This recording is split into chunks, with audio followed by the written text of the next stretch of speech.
Neo is plugged into the matrix on the back of his neck. And if we look at the human brain, the back of the neck is the reptilian brain stem. And when one operates their life out of the reptilian brain stem, they are unaware, unconscious. They are consciously dead because the reptilian brain does not really critically think. It acts on instinct, fight or flight mode. This is considered in the occult spiritually dead. When one is taking actions without intention, simply very reactive to life. They're not living, they're simply experiencing. When you're walking down the street and you see someone, and in your mind you think me versus them versus me, that is an animalistic way of thinking. I used to be trapped in this way of thinking, always thinking of fight or flight, always judging people, always reacting to the world, never consciously creating and commanding with intention in the world. This could be considered the matrix when one lives unconsciously, simply surviving in the world. Another symptom of living in the reptilian brain could be obsession, a constant need to assert your power over others to feel safe or superior. Views relationships as power hierarchies, not as mutual connections. It could be a conquest for sex, lust, seeking validation through sexual activity. Sex becomes a tool for dominance, escape, and self-worth. Intimacy is avoided. Pleasure is pursued without emotional depth. Seeking pleasure all the time. This is all to do with the reptilian brain. Seeking safety. It could be compulsive eating or food hoarding, driven by craving and not actual hunger. Eats to soothe fear or emotional discomfort, often unconsciously. This is the unconscious. Fear-based decision-making. Every choice is shaped by perceived threat or insecurity or fear within the subconscious mind. Long-term vision is sacrificed for immediate safety and gratification. All the reptilian brain. Territorial behavior overacts when personal space, possessions, or status is threatened. Acts as though survival depends on ownership or status. Addiction repeats patterns to feel safe, even if they are harmful. Avoids anything unfamiliar or unpredictable. Low empathy. No empathy or emotional care for one another and for fellow beings in the world. Sees people as threats, tools, or competitors. This is all to do with the reptilian brain. Intense jealousy or possessiveness. Sees others as rivals or objects to control. Cannot tolerate perceived threats to loyalty or status. Quick to be angry. Slow to reflect. Reacts with rage, withdrawal when challenged. Lacks emotional regulation or deep self-awareness. So this brain could be considered the matrix, hence why Neo is plugged into this brain. He's operating the life out of this brain, unconscious, simply navigating life like an animal. I was in this state, and you can only really realize this when you come out of this brain and you start to function from the higher regions of the brain, which we will discuss very soon. And my life was chaos because there was chaos operating internally. I was never thinking about the future. I was always operating life out of fear, out of lack, never had care for another person. When you operate life out of this brain, the matrix, things outside you can easily control you. This is why they keep us in a constant state of fear. So we operate life out of this. So we never gain full control over our reality, over our actions, over our thoughts. So Neo is called Neo, and he works at a place called meta cortex, very symbolic of the neocortex, the higher region of the brain. Now, this brain makes you human. It ultimately allows you to hold control over the animal urges, okay? The neocortex is the brain that allows you to have self-mastery, that allows you to control your urges, your instinctual survival urges. So humans can overcome their reptilian animalistic state and start to operate their life in a conscious mastery state. And Neo is plugged out of the reptilian brain, and he starts to use his neocortex, the human brain. This allows one to learn to have self-control, allows one to create, allows one to think about others. It allows one to critically think deeply. It allows one to be self aware. Who am I? Where did I come from? And where am I going? This is ultimately the brain that has shaped the world. We look at humans. We built technology. We built all of these amazing things. They all come from the neocortex. This is the higher region of the brain that allows consciousness to function on a higher degree. It allows you to truly become a creator and have self-control instead of living in a reactive animal state. You see, animals are only aware of their five senses. They're only aware of surviving. If you notice, look at animals, they're always looking around. Even in their home, they're always looking around, sniffing around. That's because they operate in an animalistic brain. Humans have the neocortex. This is a higher region of the brain, which well, if you wish to master yourself, this is the brain that you will be using. This allows you to operate life on a higher degree. We see this reptilian brain symbolized everywhere. See it as reptiles. Reptiles are symbols of this brain. We see the Egyptian god Osiris with the green skin representing a reptile, a crocodile. Sometimes we see Osiris depicted in Egyptian artwork with crocodiles or reptiles, if you do a little bit of research on that. And also, if we look at the overall symbolism of Osiris and his story, we notice that he is the god of the dead or the underworld. This is not literal, but the dead or the god of the death, the god of the death of self, the dead of consciousness, because you are a divine being with limitless potential to create. And ultimately, to create, we have to master our reptilian brain. But when we function from this reptilian brain, we are dead to our higher powers of creation, of imagination, of actually gaining control and operating life from the higher mind, operating life as the divine being as you are. But if you operate life in Osiris, he is the god of dead. You are spiritually and consciously dead. You act unconsciously. You are dead, not physically, but mentally and spiritually. So what we're looking at here in the Egyptian artwork is the reptilian brainstem. We have the left hemisphere and the right hemisphere of the brain. Notice a curve. The feminine body is very curvy. This represents feminine. The masculine body is very liney. So if we study geometry, we know that lines are masculine, hence why the word masculine, line, and the feminine body is,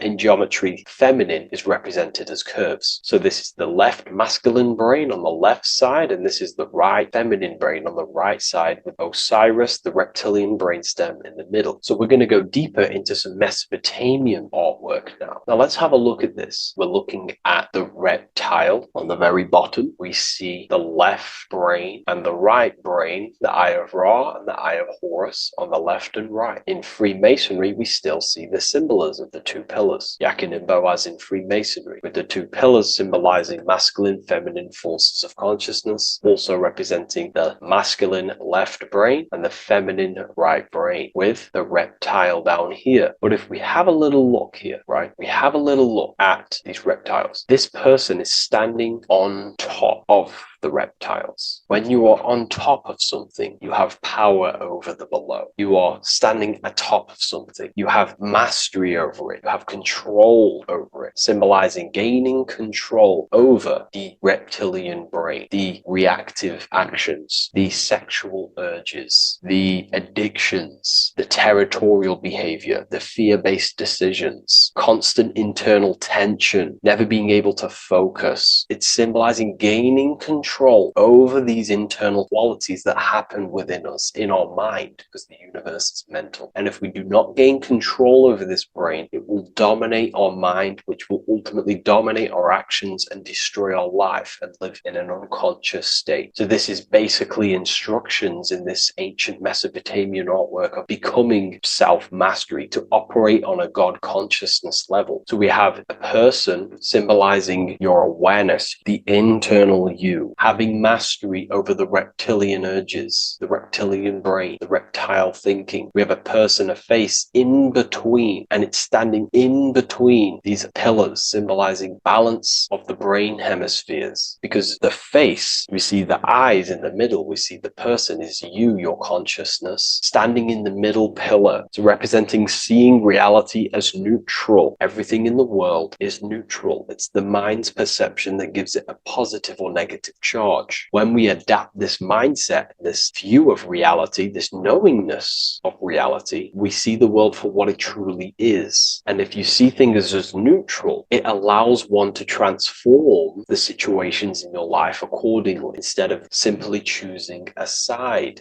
This is a major problem in society, and this was a problem within myself also. We like to choose sides, and choosing sides can keep your consciousness locked in a certain mindset, in a certain belief. And belief is what is ultimately destroying humanity. It's about knowingness, and knowingness is in the middle. We want to seek to know things. Knowing things allows you to go out there, directly experience it, and know it for yourself. For example, I know I'm not on a spinning global ball flying through space. Why? Because my senses tell me I'm not doing that. My senses tell me I'm not going 1,000 miles per hour and 360,000 miles per hour through space while spinning around the sun. I know that because I know myself. I know I'm not my body because I've had direct mystical experiences beyond the physical body. So we should seek to know things, and that's what we call gnosis, direct knowledge obtained through direct experience, knowingness. And that is a middle pillar quality. So in Freemasonry, we see the middle pillar. The matrix is designed to give you two wings all the time. Democrats, Republicans, feminism, and then there's another side. There's always two sides that they're giving you because they want you locked in either way, which is seek the middle pillar, seeing things as neutral, seeing things as the middle pillar, seeking direct experience, gnosis. And this aligns with the brain because the brain gives us these two perceptions also. The right brain sees the woods, the whole woods, but the left brain sees the individual trees and branches and leaves. If we're too left hemisphered, we're going to see everything as divided. If you're too left hemisphered, you're only going to see yourself. You're only going to think about me, myself, my ego, my consciousness, my life. And I'm only going to operate in the world, take actions only towards me without considering the collective, which is the right hemisphere quality. The right hemisphere allows you to see the bigger picture, how we're all connected. We're all one family of consciousness. We're all one being separated in different bodies, one consciousness operating in different bodies. So it's about aligning these perceptions of the brain and standing in the middle, and also conquering the reptilian brain. This allows us to operate in the world and see the world for what it truly is and operate from a place of balance. We also see some more symbolism in Egypt of the Ram Sphinx in Egypt. Ram Sphinx. Please leave a comment, and please leave a like and a subscribe onto the YouTube if you like my content. Smash that like button and we'll get straight to this. So this is the Ram Sphinx in Egypt, also symbolizing the brain. This is my research. These are my conclusions. You can take this with a pinch of salt and go out and do your own research. This is what makes sense to me based off my information I've gained, my symbolism that I can read. So take what you can from it. I'm not here to obstruct anything. I'm not here to place anything in your mind. I'm simply here expressing my research. Never take anything off anyone as solid truth. I've never have said everything I say is solid truth. This is my research. If the research aligns with you, that's great. Maybe it doesn't with some people, that's fine. Simply take things with a pinch of salt, go out and collect as much research and information from many different sources and place together your own understanding of symbolism and your own perspective on reality. But like I say, seek to know and not believe.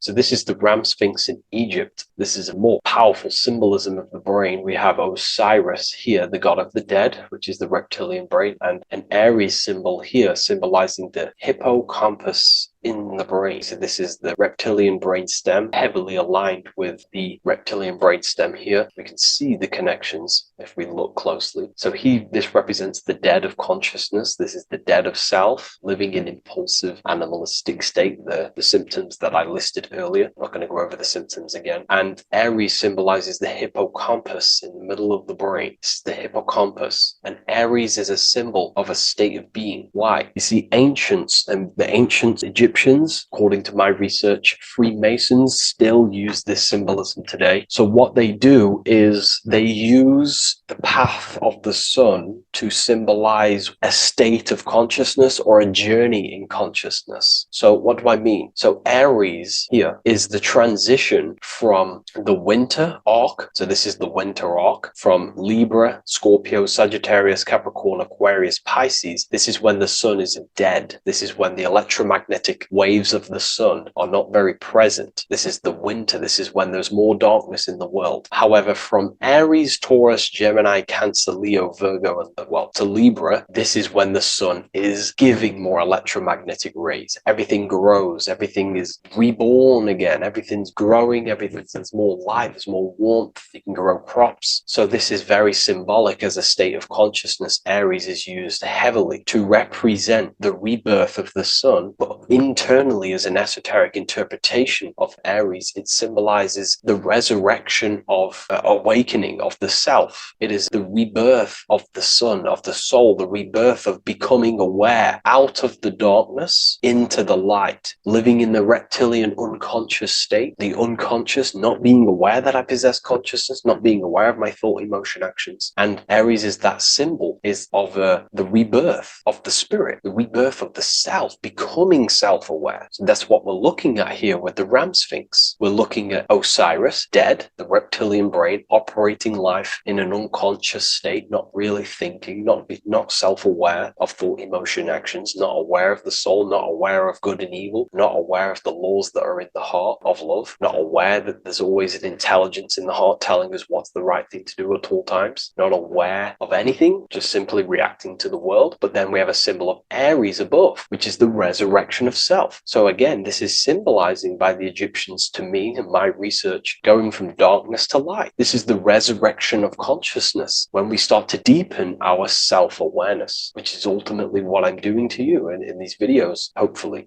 I can awaken some people's minds and make people think deeper. And that process of internally what's happening within you, that's what Aries represents when you're starting to say, wow, my mind's going deeper and deeper into the self, and I'm realizing more. That is what Aries symbolizes. When the sun returns, it's also a symbol of a sacrifice, because obviously when the sun returns back to Aries, we're sacrificing the winter, when we're transitioning, and all transitions require sacrifice. So in Aries, the Jews celebrate the Passover. It's the Passover of the sun, and what do? They eat lambs in the Passover Aries, because it's all symbolic of this internal process. In Aries, Christians celebrate with the Easter, which is the resurrection of Jesus, the resurrection of the sun. Remember, it goes deeper. There's deeper layers to this. It's the resurrection of the self and the mind deepening into a deeper awakening. So again, we're going from the lower regions of the brain, and when we start to critically think and become self-aware, we're starting to use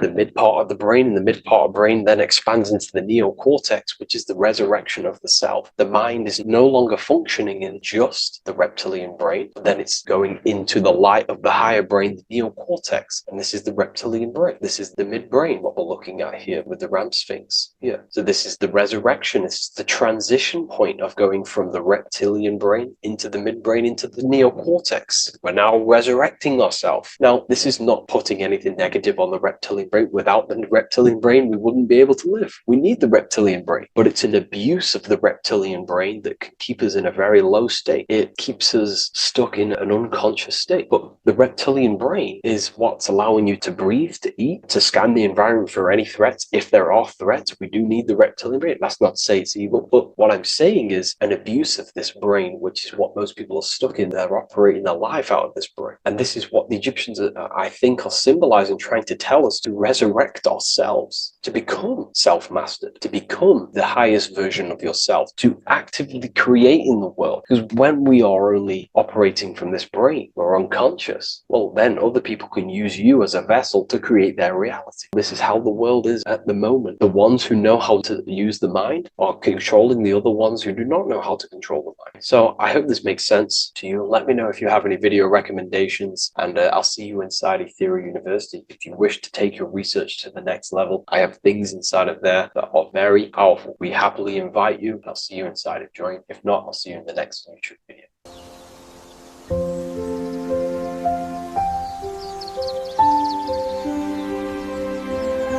bookofwisdom.com.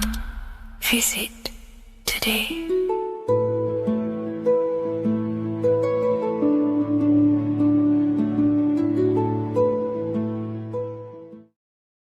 Greetings everyone, it's Revival of Wisdom. I facilitate human enlightenment through occult and esoteric teachings. I hope this video expands your mind into a new field of thought. In this video, we're going to be discovering the true esoteric meaning of the 7 planetary energies. So let's jump straight into this. In order to fully understand this, you must understand the esoteric teaching of as above, so below, and as within, so without. Our inner world is mirrored into our external material reality. We have a physical voice, which you are hearing right now, and I also have an inner voice, which no one else can hear.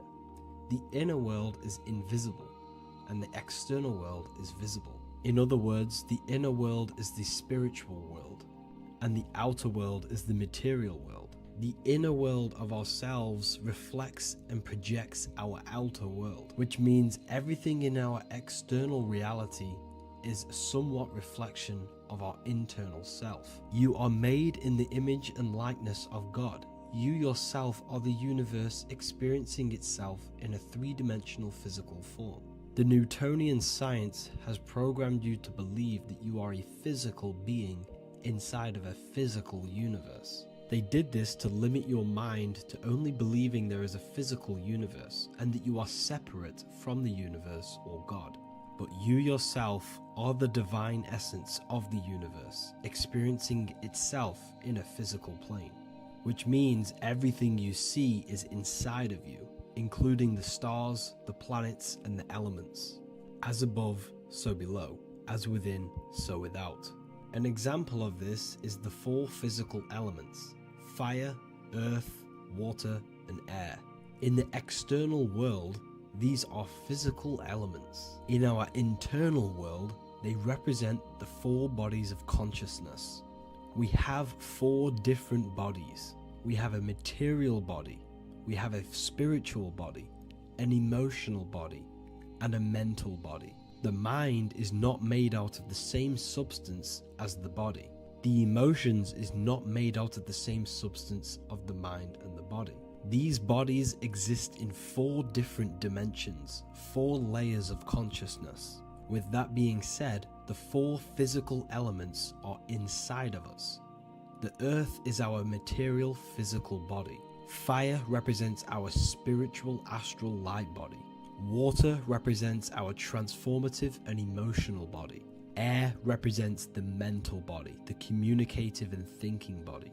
This is the teaching as above, so below. If that resonates with you and you can comprehend it, please leave a like and a subscribe to this channel to see more content. And feel free to leave a comment on any video suggestions. Okay, so now we've gone over the 4 physical elements and how they correspond with your inner world of consciousness. This is going to make it easier for you to understand what the planets actually are. The planets are a bit more in-depth and more detailed aspects of our consciousness. The 4 physical elements are generic, but the 7 planets go deeper. They are deeper aspects of ourselves. On a macrocosmic scale, the 7 planets rule the material realm. Every object, every animal, every plant, every stone, everything we see in this plane is governed and created under one of the 7 planets. I don't really like calling them planets. They are energies. They are spiritual forces that drive things into existence. An example of this is if we look at a tree. The roots of the tree are governed by Saturn. The stem of the tree is governed by the sun. The leaves of the tree are governed by the moon. Any offspring or fruit of the tree is governed by Jupiter. Any defense mechanisms of the tree is governed by Mars. The communication and networking of the tree is governed by Mercury. The smell and the look of the tree is governed by Venus. Everything we see in this material plane is governed by one of these specific energies. Everything material has a spiritual force that brings it into physical existence. This is the reason why we have 7 days of creation in the Bible. The 7 days of the week, all governed by the planetary energies. Monday is moon day for the moon. Mars governs Tuesday. Mercury is Wednesday. Jupiter is Thursday. Venus is Friday. Saturn is Saturn day. And Sunday is for the sun. This is the reason why there are so many 7s in this physical plane. 7 days of the week, the 7 colors, the 7 chakras, the 7 diatonic musical notes, the 7 lamps on the Jewish candlestick. The G inside of the Masonic square and compass, G is the 7th letter. Now let's go a little bit deeper into every planetary energy. Saturn in the external material plane governs the foundational and enduring aspects of existence, such as roots of plants, the bones of our body, and even the insects that dwell beneath the ground. Saturn represents the dull, hard, and unyielding forces of life, symbolizing structure, limitation, and conditioning. Under Saturn's influence, things become rigid, bound by restrictions and boundaries. This is the reason why Saturn is known as Father Time, because Saturn rules anything that is a restriction and a limitation, which is time. The whole of this material plane is governed by time. You will be born and you will die. This explains why there is so much Saturn symbology in this material plane. Saturn is one of the most important planetary energies. You are a spiritual being in a physical body. Your light, your consciousness is bound to the physical body until you learn how to escape the physical body. The body is a limitation for our infinite minds and spiritual bodies. Our infinite mind is stuck in this material body, governed by Saturn's limitation of time, matter, and space. Now let's dive into what Saturn means to our consciousness within our internal world. We've gone over what Saturn means in the external world. What does it mean to our consciousness? Internally, Saturn embodies the conditioning within our consciousness.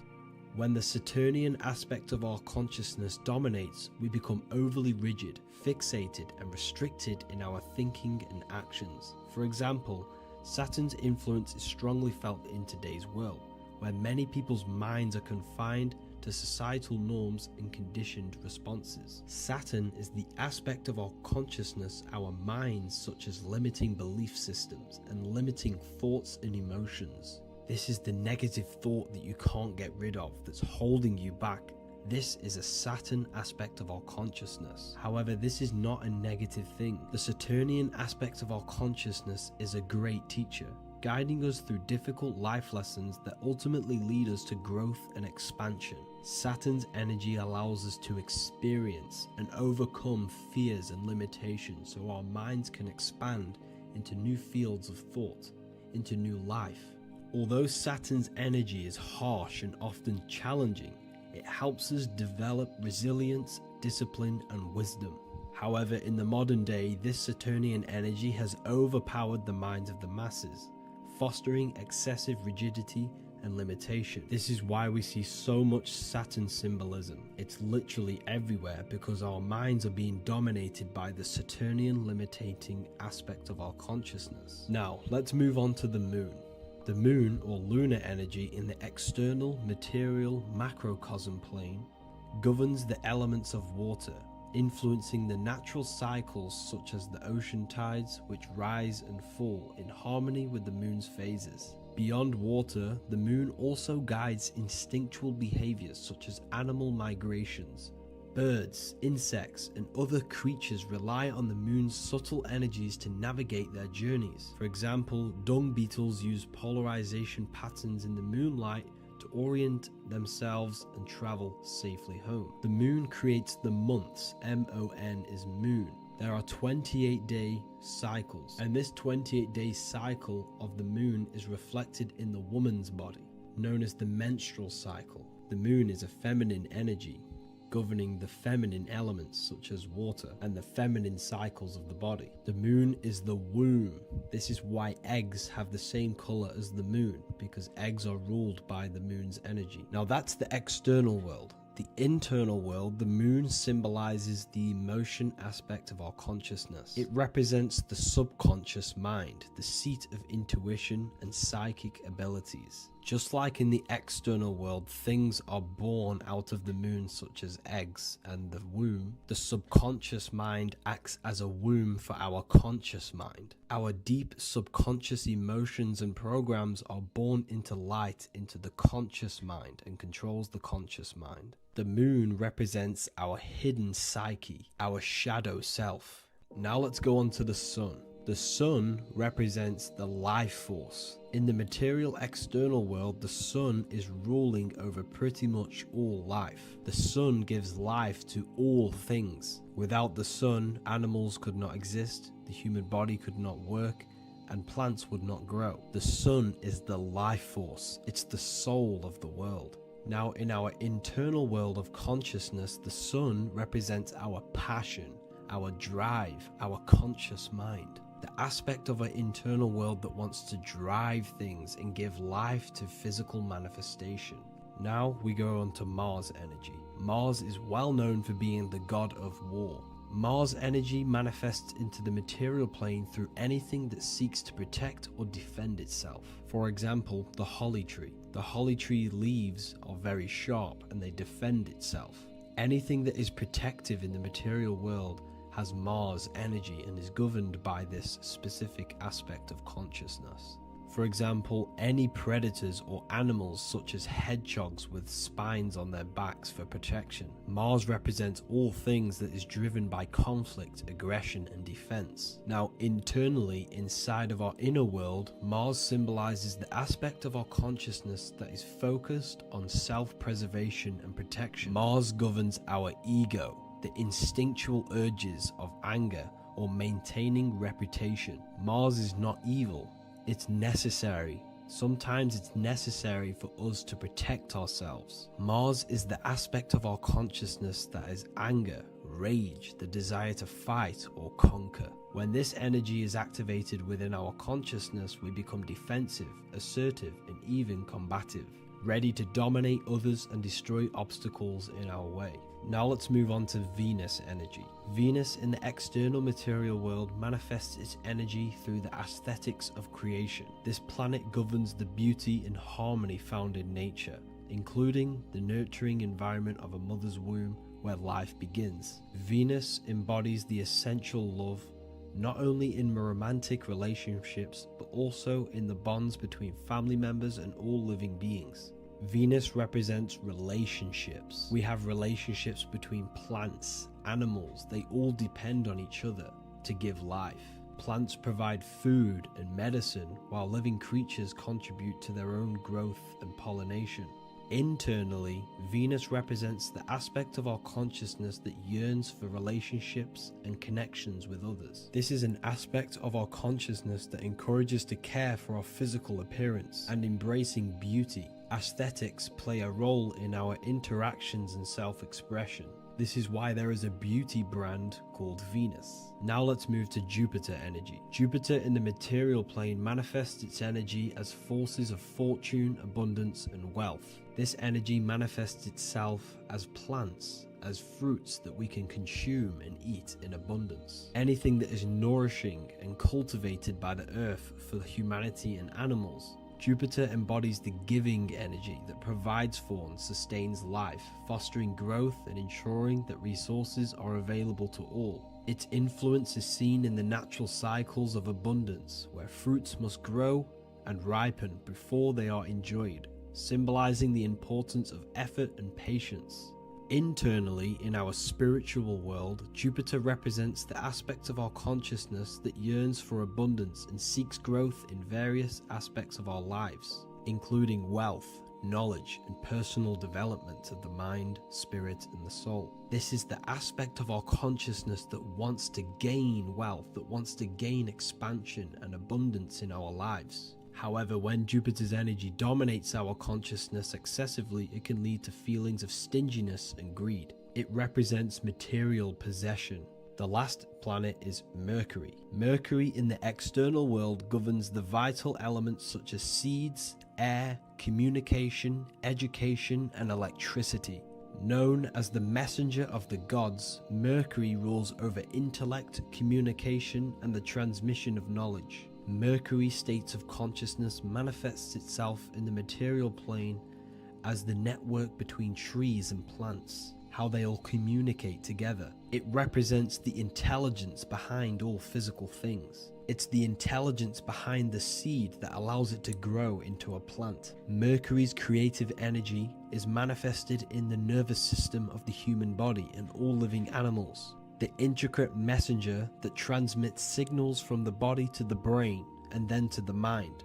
This intelligence within us allows us to facilitate thought and movement. Internally, in our spiritual aspects of consciousness, Mercury is the state of consciousness that seeks knowledge, understanding, and intellectual growth and expansion. This part of us is curious, eager to learn, and driven to communicate ideas and information. It represents our mental body. The Roman god Mercury is often depicting flying because this symbolizes the air. Air represents our mental body. When the Mercury aspect of our consciousness dominates, we become highly intellectual, constantly seeking information, analyzing situation, and communicating our ideas. While this can enhance our understanding and ability to interact with the world, an excess of Mercury's influence can lead to overthinking, excessive analysis, and focus on intellect over emotions or intuition.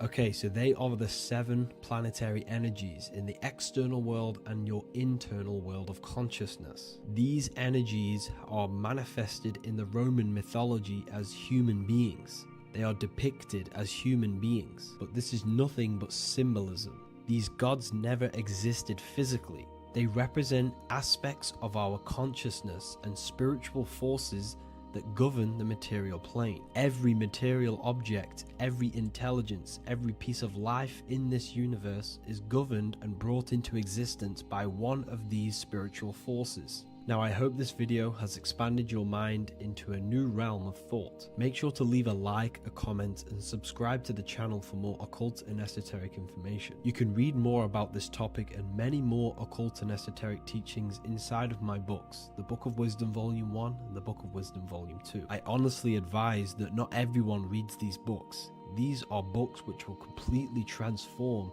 your view on reality. You will feel a lot better reading these books because you will find a connection with yourself and the universe. Understanding truth and knowing thyself gives you a sense of well-being. Like I said, this is not just a book. This is a beginning of your journey of expansion and growth. Reading them can be life-changing. Inside my university, I host live calls where you can ask me questions, and you can watch all the pre-recorded live calls. You also gain the ability to manifest your own reality through the Manifestation Mastery course. There is also a library with all of the PDFs that I've read in the past of occultism, symbolism, and esotericism that you can gain access to. There is a whole lecture section where you can watch all of my occult lectures. This is a place of transformation. The price of the university will be going up very soon. If you join now, you will gain a free sexual alchemy course which will teach you how to transmute sexual energy into creativity. I'll leave all the links in the description for the university and also my website where you can get my books. I hope you enjoyed this video. Take care.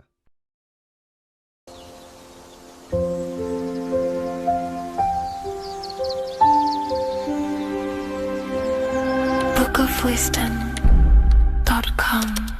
Visit today.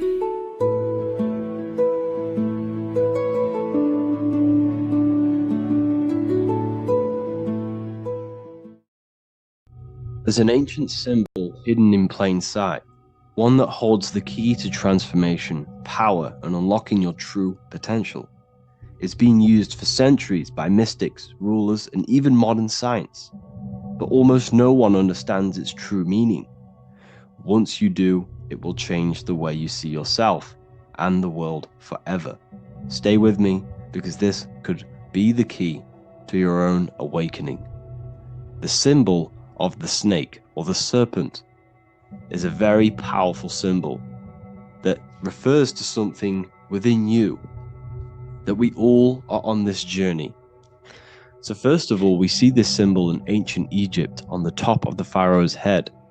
We also see this with Buddha, with the snake on top of the Buddha's head and below.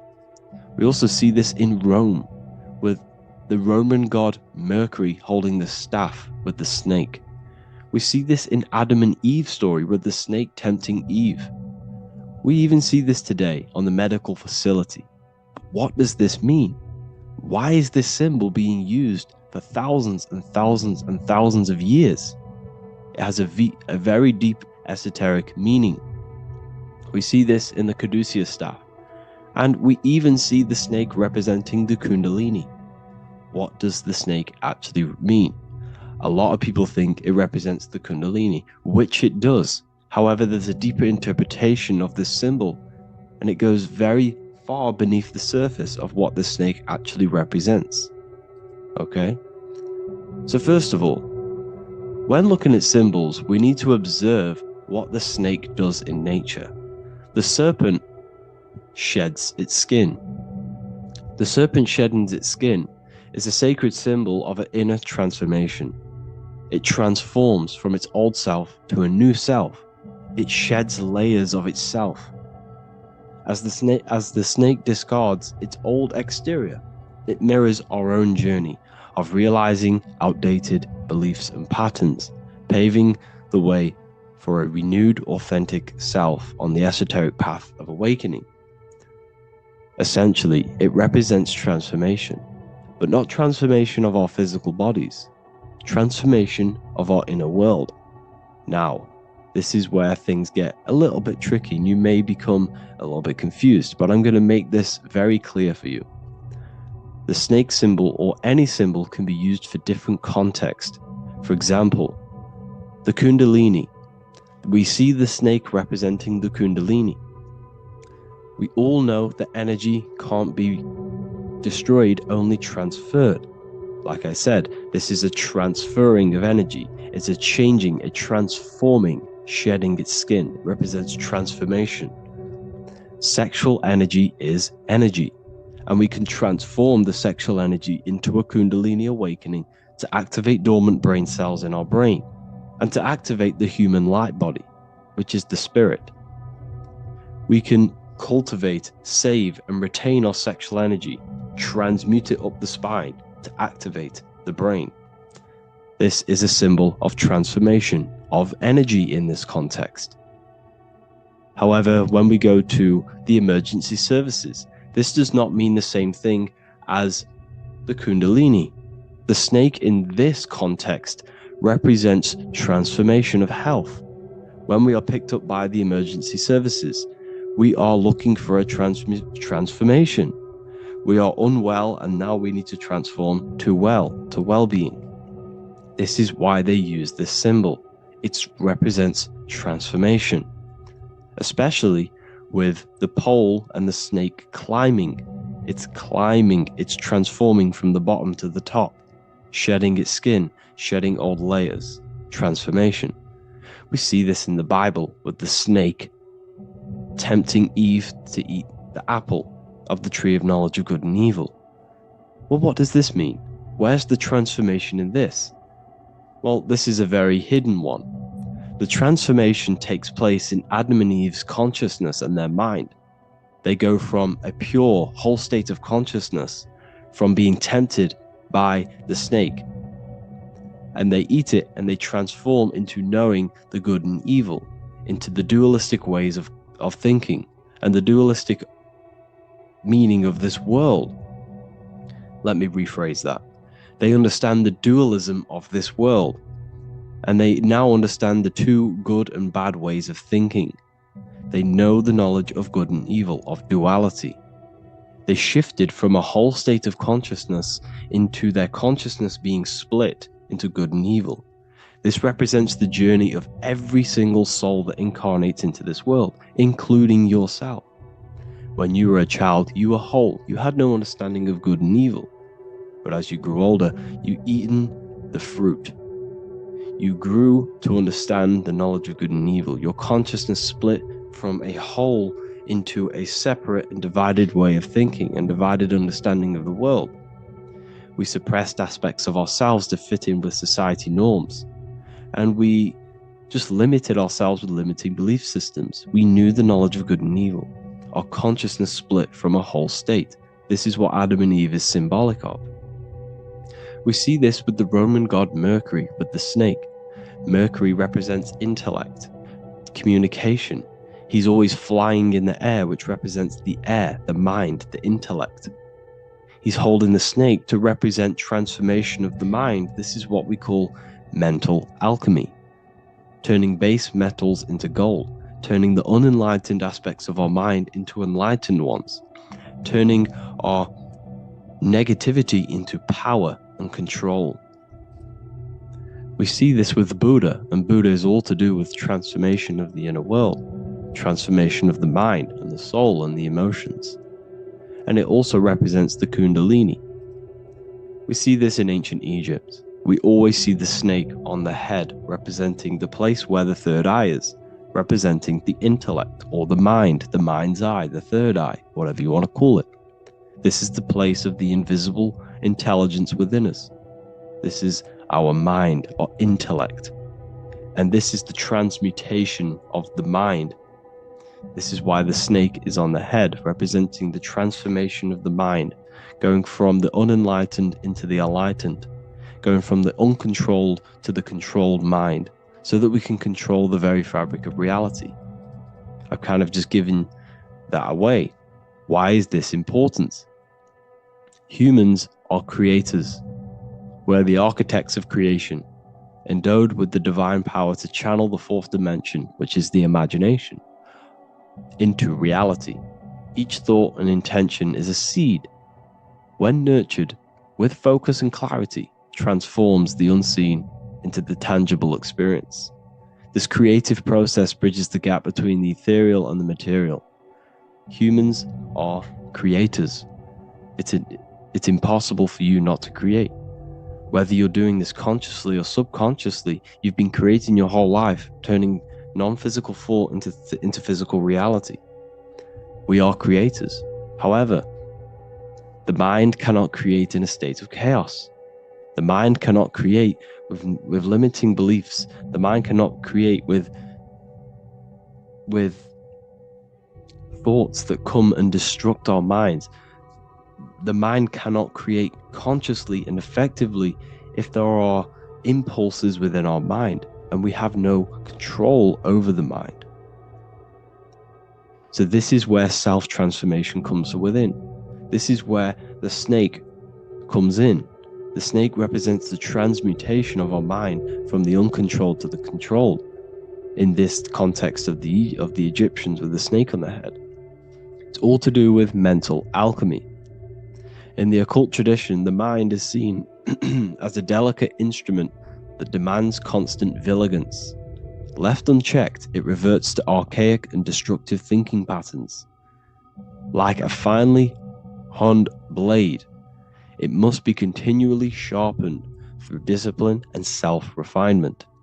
In this unending process of unveiling and mastery, we learn to shape reality, harnessing the power of our thoughts to manifest the highest potential.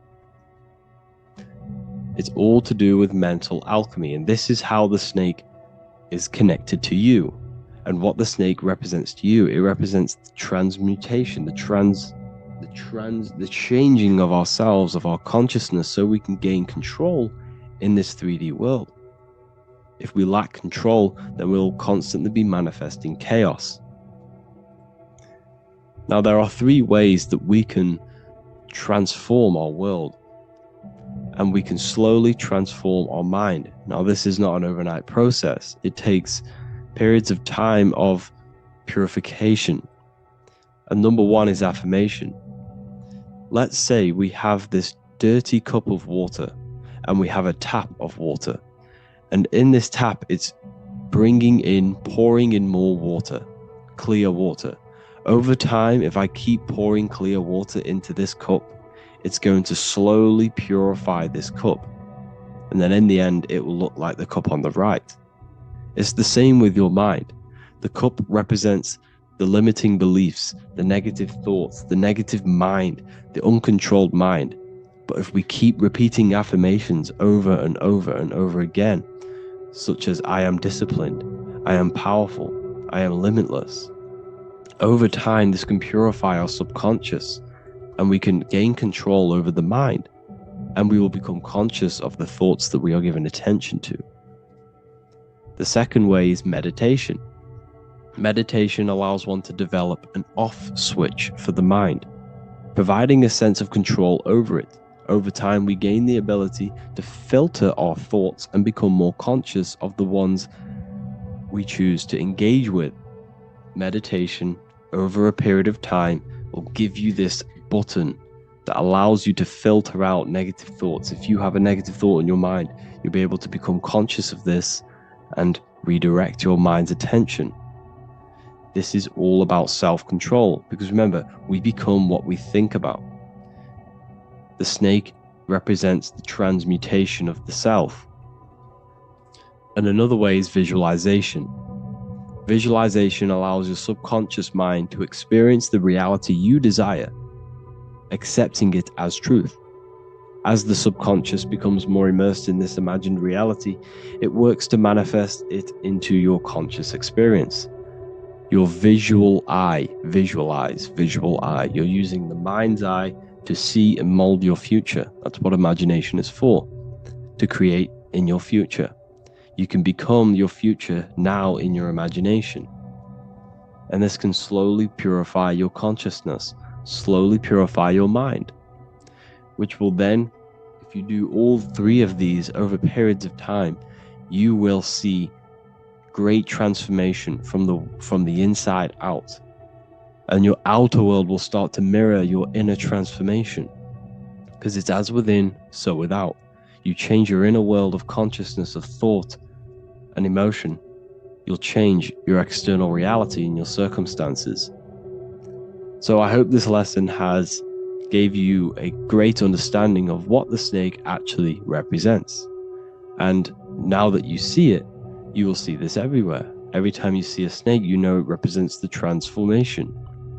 So please, if you can, leave a like, comment, and subscribe, and turn on the alerts to make sure you never miss a video. And if you have any video suggestions, feel free to make a comment and I can make a lecture on it. I appreciate you all watching this video today, and I'll see you all inside my university if you're inside, and I'll see you all in my Telegram if you join, and I'll see you in the next video, of course. Thank you and take care.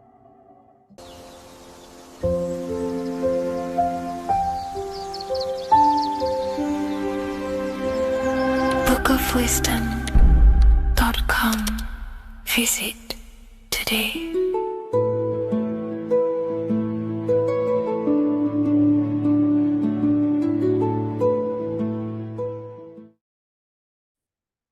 What if I told you that you are under a spell, and this spell is controlling you in every aspect of your life, and you don't even realize it? Spells are not what you've been taught. They're not fantasy magic wands that are casted over you. No, no, no. Spells are much, much deeper. A spell is a belief system that is installed into your subconscious mind, which holds power over you. Okay? If I install a belief into your mind and that belief holds power over you and controls you, that is you under my spell. A spell is a belief that someone has installed into you. Okay? You have a subconscious mind. The subconscious holds power over 90% of your daily basis behavior, thought patterns, and overall emotional state. Because the subconscious is the back end of our mind, the mind that we don't really have access to. It's the shadow self, where all of our programs, all of our memories, all of our traumas, all of our everything that we've ever experienced is recorded and kept in this vast database called the subconscious. Now, the subconscious is the 90% of our mind. We are only aware of 10% of our mind, which is the conscious mind, which is what you're using now, what you're consciously aware of. But there is a subconscious mind that holds power over your conscious decisions, and you don't even realize it. For example, as a child, you had a very, very traumatic event happen. Let's say as a child, you were not loved enough by your parents. And this feeling of you not being enough for your parents and feeling alone as a child implanted this seed. And this seed was planted by your emotions, a strong emotion. And over time, as you grew older into an adult, this seed grew and grew and grew. And what this seed grew into is you being very needy, you always seeking validation from others. Okay. But you taking this conscious decision 10 years down the line actually stems from this hidden cause within your subconscious mind, within this little feeling, this seed inside your subconscious where you don't feel like you are worthy. So this results in a conscious decision of you seeking validation from others, being very needy from others. Okay. This is what the subconscious is. The subconscious holds power over us. For example, posting on social media. Why are you actually posting on social media? If you take a selfie with your new watch, new car, and you go and post that onto your social media, why are you actually doing that? On the deepest root cause, it's not because you just want to post a picture. No, it's much deeper. It comes from a subconscious belief or a subconscious emotion of you seeking external validation, whether you believe that or not. But that's what it is. If you're posting on social media, you're seeking attention, you're seeking validation from others on a deep level, on a subconscious level. You may not even realize this because it's subconscious. Now, this is what a spell is. Money is a type of spell. Remember, money doesn't actually exist. Money does not exist. Money is a physical object inside of the material plane. But the physical object has a belief in the mental plane. See, the mind is the highest plane. This is the root cause of reality, the mental plane. Okay. So our belief in our mind has given this piece of paper value and a meaning. But in reality, it's just a piece of paper with a belief behind it. But this subconscious belief behind this piece of paper is controlling your daily basis behavior, is controlling your emotional state and controlling your life without you even realizing it. Without you even realizing that it's all an illusion. Money does not exist. It's the belief that gives the piece of paper a power. And the way we break the spell is by realizing that the money doesn't actually exist. The whole world is under the spell of money and it's controlling all of us. But the spell is the belief. Once we all wake up and realize money has no value, it doesn't actually exist, it's only a belief. There is no actual money. That's how we break the spell.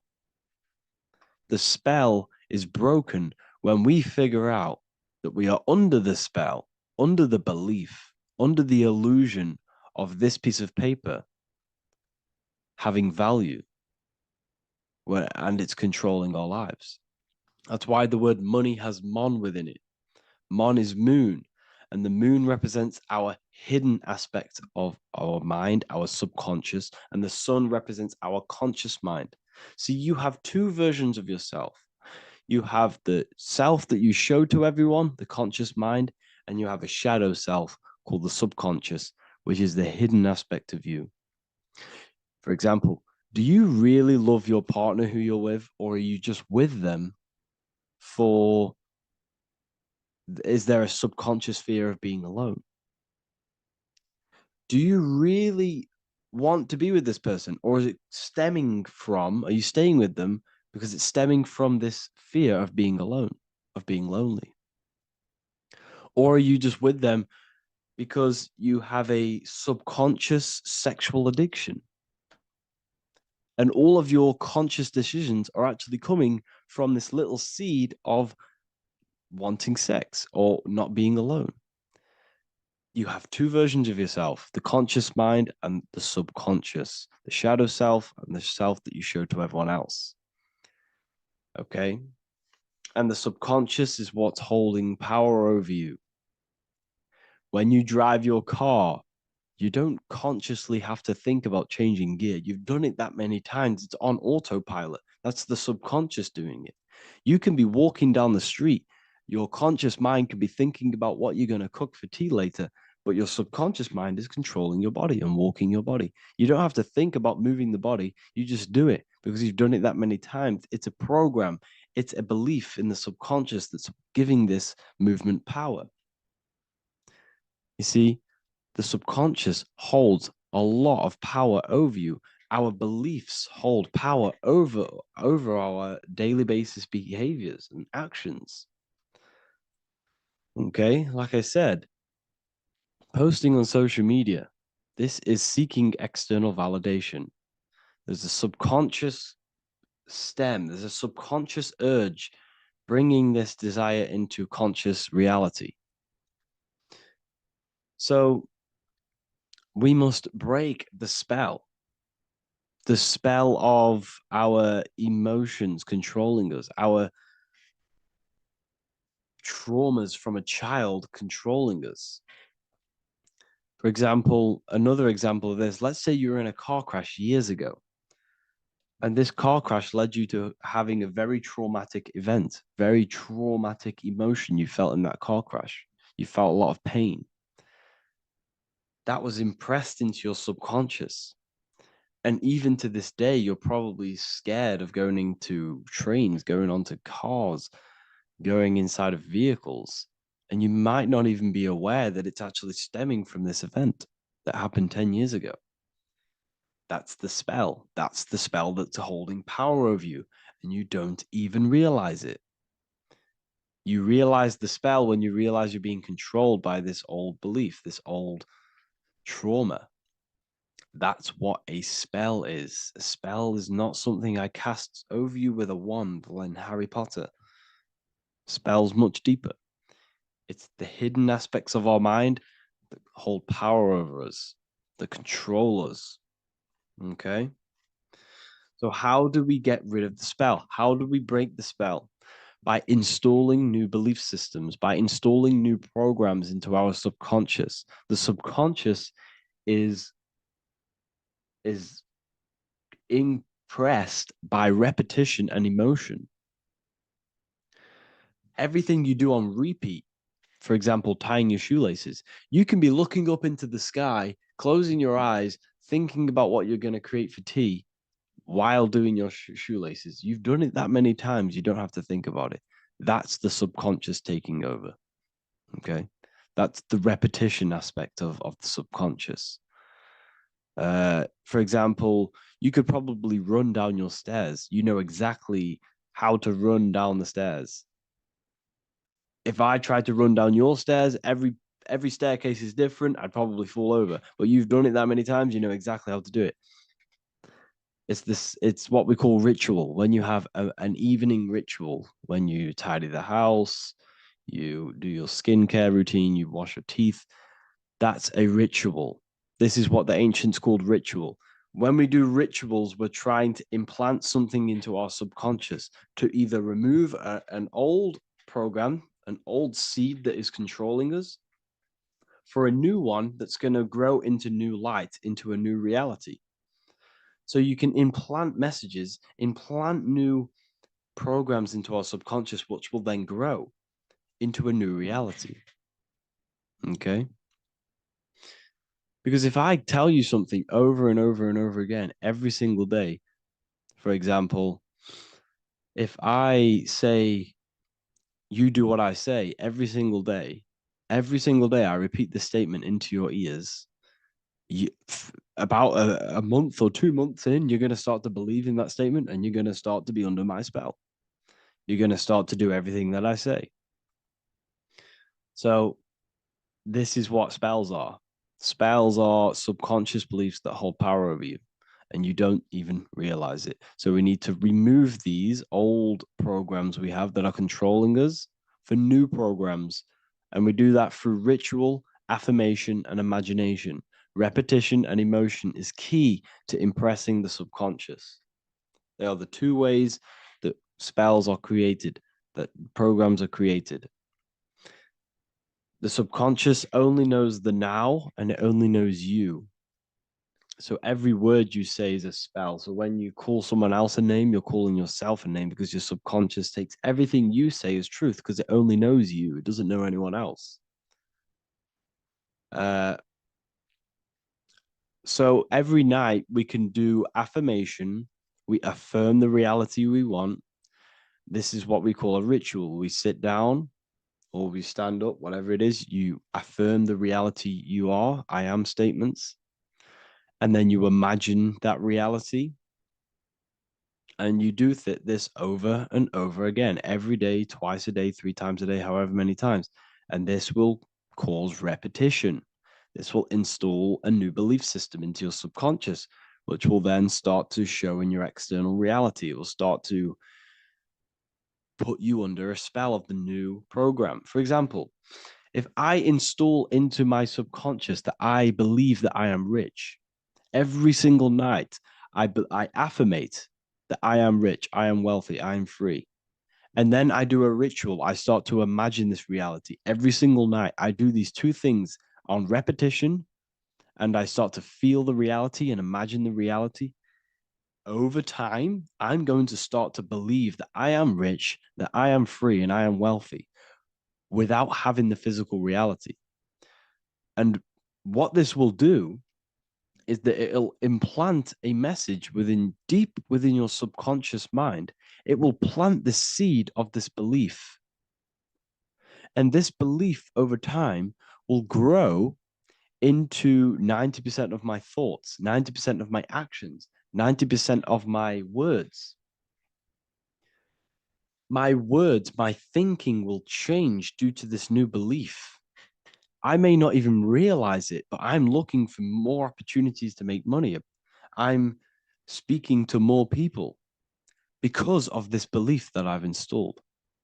This belief has triggered new ways of thinking. My mind, my conscious mind is now only operating to fulfill this belief. And my conscious mind might not even be aware of it. You won't even realize that you're manifesting this belief of being rich. And that's how it happens.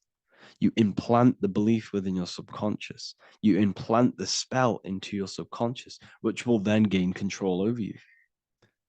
So we need to make sure we're removing the negative spells, the negative programs that are controlling us for new regenerated ones, for new ones that are going to create new realities, a better life.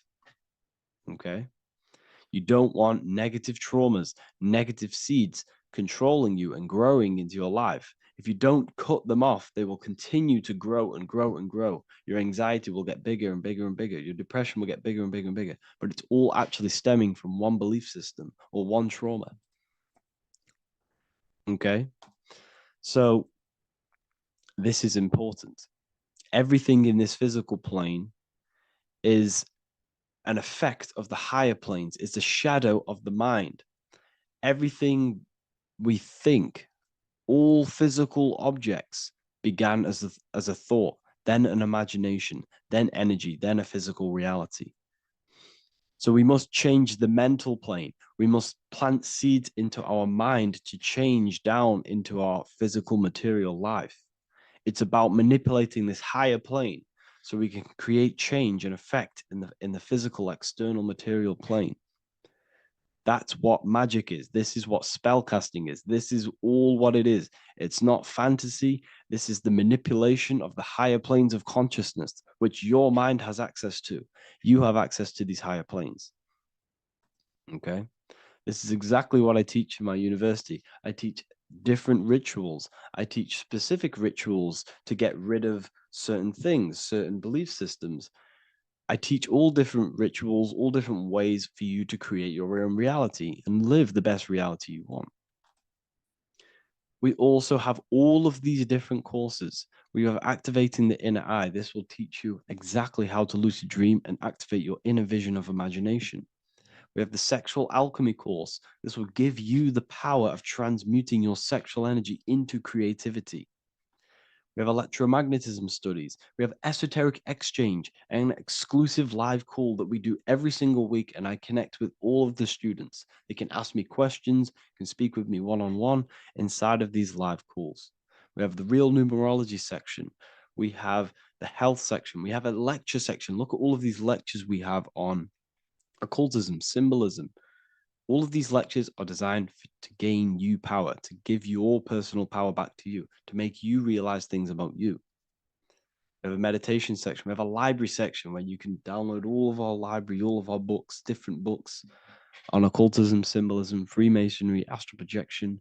And of course, we have the Manifestation Mastery course, which teaches you exactly how to create reality so you can live that desired reality that you want. This is the last chance to lock in the price of $55 a month. This is less than $2 a day. You can really level up your life, because the price is going to increase as the value of the university increases, because there's a new symbolism course coming out. And if you join now, you'll get this course for free, because obviously when this course releases, the price will go up. The symbolism course will teach you the language of esoteric and occult symbolism. I'll leave the links in the description. Make sure to leave a like, comment, subscribe to the channel if you want to see more content. Thank you all, people. Have an amazing day.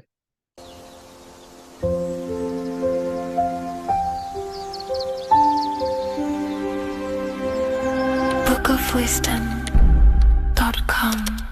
Visit today.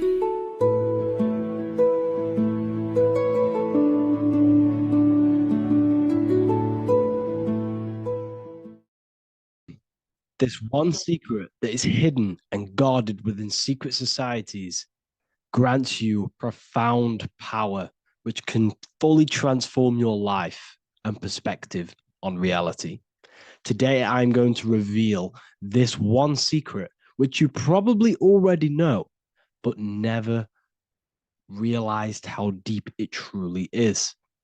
This has the power to change your life. It is the key to your potential. And if you stay with me, this power may be yours, and you could transform your life with this hidden secret that is guarded within secret societies and esoteric orders. And this secret is not really a secret, but something people overlook, that the universe is mental. Everything we experience and interact with and perceive originates within the mind.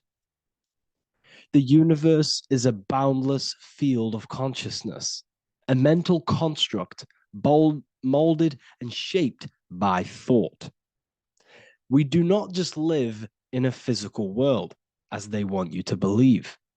There are hidden forces that mold the material world.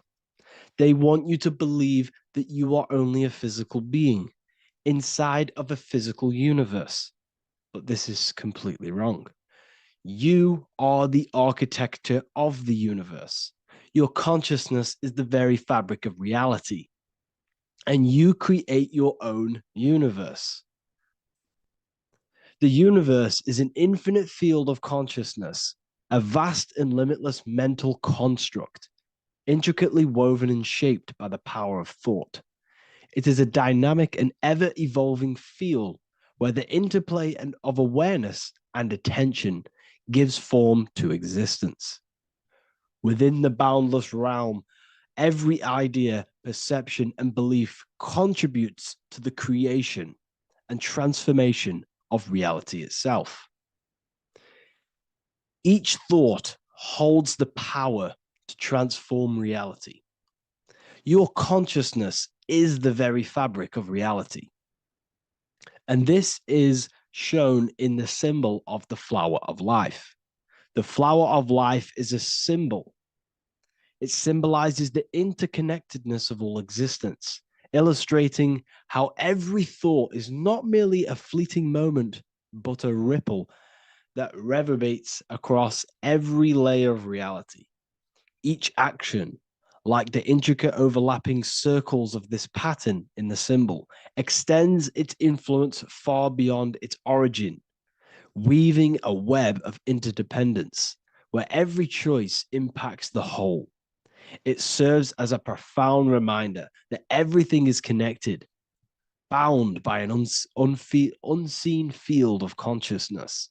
This symbol represents how one action, one thought is a ripple in the whole vastness of the ether of consciousness. To master your mind is to master the universe, because your mind is a miniature universe. The mind is the very fabric of reality.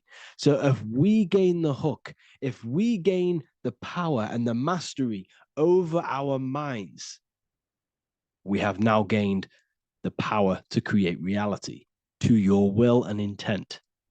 You see, most people live in a cycle, and this cycle is the outer world manipulating how they feel on the inner world.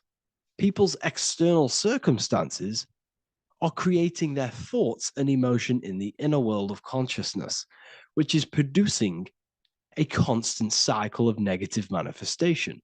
For example, let's say something negative happens to me in my external world. Then I start to think negative and feel negative. What that is actually doing is manifesting and projecting more negativity, because our thoughts hold the power to control and weave our own life. Your life is a direct correlation of every thought you thought in the past. What we need to do is stop and not let the mind control you in your reality. You need to control the mind so you can control reality. So what does this actually mean? Reality is an externalization of consciousness. Consciousness and matter are one. They're not separate. They are inseparable and interconnected. Everything we see, experience, and observe is a manifestation of thought, beliefs, and consciousness, shaping the world around us. Now, this ties in with the secret fifth element that they have hid from you. They've hid from you this sacred and very important symbol and pillar to reality. And this pillar, this sacred thing they've missed, is called the ether. And they've held this from you for a reason, a specific reason. This is the true fifth element. Why do they hide the ether? Because the ether has the power to shape and manifest whatever we imprint upon it. Every thought is a vibration interacting with the ether and actively shaping our reality. The ether, you could see it as the codes to physical reality. It's like an energetic blueprint which surrounds all physical objects. It is the life force that gives life to all things. All energy comes out of the ether and returns back to the ether. Energy, it's 0 point energy, and it is an infinite source of energy. So this is why they hide the ether, because whatever our mind can imprint onto the ether, we can create into a reality. And we imprint the ether through thought and imagination. The mind holds the power. The mind is the very source of reality. The material realm is not separate from the mental realm. Rather, it is intricately shaped and influenced by it through the ether. This subtle, all-pervasive medium bridges thought and matter, allowing consciousness to mold and manifest the physical reality. To transform our lives, we must first transform our minds. True change begins within, as our thoughts, beliefs, and perceptions shape the reality we experience. By shifting our mindset, we unlock the power to reshape our world and recreate the life we desire. This is the power of the mind, and this is the power that's been hidden from you. We're not taught these things in schools for a reason, because they don't want us all to be conscious creators. Instead, they feed you your beliefs. They feed you your thoughts through the music, through the entertainment, through the movies, through the news. They're controlling your thoughts with this information. They're installing beliefs and information into your mind. So you are producing their reality. But this is what we need to stop. We need to take control. We need to stop consuming their music, their movies, their information, their news, because all of this is contributing towards your reality. They have the collective consciousness at the tip of their fingers. They do not create the world. We create the world by believing their beliefs and their thoughts and installing their information into our minds. You see, it's mind over matter, and most people live in matter over their mind. Most people let matter, the external circumstances, dictate their mind when it should be the other way around. It should be mind over matter. This is the mental plane. This is the astral. This is the etheric. This is the physical. The mind holds power over the emotions, over the imagination, over the physical, and over our spirit. It holds power over everything. It's mind over matter. It's the mental body that we must transmute and change. Most of us live in a chaotic state of mind, and this is what we must change. Turn chaos into order. So we need to be mind over matter. We need to install this belief into our subconscious. I, Harry B. Joseph, have created the ultimate esoteric school on the earth. As a member, you'll gain access to live mentoring calls twice a week, along with new lectures, books, and exclusive content released every week. Additionally, you'll have a full access to all my life-changing programs. If you're ready to transform your life and start your journey today with me, join Ethereal University. These are the campuses. We have the real lecture sections filled with lectures that you can watch. Manifestation Mastery, which teach you exactly how to reprogram your subconscious mind so you can live that reality. Sexual Alchemy, the path to empowerment of how you can transmute your sexual energy. The Real Library, where you gain access to powerful esoteric books, PDFs. Symbols of Secrets, an amazing course. The course that allows you to see beyond the veil that has been pulled over your eyes, the language of symbolism that secretly rules the world. I teach you how to read symbolism. Esoteric Exchange, live calls. You get to rewatch all of the old live calls. Mindwave Hub, this is a place of binaural beats where you can listen to infinite amounts of binaural beats. So you can meditate to them. Meditation section, numerology, health section, and electromagnetism. This is a life-changing place. And if you are serious, we only accept serious about changing your life and studying the occult and esoteric, this is the place for you. I've been there. I've been on YouTube looking around for valuable information, trying to find good accounts, good channels. It's very hard. I had to go through years of trying to find good information on YouTube. But what I've done is instead of you searching around everywhere for bits of information and connecting the dots, I've put it all into one big place. You get your binaural beats, you get all the programs you need to walk the path of enlightenment to transform your life. I will connect with you on the inside, and I hope this lesson, this lecture, you gained some information, you gained some power from it. Please like and comment, or don't. It's up to you. If you have any reviews, if you have any ideas of lectures that you know, if you don't understand certain things, make sure to leave a comment and I can make a lecture about it. I can make a video about it for sure. I don't mind taking recommendations for videos. So I thank you all, people. Have an amazing day.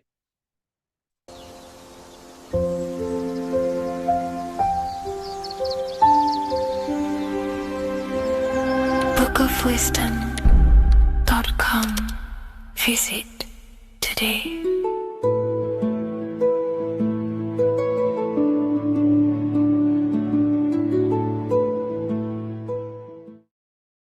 People, how are you all doing? It's Revival of Wisdom, and today we're going to be talking about your birth certificates and how we are slaves to a system and how they have trapped us into this system. Okay, so the first thing you need to understand about this system is there are two types of laws. You have the law of water, which is admiralty law, and the law of the land. So the admiralty law is the law of water, and this is what money is. Money is water. This is why we say liquidity, currency, the current. A current is water, something moving through something. Cash flow. And this is why banks are called banks, because a river bank is on either side of the water and it directs the currency. You see? So money is water. And as you can see here, Ripple, the cryptocurrency, Ripple, water Ripple, and they're building a bridge over water, overseas, international banking with cryptocurrency. So money is water, and this has specific laws about water, but water is the same everywhere. You see, what the difference is with the law of the land is that you can have different laws in different lands. I can't do certain things in the UK that people can do in America, for example. You see, that's the law of the land, but the law of water is the same because water is everywhere. Now, this is very important to understand when it comes to, these birth certificates. So, Pope Gregory, this is where we're going to start off. Pope Gregory in 1582 took the Orthodox Eastern sunrise calendar and changed it to his own Gregorian timeline, not a calendar, a timeline. This timeline was copyrighted by Pope Gregory under the name of the Vatican. So the Vatican owns the timeline that we are using today, 2023. They own it. They own the title of this Gregorian calendar. Okay. Therefore, anyone who is born under this copyrighted timeline, not calendar, they are subjected to Rome because Rome owns the timeline. They have a patent, a copyright for that timeline. What is on our birth certificates? That timeline. We are born underneath, we are subjected to the Vatican. This is why all birth certificates go to the Vatican. They own every single birth certificate. Okay? So when we use this timeline, we are subjecting ourselves to this timeline. Okay? Which the Vatican has a claim over. This calendar or timeline is set to sunset, not the sunrise, which is associated with death, darkness, and the moon, lunatics. You see, so this is a sunset calendar timeline. Okay, this is now, they've changed a couple things, right? They say that the new year is January the 1st. Okay, when we know this is in winter. January is winter, which is associated with darkness, death, the death of nature. So this is a death cult, people. These people are evil. They're so evil. The Vatican. And this is why we use April Fool's Day, because April is in Aries, and Aries is always the start of the zodiac. This is why Aries rules the head region. 12 zodiacs, 12 systems of the body. Each zodiac is associated with each part of the body, and this is why Aries is the head, cerebrum. But we're not going to talk about in this video. But yes, that is what April Fool's Day is. They're putting it in your face.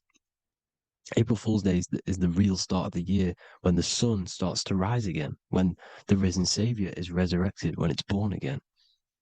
This is when the Jews celebrate the Passover. This is when the Christians celebrate the resurrection of Jesus, and they eat lamb. The Jews eat lamb because we're in Aries, the new year.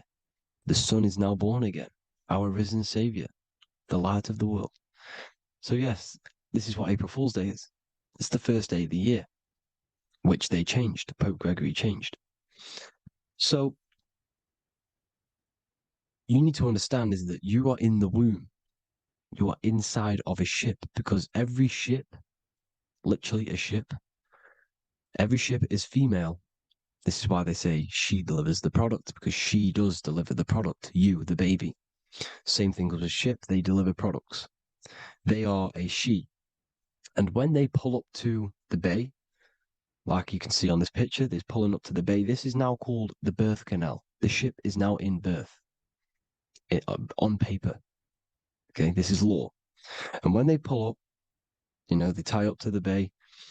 And now they get a certificate of manifest certifying all of the products which are on the ship and what they are bringing into that nation. Okay, so you're bringing in this many of that, everything's on the certificate of manifest. And this certificate as manifest is also your birth certificate because you are traveling through water when you are in the birth canal of your mother, because you are in water when you are in the womb. And you travel through the birth canal, and when you arrive, you get a certificate of manifest with the name, how many, the quantity, you know what, that's your birth certificate. Okay. And this is what it is. We are a well, we're not a corporation, but we represent a corporation, which is your name in full capital letters. That is your corporation. You cannot physically tax a body, but you can tax a corporation. This is why we get charged. This is why we get taxed, because it all goes down to the corporation which our name represents, which we are subjecting ourselves to. We are my name. I am subjecting myself to this name, and that name has a corporation which I represent, which I subject myself to. You see, this is how we are attached to this straw man, this character that they have built on paper. So it's a character which is on paper. This is what we represent. So when the woman gives birth, she delivers the baby, and then she has another substance. Now I'm going to break down how they attach this name to us, how they do it. Okay. Our mother is carrying us the product in the womb, the water. And it goes, for example, it goes from the United Kingdom into a state-owned, corporate, federal-owned hospital, which is government-owned. She does not declare the package when she enters the building. Aha, so keep that in mind. When she delivers the package in the federal territory, she does not declare the package either when she leaves. Therefore, there is no evidence that we exist when we arrive on paper. On paper, there is no evidence that we came into the building or left the building. We have not been declared. So we do not exist on paper at this point. When the woman gives birth, she delivers the baby, and then she has another substance, which is called the afterbirth material. Okay? This afterbirth material has the same DNA as our physical body with the body, mind, and spirit. Okay? This is how they get this corporation. Hold on. The afterbirth material does not get claimed by the mother nor anyone. Therefore, they salvage that substance because we are under the Vatican. Every state is all Catholic. Your birth certificate is Catholic. No matter what religion you think you are, every single birth certificate is Catholic because we are subjected to Rome. All roads lead to Rome. Rome runs all of this. Okay, we're still under the Roman Empire. Okay, so Rome are Catholic and they believe in salvation. This is how religion comes into this. This is how they use religion to get this. So they salvage the afterbirth material and they claim it and they salvage it and give it and charge it to Rome. And they give it a name. Here's the legal term, born alive. Here's what it says. Each product of such birth is considered live, born, and fully recognized as a human person. So each product of such birth, so that could be anything, the afterbirth, the person who actually comes out, the baby. So your afterbirth, which we do not take with us, we take the baby with us, they keep that in the hospital, they collect the afterbirth, and they salvage it, and they give it the name, which, it is us. We are a representative to that afterbirth material, which they put the name on, they claimed, which is subject to Rome. So we are walking around our whole lives as a representative to that claimed salvaged afterbirth material. which the federal state have. Okay? We are under the Catholic Church, Vatican, therefore the afterbirth material is a child of God. See? On paper, therefore they believe in salvation and salvage the afterbirth material. This material has no mother or father. The state pick it up, it becomes a war to the courts and gets charged to the state. So we are a representative to that character they salvaged because it is the exact same DNA as you. Subject is the name or the title, and the matter is the physical aspect left behind in the hospital, which represents us. You see? So now we're moving on to Unum Sanctum. Unum Sanctum was in 1302, a very, very important year. Very important year. Unum Sanctum says this is basically how they claim everyone in the world. So the Vatican had all this power, all this gold, all these people under them. They need to get a claim for them so then they can rule over them and make them slaves. So what they did, they created Unum Sanctum. Pope Boniface VIII did this. And it says, the spiritual man judges of all things, and he himself is judged by no man.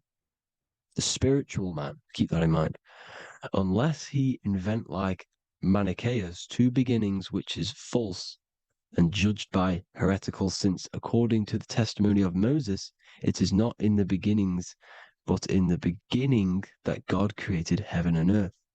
Furthermore, we declare, we proclaim, we define that it is absolutely necessary for salvation that every human creature to be subjected to the Roman pontiff. So they are claiming us in Unum Sanctum, and it's in the vaults in the Vatican.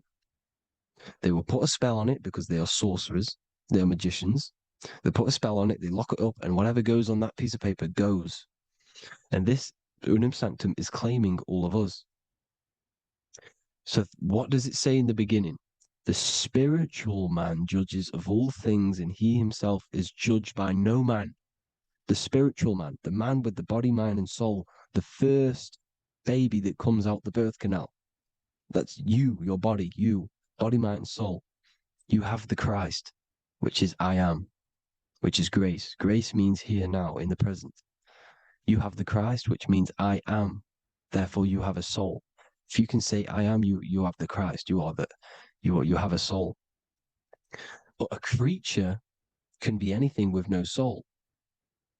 You see? So no man can judge the man with the soul. However, as it says in the second part, we proclaim, we define that it's absolutely necessary for salvation that every human creature to be subject to the Roman pontiff. So they are subjecting the afterbirth, not the man with the body, mind, and soul, but the afterbirth to the Roman pontiff, to the Roman Catholic Church. We are the ones who are claiming to be the afterbirth material, which is our birth certificate, which is our representative. We represent that because it is our DNA. This is how we are stuck.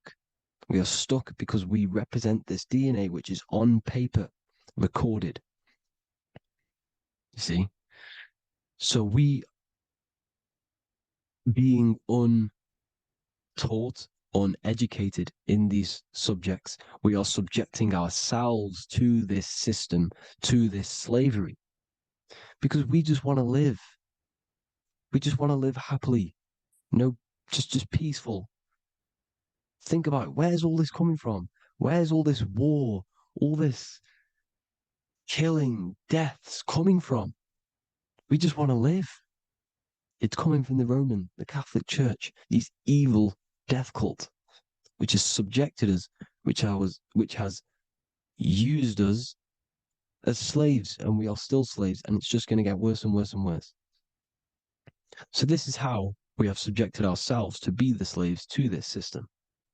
It's a lot to take in, and there's a lot more deeper stuff which goes into this. I'm just going over the surface.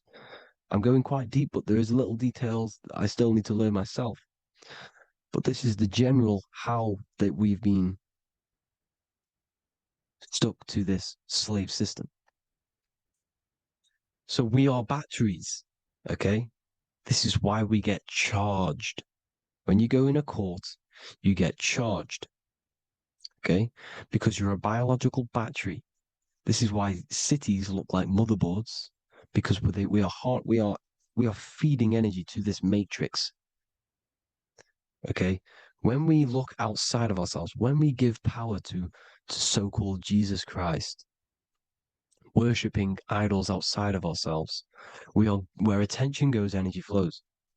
We are feeding the matrix with energy.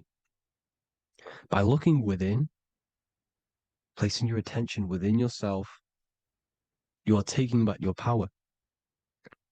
Because the I am is Christ. The you, the soul, is Christ. It's God. The awareness is God. Okay? However, we are subjecting ourselves to this system.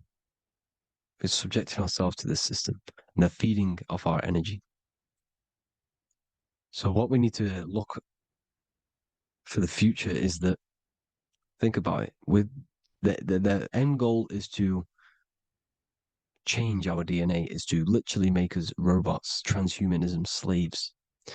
This is why we have smart cars, smartphones, smart watches, smart meters, smart cities.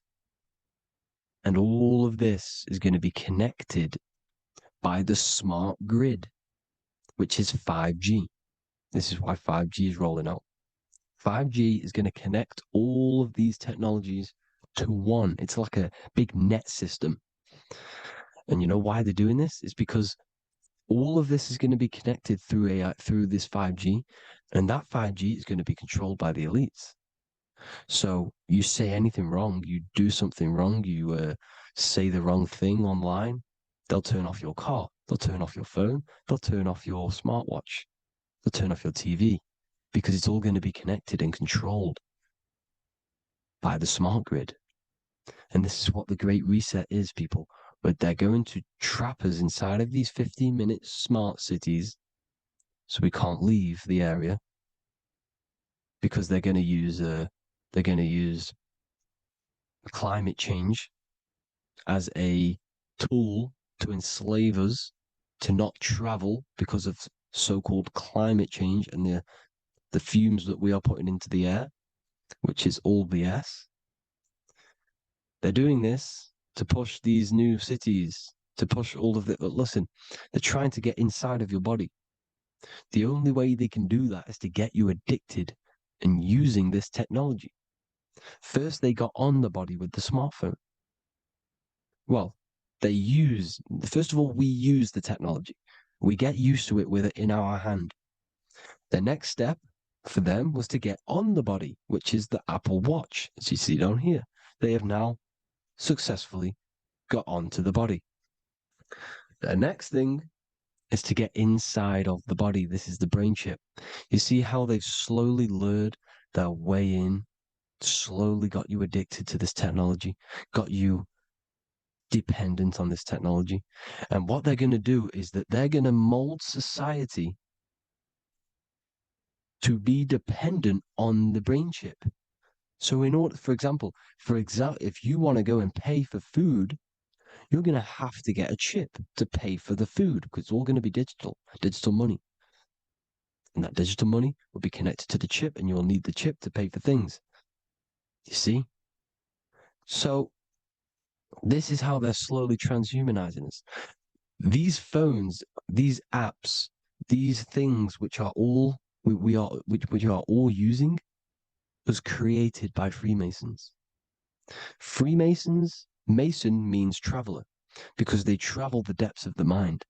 They understand human consciousness. They understand the brain. They understand the mind. By the deepest root cause, they understand it. This is what Masonry is. It's the occult. So these technologies is designed by these people. This is why they're so addictive, because they understand how it works. They understand how to get people addicted. because they understand human consciousness, the brain, the body, and the mind. So this is the advantage Freemasons have over us. And these secret societies, which have gone through the orders of Freemasonry and progressed onto these secret societies, which are the evil side, because I'm not saying Freemasonry is evil, okay?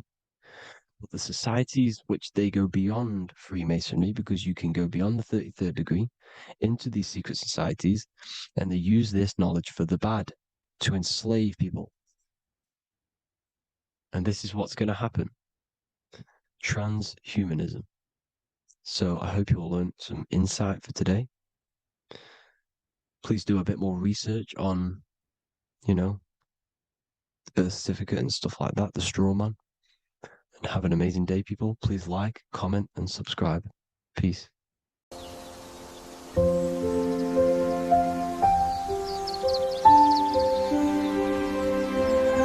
bookofwisdom.com. Visit today.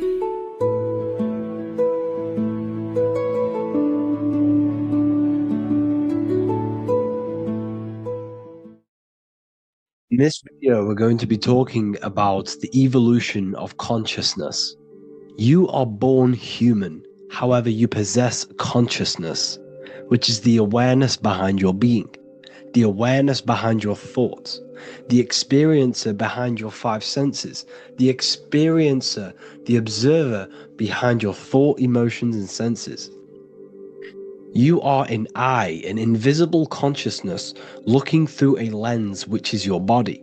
Your body produces this physical world that you experience. Your brain produces this world. Your brain and body is a technological computer. However, you are an infinite, ever-expanding consciousness behind this physical body.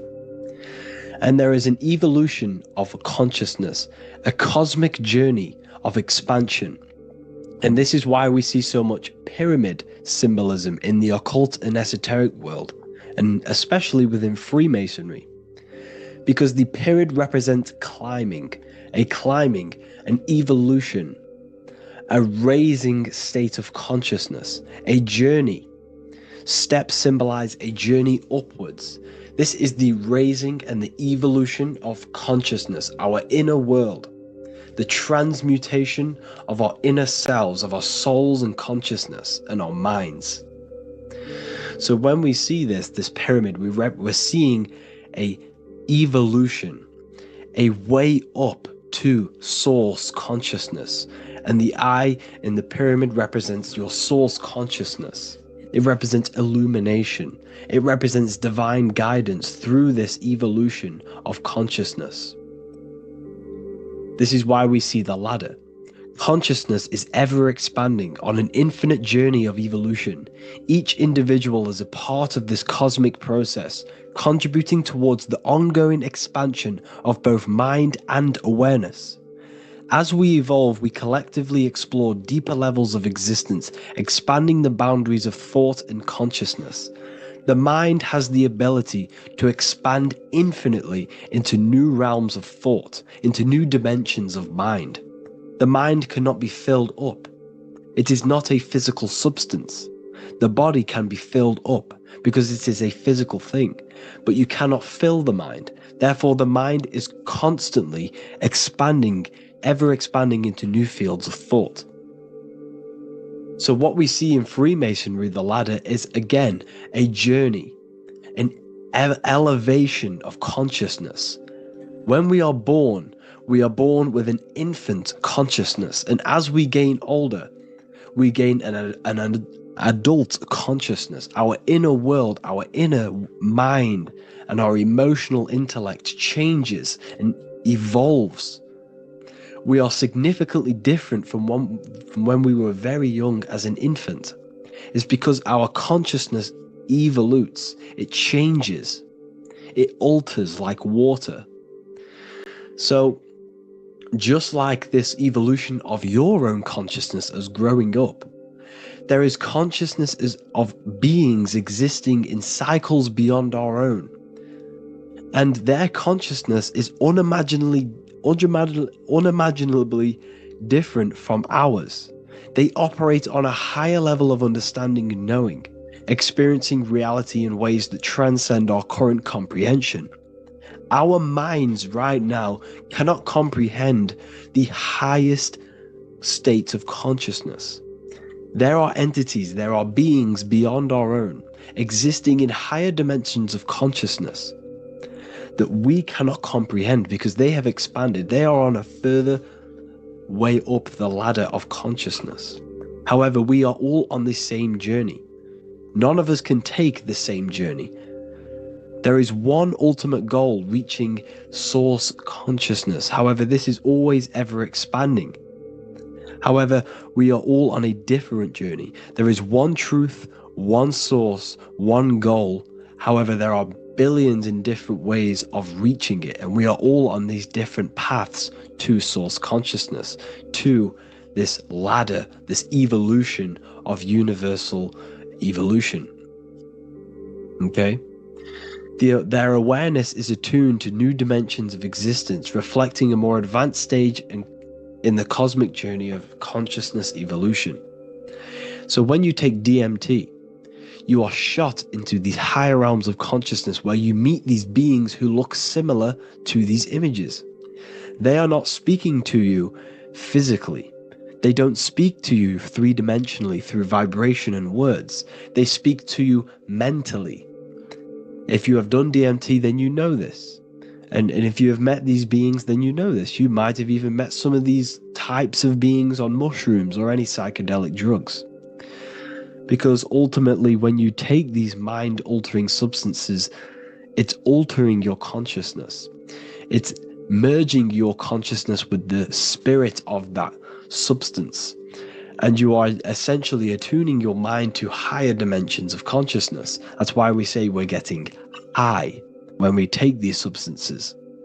Therefore, when you meet these beings on DMT, you are essentially meeting beings who are attuned to higher dimensions of consciousness, and they speak to you mentally. They speak to you telepathically through thought, because the universe is mental. Everything exists within the mind.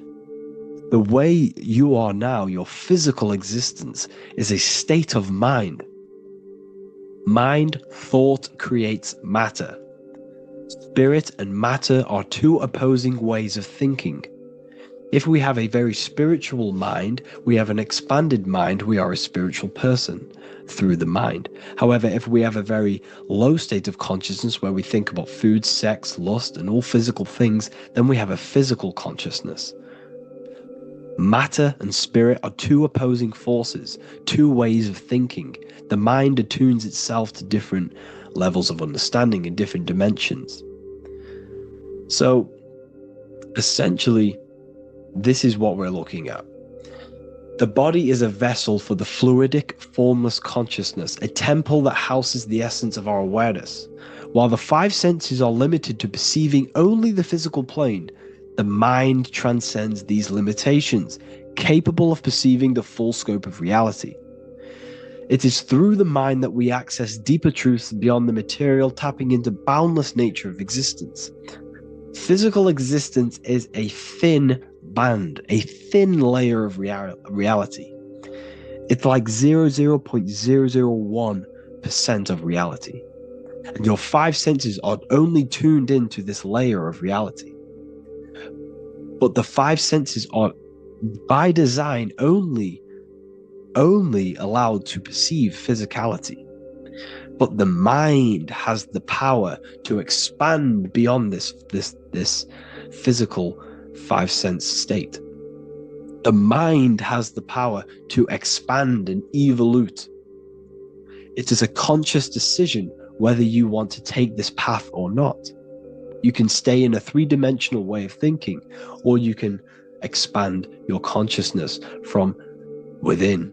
It's not an external journey. There is no God going to save you. You must save yourself. Therefore, behind every single one of these eyes is the same source consciousness. However, we are all different cells in a different journey. The organs in your body, the cells in your body are all alive. They all possess same consciousness, universal consciousness. However, we are all on a different journey of evolution. As above, so below. As the baby is in the mother's womb, when the baby becomes conscious there is a world outside of its mother, what does it do? It presses and seeks a way out to be born in the other world outside of its mother. It is the same with your consciousness, your mind. When your mind becomes aware that there is realities beyond the immediate surroundings, it seeks a way out. And this is exactly what I'm doing to you now. I am now expanding your mind and telling you there is other ways of reality. There is other dimensions of consciousness which you can access through inner transmutation, through different ways of thinking, spiritualism, and meditating and connecting with yourself and detaching from external things. We can upgrade our consciousness. Your body is a womb. Why Jesus says you must be born again to see the kingdom of God, because you are born physically and then you must be born again spiritually, awakening your inner consciousness. So like I said, as the baby is in the womb, it's the same principle. As above, so below. You were a baby, you were in your mother's womb, and you figured out there is a world outside of your mother, so you seek to way out your mother to be born in another world. It's the same now. You must do this now. This is your spiritual evolution. This is the evolution of consciousness. It's ever expanding. When you die, this is a transition. You must learn to not fear death. This is another part of your spiritual journey. You must master death. Therefore, like I said before, the mind has limitless capacity to expand into new realms of thought, continuously exploring uncharted ideas and concepts without boundaries. The mind can ever expand. It can never be filled. It can never ever know everything. There is infinite fields of knowledge, infinite fields of thought. Your current state is just one stage on an infinite pathway. You won't remain human forever. The human experience is a crucial phase where we learn to balance polarities, master the fundamental laws of the cosmos. It is a period of growth and transformation, preparing us for the next stages in our cosmic evolution. The goal is to strive for perfection, yet the true perfection is unattainable. It's like a tunnel, and there is a light at the end of the tunnel. And as you walk through this tunnel, the light is ever moving backwards. You should forever seek to meet that light, but you will never meet that light because consciousness is ever expanding. You should strive for perfection, yet knowing that perfection is forever unattainable. The journey is endless, with each step revealing deeper layers of understanding and experience. The pursuit of growth and expansion is itself the essence of our evolution. You can find all of this knowledge in the amazing book that I have read for years. I have read this book, The Emerald Tablets of Thoth, the Atlantean, by M. Dorial, translated by M. Dorial. I'm telling you now, this book, now that I've told you this, you have some context on the book. The whole book is about evolution of consciousness. He's talking about higher dimensions beings. He's talking about how you can transcend this physical plane. It is truly the most amazing book you will probably read. One of the best spiritual texts you'll see. It's hard to understand, so you must read it over and over again. And the more your mind progresses, like for me, I read this every couple months. And the more I learn about consciousness, the more I expand my own consciousness. And every time I read this book, I pick out something new that just completely blows my mind. Because you can only understand this book to your level of consciousness, to your level of understanding. So now that I've told you all this information, go and read this book and it will absolutely blow your mind. And so will the Book of Wisdom Volume 2, which is now available. I released it the other day. I'm just going to read a page out now. This page is called Spirit and Matter. The Earth is not merely a dense, lifeless rock drifting through space. It possesses spirit, a living essence that animates its form. But what do we mean by spirit? Spirit in esoteric terms refers to the energy, the life force, animating the principles infused in matter. So essentially, what this page is talking about is how everything has spirit, consciousness within it. You are the middle, you are spirit and matter. You have the ability to expand your mind to the God self and raise above our animal instinct, our material self, and know the divine and expand. Animals cannot do this. Animals are not self-aware. Humans possess self-awareness. We can observe our consciousness. We can say, why do I exist? We can look in the mirror and know that we need growth. And this is what Anunnaki means. Anu means above. Anu was the supreme god of the sky, which is a metaphor. He represents spirit above, heaven. Anu came down to earth and married Ki, the goddess of the earth, which represents matter. It's a myth, it's an allegory. Anu married Ki and gave birth to the Anunnaki. Spirit came down and infused with matter and gave birth to the human, which is you. You are spirit infused in matter, Anu and Ki, Anunnaki. You are the Anunnaki. And this is just one of the teachings in my book. Honestly, this book is absolutely amazing. If you truly, truly want to expand your consciousness, give this book a read. And obviously, if you're inside the university, I give you this book for free. A paperback version. If you join the university, follow the steps inside of the general chat, you'll be able to download this book. Or, sorry, not download it. Order a paperback for free. All you have to do is pay for the shipping. You'll also gain amazing knowledge inside of my library, where your mind will just be overblown with the amount of esoteric books. There's over 45 rare occult books, plus you get a PDF of the Volume 1 and Human Health Guide. You get reoccurring updates where I expand on symbolism, occultism, where you will just feel absolutely amazing once you understand esotericism in yourself. You'll also learn how to create the dream reality that you want with the Manifestation Mastery course, where I teach you how your consciousness creates reality. You'll have a real lectures where I post lectures on symbolism, occultism, esotericism. There's a conscious community and live calls and Q&A where you can ask me questions and I'll answer your questions. I just want to say thank you to everyone who has joined the university. Thank you for even liking and watching this video. Any support I just appreciate every single one of you. Please, if you can, leave a comment and a like on this video and let me know any videos you want me to make in the future. And I will start uploading a lot more to the YouTube. So yeah, thank you all for tuning in today. Have an amazing day.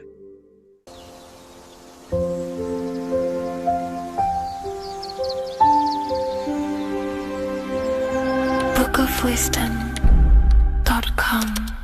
Visit today.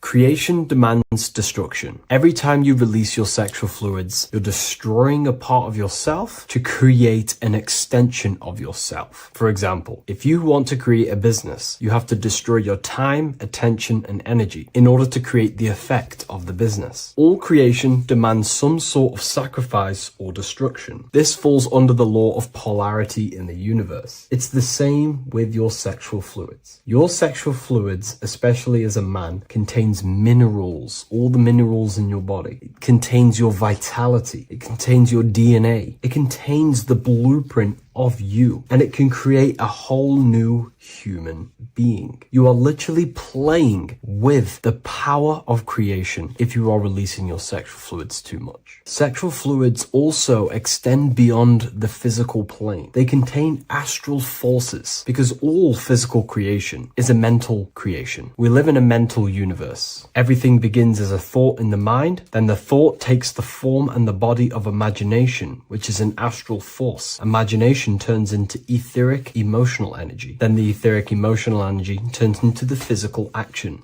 and the physical manifestation. We live in a mental universe. Therefore, these dimensions do not exist separately. They are permeating and mixing in with all. Your physical body has an astral body. Everything physical has astral forces behind it. Semen is known as the astral fluid of the soul. It feeds nerves, the channels of life force and consciousness within the body. And every time you release it, you're destroying a part of your vitality, your brain, your nerves, your energy levels, your creativity, and your DNA to create an extension of you. Therefore, it is a sacred fluid within your body and not something to be played with and to be released too much. Think about it. This is a very creative energy, your sexual fluids. It can create a whole new human being. This is how powerful it actually is. It is the power of creation, and the misuse of this power can destroy your own vitality and your life of your body, because that life you are giving in order to create an extension or a child is the same life you could keep inside of you and not waste to recycle and regenerate the body. Sexual energy has been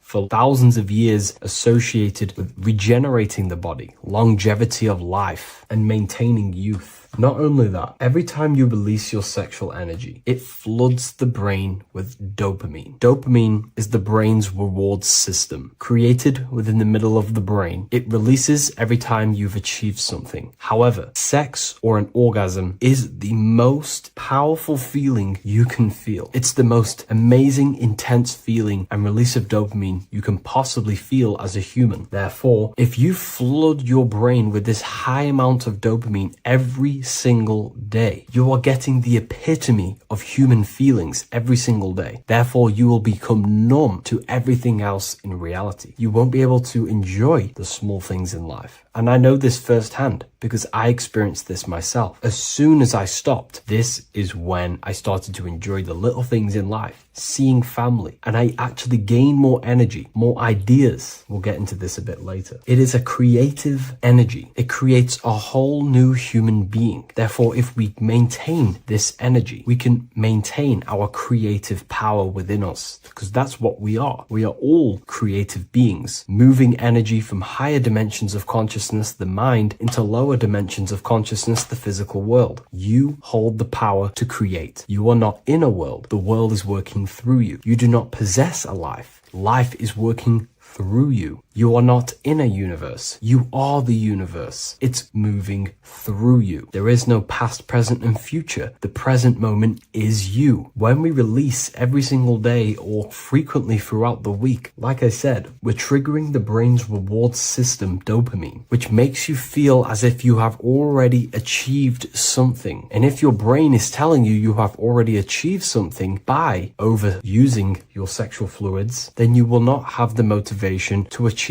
other things in your life. I know this firsthand. I became very lazy. I didn't want to work. I didn't want to do anything because subconsciously my brain felt as if I've already achieved. If we look at the symbol of the Baphomet, we notice the Baphomet has horns and a goat head. Now we look at the word horny. When you become sexually aroused, it's known as horny, which is the horns, representing the lower mind. The lower mind is the mind we use for our animal instincts. We have two parts of our mind. A higher mind, which is contained of higher thought, which chases spiritual things such as love, wisdom, knowledge, and God. Then we have a lower mind, which chases the things of the material world closely associated with the ego, chases validation, material gain, status, and physical sensation, physical pleasures. It is these physical pleasures that can keep you in an endless loop, making you feeling empty inside, because nothing material can ever satisfy our internal world. Nothing. You can achieve millions of dollars. You can achieve your dream house, your dream car, your dream watch. And if that is the only thing you are chasing, you will feel empty inside when you achieve it, because nothing of this material plane can satisfy you. Nothing of the lower mind can ever satisfy you. This is why we must sacrifice the lower mind and overcome the lower mind and the lower instincts. One thing I found amazing when I mastered my sexual urges and my lust is that my mind became a lot more clear. The thoughts and the time and the attention that I used in my mind to go towards lust, sex, and chasing these things was taking up a lot of mental space, time,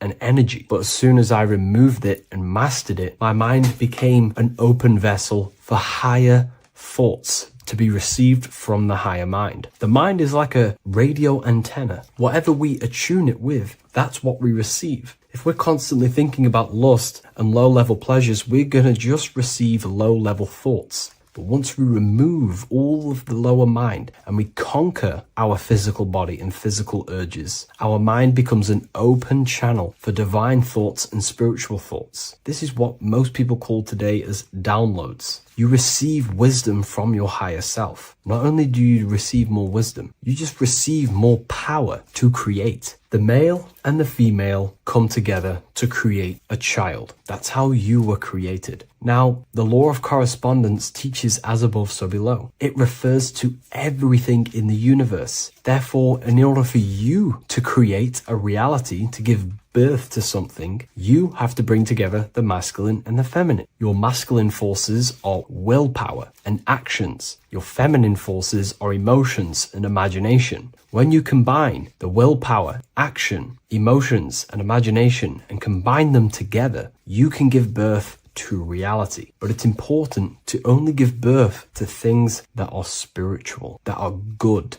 that are for the benefit of yourself and humanity, and not for the ego and the lower mind. Killing our lower mind is essential for spiritual ascension when we die. The thoughts that we give the most attention and energy to when we die are pretty much the same thoughts that we're going to think when we die. When you die, your physical body and external world is stripped and you're left with your internal world of consciousness, more than likely be resonating within the lower astral plane before you move on to any higher dimensions of the astral. It's important that we kill any addictions such as sex, food attachments, emotional attachments to people, any desire for material things before we physically die. The Hindus taught this, Buddhism taught this, the ancient Egyptians taught this. We have to remove the desires in our heart for material and things before we physically die, because when we die, we cannot fulfill physical pleasure. Therefore, we will create our own suffering within the astral dimension. So sex is the biggest part of this.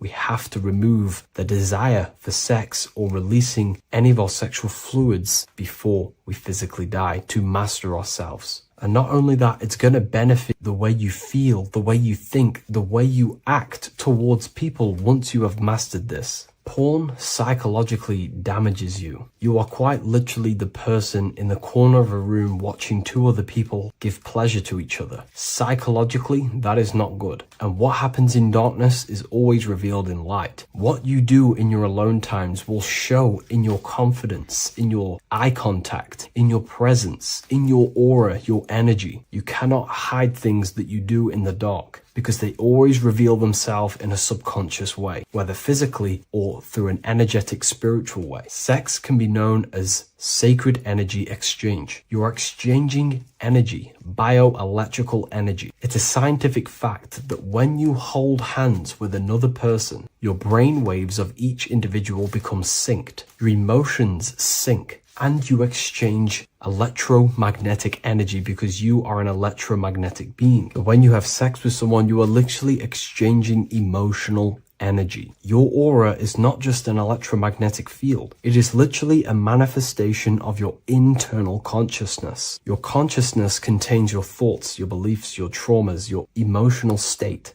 And this manifests externally through the vortex of your heart into an energy presence around your body. This is why you can feel sad when someone else is sad next to you, because their energy is merging with yours. When you have sex with someone, you are quite literally exchanging consciousness, beliefs, traumas, emotions, feelings, vibrations, and your consciousness merges with their consciousness. So be careful with just having casual sex. Now, I'm not here trying to say never release, never have sex with your partner. I'm not saying that. I'm saying take caution with these things. Take my teachings with a pinch of salt. If it benefits you, that's great. I'm not here to tell you how to live. I'm simply giving you my research and the things that have helped me in my life on my esoteric research, awakening, or spiritual path. I don't like calling it a spiritual path, because it's not spiritual. It's simply just life, the knowledge of consciousness and the self. So I hope this video helps. If you'd love to read this book, I'll leave a link in the description. This book I wrote myself called The Book of Wisdom, Volume 2.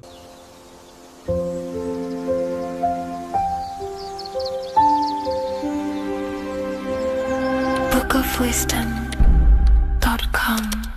Visit today.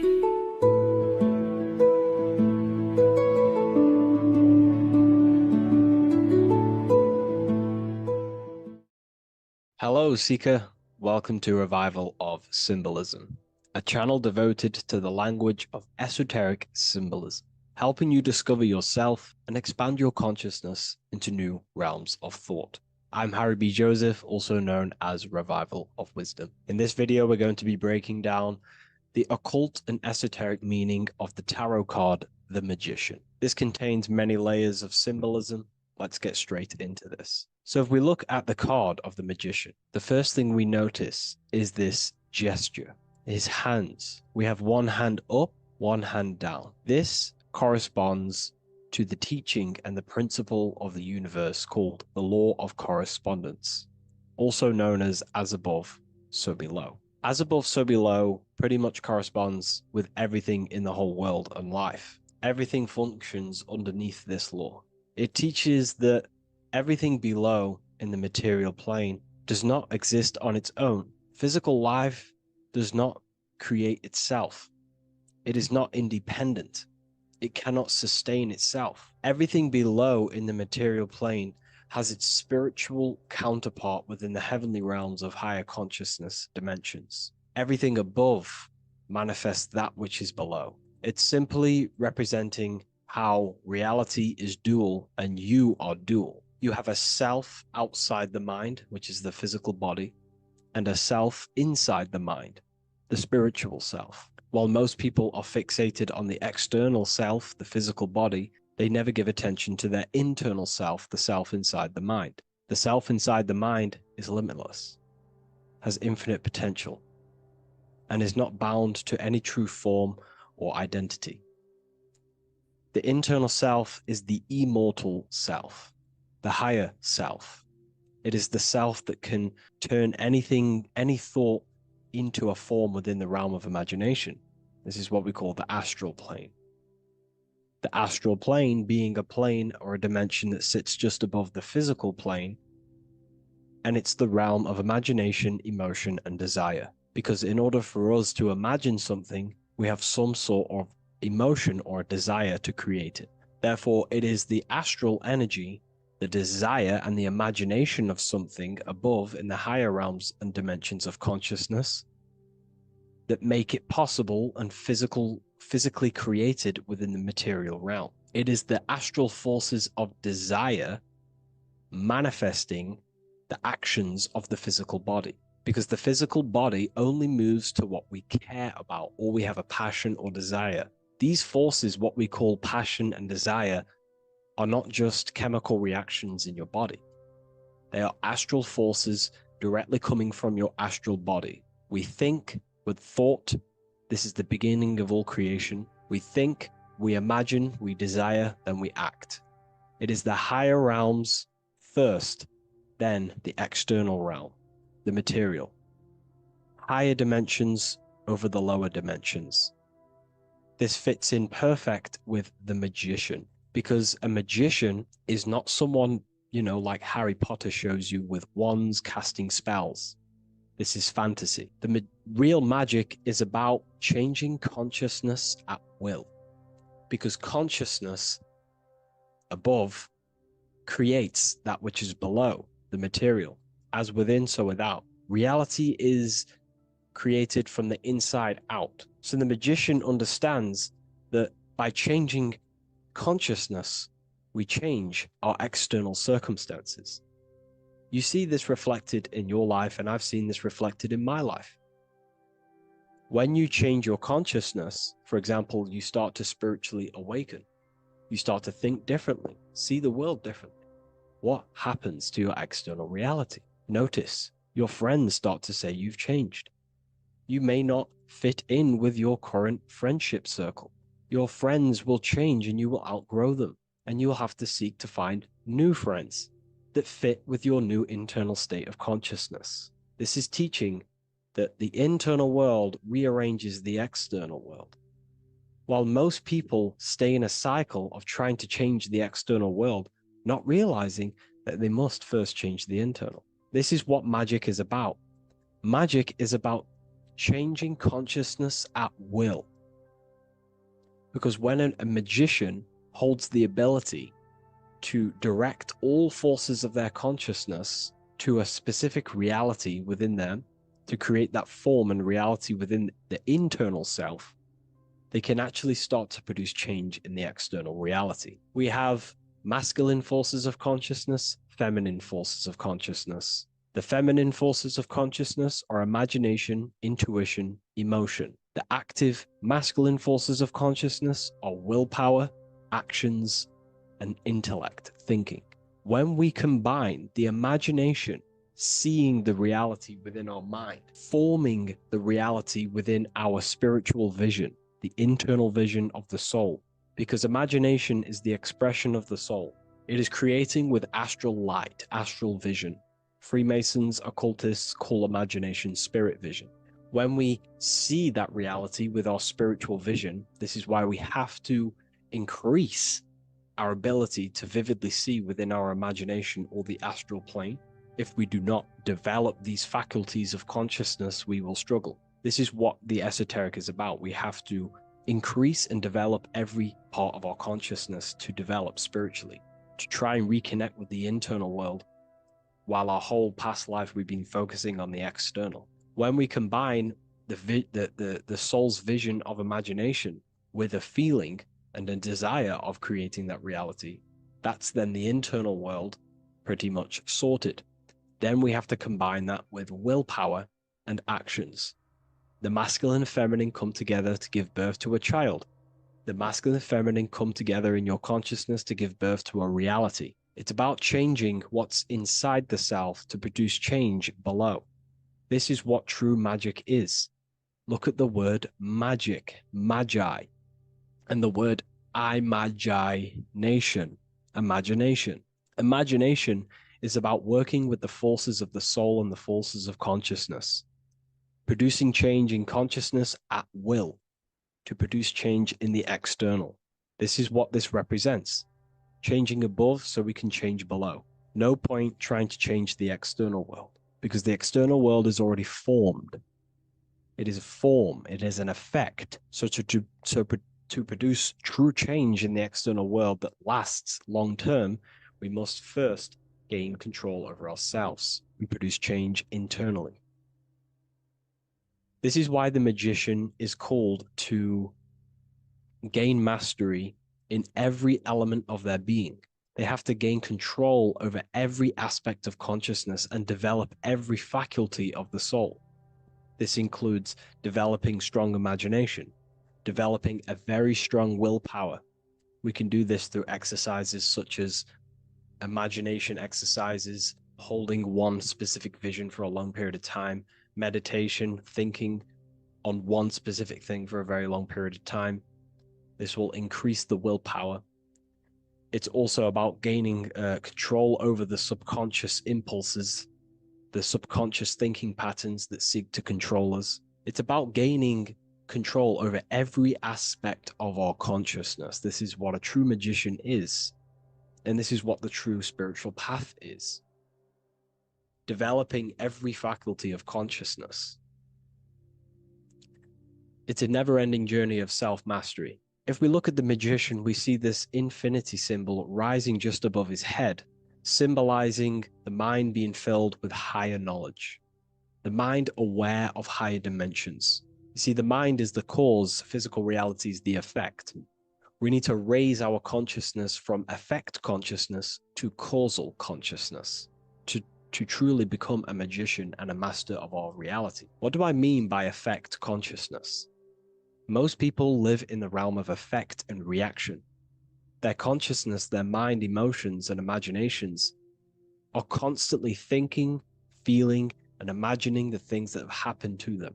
Instead of doing this, we need to change this state. Instead of reacting, we need to become the cause. Instead of thinking and imagining and feeling the realities that's already gone past and things that have happened to us, we need to change this so we use the powers of the soul, the powers of consciousness as imagination, emotion, the intellect, as causes and not reactions. This is how we truly become a magician and apply this principle of as above, so below. We need to think, feel, act, imagine, and use all the faculties of consciousness and the creative powers of the soul to cause things, to create a better future, to imagine a better outcome, instead of dwelling in reactivity, because reactivity will create a constant cycle of negative manifestations. If we sit around and moan, complain, think, imagine, feel the things that have happened to us in the past, the mind is the cause. And if the mind is in that state of reactivity, it's just going to constantly create more negativity in your external reality. This is what it's all about, as above, so below. You can see the sword here. The sword cuts through the air. The air is one of the 4 physical elements. Fire represents the spiritual body of consciousness. Water represents the emotional body of consciousness. Earth represents the physical body of consciousness. Air corresponds to the mental body of consciousness. So this sword is a symbol of a sharp mind. The mind needs to become very sharp and very disciplined and very controlled, both consciously and subconsciously. What does this mean? We have to gain control over the mind. We have to become more conscious of the thoughts that are happening inside our mental field, because the mental field of consciousness is pretty much the birth of all creation. We think, imagine, feel, then act. So we must gain a sharp intellect, a sharp mind, a sharp, powerful mind. The sword is also a symbol of power. So this is a symbol of a powerful mind, a mastered mind. This is your sword. This is your tool to create, because you are a co-creator. As above, so below literally tells you that you are God itself. The same powers God used to think everything into existence, such as nature, the stars, the human body, the macrocosm, the world. God thought the world into existence. We live in a mental universe. All creation is first thought, then manifested physically. The same powers of thought God used to create the world is the same power that you use to create your world. You are cut of the same fabric of God. You are a microcosm, as above, so below. God is the macro, you are the micro. What is the wand? The wand is not real. This is not a real wand you cast spells with, but a symbol. The symbol of the wand represents direction of consciousness, willpower, and attention. We have 2 spiritual currencies which pretty much create our experience and reality: time and attention. That's why we say we spend time and I pay attention. These are your currencies. These are how you create and generate reality. Moving on to Jesus and Satan, we see there's an exact same symbolism within the ancient paintings. Jesus pointing up, Satan pointing down. Satan is the egoic force within one's consciousness. He is a symbol. Satan is not a real identity or being or entity. He is a symbol of a personality and a force within one's consciousness. Satan represents the negative forces of the ego that tells you to do things that is wrong. In your heart, you know what is morally right and wrong. Let's say you're thinking, you get a random thought of stealing an old lady's purse. You, in your heart, know that is wrong. But Satan is the force inside of you that says, do it anyway. Don't listen to the heart. Get the personal gain. I want the money. That's Satan. Jesus is the higher mind, the aspect of our consciousness that dwells above the ego. It's the part of our heart that desires the spiritual. Our heart is the generator of our reality. And whatever we desire is what we generate. You only take action and generate your life on what you care about or what you feel. If someone's talking about something you don't care about, you say, oh, I don't care about that. But if you care, you will listen. If you care about something, you take action towards it. If your heart desires the material, you have been taken over by the egoic force of Satan.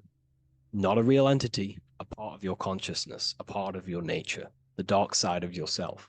Jesus represents a heart that desires the spiritual wisdom, the things that cannot be seen.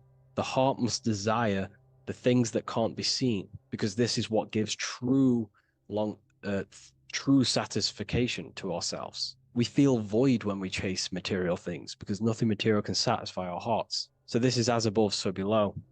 Jesus is the higher mind. Satan is the lower mind. We must place our hearts on the higher things and give our hearts and desires to knowledge, the things that we cannot see, because this is what gives us true fulfillment. We also see this symbolism in the Baphomet. As above, so below. The material realm below And the fire up here, the fire symbolizes spirit, the spiritual made manifest in the physical. This is all the same symbolism. It corresponds to everything. You can use as above, so below to determine truth. If someone tells you something and tries to make you believe it and it does not correspond with the law of correspondence, then you know it's a lie. You can use as above, so below to manifest things. You can use as above, so below to see the world as a reflection of God. We are in God's kingdom. This is God's world, and you are creating in the world through the same powers of God, thought. You are a small version of God, co-creating a world and reality in earth. You yourself are an earth. Your body's the earth. Your consciousness is God and heaven. So I hope this video helps. The occult goes deeper than you could possibly imagine. If you wish to go even deeper, join our community, Ethereal University. Please leave a like, share, comment on this video for more.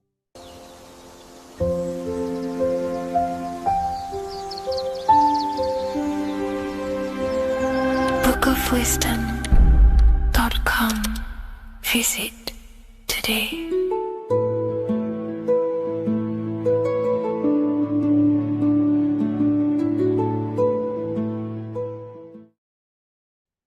What if I told you many people around you have probably sold their souls? It's more popular than you think, and it's very easy to do. Selling your soul is not something that you can just go and meet the devil and do it. It doesn't work like that. But before I tell you exactly how you can sell your soul and how not to sell your soul, what is the soul? So looking at Jesus, we always see two lights surrounding his head, one surrounding the heart. And as of course, if you've been watching my channel, you know Jesus represents you. He represents the divine essence of the universe made in human form. Each one of us possess a fractal of God's infinite consciousness. We are all God. We are all God experiencing himself in a three-dimensional divided form, separated from his oneness. God wanted to experience himself, so he made this world. So each one of us possess a soul, and the soul is the spark of God's infinite loving consciousness, filled with God's loving moral law. So the reason why Jesus is always have a light above his head and a light on his heart is because this represents the brain and the heart. The brain is not the mind.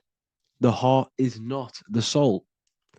The brain is the physical manifestation of the mind. It is the physical mechanical computer for the spiritual mind. The heart is the physical manifestation of the soul. The heart is a brain. In fact, it contains 40,000 specialized cells, which are the exact same cells found in your cranial brain. Yes, your heart is an emotional brain. Your cranial brain is a thought brain. It's a computer. Okay? Everything that exists physically exists non-physically. This is what the ancients called spirit. Just means invisible force. The mind, the thoughts are not made of atoms. You can't touch, you can't find tangible thoughts, imaginations. These things exist spiritually in metaphysical counterspace. It's the same with your emotions. The emotions are spiritual. They are not physical. You can't touch them. So thoughts are the language of the mind. Emotions are the language of the soul.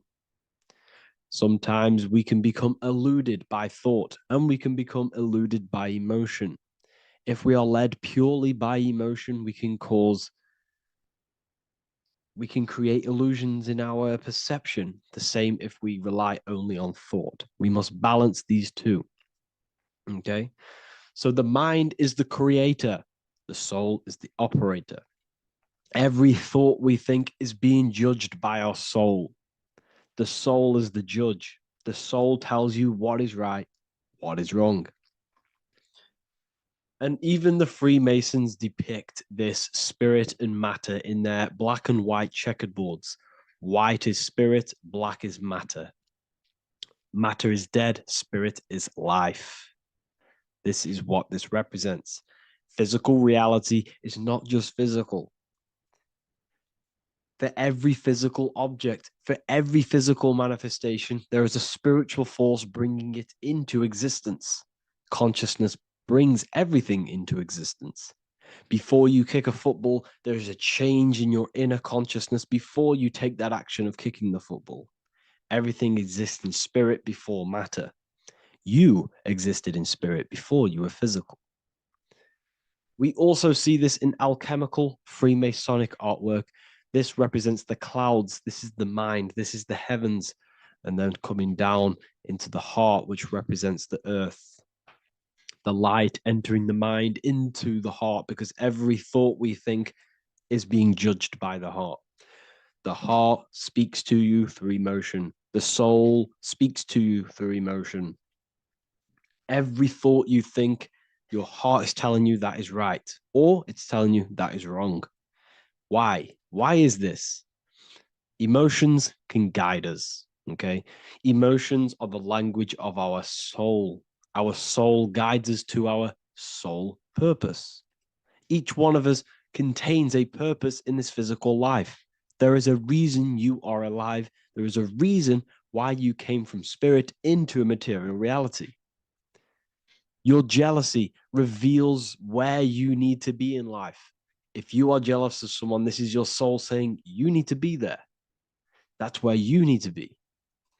Your fear reveals your greatest growth in order for you to reach your life's purpose. If you fear something, this is your soul telling you you need to overcome this in order to reach your life purpose. This is the next obstacle. The soul, your life purpose is not found in your passion. It's found on the other side of your greatest fear. The soul's always seeking, it's always seeking truth. It's always seeking to expand, to learn. The soul must go through pain in order to overcome, in order to grow. That's why we are here, to grow and expand and create.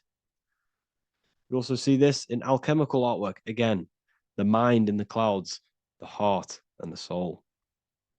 They must work in unity. Each one of us contains the spark of the divine, which is the soul. Okay? Which is the soul. This is the operator. G-O-D, generator, operator, destroyer. The generator is the mind. The operator is the soul. The destroyer is the body. Everything will generate, everything will operate, and everything will die. That's the Trinity, the Father, the Son, the Holy Spirit. There's always a Trinity, Brahma, Vishnu, Shiva. Okay, so each one of us contains God's law, and it's encoded within our consciousness, within our soul, within our heart. That is what's judging everything you do. Every time you hurt someone, you can feel it. If you've ever punched someone, you can feel it. You know it's wrong. If you've ever stole something from someone, it doesn't matter what you've learned in the past. If you steal something, you know deep down within your soul it's wrong. This is because each one of us are encoded with God's law of love and integrity. I don't care how tough you think you are and how hard you think you are and what you've done in your life. I don't care. You know what is right, what is wrong, because you are encoded with love. Does not matter how far your mind can take you away, how corrupt your mind can become. There is always a spark of love and empathy in your heart, in your soul. You know this when a child. When you're a child, you're not racist. You don't want to hurt anyone. You don't want to steal. As a child, you're pure love, you're pure awareness, you're pure. You would never think about being racist. It's the corruption of the mind that leads us to corruption. Our soul always wants to do good. So the soul is encoded with God's law. And when we go against this law, this destroys our body. Yes, because your body is electromagnetic, and that's being casted from your heart. So every time you go against the heart's guidance in moral law, we weaken our electromagnetic field, which weakens our body. If you've ever looked at someone who's very negative, you can see them. You can see that they are aging quicker. You look at Scrooge, for example. If you ever watched Scrooge, look at how corrupt he looks. That's his heart. You can see the people's hearts on their face. People who do negative things and have negative thoughts, negative emotions, you can see it in their eyes and their face. It's because it corrupts you. It corrupts the body. It ages the body. Goodness is life. Okay. So can you sell your soul? You cannot sell your soul physically. But what you can sell is your conscience. What you can go against is that moral law. And you can exchange physical material things such as money, fame, cars, houses, business, in order for you can exchange that to go against your inner dialogue. For example, these rappers, celebrities, what are they doing? They're not selling their soul. You can't sell your soul to some entity on the astral plane. But what you can do, you can take money to say, I'm going to go against my heart. I'm going to go against my inner moral law. I'm going to take that money and I'm going to do something wrong. It's basically going against your soul. It's selling your soul's guidance of moral law. That's what selling your soul is. And that's what these rappers are doing. That's why they're so sad. You know, this is why all these rappers are on drugs, doing all sorts of things to escape, to short-term escape what they've done. They're going against their inner guidance for money. And yes, short-term pleasure may be happy for now, but in the long run, it will leave you feeling voidless because nothing material can ever satisfy your soul. Nothing. You could gain £1 million tomorrow, guaranteed within 2 weeks, you'll be back to the exact same position mentally, emotionally as before, because nothing physical can ever satisfy you.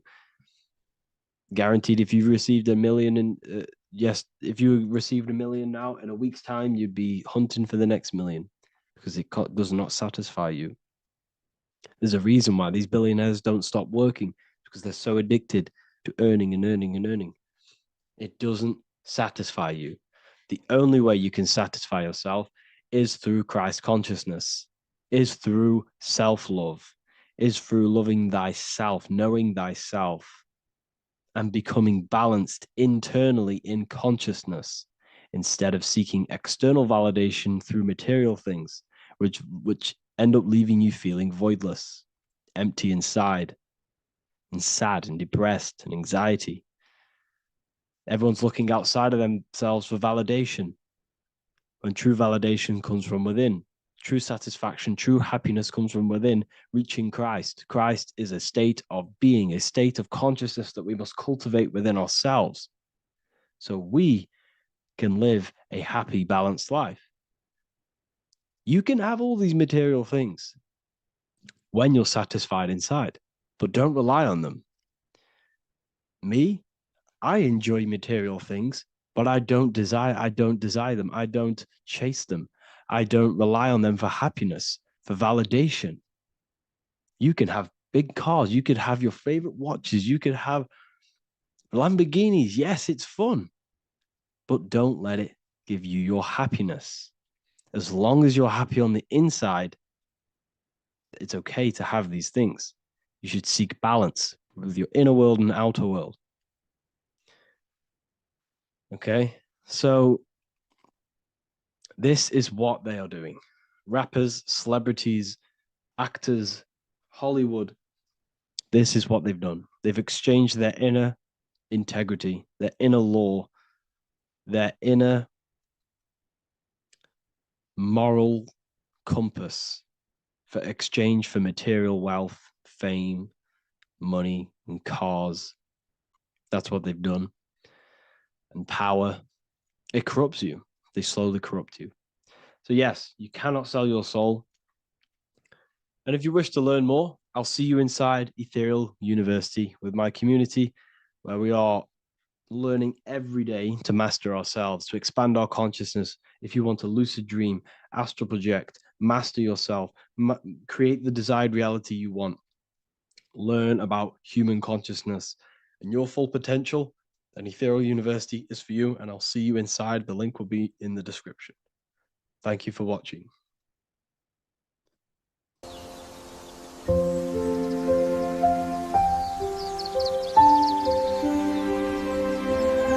bookofwisdom.com. Visit today.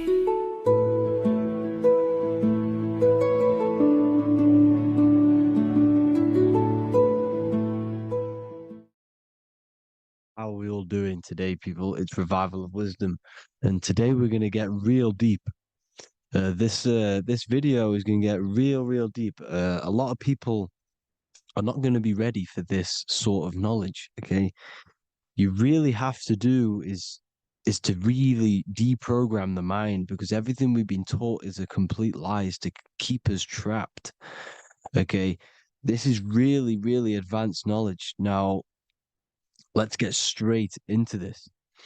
All of the ancients depicted other worlds, and they called this place Midgard.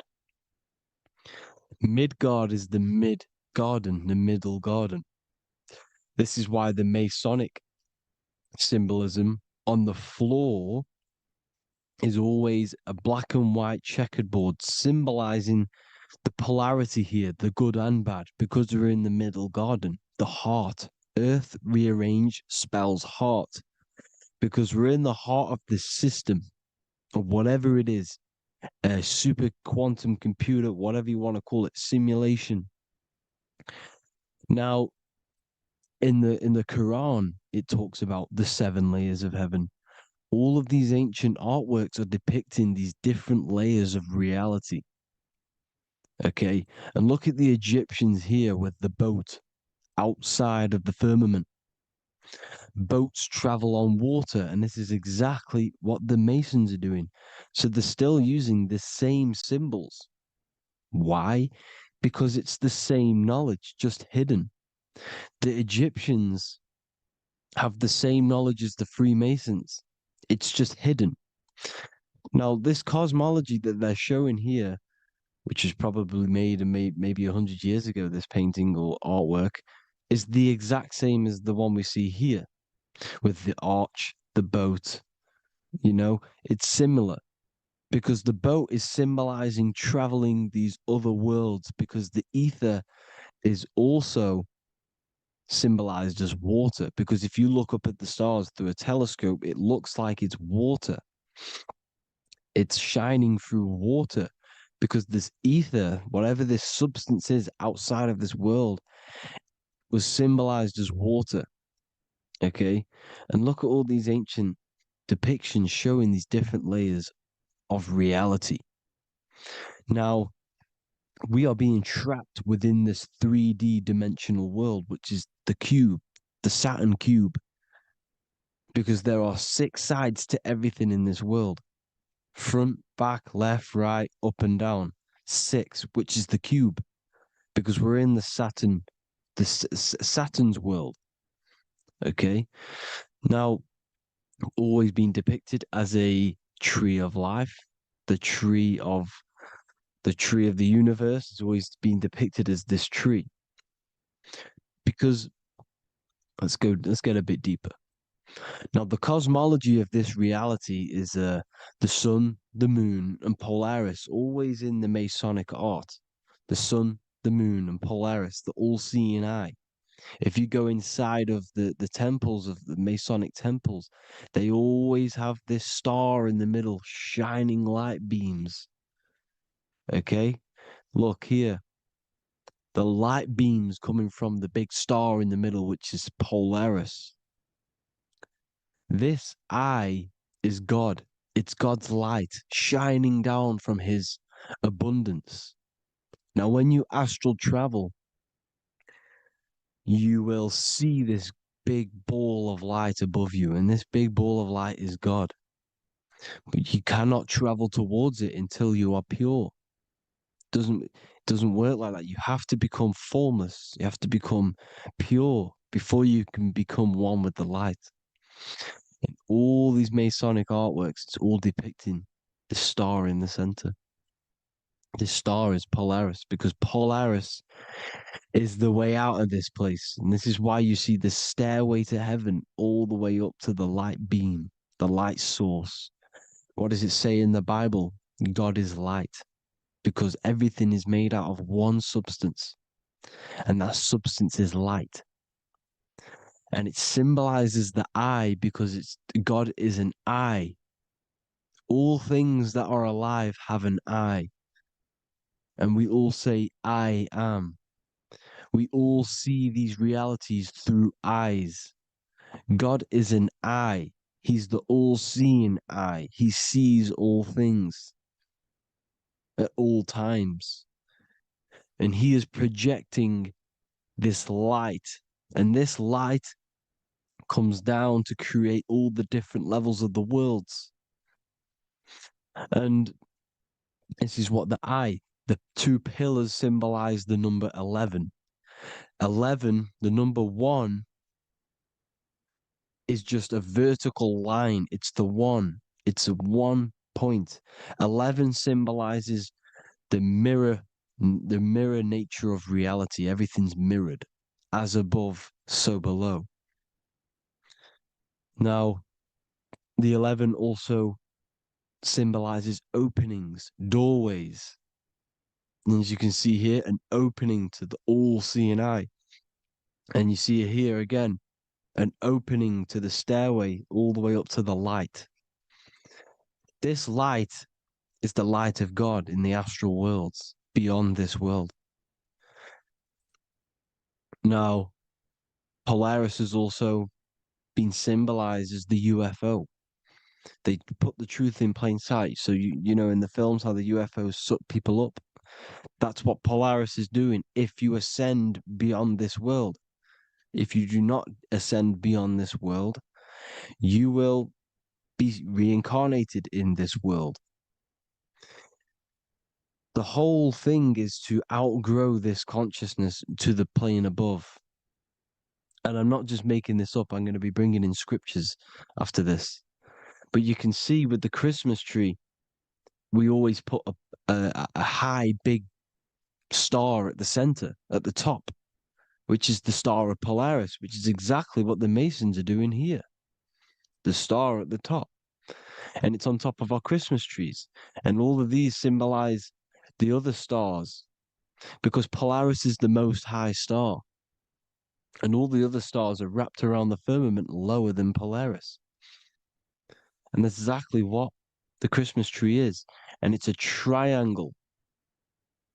It's a triangle, just like light beams travel from one point in the triangle, just like the all-seeing eye. It's a triangle. The light is coming from one point and sending its rays downward. You see, it's kind of like you see here with the water.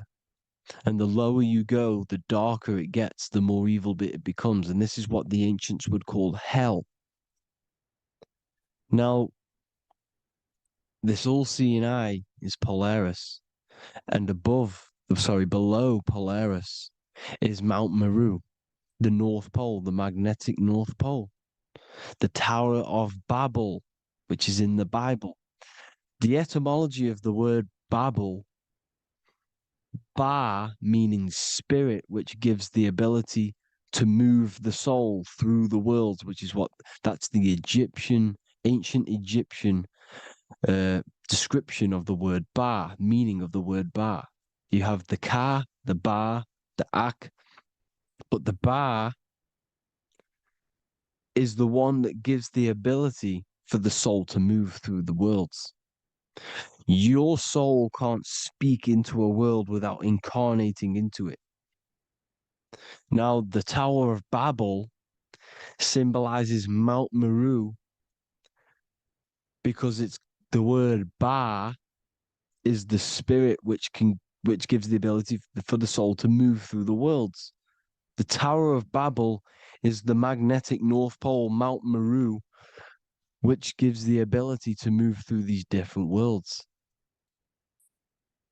And you can see the ancient Tibetans always showing this depiction of these different worlds coming from the center. Because we have to ascend our consciousness. It's not about how good you are to reach heaven. It's about how you expand your consciousness, you expand your mind. So they teach now that you have to be good in order to reach to heaven. It's about expanding the mind, expanding your consciousness to these different planes, these different realms. So that's what it's about. And Jesus was known as the fisher of man. Now, Jesus is a massive part of this. He was known as the fisher of man because he was fishing. He could have been fishing. He could have been one of these deities that had come down from these different higher realities and pull people up. So they would so they called Jesus the fisher of man. And he says unto them, follow me and I will make you fishers of men. So these deities that we see in the past, like Buddha, Krishna, Hermes, Thoth, Jesus, could all be these entities who were coming down to pick up the minds that were worthy enough to see the higher planes of reality. And this is why they called him the fisher of man. Now, when Jesus walks on water, there is a parable with Paul. And he says, but Jesus immediately said unto them, take courage, it is I, don't be afraid. He's talking about astral travel here. He's talking about leaving the body. Because when you leave the body in astral travel to see these alternative realities, you can't be afraid because fear is a bondage, which is what the Emerald Tablets talks about. Lord, if it's you, Peter replied, tell me to come to you on the water. The water.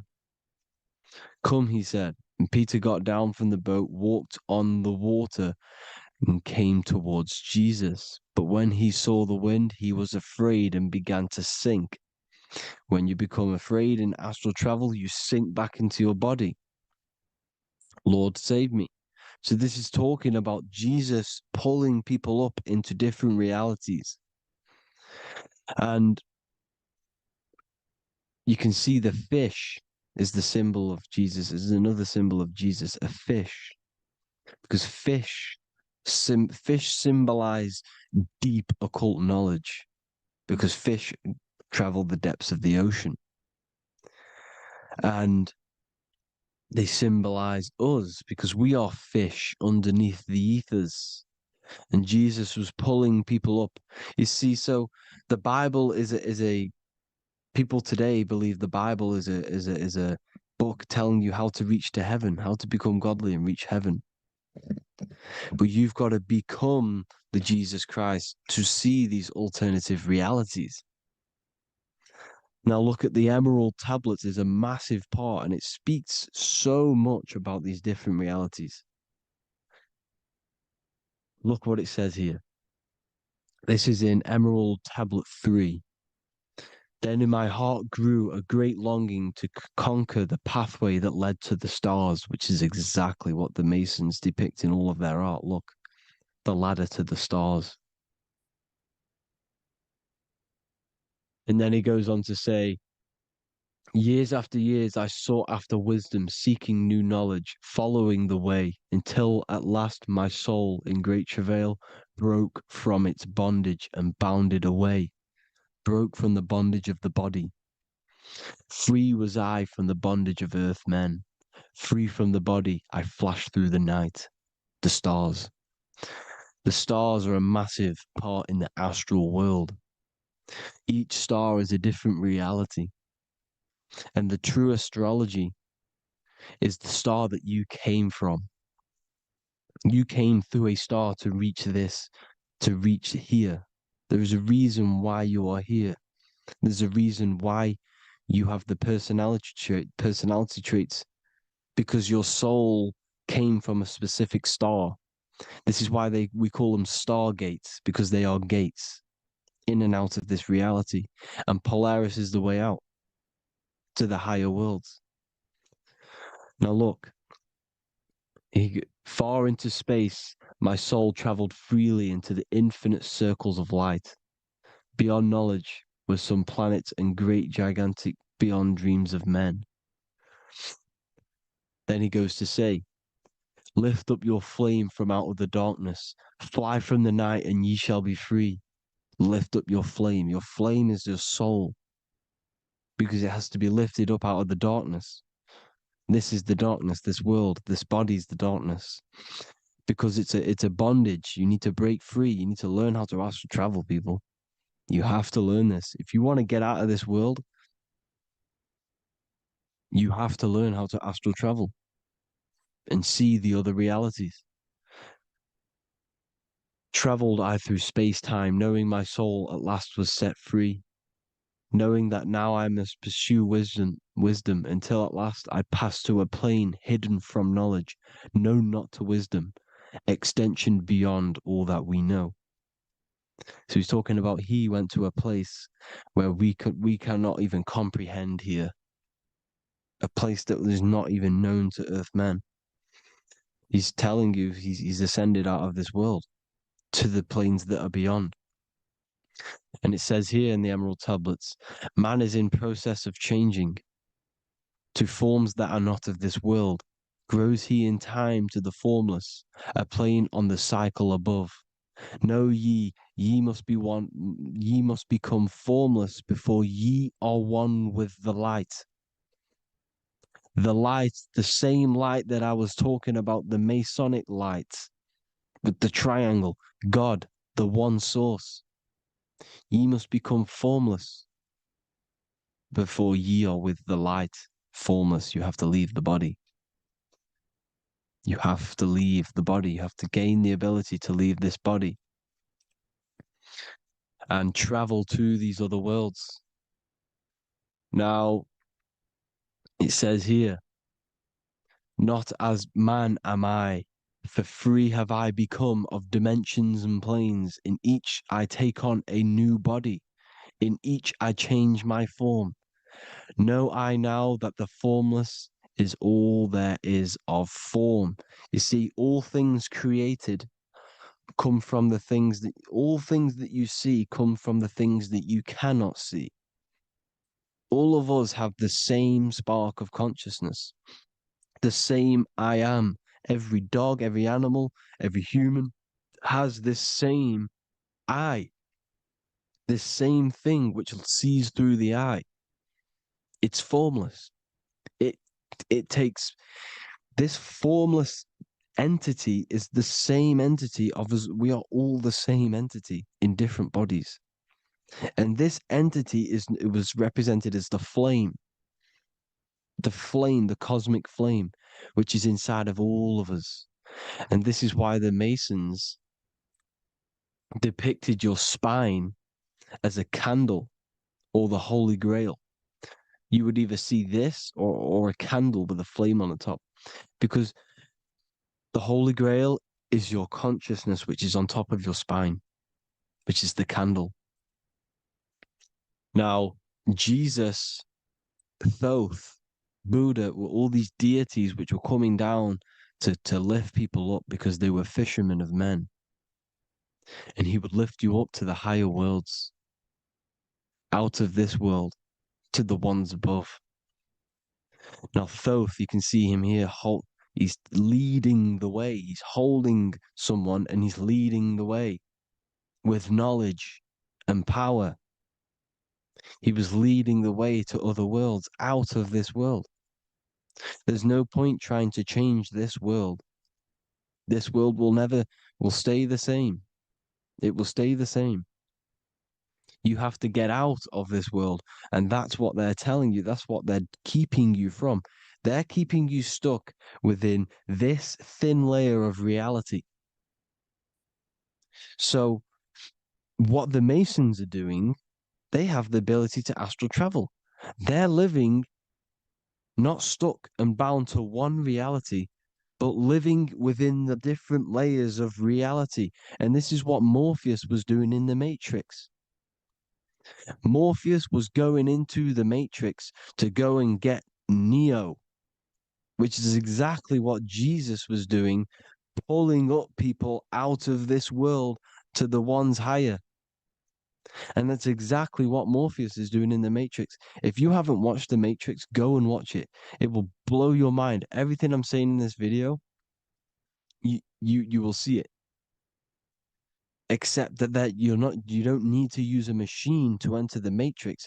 You just use your body. Well, you use your consciousness to leave this body. You see, Neo was also uploading himself into the simulation to pull people out of the simulation. And this is exactly what all of these gods were doing.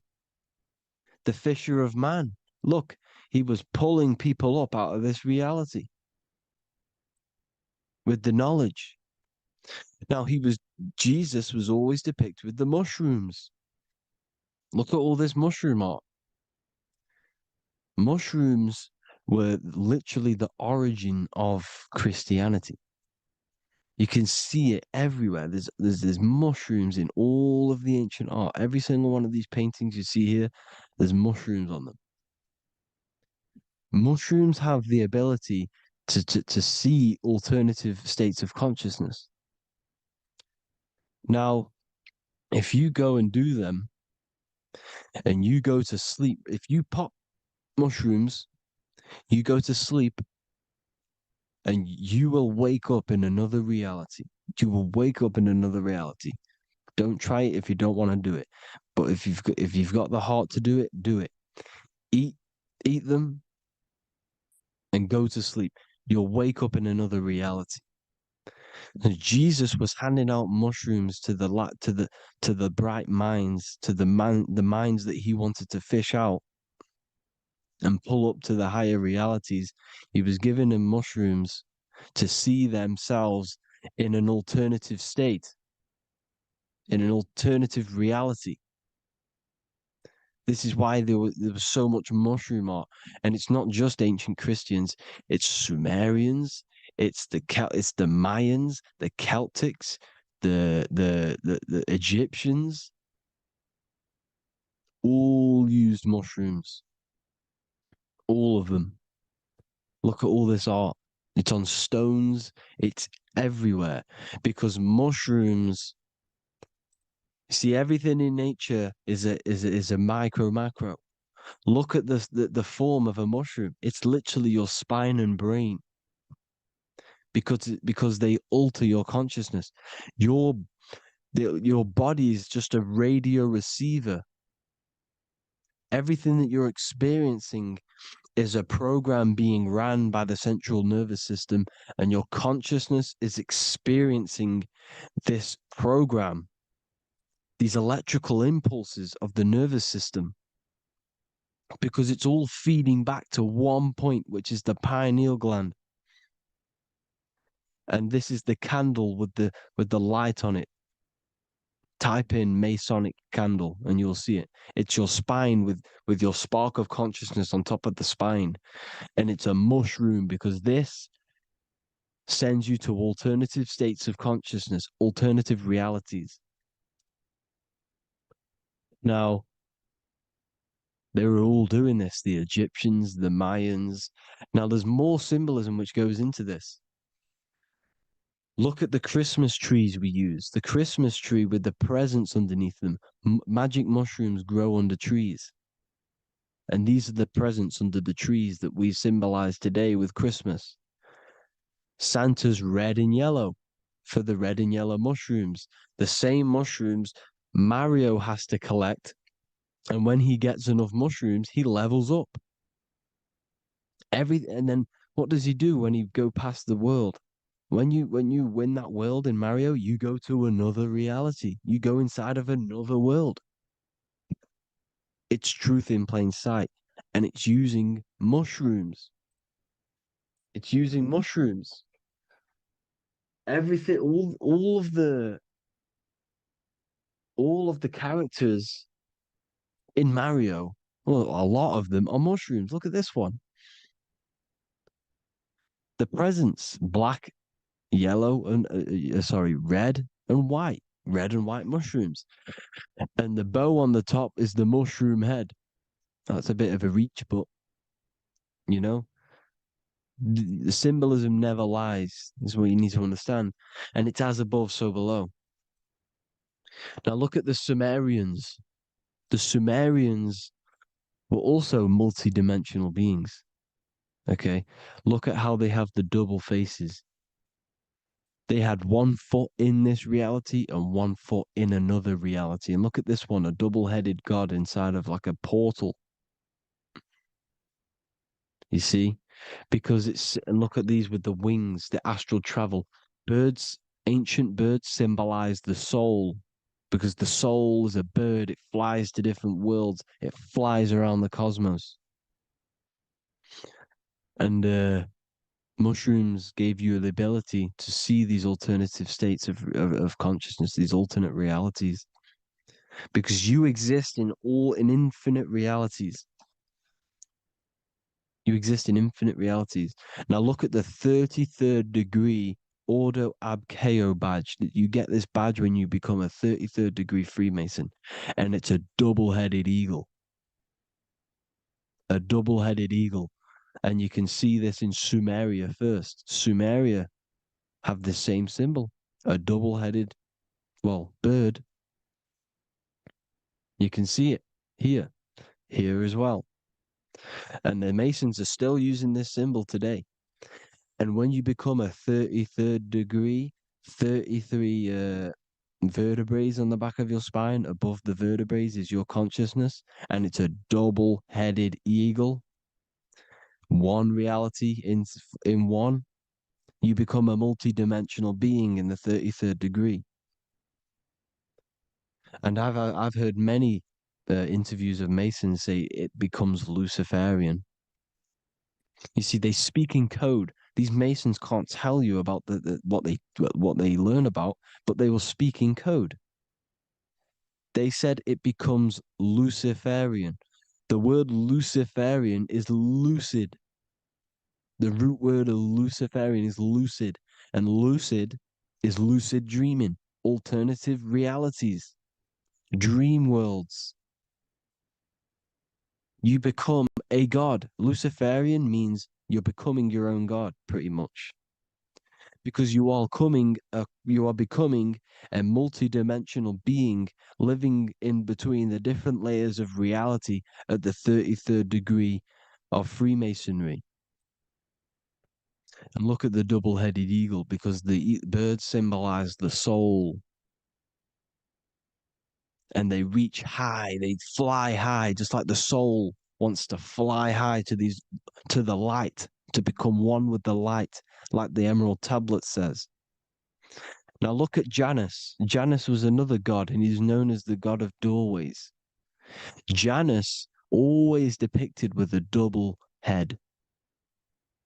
Janus is why we say janitor or January. And January is entering a new year. Janus is known as the god of doorways with keys, always got a key, because keys open doors. That's why the janitor holds all the keys.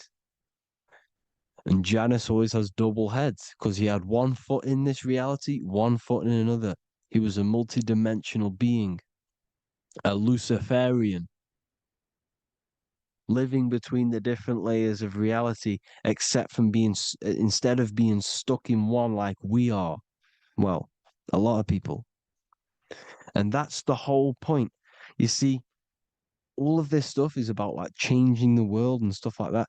This world will probably never ever change. It's probably been like this forever. Well, forever, for a long time. But it's about moving out of this reality to the higher states. And the Masons always depict the ladder. to the luminaries, the stars, with a key, the same key of Janus. The Vatican is a key, and it's in charge of all the religions. Why is it a key? Because they're holding back the key. They're keeping you stuck within this reality, keeping you stuck as identifying yourself with the body, identifying yourself with this world. You are not in the world is within you. This is a program being ran by your central nervous system, and your consciousness is experiencing this reality. Now, this is going to be a mind-blowing video for some people. You have to have an open mind. You have to let go of all the programs.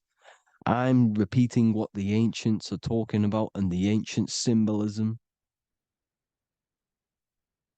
Look at Janus with the double-headed god. He was just another god coming down, giving keys to people who had the worthy mind to be pulled up out of this reality, to be pulled up to heaven, just like Jesus was teaching how to reach heaven. But really, it's an encoded scripture. But anyways, hope you all gained some insight on this video. Have an amazing day. Please like, share, comment. All the links are in the bio for the PDF, for the Manifestation Mastery course, and all the other amazing stuff. And if you want to support the channel, I'd greatly appreciate if you became a Patreon member. Hope you'll have an amazing day, people. God.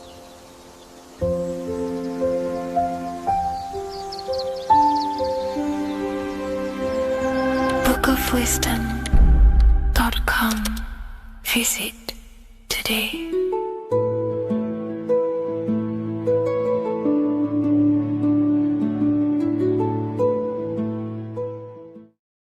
There is a secret meaning behind the number 666. 666 is 3 sixes. The number 3 in occult and esoteric numerology represents the 3 aspects of human consciousness.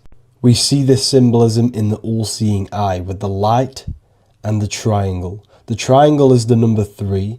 The eye represents consciousness, observation, and the light represents the light of consciousness, because consciousness is pure light. The 3 aspects of our consciousness is thoughts, emotions, and actions. Every thought creates a feeling, and the feeling creates the action. All physical manifestation is driven from these 3 aspects of our consciousness.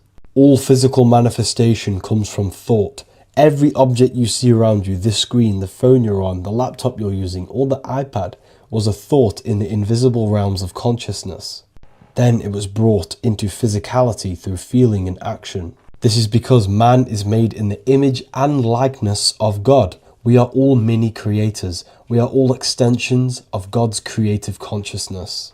Therefore, the number 666 represents 3 sixes. 3 is thoughts, emotions, actions. The number 6 represents the cube, because cubes have 6 sides. This material world that we experience, everything has 6 sides. Everything's created by cubes. We can move forward, we can move backwards, we can move left, right, up and down. This is the cube that we are stuck in. Therefore, 666 represents our 3 aspects of our consciousness, thoughts, emotions, actions, all contributing towards our physical self, material world, material pleasures, completely cutting ourselves off from our spiritual, true, divine self, which means 666 is representing a state of consciousness. A state of consciousness where we only operate from a place of material needs and survival things.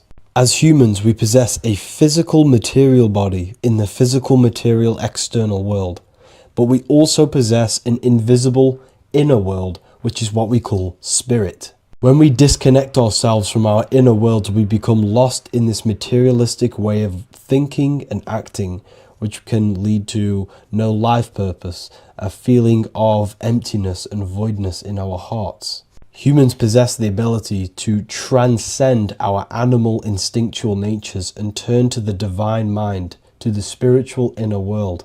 It is our inner world that is projecting our outer world. The outer world is just an effect of our inner state of consciousness. It's important as we go through this human life to not lose ourselves and look for our validations outside of ourselves. The external world is simply just a mirror, mirroring with mathematical precision what happens inside our consciousness. When we change our inner world, we produce effect in the outer world. To get back on track about this number, this represents when we are lost in our material self and we are completely cut off from our true divine self. The devil is always having goat horns, which represents a ground animal. This is the lower animal self of man. He's always red. The frequency of red is the lowest vibrational color, and it also represents the root chakra. This is all to do with survival mode and our physical needs and physical self. Red represents chaotic and intense emotions like hatred and anger. This is why the devil is always red, because it represents anger and an uncontrolled state of emotion and consciousness. You see, we've been taught in the church and all through religion indoctrinations that the devil is an external deity which influences humans. And in fact, this is nothing but a metaphorical story. The devil is a character which represents an aspect of the human mind, the lower aspect of the human mind, a facet of our own consciousness and psyche. The voice that we have in our head that tells us to do these negative things is not an external deity pushing us to do something bad. This is an aspect of our own mind. Jesus and Satan are just two characters which represent the two voices that we have in our own consciousness. In fact, the word devil was never present in the early Gospels. Instead, what was mentioned was a spirit of evil. A term spirit of evil was not meant to denote a specific deity or being, but rather any force of negativity, whether it manifests as a destructive thought, emotion, or action. The spirit of evil represents the darker sides of our mind, the part that leads us astray and brings forth negativity in our lives. The reason why they want you to believe in a devil is because they don't want you taking responsibility for your creations. They don't want you to realize that the external world is truly a mirror of your inner state of consciousness. Instead, when something bad happens in your life, you blame it on some external devil or Satan who tempted you. Everything is your creation in your life. When you realize this, you take full control and you begin to reshape your external world by changing your inner state of consciousness.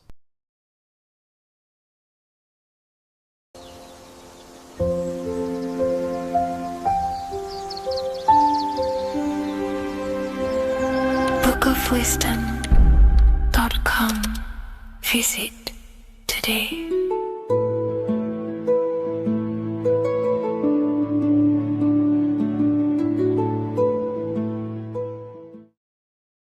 So depression doesn't actually exist, and in this video I'm going to show you how depression is actually a choice.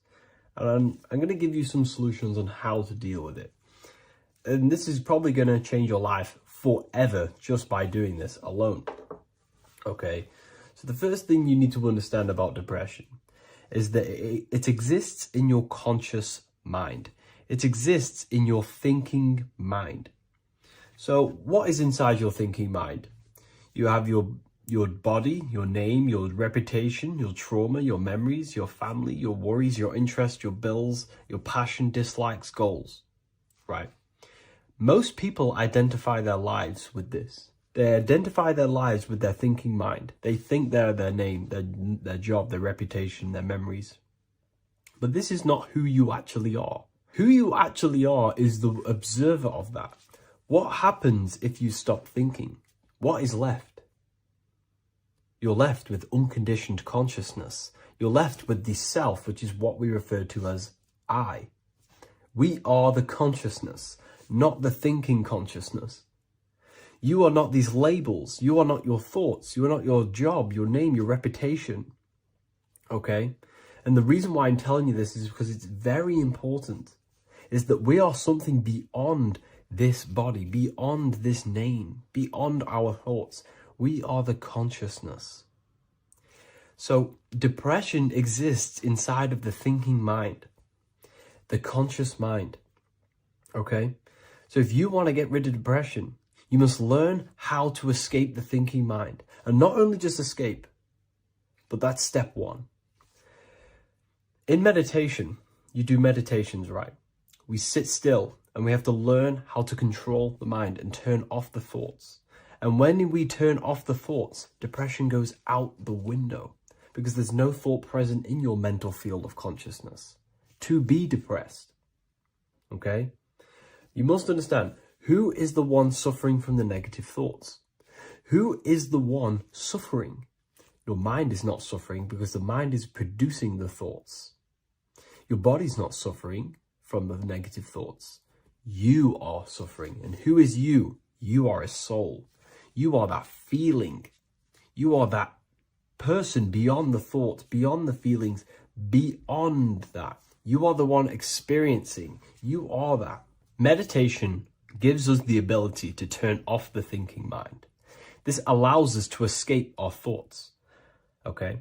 And it gives us, over a long period of time after meditation, you'll be able to turn this switch. And this switch will be able to turn off your thoughts.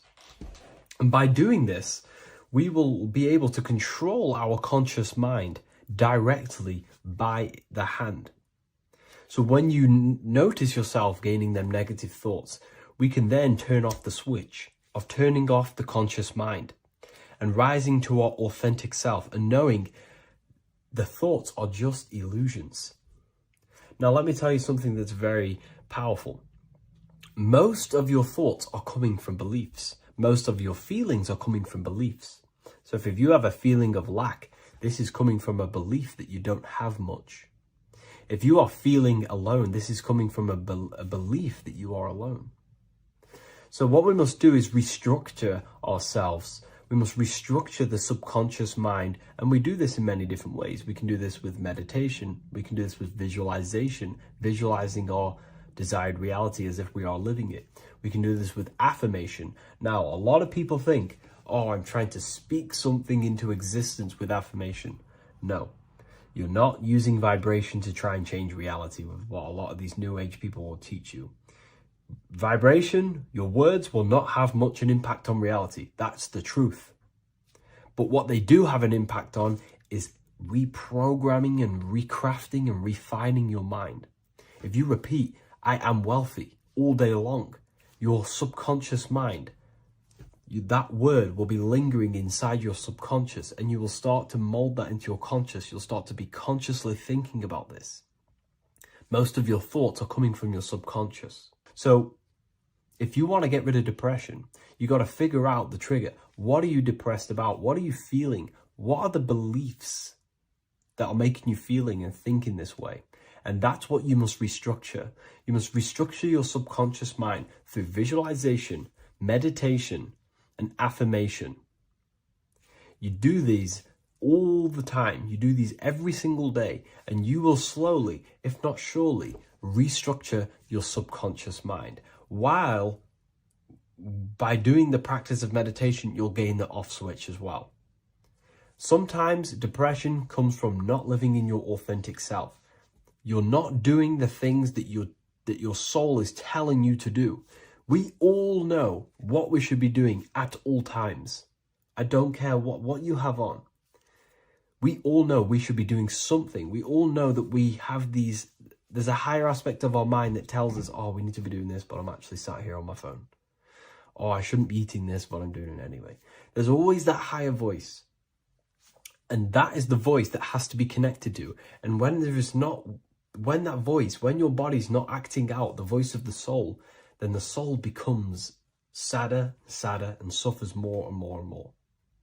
There has to be a connection between the soul, the mind, and the body. They have to work in unity. Okay? So I hope this video helps with depression, with whatever you're going through mentally.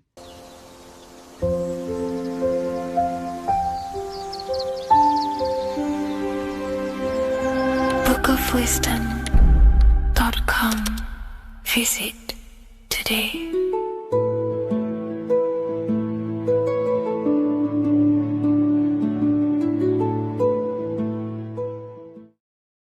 Welcome back, people. We're back with another video. Let's jump straight into this. Make sure to tune in till the end, because this has got so much information in this video. So sit back and enjoy. So everything's torus fields. The Earth's a torus field. Everything's torus, which is electromagnetic field, electric and magnetic. The center of the torus field is where the two opposing forces meet in the center. And this is what creates the plane of inertia, the dielectric plane of inertia. Okay?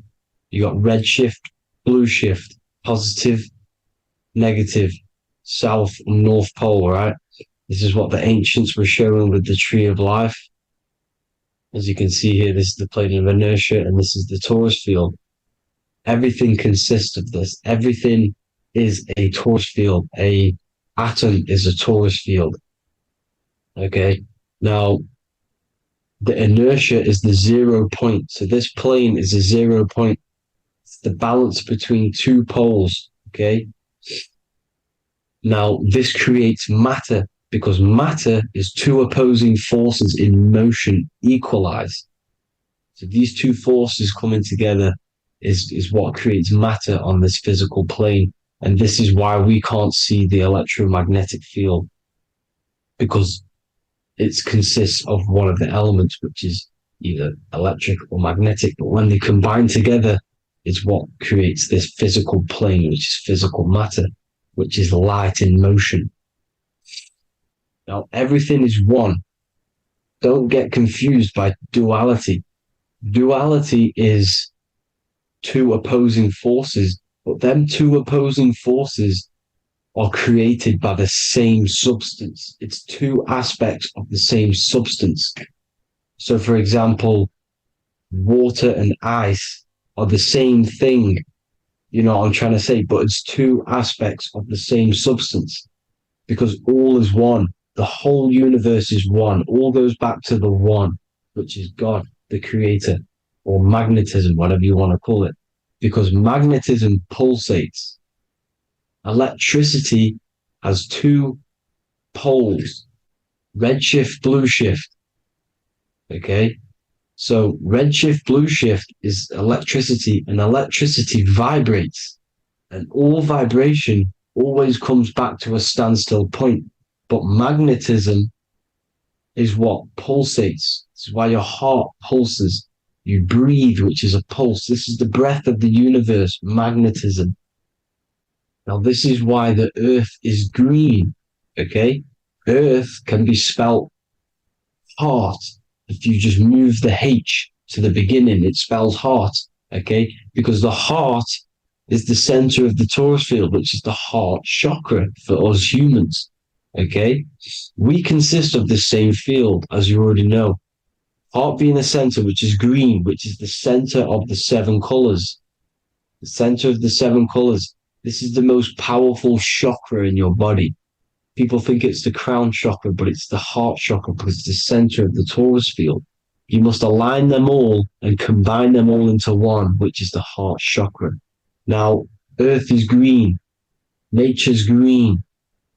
Okay, this is because we live on heart chakra, the plane of inertia. It's the center of the torus field. Okay, and this is what the Egyptians called Isis, which is nature. Nature is balanced, and nature is female, Mother Nature, because it looks after us with the fruit it grows with abundance, and the water. It's a female energy, Mother Nature, and this is the symbolism of an equal, balanced arms. This is the scales, it's balanced. Mother Nature is balanced. This is why the sky is blue, because what comes after the heart chakra? Blue. Sky is blue. We live in Midgard. This is what the ancients called Midgard. You don't have to take this tree literally. It's a metaphor. We live in Midgard, where both positive and negative duality here. Now, Mount Meru. Mount Meru was known as the center of the earth, okay, or known as Hyperborea. And this is the North Pole, the electromagnetic North Pole. But when I say Mount Meru, it's not an actual mountain. They weren't saying there was a real mountain in the center of the earth, a magnetic rock. No. The plane of inertia Okay, there's something called a hyperboloid. That's what it's called, a hyperboloid. And this is the center of the torus field. And this hyperboloid is what is in the shape of a mountain, you see? So if I go to this next one, they say Hyperborea on this map. Why do they call it Hyperborea? Because this is the hyperboloid in the center of the torus field. And this is the electromagnetic mountain, a metaphor. Mountain, what they're metaphorically saying, this is the electromagnetic mountain at the center, the double vortex, the center of the torus field, which is the North Pole. Pole of electromagnetic energy. So this is why they call it Hyperborea. It comes from the word hyperboloid. And the center of the earth is so sacred.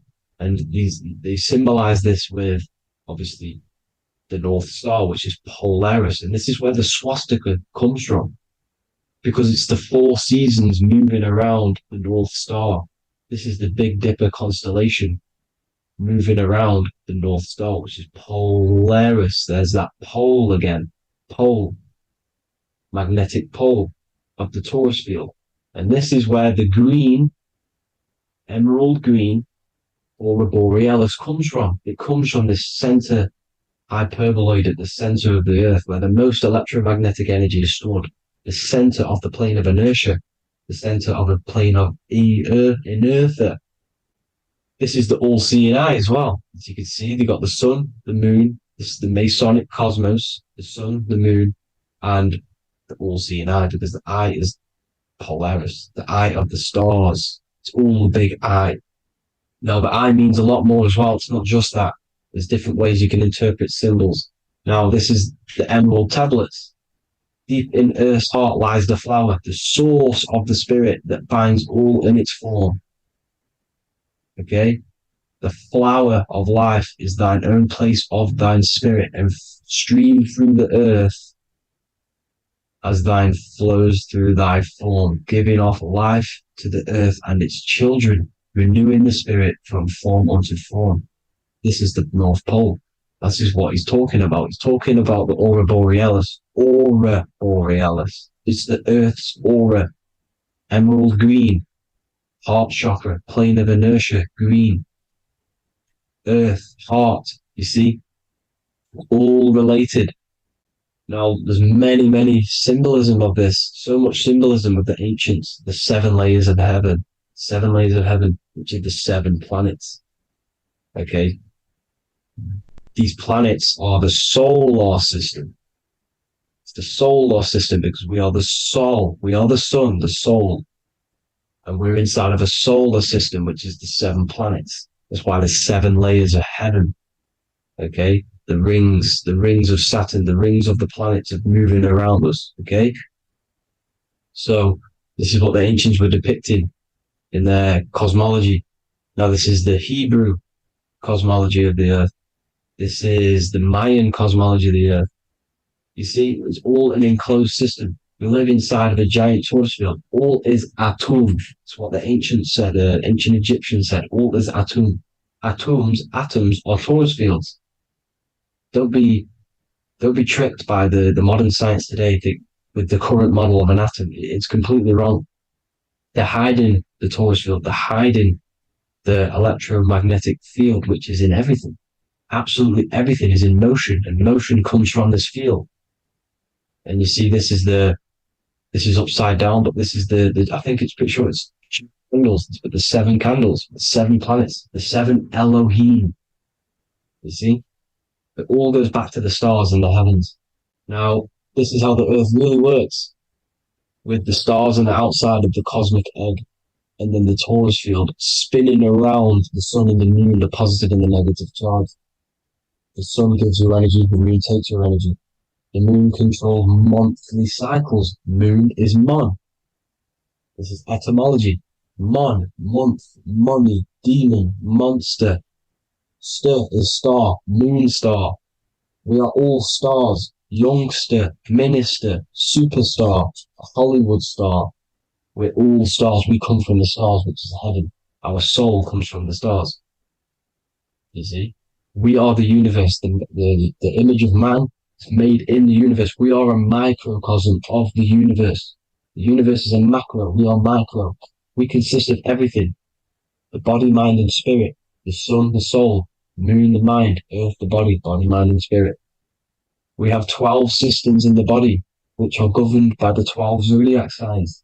Starting at the Aries, which is the ram of God, all the way down to Pisces and Capricorn, kneecap.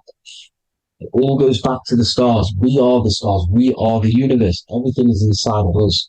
Everything.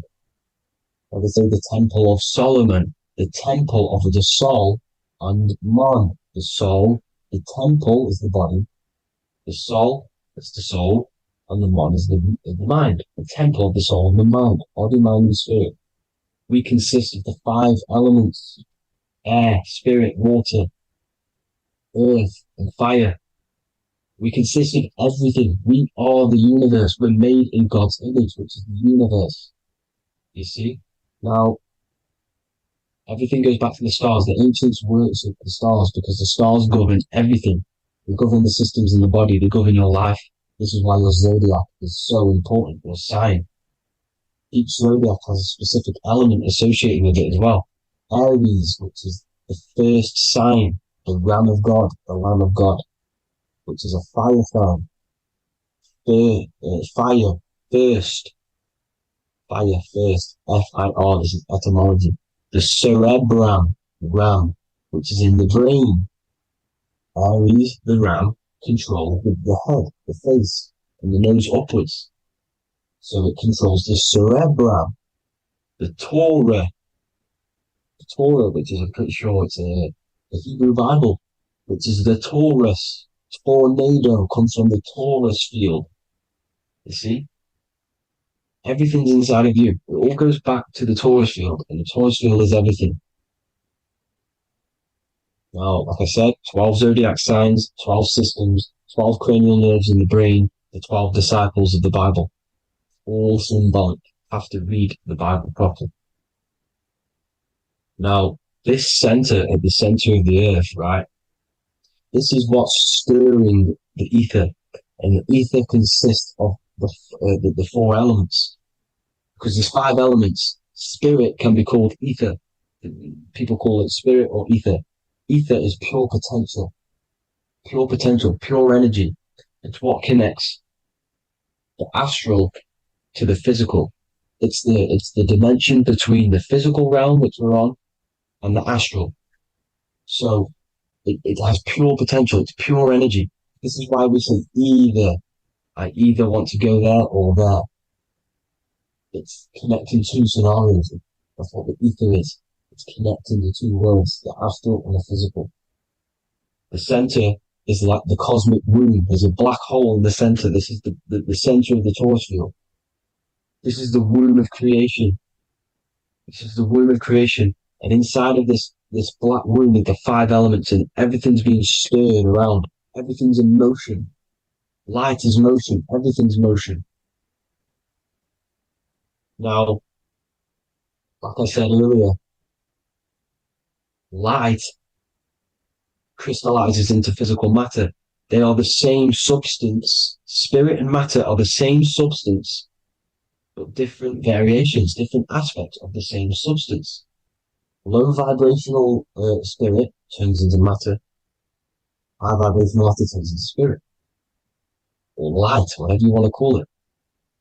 Matter is light crystallized. This is where we get the 7 metals from. The planets. The planets are light. Specific frequencies and vibrations of light. When these lights, or the planets, materialize, material metals materialize, they turn into the 7 metals. Saturn turns into lead. That's why lead is red. Saturn is red. The sun turns into gold. That's why the gold is yellow and the sun is yellow. You see, Saturn is the time god. What happens in autumn?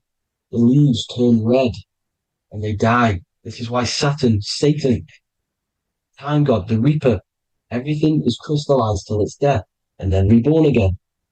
You see, rust. When things rust, it turns to red. Because it's Saturn. Saturn crystallizes everything. He's the Reaper who comes around in winter. You see? He's Satan. Jesus and Satan, the Sun and Saturn. They say we live in a solar system. The solar system. I think I've already just broke this down. The 7 planets are the 7 chakras. Everyone already knows this. But I'm going through it anyway. But this is where we get the 7 planets from. And the 7 metals. You see, all the ancients knew it was an enclosed electromagnetic system. It's not a spinning ball in the middle of space, people. They want you to believe this so you get stuck in this material world. Because if you believe everything's material, you can never affect this plane effectively. You can never create your life effectively if you don't understand the planes of existence. Because the mental plane is a higher plane. And it breaks down and it controls the planes below it. The mental plane, hold on, I've got it here for you.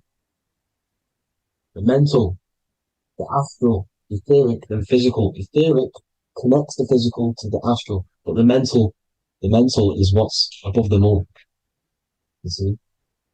Now, it's important to understand this. It's important. However, the ancients always talked about the enclosed system.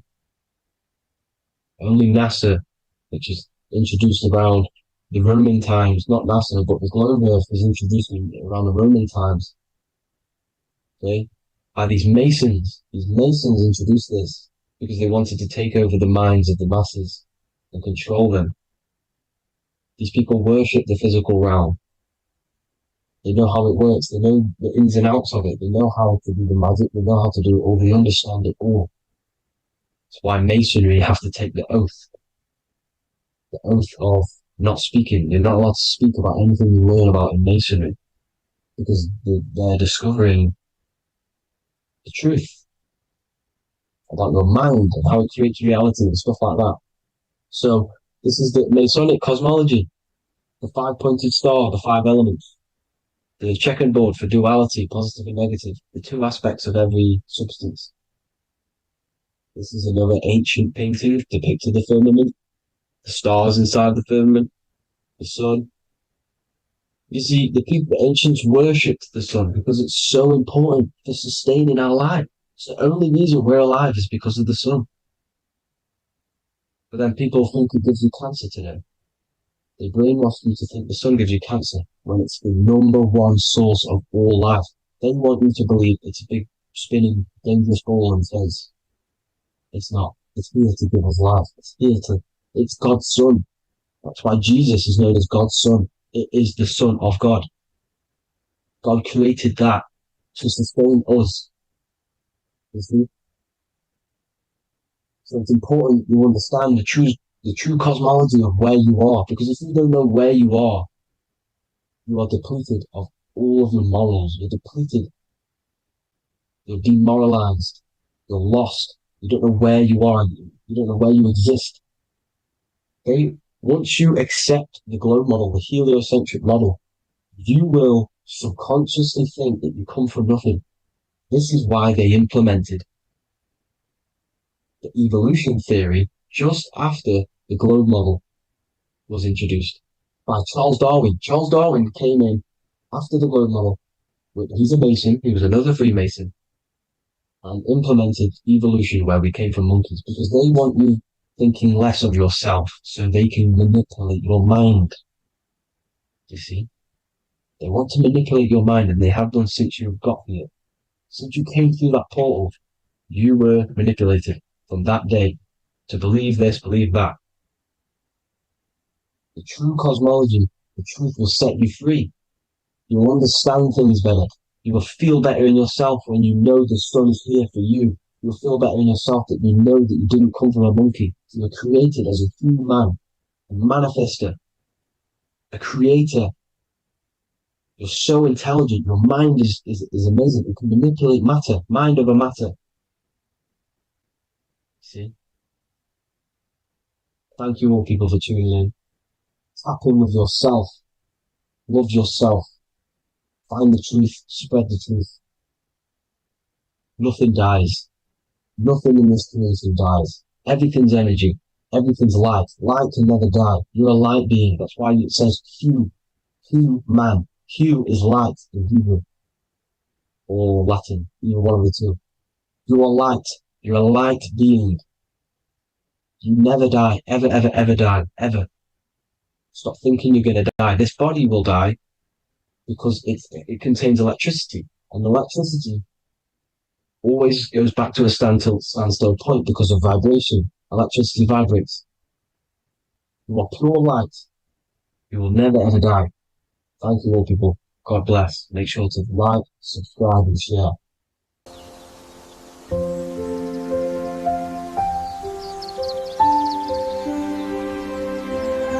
bookofwisdom.com.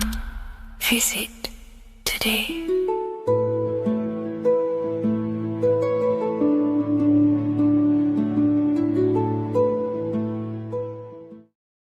What is good, people? It's Revival of Wisdom. I hope you're all doing well. And this video is how to raise your holy oil or your kundalini. Let's get straight into this.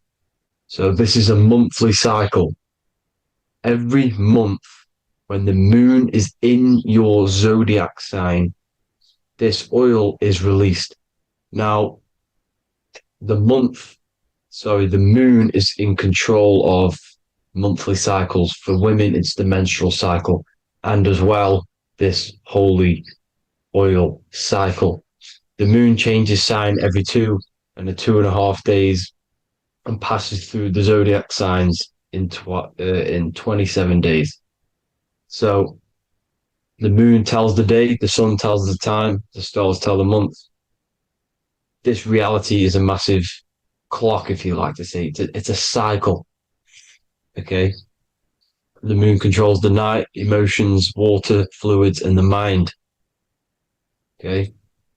So this oil is produced in the claustrum. It's produced in the claustrum, which is here, right? This is where you get Santa Claus from. Now, the claustrum is at the center of the brain, and it is next to the pineal gland and the pituitary gland. Once it starts in the claustrum, this is the holy present. This is the present that Santa gives to us, Santa Claus. And it goes to the pituitary gland and the pineal gland. And what's connected to the pituitary gland and the pineal gland is the Ida and the Pingala. The Pingala is the pineal gland's nerve, which is the honey, which is the positive charge, electric.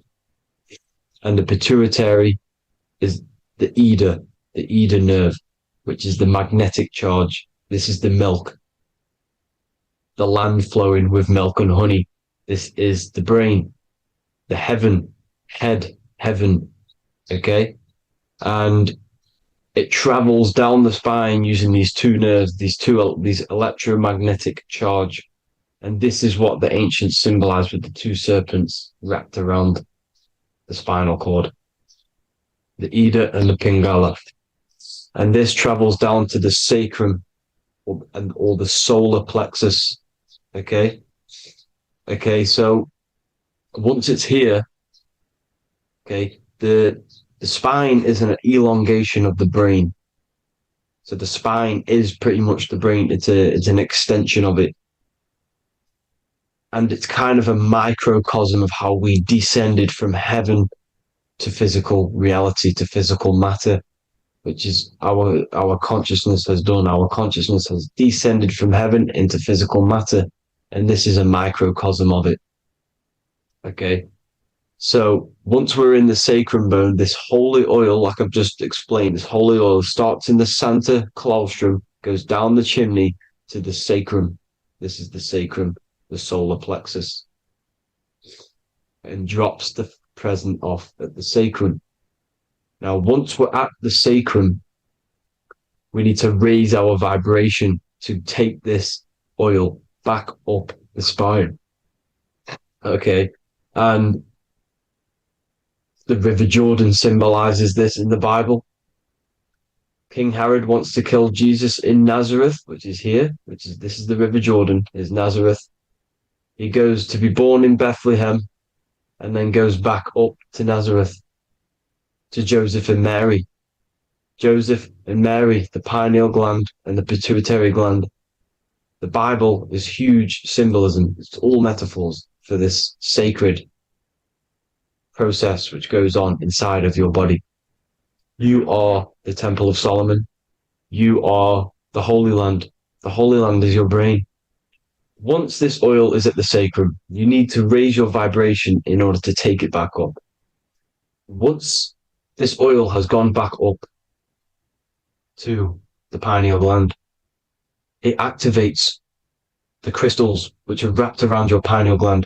Your pineal gland is this tiny little bean here. This is the claustrum. This is the pineal gland. And it's wrapped in crystals. And when this oil travels back up the spine by raising your vibration, back to the upper room where Jesus met the 12 disciples, or the 12 cranial nerves in the brain, and it activates and it turns on this pineal gland.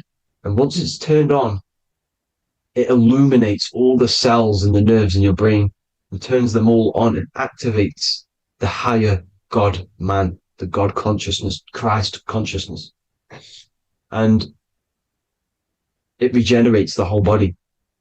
This is the secret to regeneration. It regenerates all the cells in the body.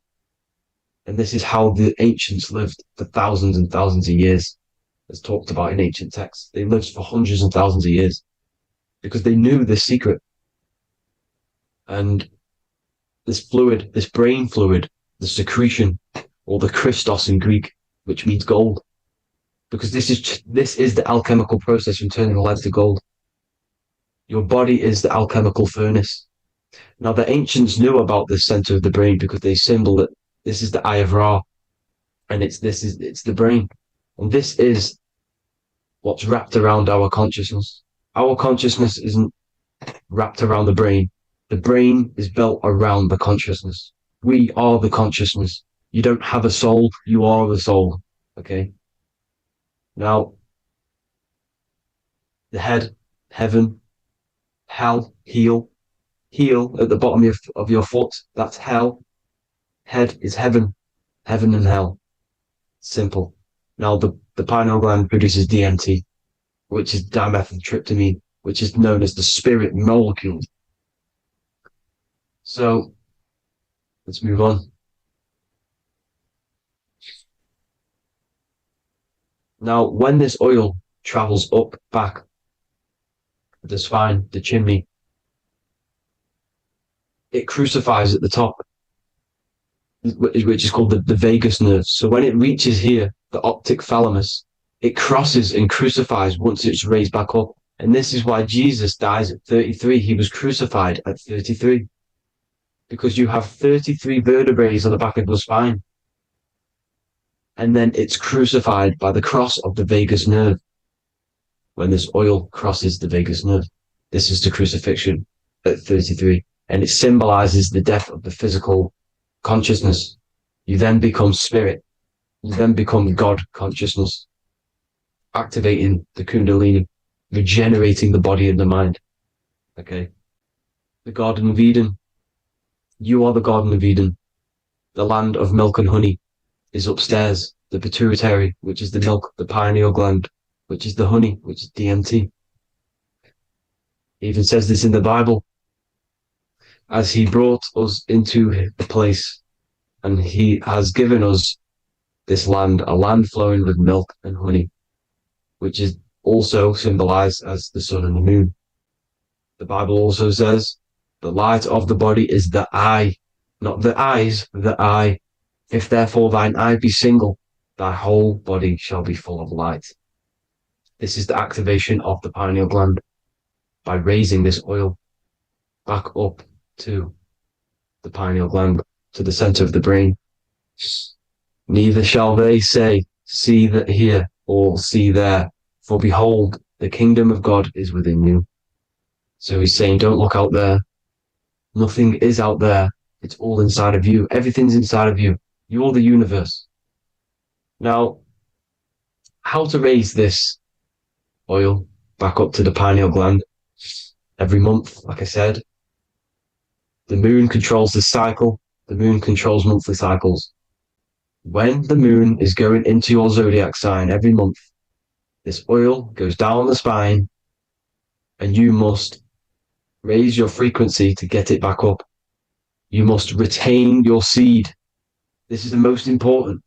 Your fluid, your secret, your holy fluid, your life force. You can't let that go. That life force is the reason you're alive. This holy oil is the reason you're alive, because it feeds all of the systems in your body. It feeds all the systems in your body. You have to retain your seed, alkaline diet, positive thinking, and meditation. Okay? When you retain your seed, you will live longer. The moment you release it, you're killing yourself. You're killing a piece of yourself every time you release your seed. Every single time. You're killing a part of yourself. Okay? Now, this could be why this could be the illumination, the single eye on the Illuminati's symbol, the Freemasonic symbol, the illuminated eye, the triangle, which could symbolize the body, mind, and spirit, but the eye illuminated. Now, in the Bible, it talks about the two trees, the tree of knowledge and the tree of life. The tree of knowledge is the tree of good and evil, which is the most important system in your body, which is the nervous system. The nervous system, the most important. The tree of good and evil. And the tree of life, which is the cardiovascular system. Now, this oil, when it's released every month, feeds these two systems, and these two systems feed everything. Now, it's important you understand that. Okay? The ancients knew all of this knowledge. The Bible's telling you this knowledge. But it's in a metaphorical way. You have to understand the context behind it so you can read it properly. Now, eating of the tree of life, which is when it talks about in the Bible, eating from the tree of life is actually symbolizing a bad diet, ejaculation, because you're eating from these two systems. You're killing yourself with a bad diet. You're killing yourself with an ejaculation. Okay? So, that's important to understand. Now, this is Jacob's ladder in the Freemasons. Jacob's ladder, which is the spinal cord, it's the stairway to heaven. And this is Jack and the Beanstalk when he goes up the beanstalk and finds the golden egg in the grey clouds. The grey clouds symbolize the grey matter in your brain. Now, the Garden of Eden talks about the 4 different rivers in Garden of Eden. As we see here, the North Pole map, the ancient North Pole map, because the center of the earth is the center of the torus field. Everything's the torus field. Atoms are torus fields. Everything's torus fields. You are the universe. Everything is within you. The North Pole is your spinal cord. This is why they say Santa Claustrum comes from the North Pole. This is the North Pole. And the Santa Claustrum is the center of your brain. Now, there's 4 rivers which come from the Garden of Eden. There's the blood, the Christ oil, which is the oil we're talking about, urine, and saliva. These are the 4 sacred oil, 4 sacred fluids in your body. And these are constantly abused in today's society. Also, these secret societies are targeting these fluids. Okay? This is why porn is free. They sexualize society through Disney. Go and look at some of the Disney movies. There's so many subliminal messages which sexualize these children because they want you sexualized. So you release your seed, which is one of the holy fluids in your body, especially your semen, your sexual energy. So important you retain this. So important, because it's your life force. It keeps you alive. Okay. Now, let's recap on this. If you want to raise your oil every month, you can't just retain your seed for the month. You have to retain your seed forever. Don't just do it for a couple of days. Have to do it. It's a lifestyle. You want to become God consciousness, you got to do what it takes. It's hard in this society because this society is made around, it's designed to kill you pretty much. It's designed to keep you in these lower states of consciousness with all the bad food, the chemicals in the food, the chemicals in the water, the sexualized TV programs, sexualized adverts, sexualized TikTok and apps, videos, subliminally stimulating you. Because that is your weakness, sex. It's your weakness. Now, you have to retain your seed, meditation, and an alkaline diet. Why alkaline? Because acidic is low vibrational. This is the color spectrum. And what's the highest vibrational color? Violet. It's the lowest, red. You have to have an alkaline body in order to raise this oil. When you drink, when you have a bad diet, when you drink alcohol, when you smoke, this destroys the oil. It destroys the oil in your sacrum, and it can't be raised again, can't be raised up. This is why it's so important. Without that oil, you don't live. That oil makes you live. It feeds everything in your body. It's crazy how we're not taught this. It's insane. But that is how you raise the oil, people. I hope you all gain some knowledge out of this video. And I hope this assists you on your journey, your spiritual journey. And please like and share this video. We need this knowledge out to the public to wake up humanity. Thank you all, people. God bless.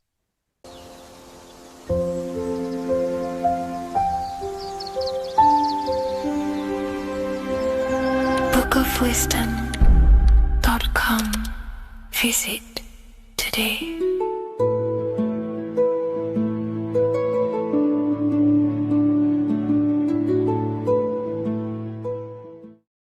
What if I told you that the pentagram can unlock the secrets of creation and make you manifest any reality you want? Hence why the pentagram is used heavily in magic and witchcraft. We have to understand that the pentagram has been heavily demonized. Religions, churches claim that this symbol is associated with Satanism and witchcraft. I personally believe this was intentionally done so that people do not gain their personal power over reality and their life. The pentagram reveals so much about you, and it is one of the most important symbols to understand inside the occult studies. It is one of the most common symbols that you will see across all occult esoteric orders and different occult traditions, such as Freemasonry, Kabbalah, Rosicrucianism, alchemy. You will see this symbol everywhere. And in fact, you even see this symbol, the pentagram, on old church buildings, statues of Jesus next to church buildings. You will see this symbol used by Christianity itself, which is very contradicting about the church. But I'm not here to tell you to think anything. You can simply take this information with a pinch of salt and see if it benefits you. The pentagram used by the early Christians was said to symbolize the 5 wounds of Jesus on the cross. But this goes much deeper in an esoteric explanation. The pentagram ultimately represents the 5 elements of creation. All creation falls within these 5 elements. We have spirit on the very top, then you have air, water, earth, fire. This is the correct placement and order of the elements. Air is always on the left, water is always on the top right, earth very bottom left, fire bottom right, and spirit placed on the tip point of the pentagram. It's a 5-pointed star drawn with one continuous line. But this actually reveals much deeper things, and we're going to be going into how to use this symbol for magic and creating your reality towards the end of this video. But now we're going to give you a basic understanding of the pentagram. It's showing you the 4 physical elements symbolized as triangles and spirit symbolized as a circle. The 4 physical elements are made out of the base element, spirit, or what the ancients call ether. Ether is the underlying base of all physical matter. This is the substance that animates physical matter with life force. All physical matter has its origin in the etheric substance, or spirit, what we want to call it. It is simply the life force that animates the physical thing. However, if we go deeper onto this symbol, it also represents something personal to the individual who wears this symbol. If you wear this symbol, you're basically saying you're putting your divine nature over your material nature. Your divine self is in control of your material self. You put your spiritual needs before your physical desires and needs. Hence why the spirit is on top, looking down over the four physical elements. The circle is continuous, one line, eternal, no beginning, no end. The triangle has beginning and end and points. You can see the beginning and the end when you draw it. On a deeper level, this is pretty much showing the process that symbolizes the structure of the macrocosm, the universe itself, showing how the invisible spiritual planes condense and crystallize into the visible physical world, spirit turning into physical reality. But if you wear this symbol, you're basically saying, I put my divine nature over my material nature, showing that your spiritual nature rules over your earthly existence. You put your spiritual needs first. If you see this inverted, it is now the opposite, placing spirit on the bottom, basically saying, I desire the physical things over the spiritual. But what exactly is your spiritual nature? Well, your spiritual nature is simply your internal self. You chase things that are immaterial, such as knowledge, love, experience, expansion, gnosis. These are the qualities of spiritual things that the spiritual person likes to chase and desire, instead of desiring the things that are temporary in the material world and never actually lead to fulfillment. True fulfillment is by chasing spiritual things. God, the nature of creation, the self, gnosis, knowledge. But if we go even deeper, this symbol ultimately represents how reality is created.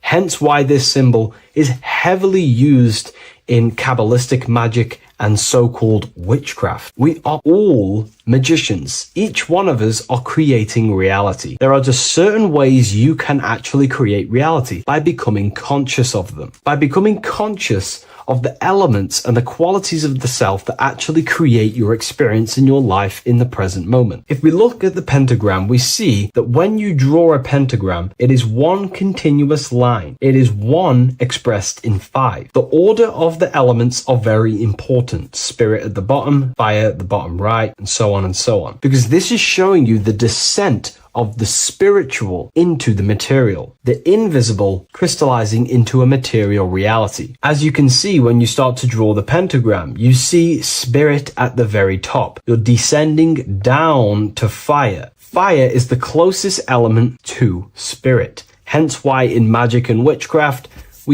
people like to use candles. So you're descending first into fire, then into air, then into water, then into earth, then back into spirit. Because of course, the cycle of creation unfolds itself. When you die, you return back to spirit, and then you reincarnate yourself back into physical reality if you wish and desire to. Everything is under this process of matter spiritual. In the daytime you wake up, you're in your material body. When you go to sleep, you enter your astral spiritual body. Everything's in this continual process, renewing itself in spiritual, then material. But the reason why this is associated with magic so heavily is because each one of these elements corresponds to a different body of consciousness, a different vehicle of consciousness. Consciousness has many different vehicles it uses to create the tangible self, the physical reality. For example, consciousness has a spiritual nature. The spirit element in this case symbolizes the emanation, the descent of the one power, the one force that we are all using. Each one of us is using this one power, the power of the source consciousness, unfolding its creation in the present moment. This represents the source, the emanation, the descent of this continuous flow of energy through us that we are tapped into, like a live stream in the present moment. This descends first, the force descends into fire. Fire symbolizes the willpower, will. In this aspect or vehicle of consciousness, the will is the being that directs intention, initiates action, shapes reality through focus, determination. It sets direction, holds intention, projects a desire into form, and aligns your inner world with the outer creation. The will comes out of the force, spirit. Then the will goes with intention to air. Air symbolizes the mental vehicle of consciousness, the mind, the psychic man. The psychic aspects of your consciousness is thinking, imagination, mental images, logic, using the thought or the mental vehicle body of consciousness. Then that thought has an emotion, which is then water. So it goes from the force to the will to the intellect to the water, the emotional body of consciousness. The emotional vehicle of consciousness amplifies the thought into an emotional desire that you want to take action on. No one takes random actions, and if we do, we say we're very bored and we don't care. The water is the energy, the emotion you have to fulfill something. And that emotion then descends into earth, which is the physical body to take the physical action in the present moment, to fulfill that desire, to fulfill that will, that thought, that desire. And that is how reality is created all the time. Now, there is much more that you can go into with the pentagram, because true magic is about changing consciousness at will, not casting random spells. It's the ability to change the direction of consciousness using the power of the will to direct these forces to create change in the internal world so it can project outwardly in the external world. Because consciousness creates the external reality. What happens within us, we see change outside of us. So true magic is about manipulating the forces and the vehicles of consciousness that exist within our own mind to produce a change in the material world. There are other ways you can use magic, by purifying each body of consciousness or banishing each body of consciousness. Other forms of magic, you can dissect each body of consciousness and work with that specific body. If you think you're using your mind too much, you can start using banishing rituals to banish the power of the mind, to stop overthinking, for example. Or if you have lack of emotional connection with your emotional vehicle of consciousness, we can dissect this body, tap into this body, and invoke this body and strengthen it. We're dissecting each body and vehicle of consciousness so we can work with it to create a specific change inside ourselves, then to be mirrored outside of us. So pretty much this pentagram represents the descent of the spiritual turning into a material reality. Hence why sometimes we see a human figure standing in the point of a pentagram, because it ultimately represents the microcosm. You are the microcosm. You represent the entire process of spirit into matter, the invisible into the visible, the formless into form. The pentagram, drawn in one unbroken motion, captures this divine act of creation, showing how consciousness flows downward through the elements or the vehicles of consciousness to bring forth the material reality. The Book of Symbolism will teach you all about this. It was released November 17th. A lot of people have taken advantage of this. You also gain a free ebook with this copy. Every order comes with a free ebook. And if you wish to get your copy of the brand new Book of Symbolism, you can find it in the description or revivalofwisdom.com. Thank you, everyone. I'll see you in the next video.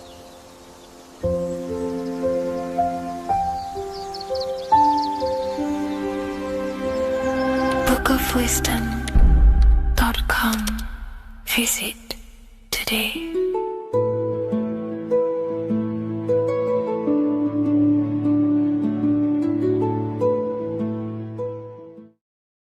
Welcome to Revival of Wisdom.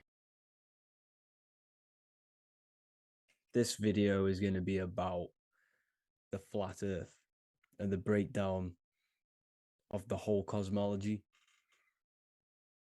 We're going to be digging very deep. I've got a lot of pictures and images to show you, and a lot of dots to connect. So let's start with the Freemasonry art.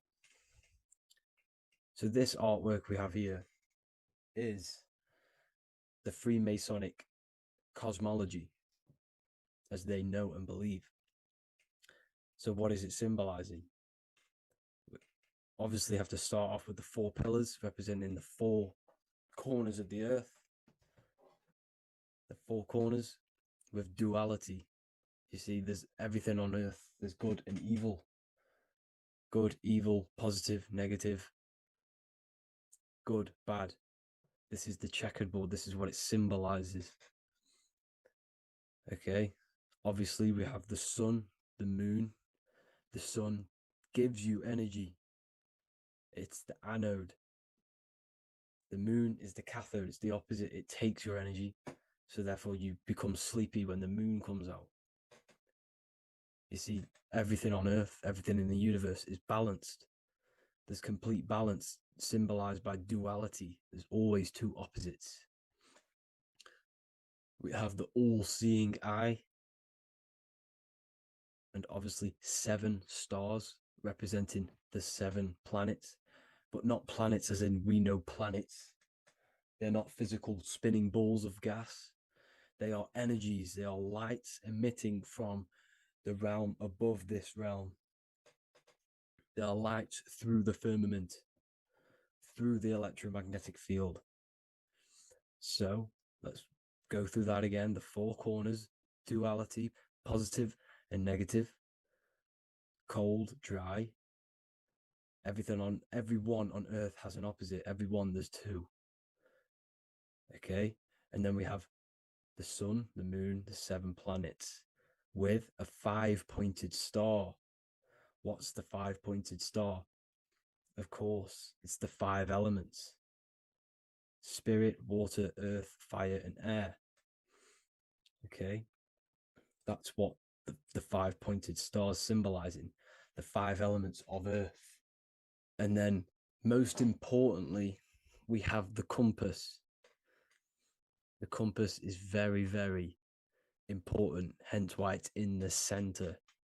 The compass is symbolizing many, many things. And one of the most important things, but we'll get into that after. We have a boat with water outside of the earth. So we have a boat on water, symbolizing the waters separated by the firmament, the waters above, separated by the firmament from the waters within the firmament, the earth. So this is what it's symbolizing. So the compass, what's the compass? This is where the compass comes from. The Polaris, the most important star there is, because it's in the center of Earth, the sun, the moon, and the black hole, black sun. Because all creation comes from center, the seed center. Okay, but we'll get into this after. But also, this is a very important Masonic symbol because they use this symbol a lot. This is one of their main symbols, hence why Neil Armstrong has the Masonic ring with the compass on it. The people who supposedly went to the moon, which obviously they faked to push this globe model, because the globe model is based upon fear. Because the globe model, if they can sell you the globe model, they can sell you anything then. You don't know where you actually are. The globe model is to push fear upon the masses, because the globe model means there's not enough resources. There's also risks of asteroids hitting the planet. There's also risks of space extraterrestrial invasions, global warming, asteroids. You see, this is all the fear that they can gain of selling you the globe model.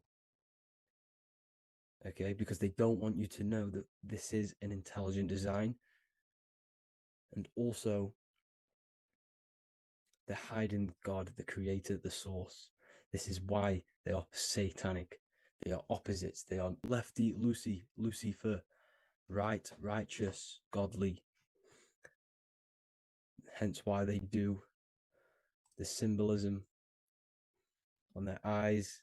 666. This is another famous, famous astrologer. Astronaut. This is another famous astronaut. doing 666, showing that he's in the alliance of the occult. But even look at their 10th anniversary stamps. They have a Masonic compass on there. Also, the Order Out of Chaos. Order Out of Chaos, double-headed eagle.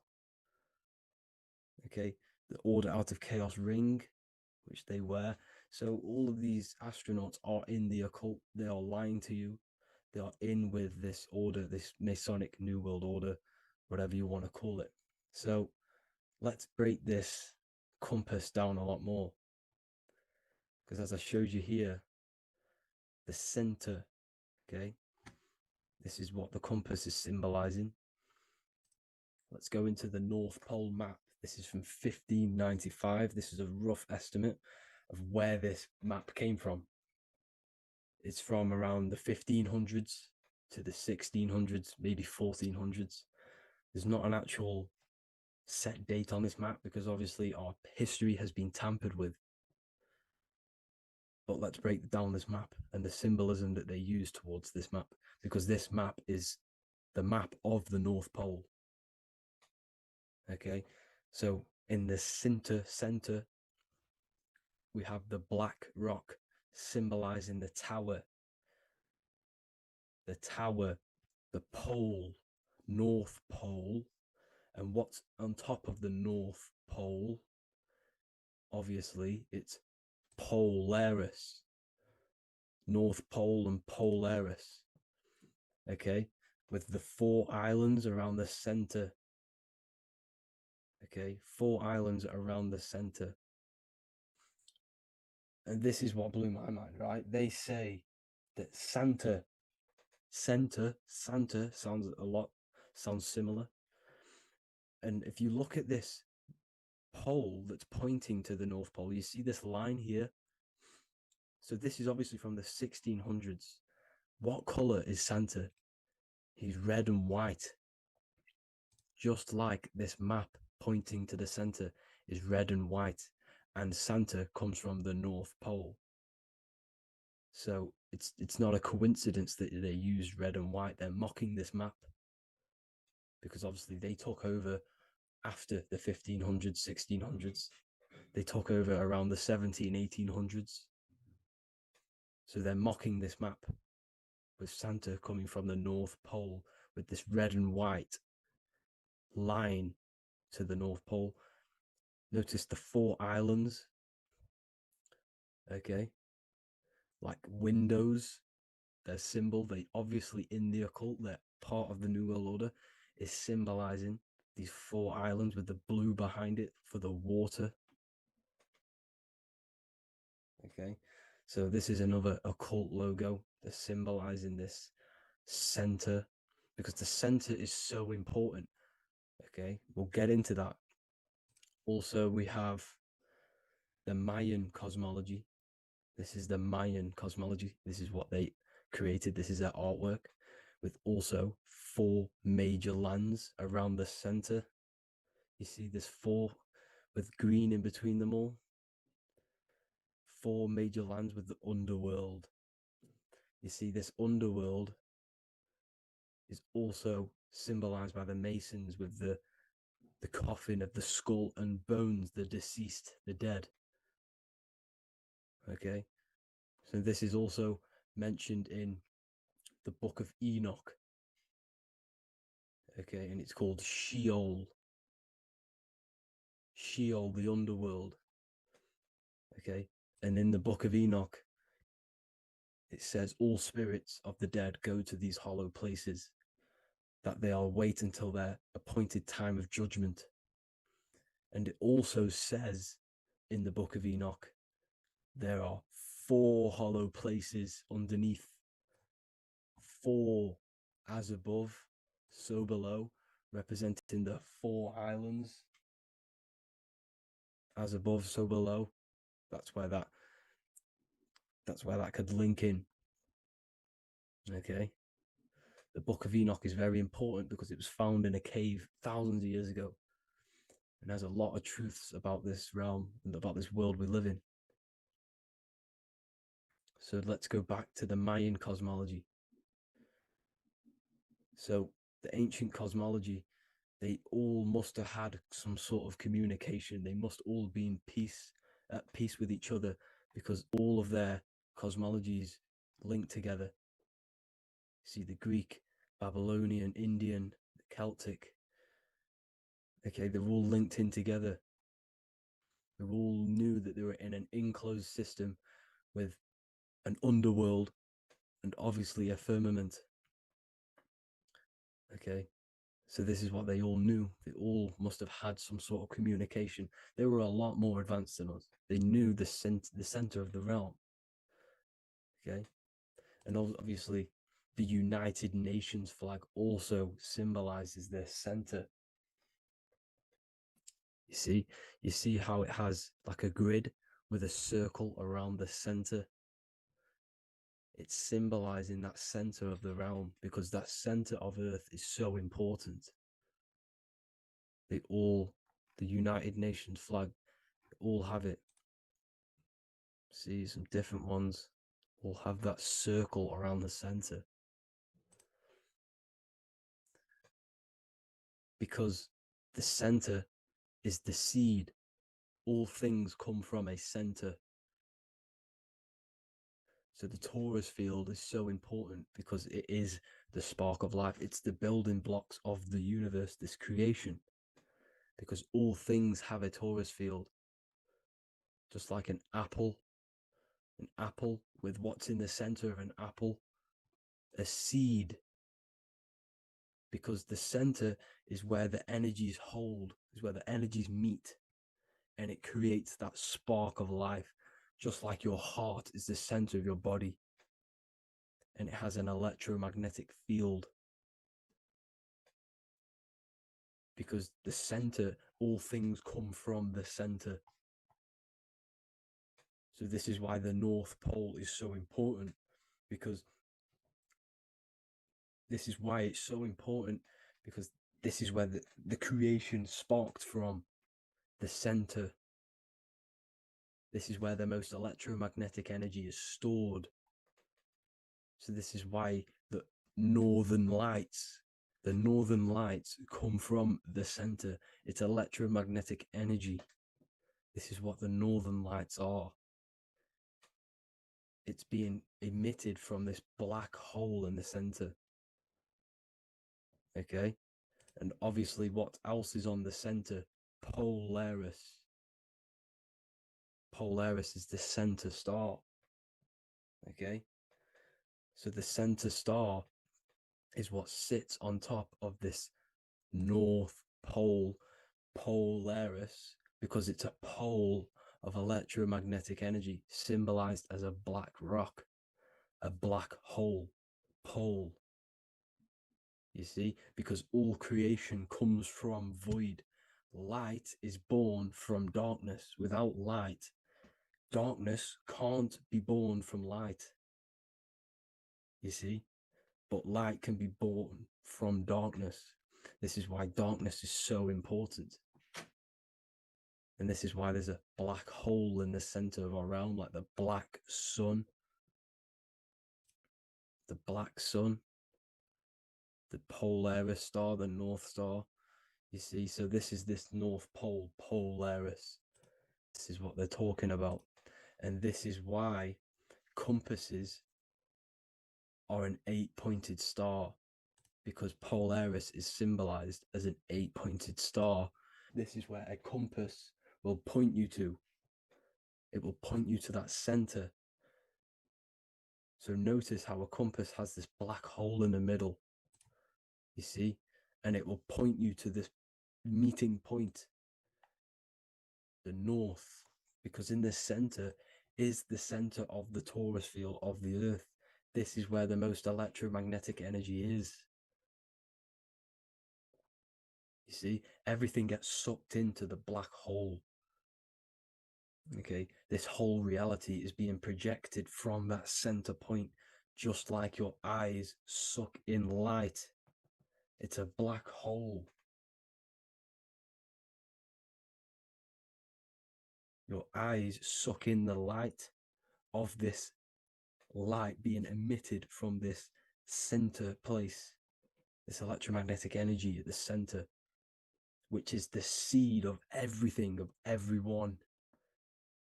You see, just like an apple has the seed in the center in darkness, because in the center of the apple, it's dark. It's black. It's pitch black. But that's where the seeds are. That's where the life is. But Polaris is so important because it's that center star which lines up.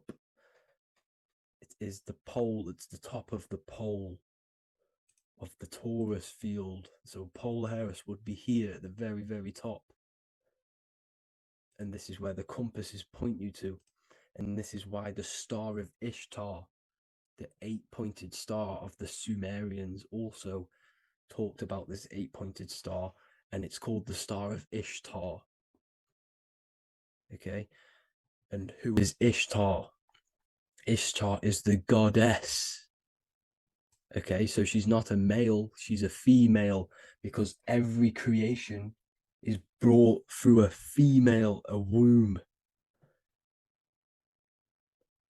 Every single human on earth is brought through the womb, the sacred feminine energy. And the womb is pure darkness. There's no light in a womb, just like the center of our realm. It's a black hole. Okay, and guess what? She's the god of fertility and sexuality. She is responsible for all life. Okay, so the star of Ishtar is the star of Polaris, which is symbolizing the responsibility for all life, the center of our realm, the black sun, the black hole. Okay, so this is what that god of Ishtar of the Sumerians is talking about, the goddess, the womb, the seed of creation. So this would be the portal, more than likely the portal in and out of our realm, because it's the top of the torus field. And what's above this realm is the heavens. So this is where you get sucked in from the heavens. Your soul gets sucked in and brought onto this plane of existence called Earth. These are some space NASA symbols. Look how much Polaris symbolism there is. And notice how it's at the center. You see this circle? This is like a half circle. And at the center is an 8-pointed star of Ishtar. It's the same thing. It's Polaris. It's at the center. And notice on some of these, look, this one is a bear holding the key and an arrow pointing to the Polaris star, so that they hold the key to Polaris. Another one with like a demon holding a key to the what? Polaris on top of him.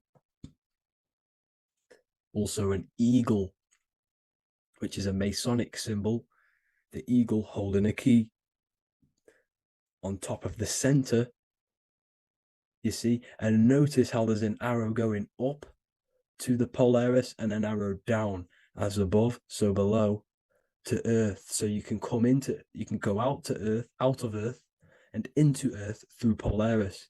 And the eagle holds the key. You see? The eagle holds the key, just like this. This demon dragon holds the key to Polaris. And look at this one, Earth, with an arrow up to Polaris, the 8-pointed star. So Polaris is more than likely that portal which the Anunnaki used, the Sumerian gods used, because the Anunnaki symbol is also an 8-pointed star. Okay, and like I said, that center is the seed of creation. The center is the black hole. Okay, just like your pineal gland is at the center of your brain. The pineal gland is at the center of your brain. And that's what connects you to that spirit realm, to the source. That's it for this video, guys. Thank you all for tuning in. I hope you all learned something today.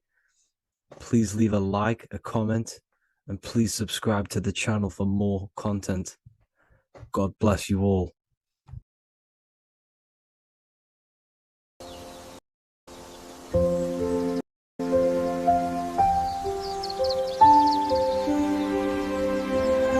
bookofwisdom.com. Visit today.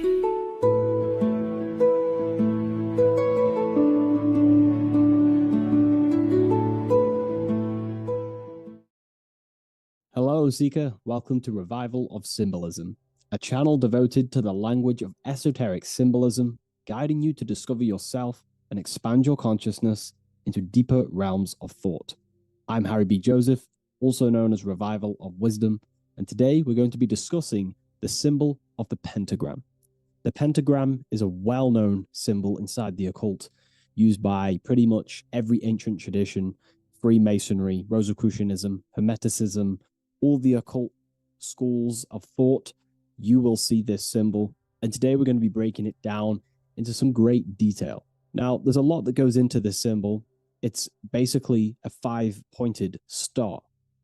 Now, if you notice that the star is one line continuously, you can draw this symbol continuously with one line without taking your pen or pencil off the piece of paper. So it's actually symbolizing one, and one expressing through 5 ways.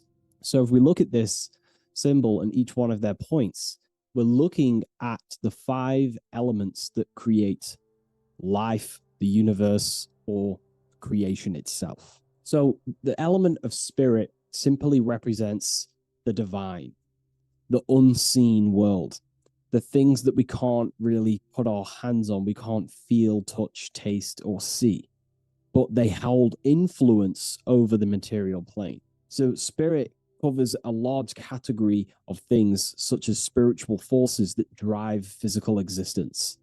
So it's one of the elements. Now, what are the elements? Well, they make up the entirety of physical creation. Air, water, earth, fire. These are the 4 tangible that we can see, feel elements that make up physical creation. They create the whole universe. However, the spirit is the invisible forces, the invisible element that creates the visible, tangible world. Before you take a physical action, there is a force inside of you that moves the body. There is an intention, which is a spiritual force, an invisible, intangible force that makes a physical action be taken in the world of manifestation called earth. This is the element of the divine. The divine comes down creating the world. Okay?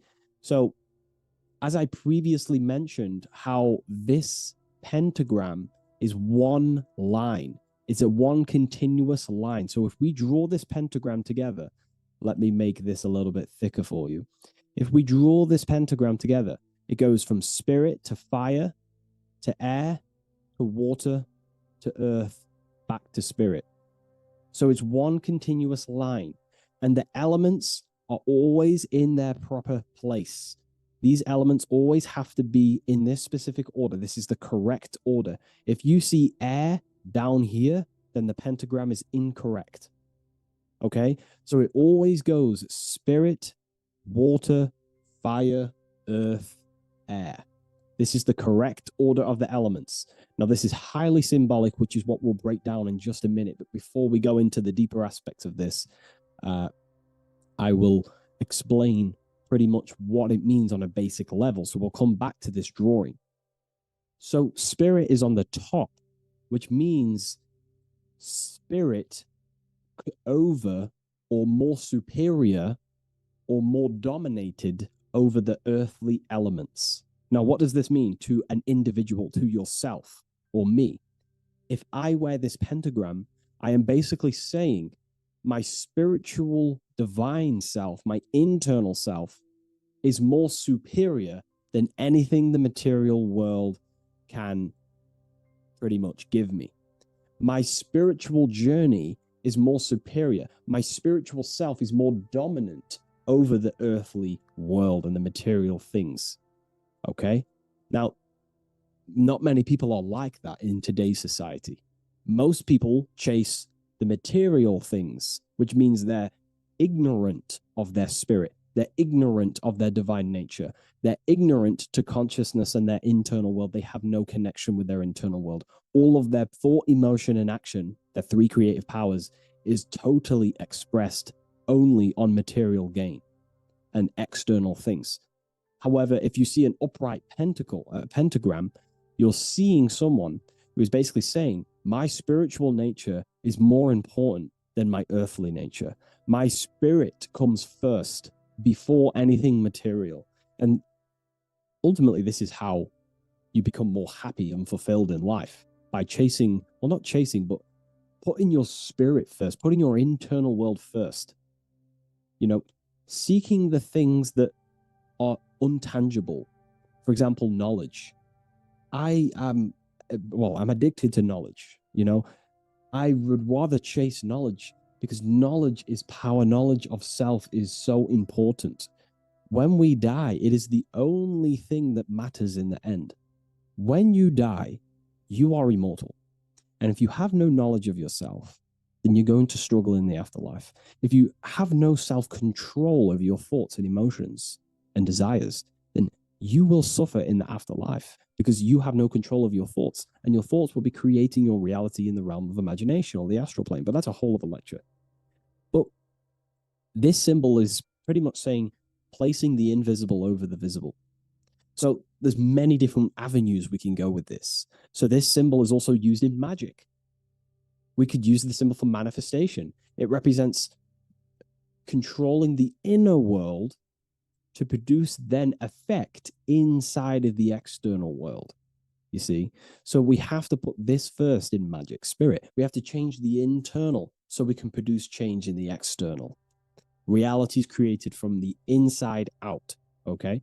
So this symbol is heavily associated with magic as well, which is a whole other lecture. In this lecture, I'm going to give you a good detailed explanation, but this symbol is so vast and wide, it would take many breakdowns to go into each meaning of the symbol. So it's representing the divine element of spirit coming down and manifesting the physical plane through that process of this. So as I mentioned earlier that I'd come back to this, what we're looking at is the process of spirit turning into matter. This is the process of how spirit condenses into a material form, how higher energy, higher forms, which are invisible, come down and manifest and crystallize into a physical object or a physical reality. So this pentagram is explaining the process of creation. So it comes from the higher realm, spirit, the source, the emanation. An emanation is a thought or an emotion or a desire, which comes down to fire first. Fire represents the will. This is the willpower. This is the willpower.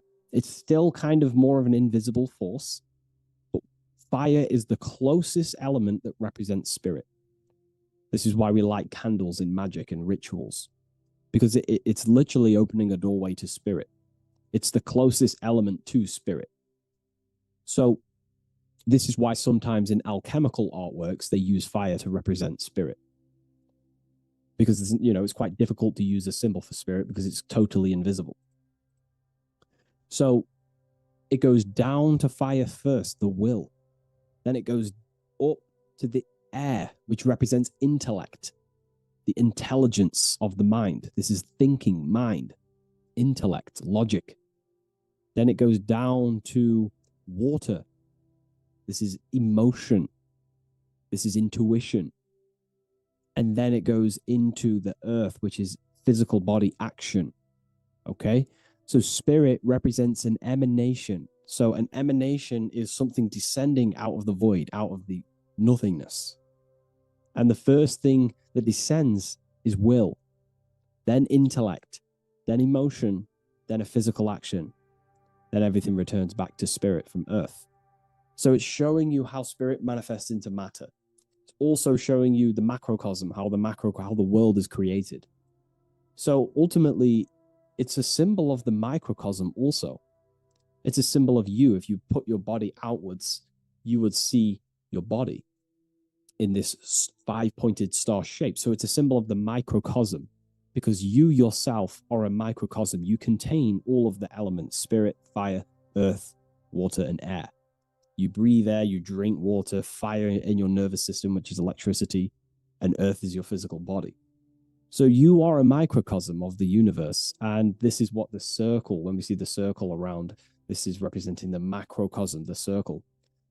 So why are you a microcosm? Because you know how the sun changes the earth with its different electromagnetic rays, depending on how far away the sun is to the earth when it's rotating. Well, depending on what model you believe anyway, the electromagnetic rays produce change on the earth. So when the sun is further away from the earth, or whatever model you believe, when the sun is further away, then the electromagnetic rays of the sun are weaker, which means that's what the winter is. The winter is the death and the death of the electromagnetic rays of the sun. We still get sun, but it's just not as powerful as summertime. So nature dies. But then when the summer comes back around, the sun is closer, it produces higher amounts of electromagnetic life force rays, which increases the growth again in the summertime.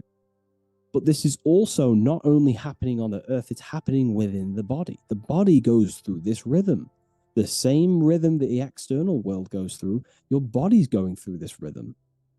So these changes in the cycles not only change the earth, they change consciousness. These cycles happen within you. They happen within your body, your cells, your nervous system, your brain, your psyche. Your emotions, your intellect is all affected through these cycles of the sun. So this is why you are a microcosm of the macrocosm. Your mind is cut out of the same fabric of God's intelligence, of God's mind. The same power of thought God used to manifest the world, to think it into existence, the same power you use to think your world into existence. You are truly a microcosm containing all the 5 elements, all the same powers of God, but just in a smaller version. It's a symbol of the microcosm. It's a symbol of the macrocosm also. It's a symbol of how spirit manifests into form. And this is why it's associated with magic, because you can use these elements in magic, this process of how spirit becomes matter. So there's so much that goes into this. And I actually broke this down inside the new book, the Book of Symbolism, on these 2 pages here. I will do another one on the inverted pentagram. This book, I've basically gone over every Freemasonic symbol, alchemical symbols, every occult society symbols is pretty much in this new Book of Symbolism. But again, it's not a book on symbolism. These symbols are representing forces within yourself. They represent you. And these symbols are designed to awaken aspects of yourself. So this is not a book on symbolism. This is a book on you. Each symbol will awaken different aspects of yourself to help you understand yourself. So anyways, it's a big book. It's going to be very, very soon. I'll leave a waiting list in the description. You can join the waiting list, or I'll just give you an email when it's ready. And I will see you in the next video. Please leave a like, comment, and share. And I'll see you in the next one.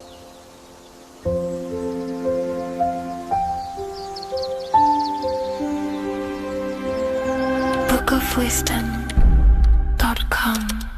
Visit today.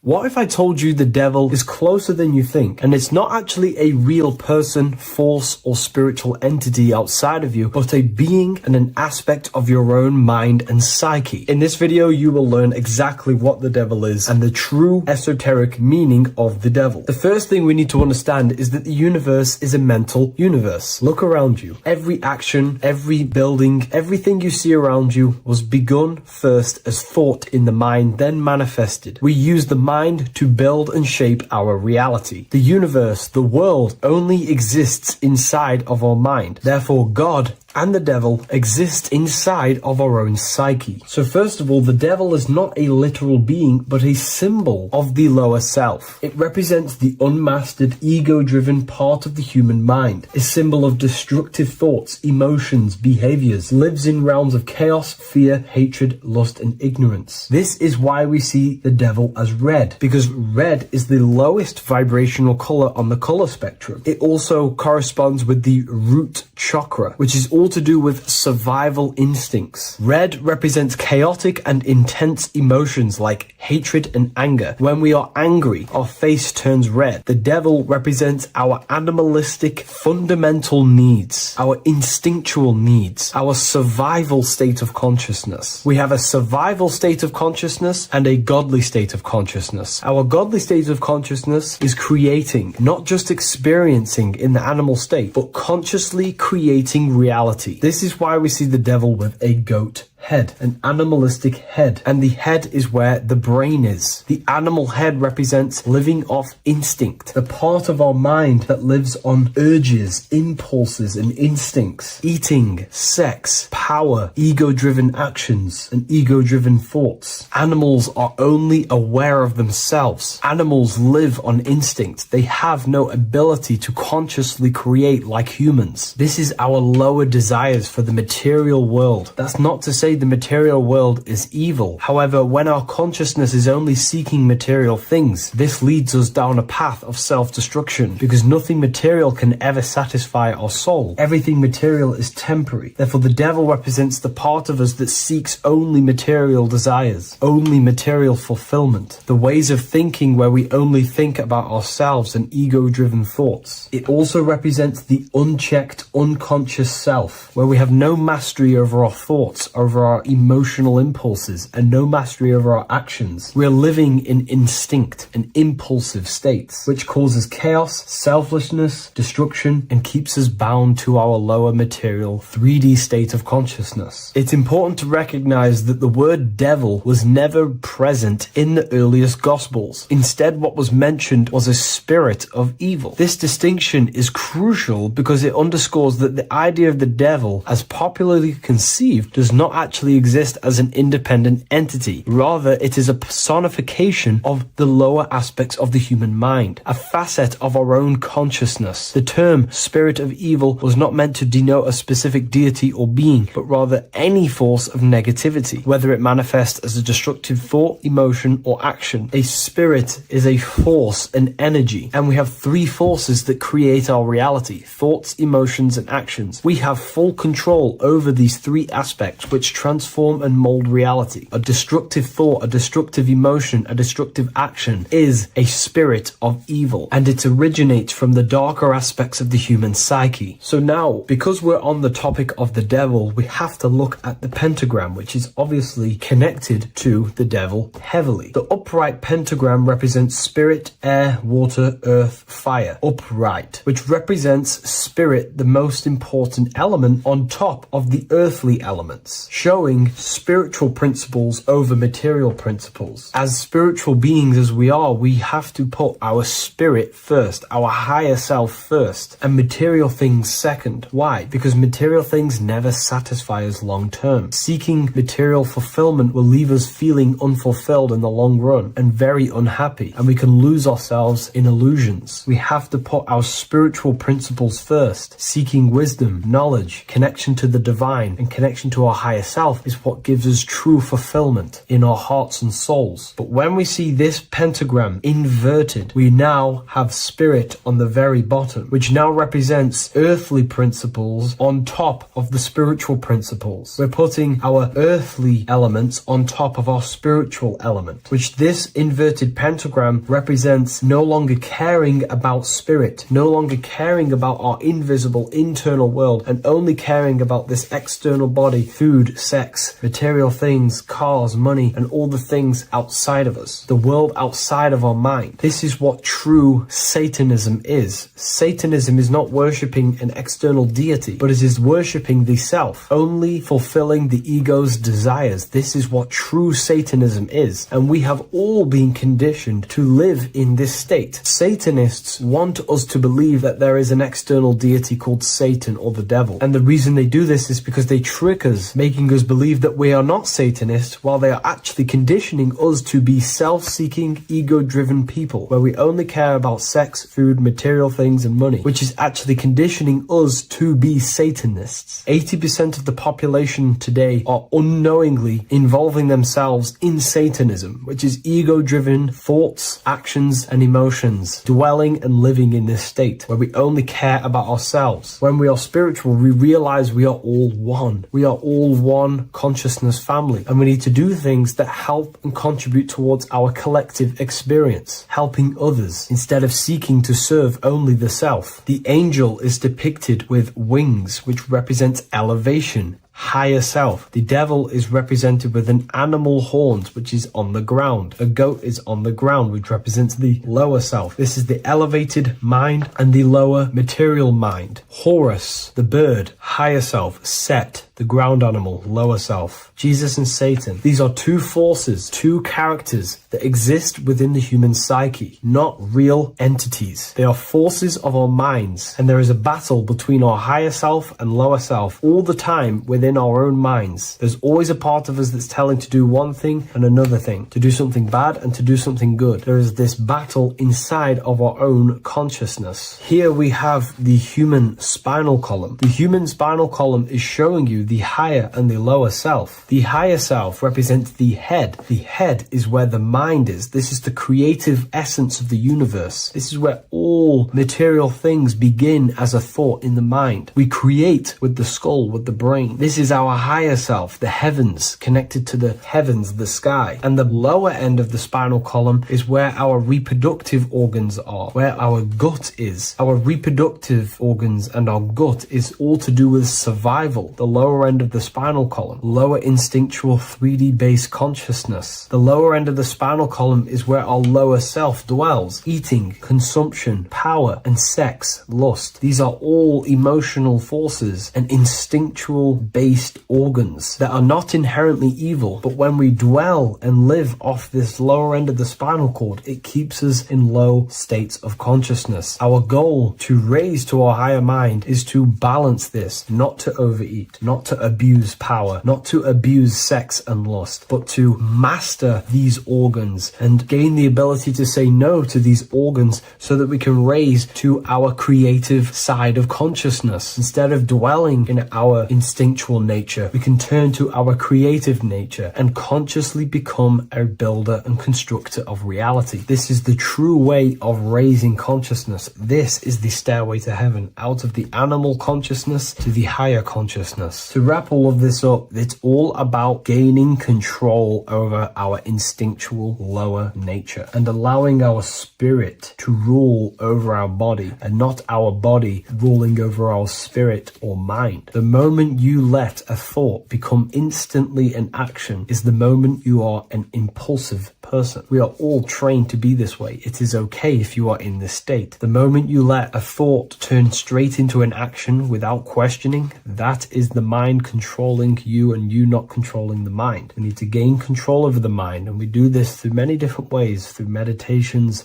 affirmations, and discipline. We slowly gain control over our minds. And once we gain control over our minds, we gain control over our thoughts, and we gain control over the attention that we give certain thoughts. We can then start to uplift our mind, our thoughts, out of our instinctual state to the higher mind. If you wish to learn more about consciousness, I'll leave a link in the description for the Book of Wisdom, Volume 2.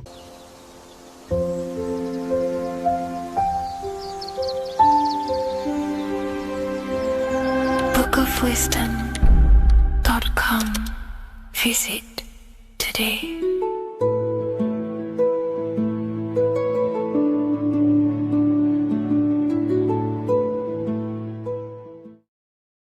So So depression doesn't actually exist, and in this video I'm going to show you how depression is actually a choice.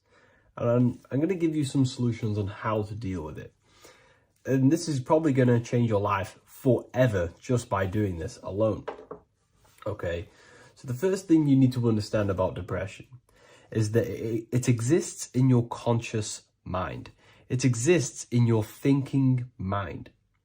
So what is inside your thinking mind? You have your body, your name, your reputation, your trauma, your memories, your family, your worries, your interests, your bills, your passion, dislikes, goals, right? Most people identify their lives with this. They identify their lives with their thinking mind. They think they're their name, their job, their reputation, their memories.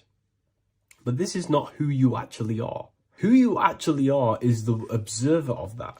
What happens if you stop thinking? What is left? You're left with unconditioned consciousness. You're left with the self, which is what we refer to as I. We are the consciousness, not the thinking consciousness.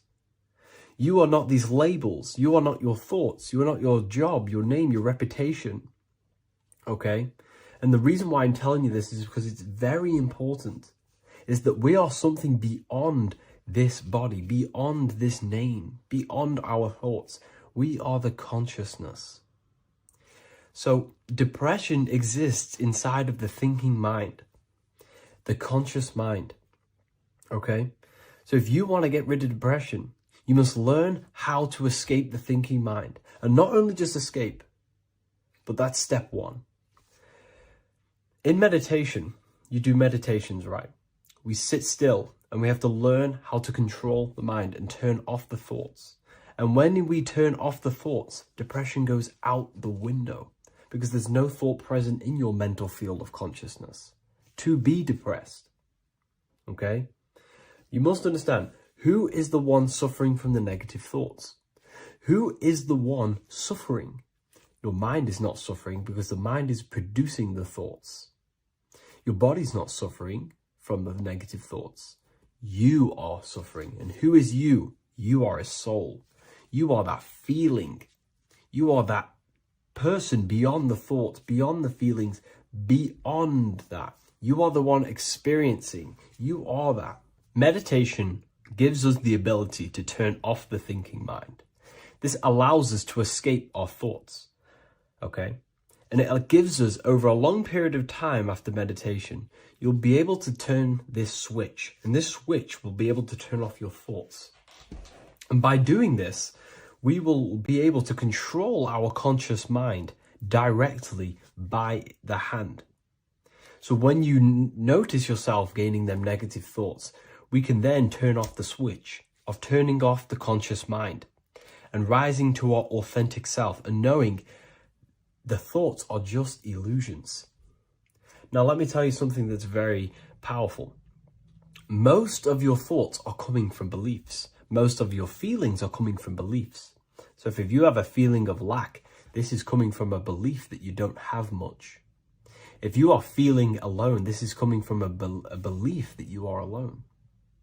So what we must do is restructure ourselves. We must restructure the subconscious mind. And we do this in many different ways. We can do this with meditation. We can do this with visualization, visualizing our desired reality as if we are living it. We can do this with affirmation. Now, a lot of people think, oh, I'm trying to speak something into existence with affirmation. No, you're not using vibration to try and change reality with what a lot of these new age people will teach you. Vibration, your words will not have much an impact on reality. That's the truth. But what they do have an impact on is reprogramming and recrafting and refining your mind. If you repeat, I am wealthy all day long, your subconscious mind, that word will be lingering inside your subconscious and you will start to mold that into your conscious. You'll start to be consciously thinking about this. Most of your thoughts are coming from your subconscious. So if you want to get rid of depression, you got to figure out the trigger. What are you depressed about? What are you feeling? What are the beliefs that are making you feeling and thinking this way? And that's what you must restructure. You must restructure your subconscious mind through visualization, meditation, and affirmation. You do these all the time. You do these every single day, and you will slowly, if not surely, restructure your subconscious mind. While by doing the practice of meditation, you'll gain the off switch as well. Sometimes depression comes from not living in your authentic self. You're not doing the things that your soul is telling you to do. We all know what we should be doing at all times. I don't care what you have on. We all know we should be doing something. We all know that we have there's a higher aspect of our mind that tells us, oh, we need to be doing this, but I'm actually sat here on my phone. Oh, I shouldn't be eating this, but I'm doing it anyway. There's always that higher voice. And that is the voice that has to be connected to. And when your body's not acting out the voice of the soul, then the soul becomes sadder, and suffers more and more and more. There has to be a connection between the soul, the mind, and the body. They have to work in unison. Okay? So I hope this video helps with depression, with whatever you're going through mentally. Hello, Seeker. Welcome to Revival of Symbolism, a channel devoted to the language of esoteric symbolism, guiding you to discover yourself and expand your consciousness into deeper realms of thought. I'm Harry B. Joseph, also known as Revival of Wisdom, and today we're going to be discussing this particular piece of artwork of the eye and the checkerboard together, and the esoteric teachings behind the veils of these symbols. So the first thing we must look at is, of course, the eye. The eye being a symbol of consciousness. The eye is the inner witness inside of ourself. This eye is referring to the internal eye of perception inside of our mind. The mind that gives us the ability to perceive and to understand things internally. This is also the eye we use to vision things through our internal vision, what we like to call imagination. The screen in our mind that allows thoughts to be projected into a particular form. So this eye is talking about the internal eye of perception inside every single individual and form of life. Dogs, cats, squirrels, humans. Every single form of life has this internal dialogue, the inner being that no one else can listen to but themselves. This is a symbol of consciousness. And together, these two symbols reveal a grand teaching and understanding of the world and the universe, of how the universe is one consciousness, one observer. This is symbolizing the observer, witness consciousness. Consciousness holds many vehicles and many dimensions that it exists in. As I've talked about previously in my previous lectures, we have a physical vehicle of consciousness, which expresses physical actions through the physical body. We have an emotional vehicle of consciousness, which is our emotional body or the astral plane. We have a mental vehicle of consciousness to express thoughts inside of, the thought body of consciousness. We also have a witness side of our consciousness. This internal witness, like who is the one seeing the screen of your reality right now? Who is the one seeing it? Not looking, who's perceiving the screen of reality through your eyes? Well, that would be the inner witness. And that inner witness is also perceiving your thoughts. A lot of people become identified with their thoughts, and they let the changes, the ever-coming, unfolding changes in their mind, world, become a part of who they are. And they get caught up in the world and the changes that happens to them. And a great teaching that I've come across this last year is to never identify with the ever-changing circumstances that happen in life. When things are tough, when things are bad, always remind yourself that you are the witness of your thoughts and you are the witness of this reality. You are the one witnessing your thoughts, emotions, and actions. You are the one behind them. So when things get tough, try not to get too indulged in these negative things. The I is the witness. Connect with the witness. And this is the same I that sees the screen of your reality, and it also sees the screen of your dreams. So this witness consciousness is transcending your physical day life and reality, and it's also witnessing your dreams. It's the same observer who's observing your reality now, but also observing your dreams. So this witness consciousness transcends all forms of bodies of consciousness. It is essentially the highest aspect of ourselves, and it is literally the thought voice, the inner thinker, because you are not the external body. You are not the being outside your mind. You are the being inside your mind who is actively thinking. I like to call what you are, what we are as consciousness is consciousness in action. We are the thinking inner thinker, the inner being. And it's about becoming into contact with that inner being again to unveil who we truly are. If we sit back and truly have a thinking session of, closing your eyes and going inside yourself, and you ask yourself, who am I truly? Who am I beyond all of my beliefs, memories, my body? Who am I beyond that? And it will lead you to the inner voice, the inner dialogue. But again, you are not the voice. You are the one hearing the voice. You are the silent, invisible one, the one behind the veil.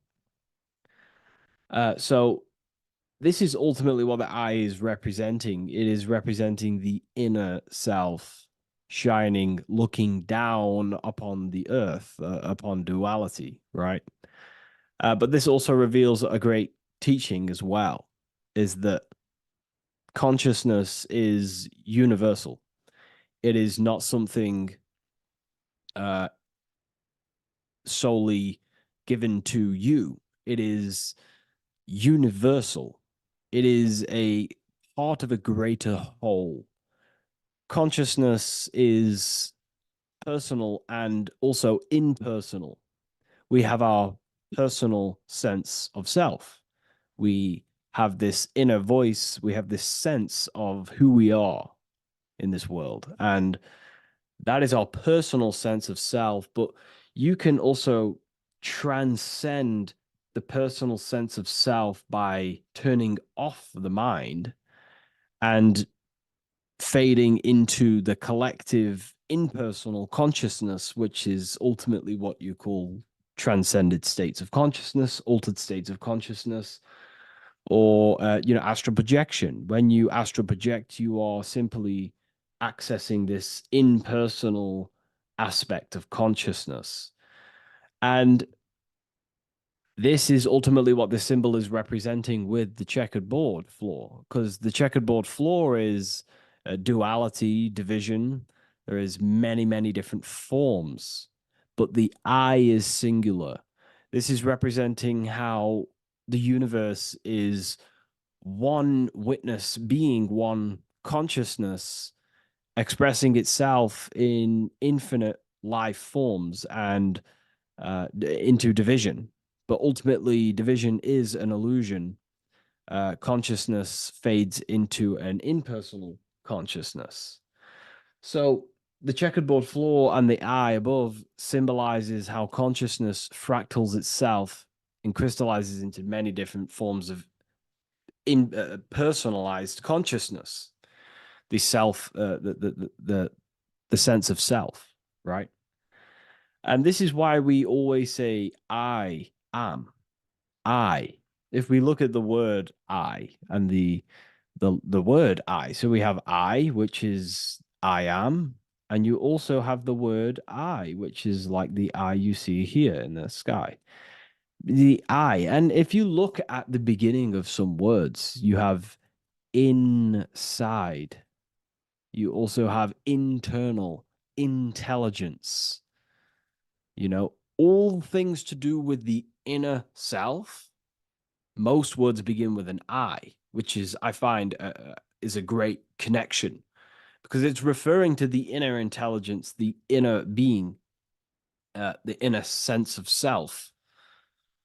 So the universe is essentially one being expressed in many different forms. That's also found in the word universe, uni, coming from the root word unite, meaning oneness, unification, united, and verse being a verse of a song, because we're all playing the song of consciousness, which is an ever unfolding song, an unfolding vibration, an unfolding creation.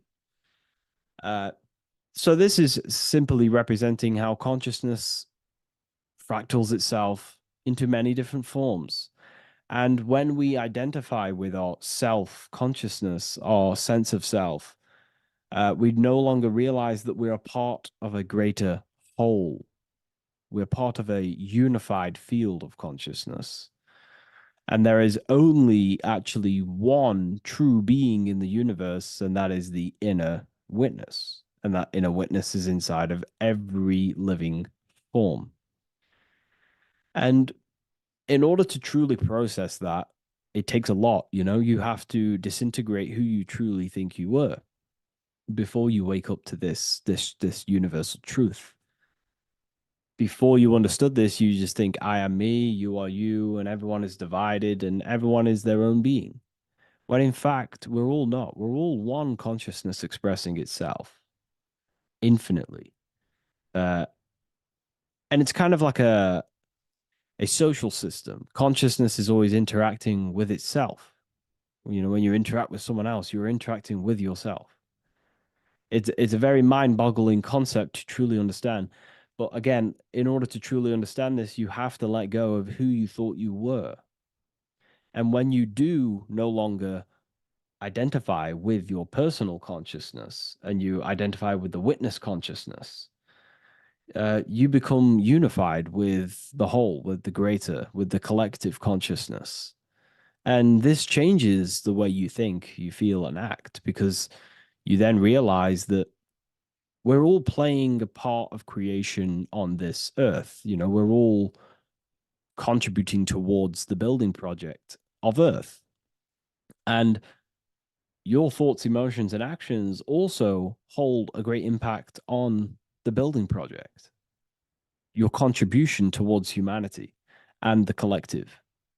And you start to have empathy for other people and you start to care for other people naturally by understanding this concept. And it's a very important concept because if the whole world truly understood this, you know, we would live in a better reflection in the material world. The world would be reflecting a better place because the world is simply just a reflection of consciousness. And the world today is so bad because people's thoughts and consciousness is not in the greatest state of mastery, of self realization, and people don't understand who they truly are. And a religion plays a massive part in this. Our whole lives, we're stuffed with someone's going to come and save us. Jesus will return and save the whole world. It's to me, to be honest, it's complete utter nonsense. We have free will. We are the ones holding our we hold responsibility for the creation that unfolds on the earth. Us as a collective consciousness, our God, manifesting, unfolding this creation and steering it in the present moment. And that's another thing. Reality was never created thousands of years ago. God is creating the world right now through the present moment, and it's unfolding. It's in a continuous state of becoming, just like you are in a continuous state of becoming. Time is evolving. Time evolves our minds. It evolves our sense of self. And we evolve over time as an individual and as a collective consciousness. And so does the earth go through this change as we change. So it's important that we are becoming more self-aware in the world so we can actually start to reflect a better world. But the checkerboard floor, again, is just reminding us of the duality and the illusion, because it looks like an illusion, a checkerboard floor. It's an illusion. The physical world, if you are only if you only look at the world through the eyes, you will live in the veils of illusion and never see the light, the higher understanding of the world. You will see everything as divided. You will see everything as I am me, you are you, and live in division. But in truth, we are all one. We all come from the same source, and we're all the same infinite witness expressed in different forms. And this brings me back to the concept of love. Love is the force that unifies consciousness. It unifies yourself. It unifies your relationships with people. If you love your partner, you love your brother, your sister, your whoever it is in your life, it unifies. If you have a care for someone, it brings you two together and you grow the relationship by expressing care into the other person, and it grows. So love is a very expanding, it allows things to grow, and it unifies things. And when you start to love yourself, you start to unify with yourself. And when you start to when you start to love nature, you start to unify with nature. So if we understood this, the world would be a better place. And love is the force that unifies the collective consciousness. If we truly hold love for ourselves, for others, other individuals, nature, then the world will become more unified. It unifies consciousness. This is the force of love. It's a very, very powerful, powerful force. And I do truly believe and come to understand now that love is the reason of all creation, which is the generative principle. All action is coming from a place of love or care. We only take action on what we care about. So even the sun is a symbol of love. It just expresses life, gives away all of its light, life, and energy to the earth and asks for nothing back. It is love, it is the expression of care. And that is what unifies consciousness. So, again, this is just talking about the inner witness and how consciousness expresses itself in many forms. And the checkerboard floor also transcends that idea that I've just described of how it's consciousness divided in many forms. It also represents a state of an individual's mind. The checkerboard floor is symbolic of being divided, you versus me thinking, walking down the street and thinking everyone's a threat. It also represents their thoughts, emotions, and actions not being aligned, not being unified. Their thought, emotion, action are scattered, and they're not creating things consciously. It also represents many, many different personalities in our minds, the divided personas and personalities in our mind that we have.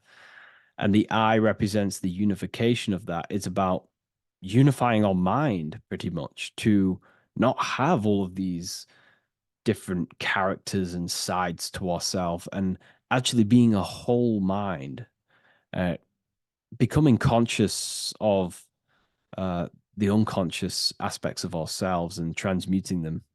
And when we become conscious of something, we then hold the power to change it. If we have an unconscious part of ourselves and we never truly realize it, we don't change it, and that unconscious thing can actually seek to control our thoughts, emotions, and actions from that place of the unconscious mind.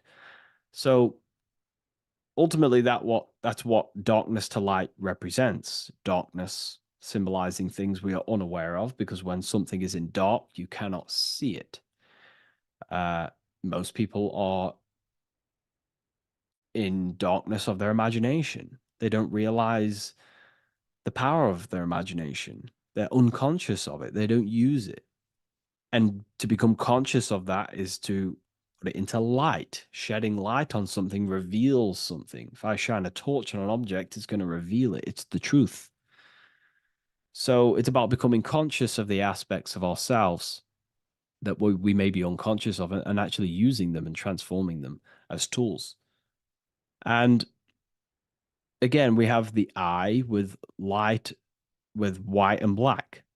This is duality. You are also the witness consciousness, as previously mentioned, and the witness consciousness thinks in duality. We think we are the hater and the lover. We are the deceiver and the truther. The truth is that consciousness thinks within duality, and within the mind, beyond the witness, there is duality in thought.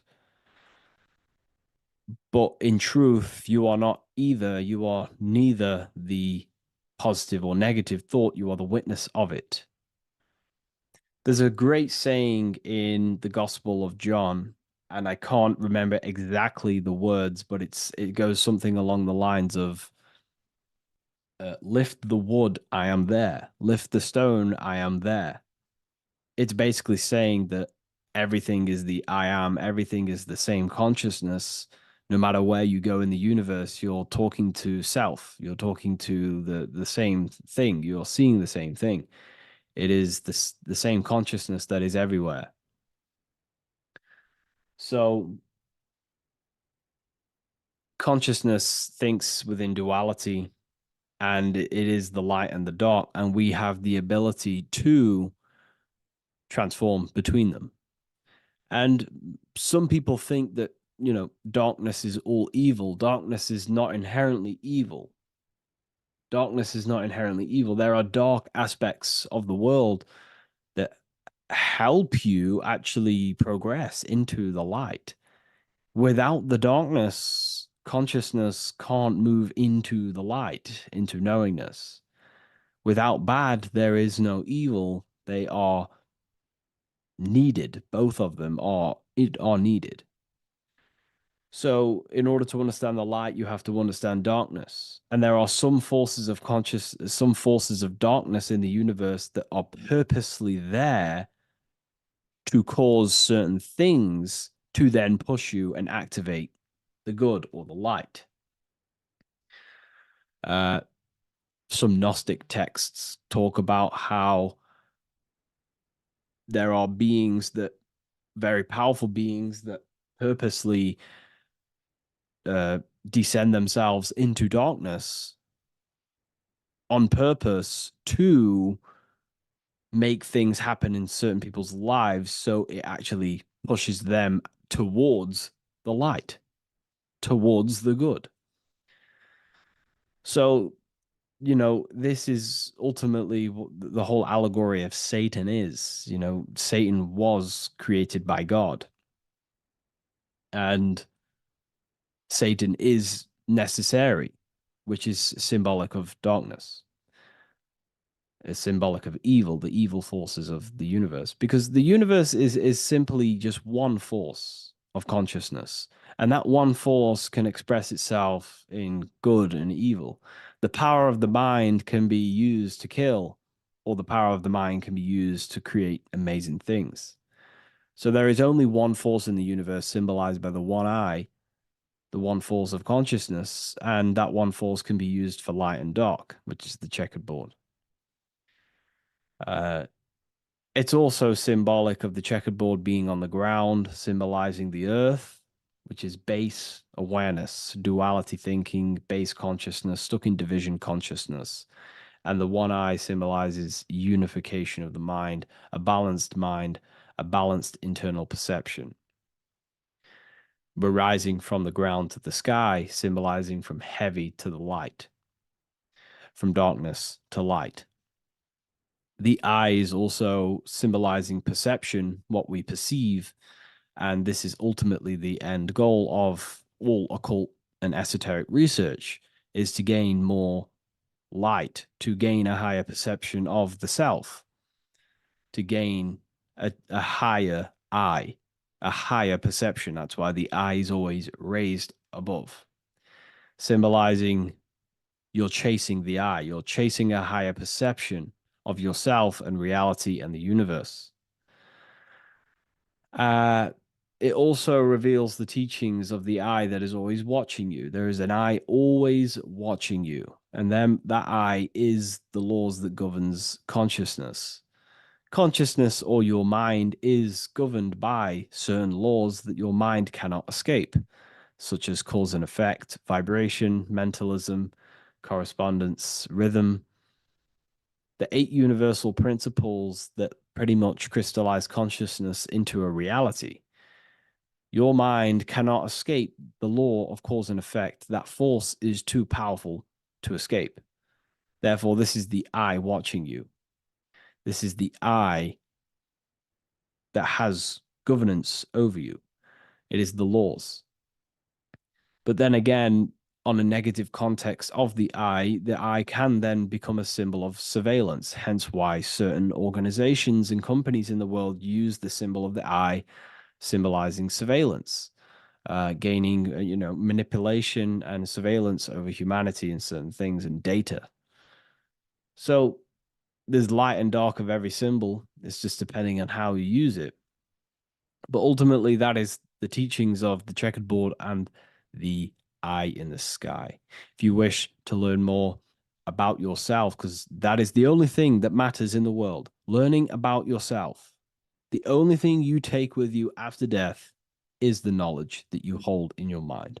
You can't take your car, you can't take your possessions, you can't take your money. The only thing you take is your consciousness, your level of mastery, and the things you know. With that being said, I'll see you inside Ethereum University if you decide to join, and I'll see you in the next video.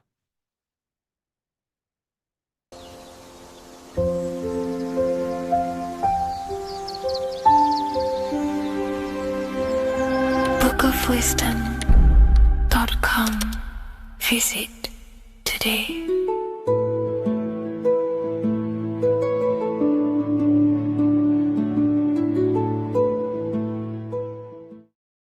What is good, people? We're back with another video, and this is going to be talking about the connection between the micro and the macro.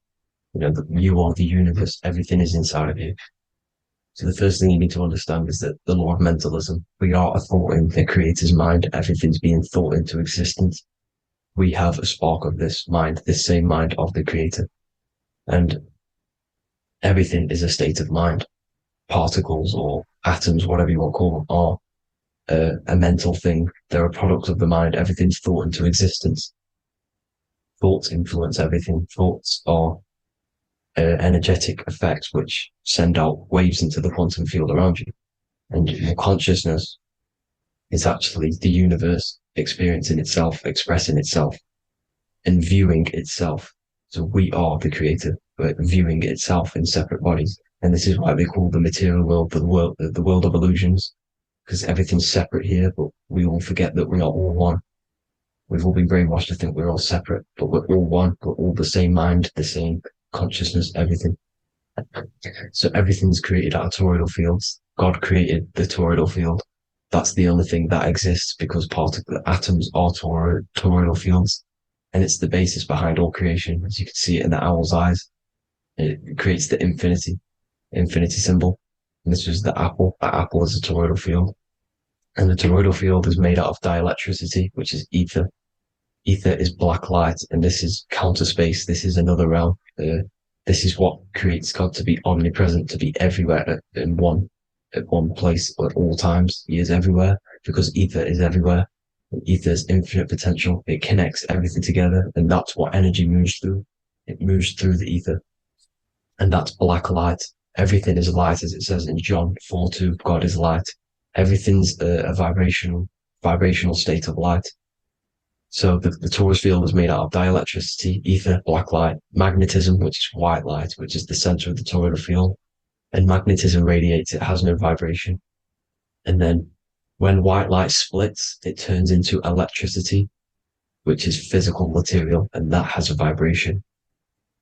This is the Holy Trinity, the sun, the moon, and Saturn. Saturn, the god of materialism. If you've watched my videos on Saturn, you know that Saturn is crystallizing everything into physical matter. And That's why his old name was L. The ancients called him L. And this is why we get L electricity. This is where L electricity comes from. Because L electricity is only a product of the physical world, which is redshift, blueshift, Adam and Eve. And this is what creates the redshift, blueshift is what is a product of magnetism. When magnetism, white light splits. And this gives us vibration. And this what creates the toroidal field, which is the basis of all physical creation. The sine wave is created out of the magnetic wave and the electric wave. The electric wave is the blue wave, and the magnetic wave is the straight wave, which is radiation. This is vibration frequency. So the magnetic wave is straight, and then you have longitude and amplitude, which is depth, which is dimension. You see how the electric wave has depth and a dimension. This is why you get the cross.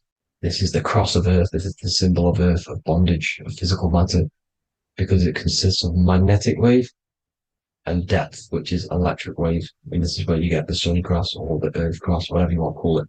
It's the cross of physical matter, and the ancients knew this. This is why they used that symbol. Redshift, blueshift, which is the toroidal field, is the basis of all creation, physical creation. And this is why you have the police siren is red and blue. The Matrix movie, red pill, blue pill. You have red blood and blue blood in your body. The Democrat and Republic, the two parties, red and blue.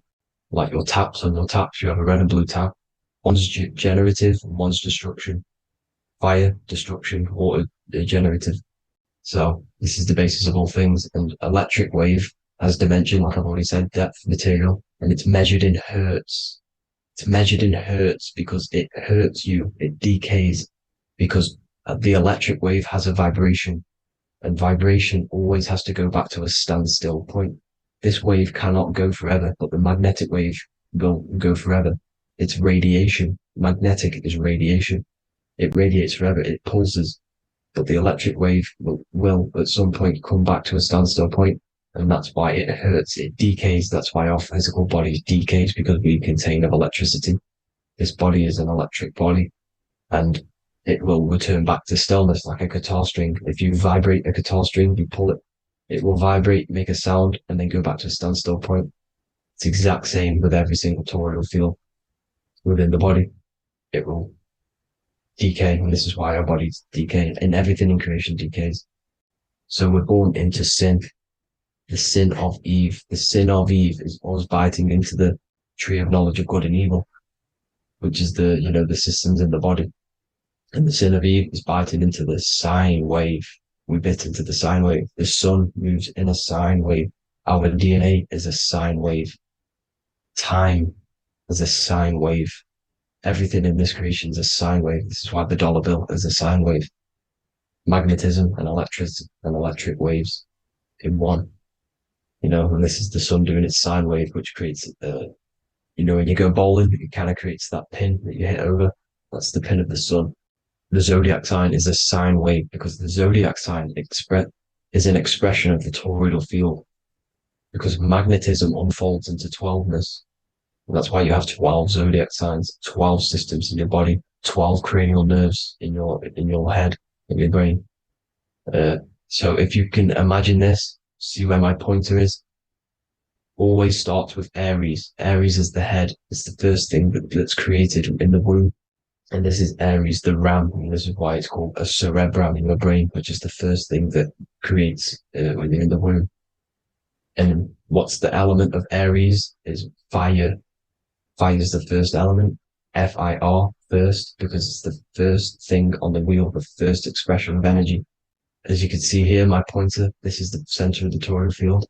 It would go Aries, Virgo, Capricorn, Pisces, Scorpio, Cancer.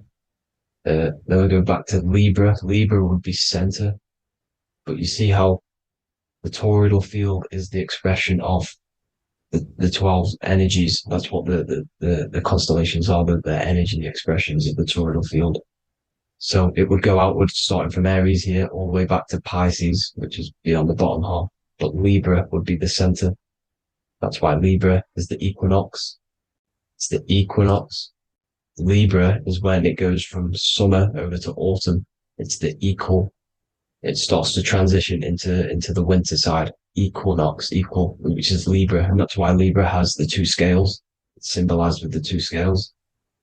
That's because of, the sun moving over. It's being judged. It's equal now, but then it's going to tip over into the winter.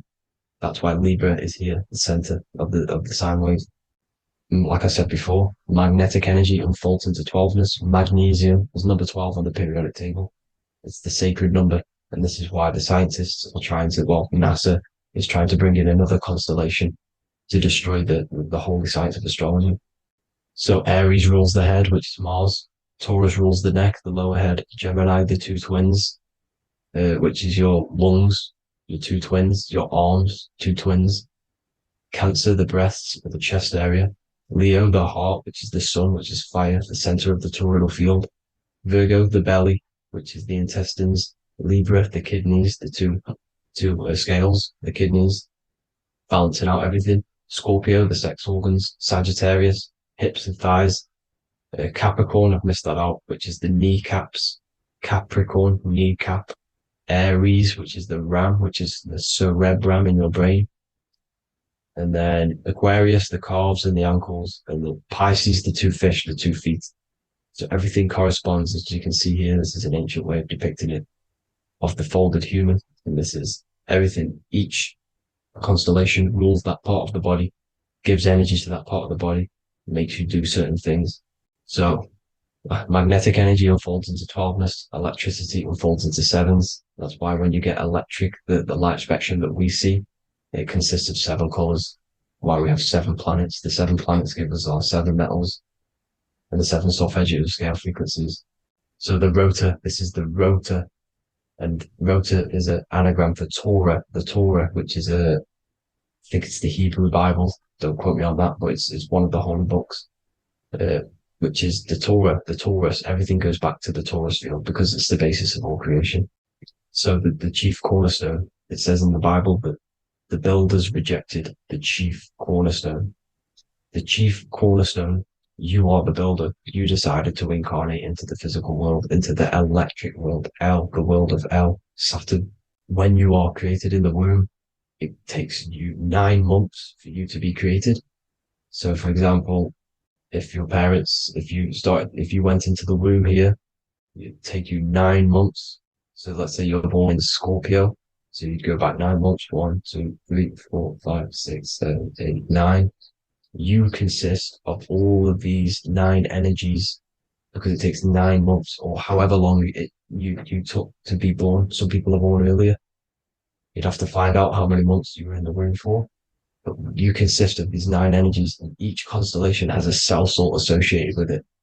And these cell salts are vital for your health, and your cells are the optimal health of your body.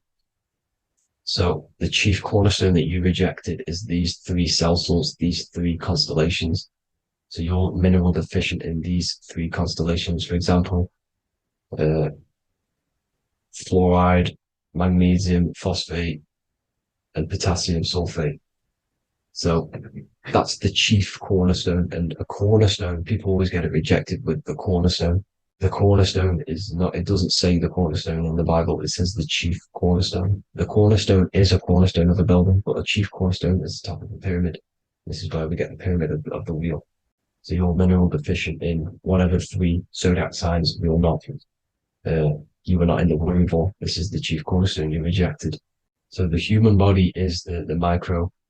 It is the universe in a physical form.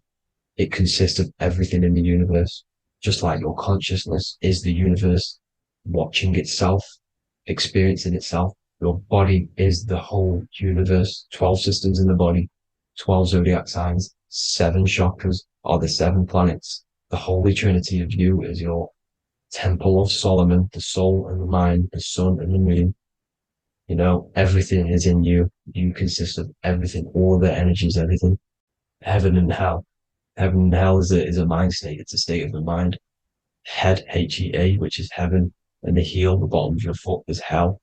And the bottom of your foot is the soul. So they're basically saying, it's wordplay. They're saying that your soul is in hell because, with the elites being in control. So they call the bottom of your foot the soul, trying to say that you're in hell. The Christ is in you. And this Christ is Greek for what? Christos.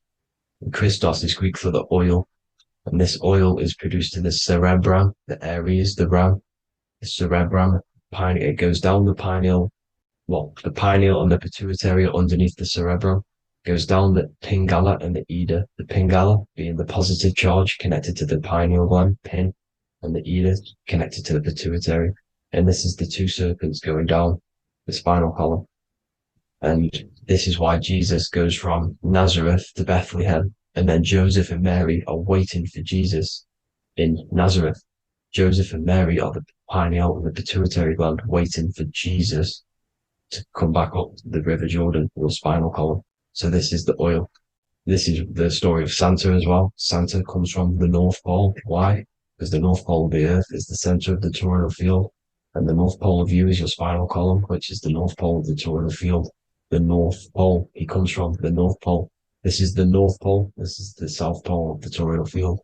Comes from the North Pole, which is your mind. And he goes down the chimney and then back up the chimney. This is the chimney. And he drops off the present, which is the Christos, the oil. And this is why Jesus is crucified at 33, because he crosses over the vagus nerve at the top of your spine. When this oil comes back up the 33 vertebrae, these are your vertebrae here. When it goes up the 33 vertebrae, it gets crucified at 33 because it crosses the vagus nerve, and he's crucified on a cross at 33. This is the story behind Jesus and Santa.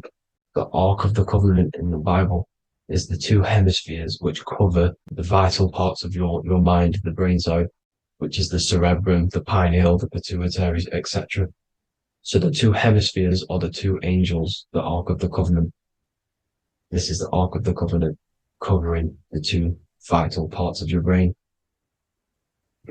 So these are the optic thalamus is another part, and it protects the Christ oil, which is inside at the center of the brain. See, the Bible is all a massive metaphor about yourself, because you are the universe. You are a microcosm of the universe. Your consciousness has experienced itself, and the universe experiencing, and your body is the whole universe. Your head's heaven. So Moses crosses the Red Sea. These are the two hemispheres of your brain.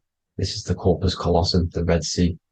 So he's pretty much saying that he's uniting the two hemispheres of your brain, because most people in this generation are stuck in the left brain, which is just logic, reasoning, science and maths, writing. You know, this is what school teaches you to do. It keeps you stuck in your left brain. And you want to cross over to you want to cross the Red Sea, which is the corpus callosum, to the right brain, which is awareness, art awareness, creativity, imagination, intuition, insight, you know, using the higher mind, creativity, imagination. If you don't have intuition, then you can't read energy, you can't pick up on bad things. This is what Moses is symbolizing by crossing the Red Sea. And it's also the upper room where Jesus met the 12 disciples. 12 disciples are the 12 cranial nerves in your brain. It doesn't just represent the 12 zodiac signs, the 12 disciples. It symbolizes many different things. It's like I said, energy the universe consists of 12ness. So you have 12 cranial nerves in your brain, and that's the 12 disciples as well. And they want you stuck in your left brain, which is the five senses, materialism. So they say in the Bible that Satan blinds the mind. Satan is Saturn. If you've watched my videos, Satan is Saturn. And you consist of the whole Trinity, which is the sun, moon, and earth, the soul, the moon, the soul being your sun, the solar, the moon being your mind, the earth, your physical body. And Satan blinds the mind. Why? Because we enter a soul system. This is a soul system, not a solar system. And Saturn is the Lord of the Rings, which is the outer ring. When your soul enters the soul system, your soul starts to materialize. It hits Saturn. Why? Because Saturn starts to materialize you.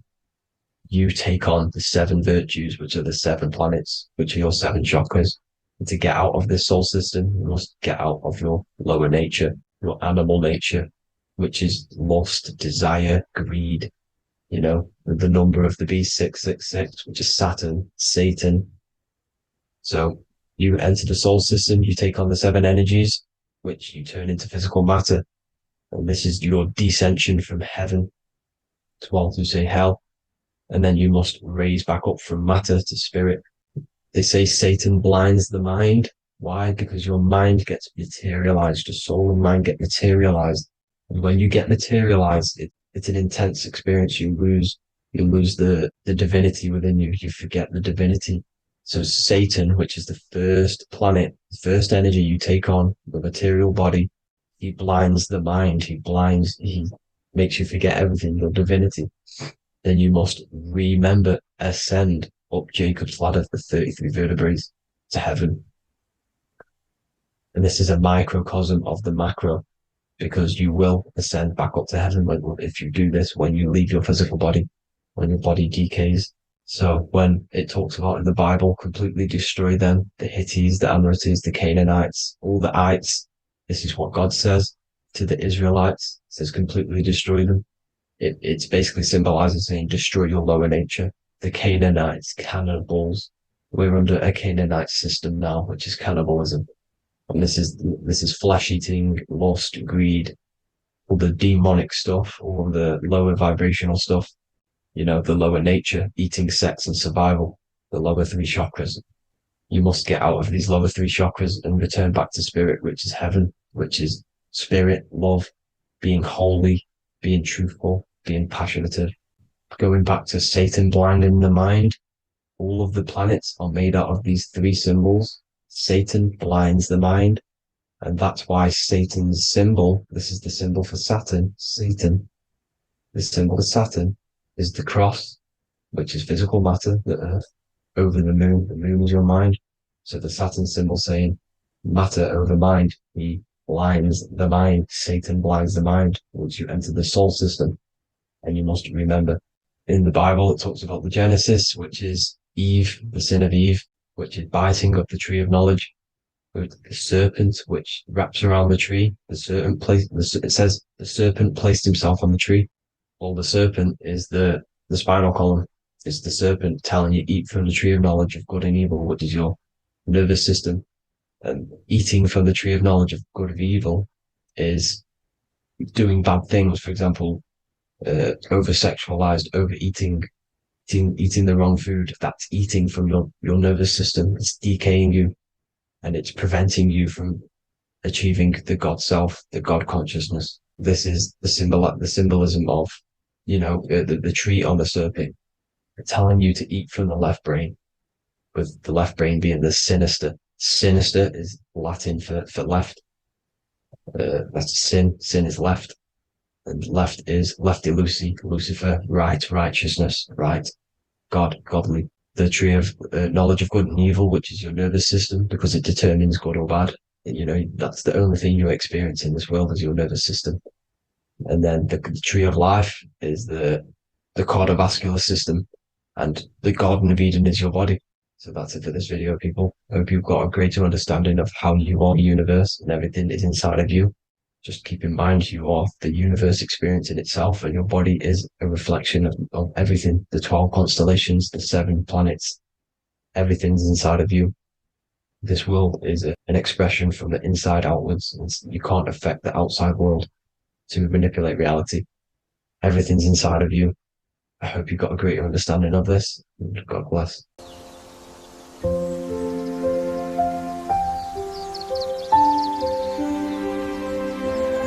bookofwisdom.com. Visit today.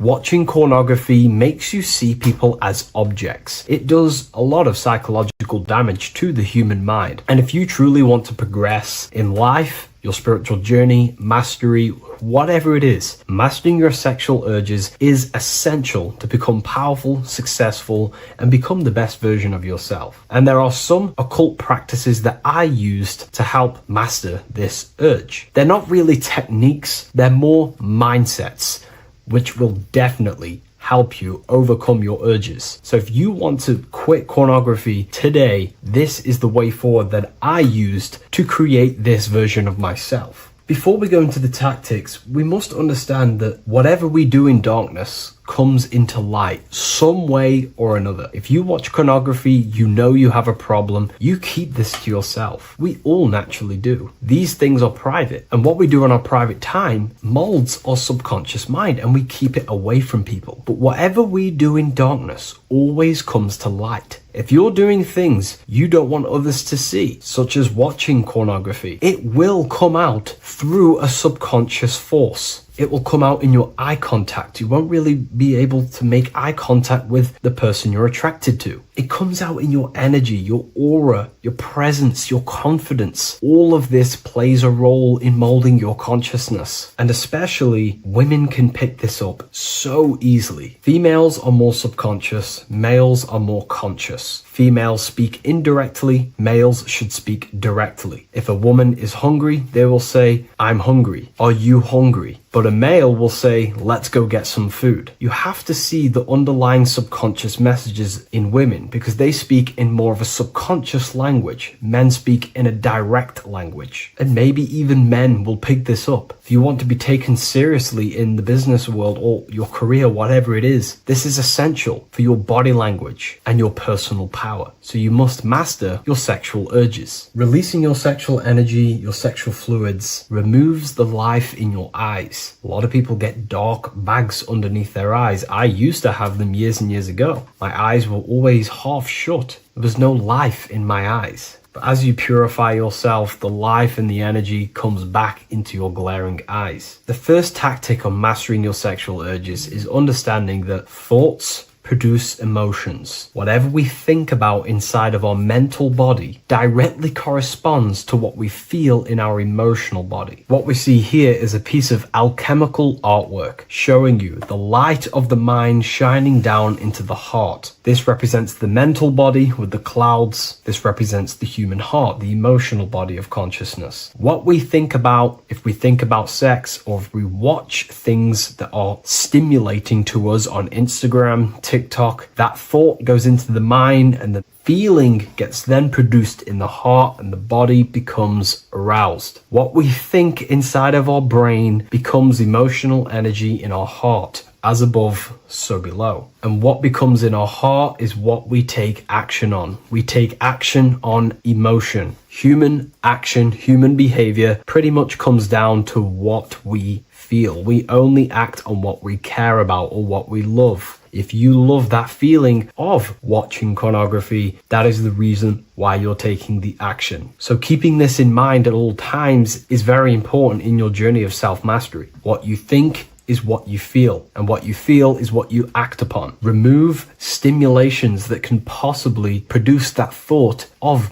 watching pornography. Unfollow the people. Purify your environment so these thoughts do not enter your mind. And if you do become stimulated, remember, thoughts produce emotions. Change your thoughts. Think about something else instantly. The more you think about it, the more you feel, and the easier it is to take action upon it. And the second tactic that I say to myself is that it's all mental. World, the universe, life is all mental. For example, unfortunately, my brother passed away recently. I've never gone through something like this in my life. It's tough. It's horrible. It's not nice losing a loved one. However, if I sit around and focus just on the negative side of that, yes, of course, I'm going to have my moments. But if I just sit there and focus on the negative, it will destroy my life. It will pull me down. The only thing that I can do to benefit from this situation is to become a better family person out of this. Become more loving. Spend more time with the people who mean a lot to you. You can always change and transmute the mindset of every situation in your reality. There's a famous saying I like to say, if you can change it, change it. But if you cannot change it, change the mental attitude towards it. Never just sit there focusing on the negative side of reality. This helped me with mastering myself watching pornography. It's all mental. You hold the power over the mind. And the next tactic is probably the best one ever. And I still use this today in everything in my life. Before I make any decision in life, I always say to myself, what is the effect of this cause? Is that effect going to push me towards who I want to be? Or is that effect going to pull me away of who I want to be and become and where I want to go in life? If the effect is not pushing me towards who I want to be, I will not take the action which is the cause. Consciousness cannot escape the law of cause and effect. It is an immutable,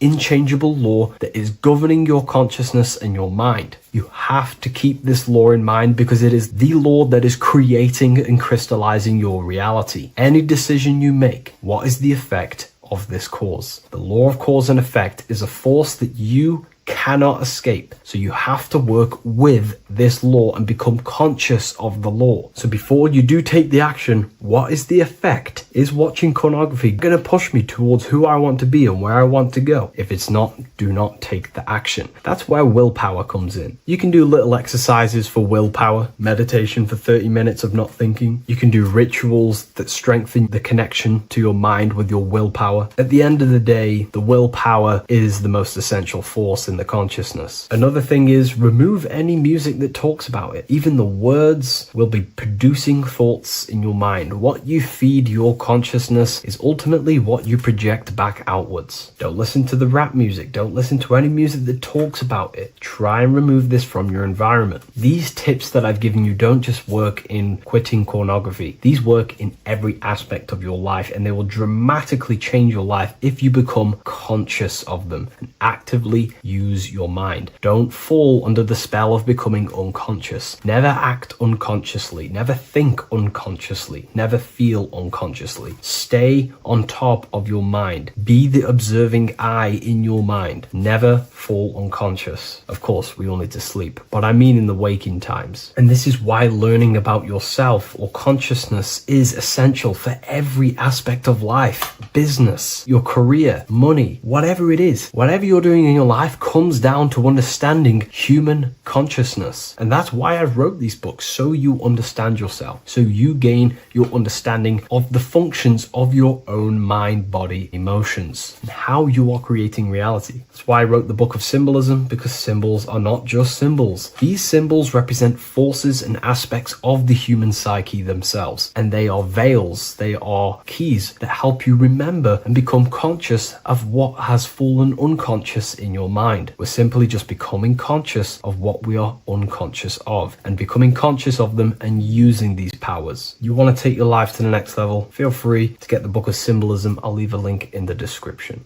Take care, everyone.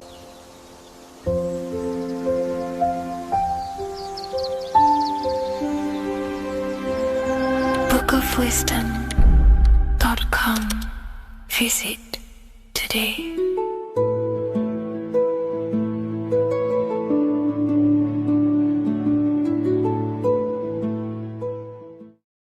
Do the elites actually worship Saturn? In this video, we're going to be discussing the occult and esoteric meaning of the 7 planets and the abuse of the Saturnic energy within today's world. This will help you gain a deeper understanding of reality, yourself, how you create reality, and what these 7 planetary energies actually truly are. In order to understand anything within the universe, we have to understand the law of correspondence, the law of as above, so below. There is one consciousness expressed in infinite forms. Me, you, the squirrel, everyone who possesses consciousness within this universe is an expression of the one divine consciousness, what we like to call Source, God, or the grand architect of the universe. We have to understand there is a large scale, but the large scale is mirrored in the small scale. If we look at lightning, this is a large scale. This is the macrocosm. Then we go a bit smaller to the trees. We see the same pattern. Then we look a little bit smaller into the human body. We see the same pattern of the nervous system. Then if we zoomed into the microcosm, brain cells, we still see the same pattern. This reveals the universe is a fractal universe. The large is reflected in the small. And this is the symbol of the Fibonacci sequence, which represents this as above, so below principle. The big spiral represents the macrocosm, but then this spirals into the tiny spiral. This symbol goes for eternity, never touching, never finishing. The large is mirrored in the small. With understanding this, we can realize that we are a microcosm of God. We are our own universe. We are our own world. Your body is the earth. Your mind is the mind of God, just in a smaller version. You are a drop in the ocean of the vast collective consciousness. With that being said, everything you see outside of you is inside of you. As above, so below. The 7 planetary energies on a macrocosmic scale are the 7 energies that form the physical world. The physical dimension is crystallized thought. Everything you see around you was thought made manifest. Thought imagined, then created in the physical reality. Therefore, these 7 planetary energies are 7 astral forces that create and weave the material existence. For example, if we look at a tree has 7 categories of consciousness, 7 creational forces that create the tree. This is the reason why we have 7 days of creation in the Bible. This is the reason why we have 7 days of the week for the 7 planetary energies. Monday is for the moon, Mars is for Tuesday, Mercury for Wednesday, Jupiter for Thursday, which is Thor. Thor is Jupiter. Venus for Friday, Saturn day for Saturn, Sunday for the sun. This is also the reason why we have 7 major energy centers within the body. The 7 life forces that flow through the body to give physical existence to the physical form. Man is a microcosm of the universe. With that being said, if we look at a tree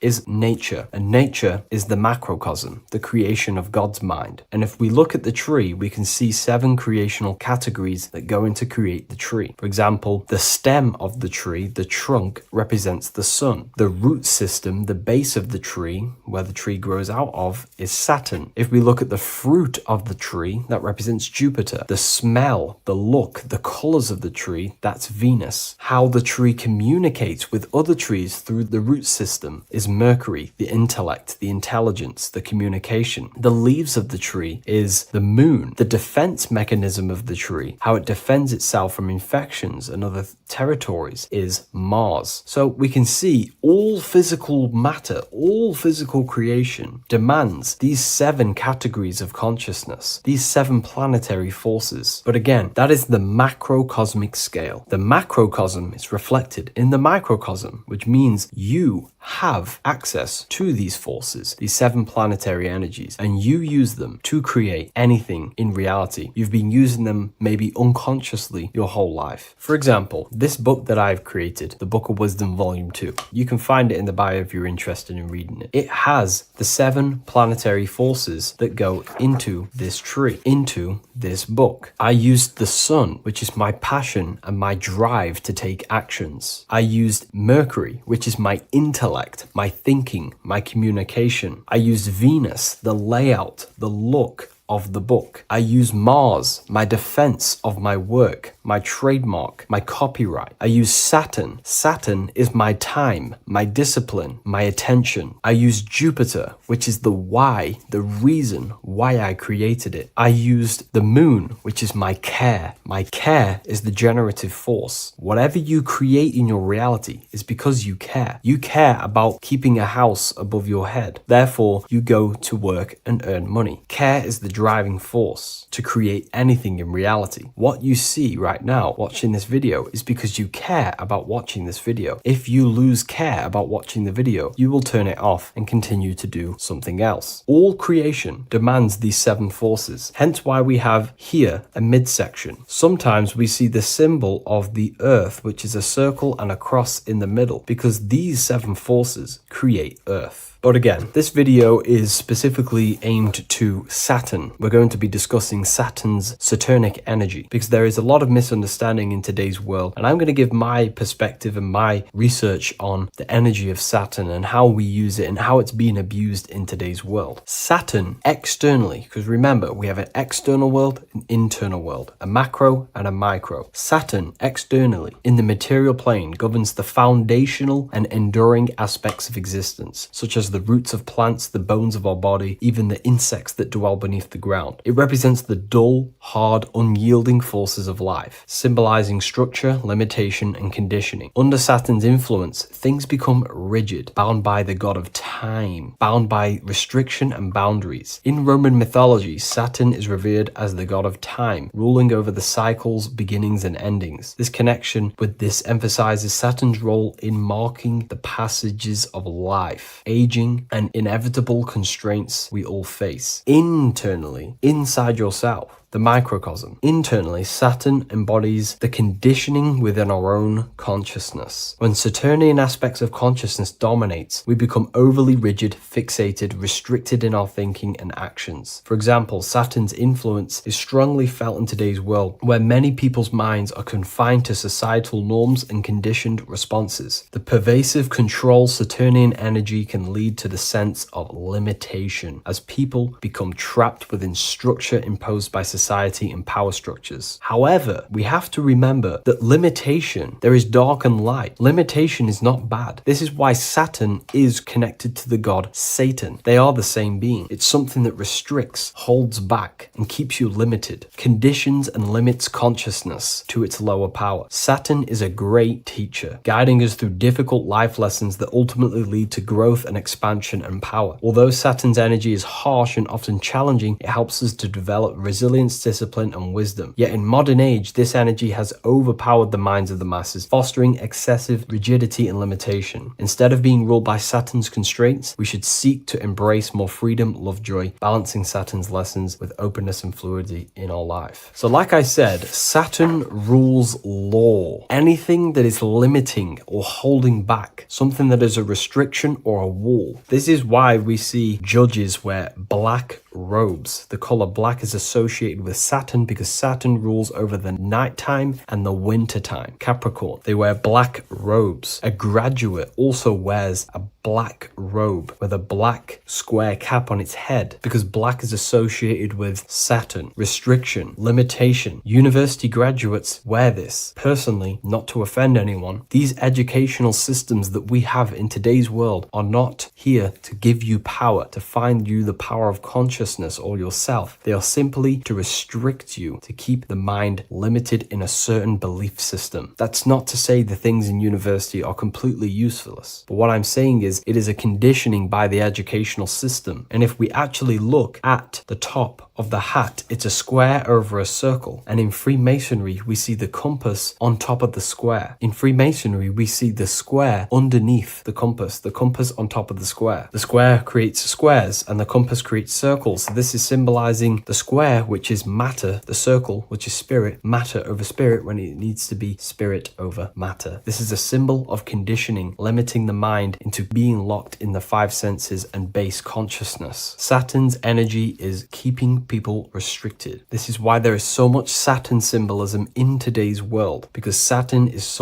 anything to do with limitation, restriction, and time. All of the systems in place are to limit our minds, to keep us on base consciousness, only thinking in a limited box. Only thinking and aware of the five senses. In base consciousness, in animal nature, one only thinks according to their senses. When they have a sense, their mind thinks. This is an affect state of consciousness. They're living in the affect. We need to understand that in base consciousness, we have no true power to create. We're simply living in cycles of affect. Now, what do I mean? The physical world is the effect. It's already manifested and cannot be changed. Our consciousness needs to rise to become a cause instead of playing around and being lost in the effect, to become a co-creator. And this is what the system does not want you to do. It does not want you to become a conscious creator. So they keep you in base consciousness, not giving you the awareness that you are literally a god creating a world right now. You are a world and you are shaping the world. Our consciousness needs to be mastered, controlled, and then we can become a conscious creator instead of running around in the world of illusion and effect. As above, so below. What happens in the mind happens in reality. We do not want to be matter over spirit, which means the external world over the internal world. We need the internal world to rule over the external. Saturn symbolism can be symbolized as a black cube. The cube symbolizes this physical world because everything has 6 sides. We can move forward, backward, left, right, up, and down. We are in this cube. This is why we say think outside the box. Thinking outside the box means to become a cause and not an effect. The mind needs to be a cause and instruction center and not just thoughts that are reinforcing the effect and lost in the effects of the material world. Instead of reacting, we need to become a commander. This is a symbol of conditioning and the physical plane. Black is dull, lifeless. The physical world is lifeless. It has no power to create. It has no power to do anything. It is simply a projection and an effect. You, the mind, consciousness, are the cause. You can create the effect. In today's system, Saturn's energy is heavily relied on, which is just simply man-made laws, restrictions, time wasting, and keeping people in base consciousness, only aware of the physical five senses. Let's get something straight about the elites. They do not worship Saturn. There is nothing to worship. They simply use the energy of Saturn to keep people limited. They're not using the planet Saturn, but they're limiting people in their belief systems and physically where they can go, restricting boundaries, countries, restricting people's minds through mass media, which is all symbolism of limitation and restriction of Saturn. They're not worshipping it, they're using it and abusing it. Saturn could be anything in your mind that keeps you limited. If you have a limited thought that does not allow you to take action on something, that is a Saturnic energy within your own mind. Anything that is indoctrination, anything that is boundaries on you, that is a Saturnic energy. Some people say that the Saturn and the moon are working together to trap our soul. This is highly symbolic. Saturn and the moon are not forming a matrix to trap your soul and keep you reincarnated. Again, this is symbolic, and in the esoteric version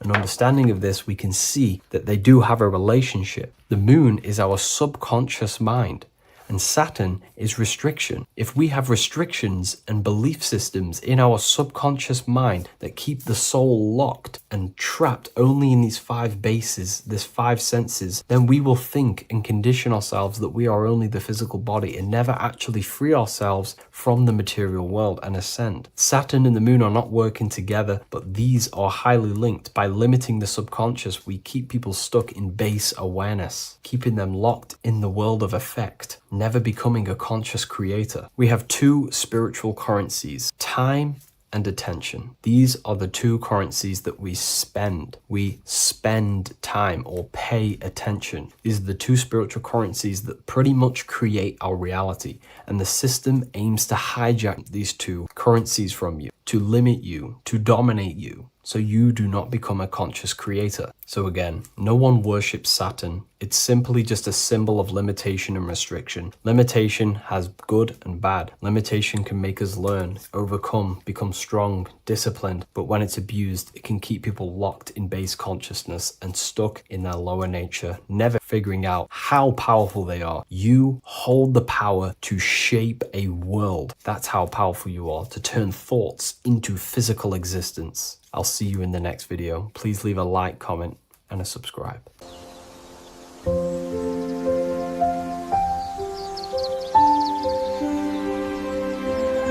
bookofwisdom.com.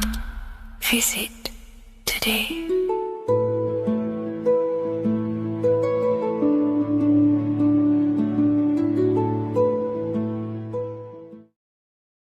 The Freemasonic square and compass is not just a symbol that represents Freemasonry, a lodge, or a secret society. It is a symbol of gaining your own personal power. Now in this video, I'm going to be breaking down this symbol in the most detail I can possibly go into. Most people live in a state of illusion. They live their life impulsively, acting based on their five senses, tasting. They want to feel a certain thing like an orgasm, or they're basically just slaves to external things and their five senses, which leads to a very dark path where you will never actually become a conscious creator and you'll never actually be internally happy. The Freemasonic square and compass reveals some deep wisdom about this. Now let me break this down. If you want to gain your personal power, listen up. The Freemasonic square and compass is a compass which is used to create circles. Now, if you notice something about the circle, they have no beginning, no end. You can't tell where it begins and ends. It's eternal, which means this represents consciousness. Now, if you don't know what consciousness is, if you close your eyes, you have an internal world. your thoughts, emotion, visualization. This is all consciousness, spiritual. Then we have the square. The square creates squares or lines, which represents matter. It has a beginning and an end. You can quite see where the beginning of the end is, right? So we can even link this to Leonardo da Vinci, the Vitruvian Man. We see the man in the square with the circle. The circle is the eternal consciousness, and the man is the square, limited to the physical world. But consciousness is not limited, that's why it's outside the square. This is eternal, the body is mortal. The body will die, consciousness will never die. If we look even closer at the symbol, we notice in this particular symbol, we have the compass overlapping the square. This is very, very symbolic. This represents spirit over matter, also known as mind over matter, consciousness over matter, the circle over the square. Like I mentioned earlier, most people are slaves to their senses. They go through their day and all they do is chase validation and feelings. They eat all day to feel good, which means they're a slave to their taste. They're slaves to their feeling. They masturbate, which means they're a slave to orgasms and external things. They're literally being governed by the external world controlling their internal world. They're literally living life on autopilot. And don't get me wrong, I was guilty of this too. We're all guilty of this when we join this world because we're not taught this sacred knowledge. Until you actually stop and recognize this, you'll be living life on autopilot, literally not even living. You'll be running off subconscious programs, seeking external validation and being ruled by these five senses. The square underneath the compass represents consciousness on top of matter, which means the internal world is controlling the external world. It is the mind controlling matter and not matter manipulating the mind. In the occult and esoteric world, it's very important that you are conscious of every action that you are taking in your day-to-day life. Never act subconsciously. Always be conscious. What are you thinking? What are you acting? What are you giving your attention? All of this is contributing towards creating because you are a creator. Consciousness is a creative force. You need to make sure that the compass is on top of the square, that your inner world is controlling the outer world and not the outer world controlling the inner. As I've mentioned in many videos before, the internal world of consciousness is what's producing the external world. Your life is just a result of every thought and emotion that you felt in the past. Everything you own, everything you possess, your friends are all reflections of your consciousness. They're all reflections of what you are thinking about. When you change your thinking, your external world starts to rearrange itself. On a basic level, this symbol represents the combination of spirit and matter. You are a spiritual being and a material being. You are heaven, the sky, and earth, the ground. You are heaven and earth, spirit and matter infused into one. You are a bridge between the divine and the earthly worlds. And you can bring down these higher realms of consciousness, thought, imagination, and emotions into a physical, tangible reality. To do this consciously, we need to make sure the external world is not manipulating the inner world. Because if your internal world is being controlled by external circumstances, for example, you have a circumstance happen in your reality, an emotion triggers inside of you, and that emotion is a command to create more of that. And the thoughts that you think are creating more of that negativity. So it's a constant cycle of negative manifestation if you let the external world control your internal world of consciousness. So we need to make sure the compass is on top of the square, that the internal world are commands and not reactions to create your external reality. And not only just to create, but to actually enjoy life. If we let the external world bother our internal world, this means that we have some sort of mental or emotional attachment to the external world. We need to detach from the external world. Why do I say that? Because it's temporary. It's an illusion. We are going to die one day, and none of this will matter. You need to understand that everything in this world is temporary. You have to be okay with losing things, losing family, losing things in this world, because it's guaranteed to be temporary. We need to make sure the internal world is order and not chaos, commands and not reactions. Now, at the back of the Book of Wisdom, Volume 2, the book that I've wrote here, I go over the different meanings of the different arrangements of the square and compass. Sometimes we see the square overlapping the compass, which is the opposite of what we've just broken down. Or sometimes we see one leg of the compass on top of the square and one leg of the square on top of the compass. These are all highly symbolic. When we see the square overlapping the compass, this pretty much represents the beginning of the Freemasons' journey, when their internal world is being controlled by the external. They have a lot of spiritual growth and a lot of learning and inner work to do. Now, when we see half and half, one leg of the square on top and one leg of the compass on top, this represents the Masons' gradual emergence from the material realm into the spiritual. This interplay of symbols reflects the process of gaining greater light and knowledge as the Masons ascend from material concerns towards spiritual enlightenment. And of course, we've just broken down what this means. This represents spirit over matter.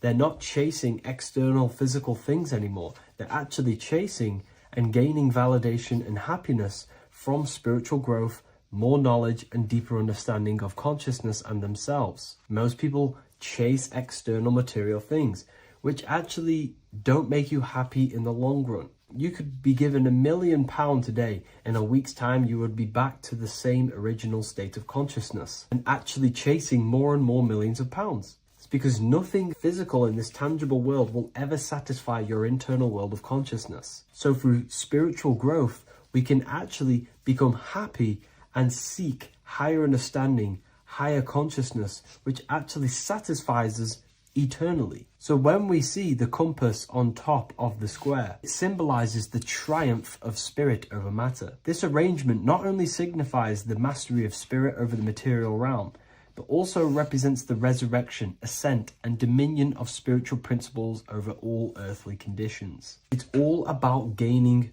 personal power and spiritual growth. It's all about spiritual evolution, going from matter to spirit.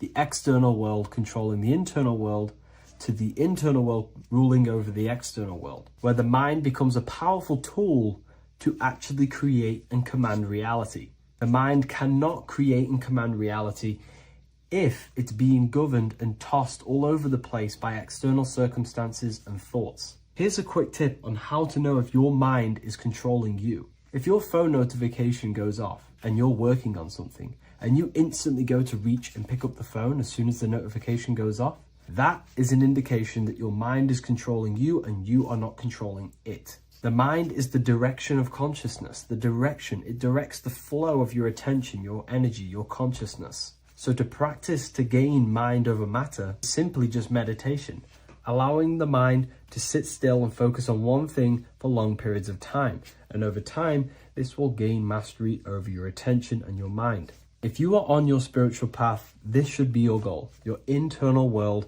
becoming the master.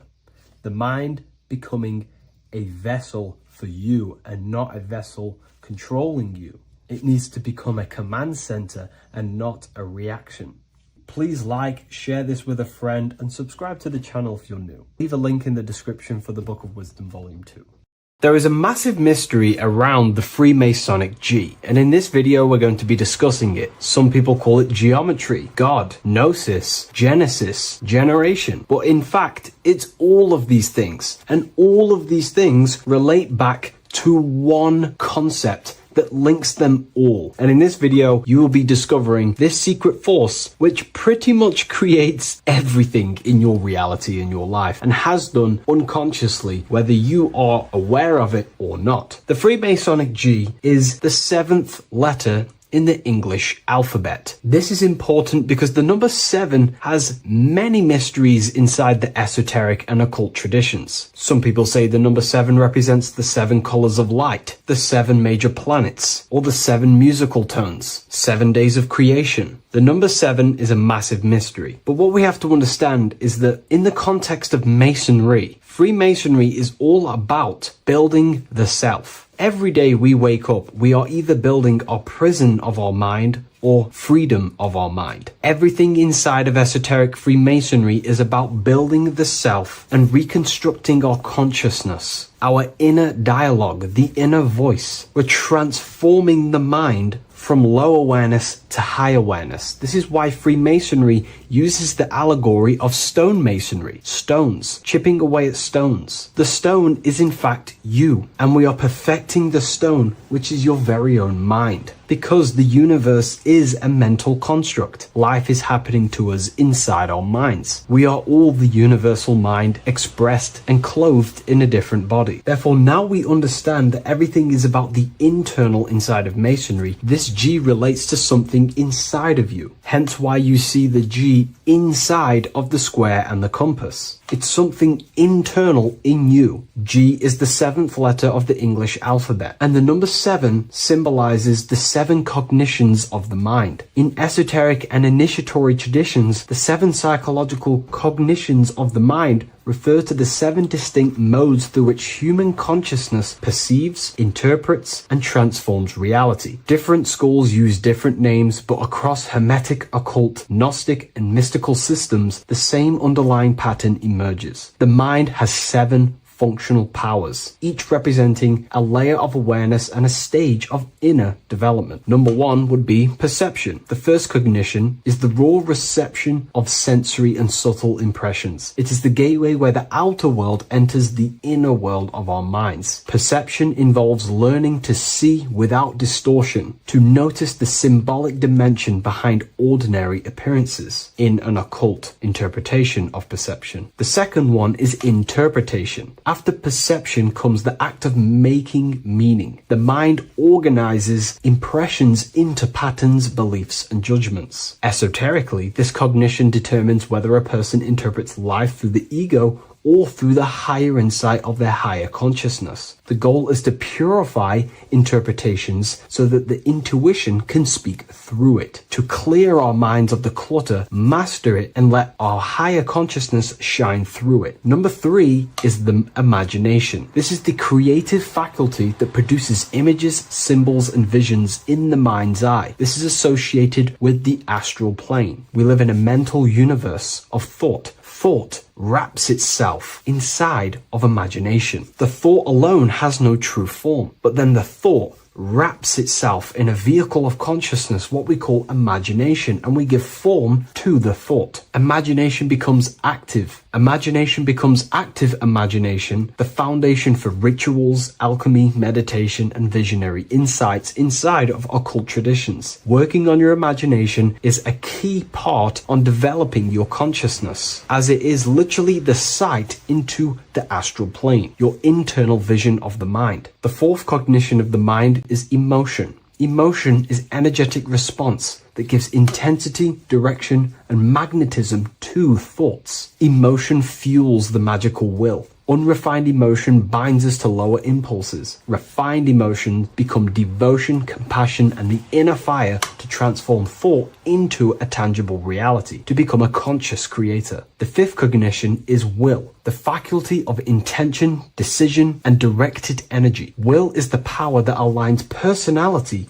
with the higher self. It is the driver of discipline, transformation, and the capacity to act consciously rather than react unconsciously. Most people walk through life as an unconscious zombie, living day to day, running off subconscious programmings, never actually using their conscious mind. We develop our will and try to align our will with the highest will possible so we can align our will with our higher mind. So the higher mind can manifest through us in the material plane. The sixth cognition of the mind is memory, the storehouse of experience, impressions, and archetypes. It shapes identity, determines how one repeats and transcends past patterns. Memory includes not only personal memory, but also a deep strata of the subconscious and the collective subconscious field, what we call the Akashic records. Memory is a massive quality that you must work on inside the Masonic system. You are required to remember certain rituals and certain things so that you can regurgitate them to pass on along the degrees. based off my research. I myself personally am not a Mason. The seventh cognition of the mind is intuition, the highest cognition possible. It's direct knowing. It bypasses the linear reasoning and reveals truth as the inner illumination. Intuition is the voice of the soul. It is the guiding force, guiding our physical vehicle of consciousness through this physical experience, providing revelations, insights, and even sometimes gnosis and higher understandings.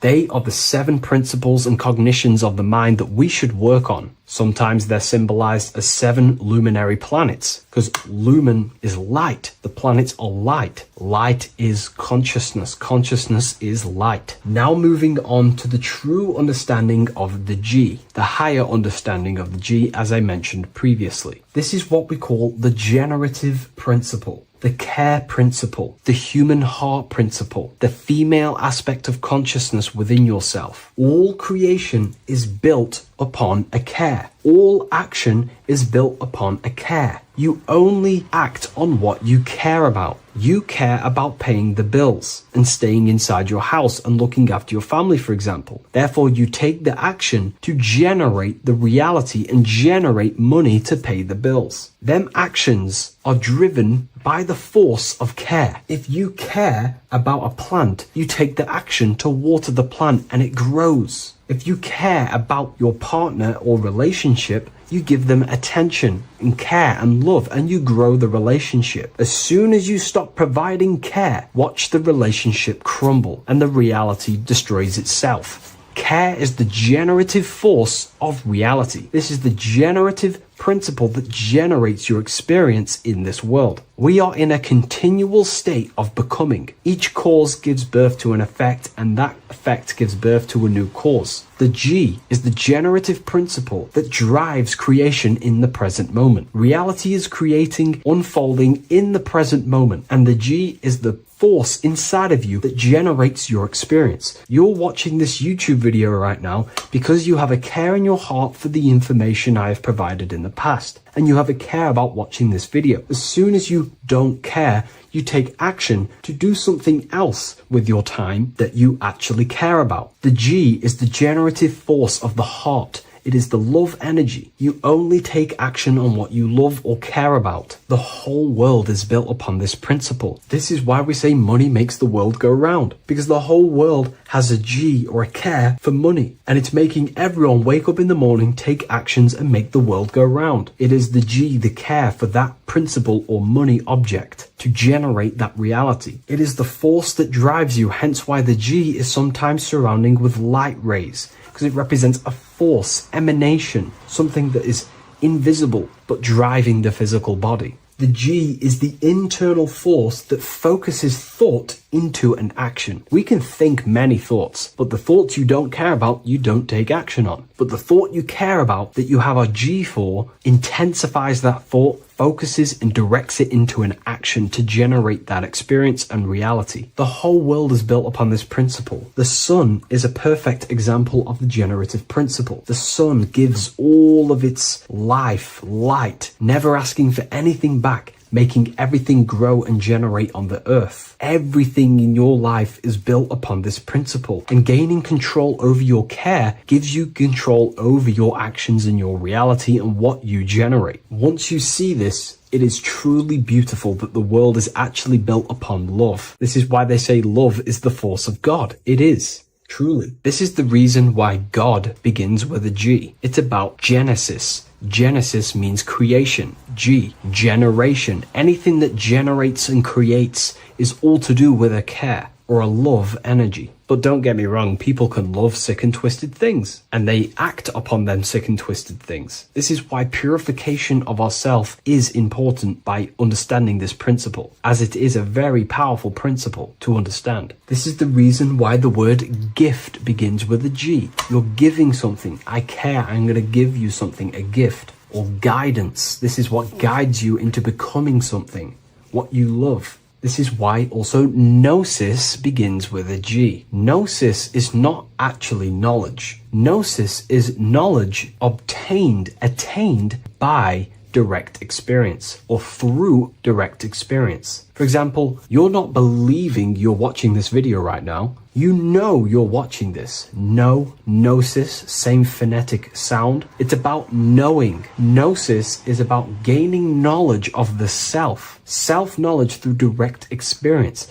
Instead of believing in God, I seek to know God through direct experience by altered states of consciousness, transcendent meditations, understanding human anatomy, understanding the laws that govern my mind, understanding creation. That is direct gnosis, knowing that God exists instead of believing he exists. By going within the self, questioning the self, and gaining a deeper relationship with the inner observer, you start to gain gnosis, self-knowledge through direct experience. And in order to gain gnosis, you have to care, because gnosis requires action. It requires you to meditate and go within yourself. It requires you to study yourself. It requires you to go within yourself. And in order to do that, you have to care. If you don't care about knowing yourself, you won't take the action to generate the gnosis. If we take a look at this piece of Freemasonic artwork, we can see a whole lot going on here. But if we focus down here with the temple with the letter G on, and when you walk through the temple, there is a pathway leading up a hill towards the light. The light reveals things. If something is in darkness, you can't see it, but the light reveals something. It's symbolizing truth, the light of gnosis, knowingness. And in order to walk this path, you have to go through the temple, which means entering in yourself. This is symbolic of the path. The Masonic path is about the self, reconstructing and learning about the self. In order to walk up that hill, it takes a lot of effort. It's not easy walking up a hill.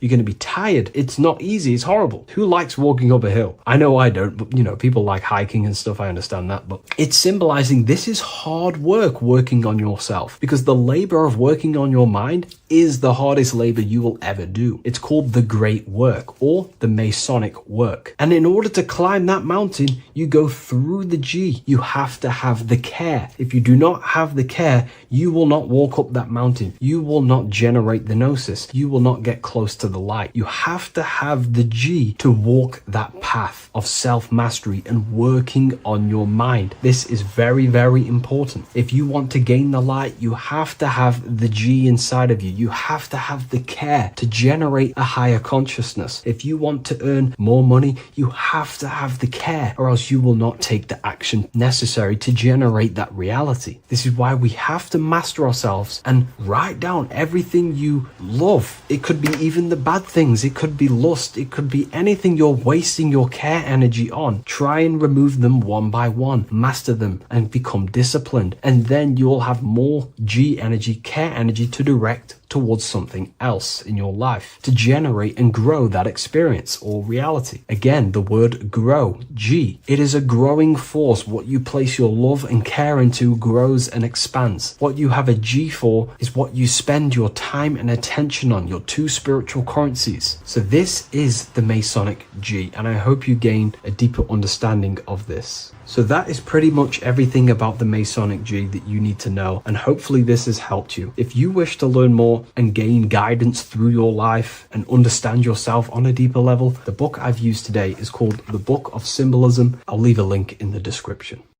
The earth has become a realm in order to trap souls within so that they can harness our electricity, our energy. Even the Bible is talking about how this realm is controlled by the wicked one in John 5:19. We know that we are the children of God and that the whole world is under the control of the evil one. Ephesians 6:12. For our struggle is not against flesh and blood, but against the rulers, against the authorities, against the powers of this dark world, and against the spiritual forces of evil in the heavenly realms. So the Bible is telling us that this is not the only world. There are other worlds, there are other realms that we can go to, considered as heaven. Heaven being a higher realm where there is no evil, no darkness. This is a midpoint realm where there is good and evil. Now, we're going to explain how the soul trap is how it's working and how your soul is being harnessed for its energy, and how you are tricked to come back to this realm after death. What you need to understand is first is that you are the invisible intelligence behind the physical body. You are the mind and soul. The soul is the true you, the good you. It is pure love, pure bliss, eternal, never dies. The mind can be corrupted though. The mind is the intelligence of the soul. It is invisible. It has no true form. The intelligence inhabits the brain. The brain is the computer to control the electrical machine called the nervous system, which is choice, program, and action. You are the invisible intelligence behind the body, and this will prove it even more.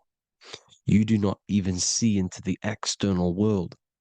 You are seeing an image produced by the brain because the light is being sucked through the retinas of the eyes. The image is produced in the visual cortex at the back of the brain. What does this mean? This means that we are the consciousness in the center of the brain, in the pineal gland, that is experiencing the program being ran by the central nervous system in the brain.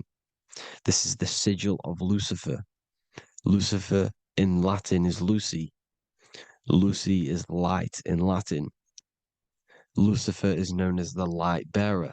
This is how the eyes work, people. It's not a demon or a devil. The sigil for Lucifer is how the eyes work, and how the left eye is controlled by the right brain. The right eye is controlled by the left brain. There is a crossover. It's the same with the body.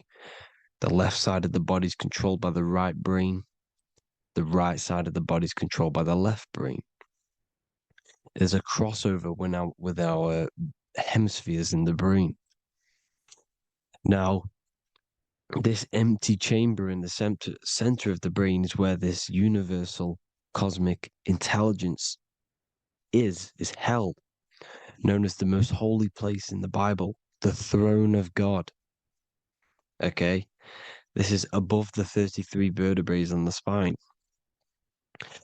As you can see here, you are the being in the center of this point. All of the nerves are being sent back to this one particular point, which is the seat of our invisible intelligence. You can see it's an empty chamber. Our consciousness, our intelligence is not a physical thing. This intelligence is the true voice inside of your head. This is why your head is heaven, your heart is earth, your heel is hell. Your head is heaven because this is the seat, the throne of God. God is in heaven because the consciousness, this divine intelligence that's controlling the body, is sat in the center of the brain. The brain is taking commands of this invisible intelligence. When you close your eyes, you can feel your awareness, your consciousness, your intelligence is all in the brain.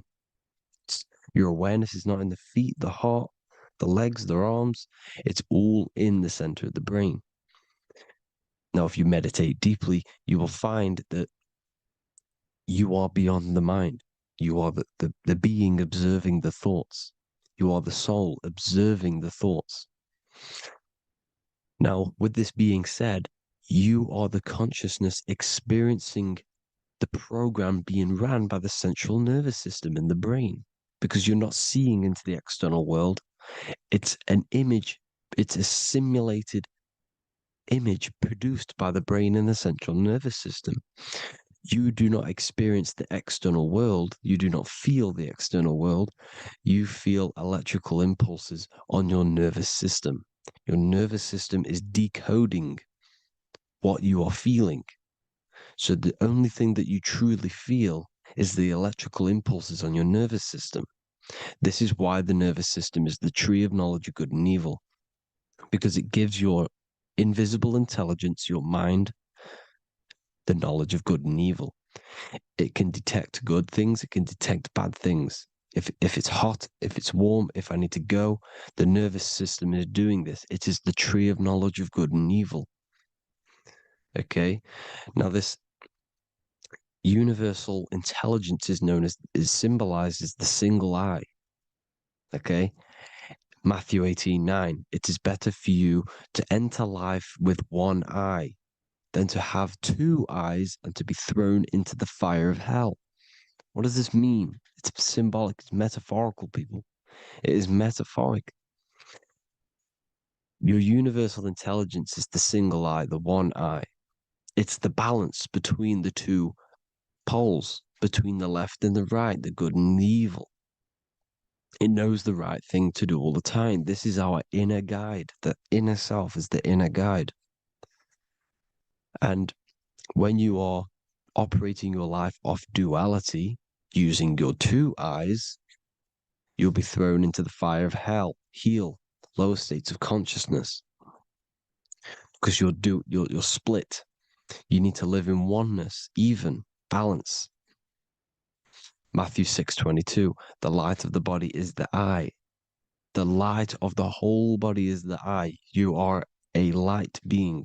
Human. Hue means an attribute of a color. Man is the word manifested. We are light manifested into physical form. Depending on your vibration is depending on what color that you are vibrating on, which is a hue, a human. If therefore thine eye be single, thy whole body should be full of light. Again, it's talking about the single eye, oneness, completeness. When you balance the hemispheres of the brain, we'll go over that later. But anyways, the body is the earth. This is what we need to understand, people. The body is running the simulation, the program that our consciousness is experiencing. So when we leave the body, during death and astral projection, we leave the earth. This is how it works. The body is the vehicle for the earth, for this realm. Everything exists within our mind. You have the soul, mind, and body. The soul is the observer, the watcher, the true being. This is why she has many different heads, because the soul inhabits different bodies. This is the serpent, which means knowledge, which is the mind, wisdom. And this is the body, soul, mind, and body, Brahma, Vishnu, Shiva. The mind is the bridge between the soul and the body. So what do I mean? When you astral project, you are using your mind to project your awareness, your observing consciousness outside of the physical body. The mind is the projector, projecting consciousness. By using your mind, you can project your consciousness outside of the body, which is known as the astral realms, which is known as walking on water. Jesus was never walking on physical water, people. It's metaphorical. Leaving the physical body. The water is the ether, which is the veil between the physical and the astral realm. It's a fluid substance. It's on either side. It's physical and astral. The ether is the fifth element that they hide from us. Why? Because they're trapping you in the physical. They are hiding all of these realms. Etheric, astral, and mental. People think their mind is their brain. It's two separate dimensions. These are completely different dimensions. The mind is way more intelligent. The mind is formless. There is no form to the mind. You can think anything you want. You can manifest anything you want within your mind. It is not a physical object. The physical realm is being controlled by the mind. Everything's being controlled by the mind. Everything exists within the mind. This is why the Egyptian says the universe is mental. So when we project our consciousness outside of the physical, we go to the astral. The ether is the water that Jesus is walking on. This is the veil between the physical and the astral world. The word together has ether within it because it joins the two worlds together, together, the astral and the physical. The word either is ether because the ether is on either side, physical and astral, physical and spiritual, physical and non-physical. In the astral realm, the mind can manifest anything we want. We incarnate to restrict our minds. This is why Saturn, if you go and watch my video on Saturn, how Saturn is this simulation, okay, our minds can manifest anything we want in the astral plane in the click of a finger. However, when we incarnate in matter, we now have to labor for our manifestations. This is why Saturn's known as the great teacher in astrology, because he teaches you a lesson. When your mind incarnates into matter, it's teaching your mind a lesson, the knowledge of good and evil. This is why the Bible says, you shall be gods and know the knowledge of good and evil. When you incarnate here, you have to know the knowledge, you need to know the knowledge of good and evil to become a god. Okay? Now, the square is the physical plane, the triangle's the ethereal plane, the circle's the eternal plane. The circle has no beginning, no end, it's eternal. The physical plane is the square, it's limited. The square is limited. The cube is the geometric shape which gives rise to matter. Now, the term think outside the box has truth in plain sight.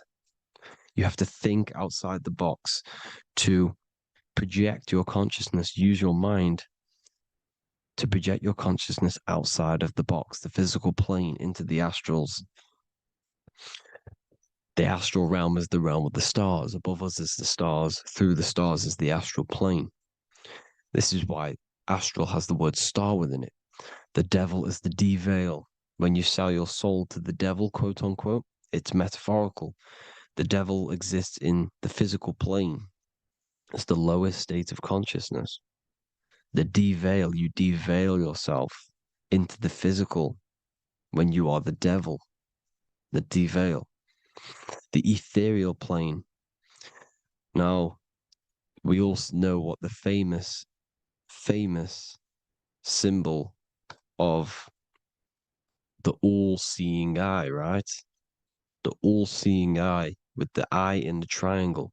Look at the Masonic artwork showing you the triangle above in the sky. This is symbolizing the ethereal planes. The eye in the triangle symbolizes your invisible intelligence, your mind, which has the ability to see on either side. Because the triangle's the ethereal plane. The eye is your consciousness, your intelligence. And this intelligence has the ability to see in the physical plane and to see in the ethereal planes, in the astral planes. This is why it's above the earth. It's above the ground. Because it can see here, it can see in the heavenly realms. Now, the stars are, well, this is known as heaven, the realms of the astral planes. This is some quotes from the Emerald Tablets of Thoth. Out of the darkness ye must rise upwards, one with the light and one with the stars. Man is in process of changing to forms that are not of this world.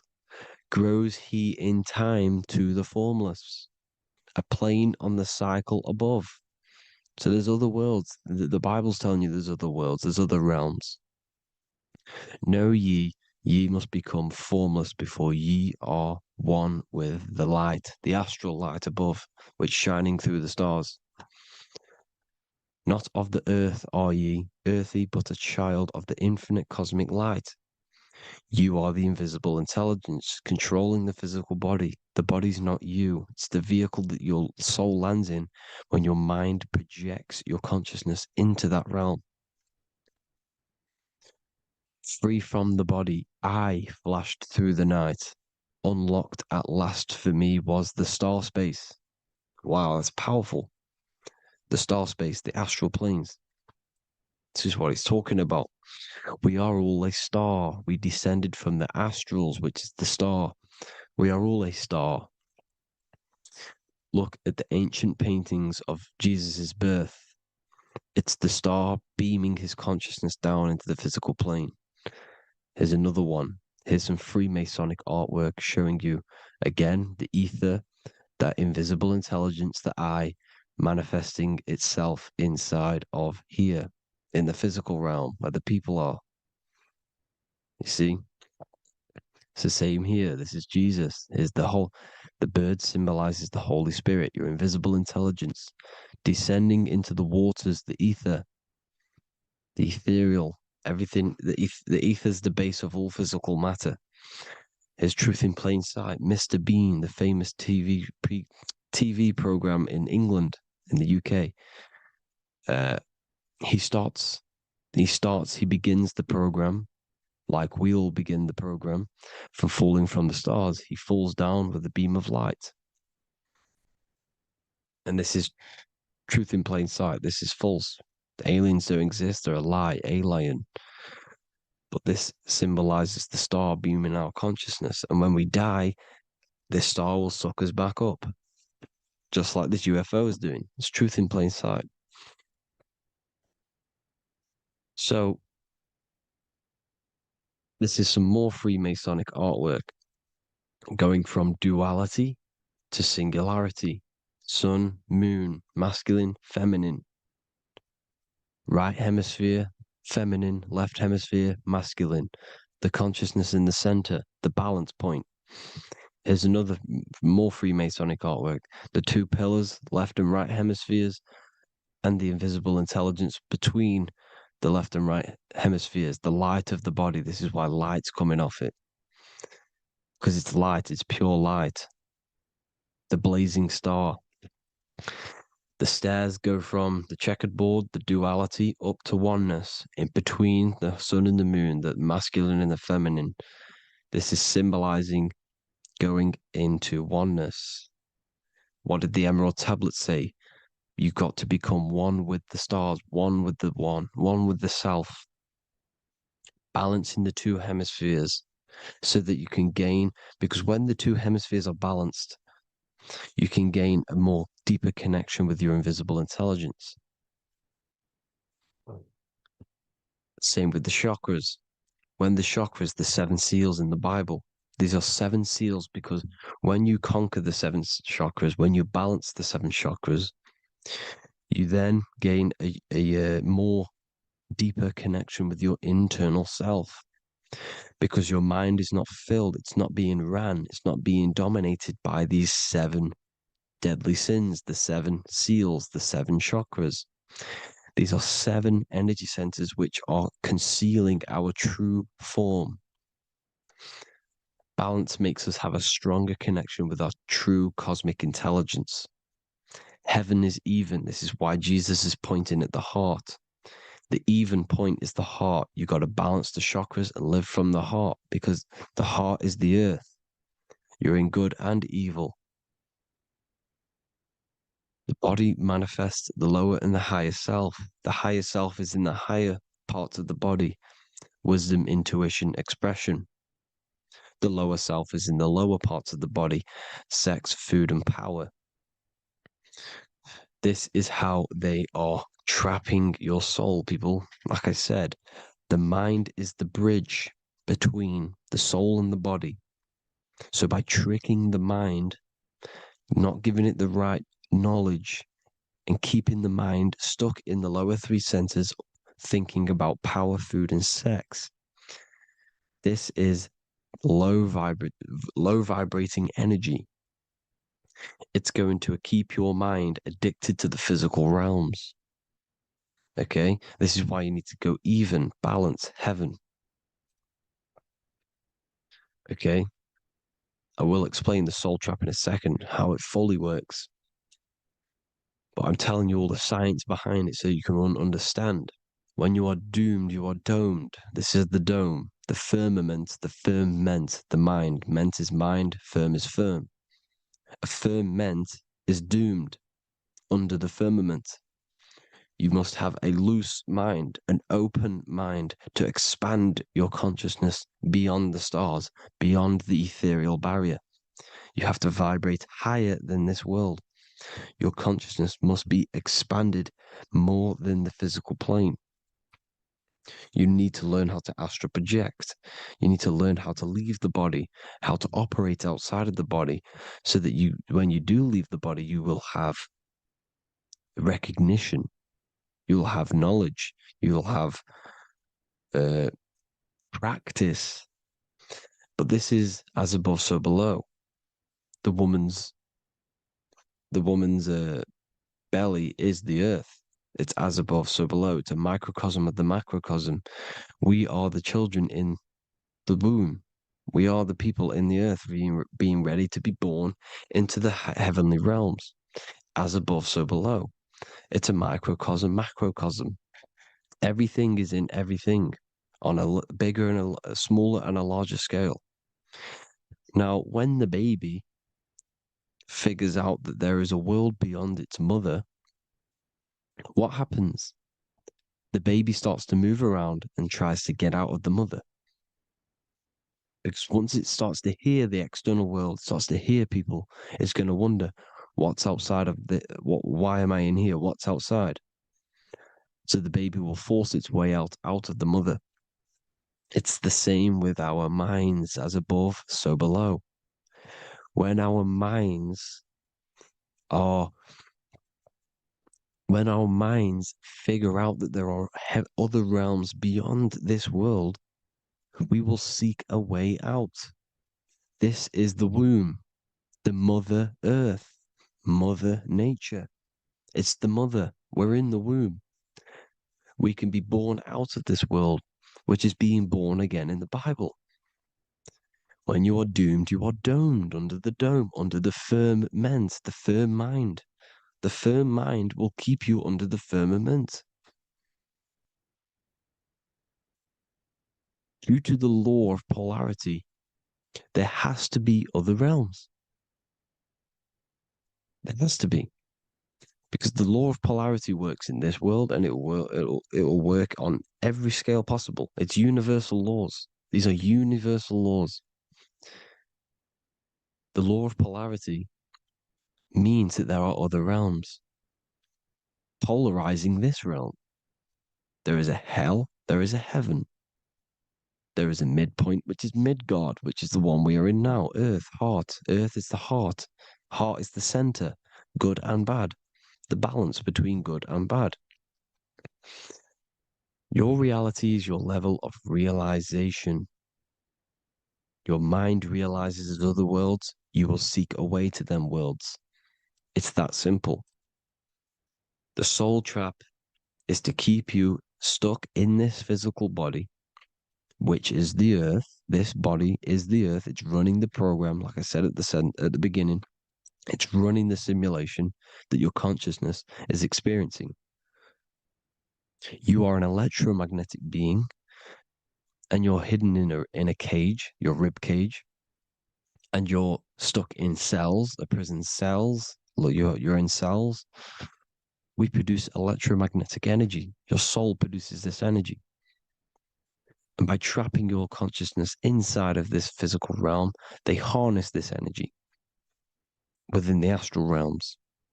They're using you to manifest demons, because your mind creates demons through emotions and mental thought energy, which is a whole nother video. I can make a video on that. You're manifesting everything for them because they're trying to create a hive mind. This is why they want everyone to believe in one belief system, one government, one belief system, one religion, because they're creating a hive mind. This hive mind will manifest and be summoned within the astral planes, because the mind manifests the astral plane. The astral plane is the realm of imagination. The mental plane is the realm of just thought alone. The etheric plane is the energy. The physical plane is the matter. So all of our minds together are manifesting these demons within these subconscious realms, the astral. Now, how are they keeping you stuck to this realm? Well, when you die and you're stuck in your lower three chakras, Okay? When your mind and soul detaches from the body, which is the earth, when you leave the earth, you're still going to have these mental addictions to the food, the sex, the materialism, the phone, the cigarettes, everything. This is why they get you addicted to everything possible.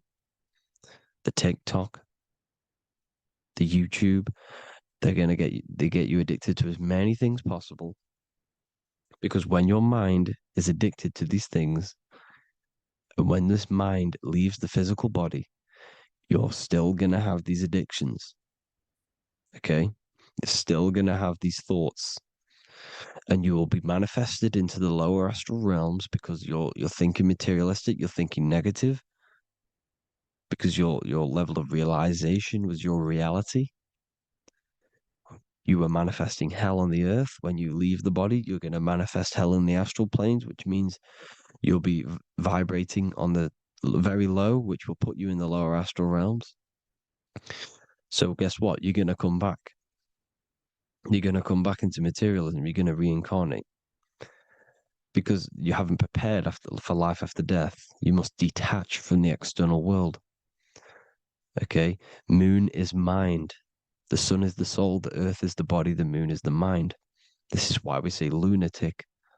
In your mind, you have a specific mood. Moon.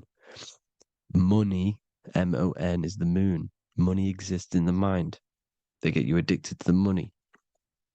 The Bible's telling you this. Do not conform to the pattern of this world, but be transformed by the renewing of your mind. It's telling you. Of this world, but be transformed by the renewing of your mind. Who knew that the Bible was this deep? Matthew 16:26, what good will it be for someone to gain the whole world yet forfeit their soul? James 4:4, don't you know that friendship with this world means enmity against God? Therefore, anyone who chooses to be a friend of this world, of the world, becomes an enemy of God. John 4:4, dear children, are from God and have overcome them, because the one who is in you is greater than the one who is in the world. It's talking about the invisible intelligence. It's greater than the physical world. John 2:15, do not love this world, nor the things it offers you, because this world will create you to, if your mind has attachments to what this world offers, sex, money, and power, pretty much, you will reincarnate here. You will come back here, because when you leave the body, your mind will still have these addictions. Do not love the world, nor the things it has to offer you. All of this is in my newly published book. The paperback versions are now available. Finally, for all the people who have been waiting, the Book of Wisdom. All of this knowledge is inside of the Book of Wisdom. The paperbacks are available. There's worldwide shipping. You can get it anywhere, pretty much, any country. My new website, it's amazing. There's going to be some amazing products coming on the new website. But I thank you all for the support. Before I leave, I need to explain what is going on with the soul trap. Like I said at the beginning, the mind's the bridge between the soul and the body. The body's the realm. By tricking your mind with false knowledge, they are keeping your soul stuck to this realm. They get you addicted to all the physical things, and that is it. As soon as you're addicted and you die, you're going to come back. So by tricking your mind, which is the bridge between the realms, they keep your mind stuck within this body. They keep you in physicality. They deveil you, the devil, the deveil. Thank you all for the support, people. If you do want to join the Academy, all the links will be posted below this video for the book, The Academy. Thank you all for the support and have an amazing day.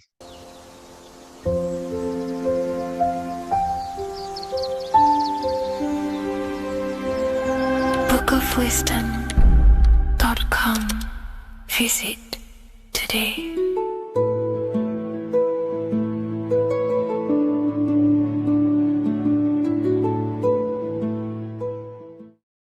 Welcome back, people, to another occult lecture by Revival of Wisdom.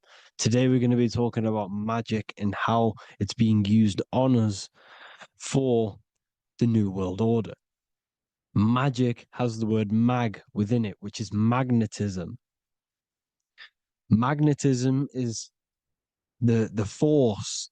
Magic is influencing forces, natural or supernatural forces, and using it for a certain agenda to gain something out of it. Now, magic is not what everyone's being thought. It's not some sort of fantasy thing. It's actually very common, and we all do it, whether you believe it or not. Magic is all to do with the mind. As I said, always say in my lectures, your mind is what creates matter. Your mind is what creates your external world. So it's all about manipulating and planting seeds within the mind, because your mind is a garden, and thoughts and words are seeds which are being planted in that garden. Your life, your physical life, the people you have in your life, your friends, your car you own, the job you have, is all a reflection of the thoughts that you've been thinking in the past. You are where you are in life because of the thoughts that you've been thinking. Therefore, your life is a direct reflection and manifestation of your mind, the Garden of Eden. Okay? The mind is what they are targeting. What you see, say, and hear has a direct effect on your mind. Me talking to you is influencing you. The words I'm saying is planting seeds within your mind. Now it's up to you to consciously act on these thoughts or these words, or to maintain these words. As above, so below. As within, so without. What's inside of me is outside of me. What comes into the storehouse comes out of the storehouse. You have the left, you have the right, you have the up, and you have the down. As above, so below. Whatever is in your mind will be expressed in some sort of way, consciously or subconsciously, spiritually or physically. The mind is what manifests everything. And this is what we need to understand. We need to understand is that the mind is not physical. All things spiritual manifest physical. All things seen come from the unseen. The words you're thinking, that everything you have is coming from the unseen. The actions that you do come from the unseen mind. Another expression for as above, so below is you are the universe itself. You are a universe, a mini universe. But just because you are mini does not mean you are the whole thing. If I take a little piece of infinite, let's say there's an infinite light source. Let's say I take a little chunk of that infinite light source.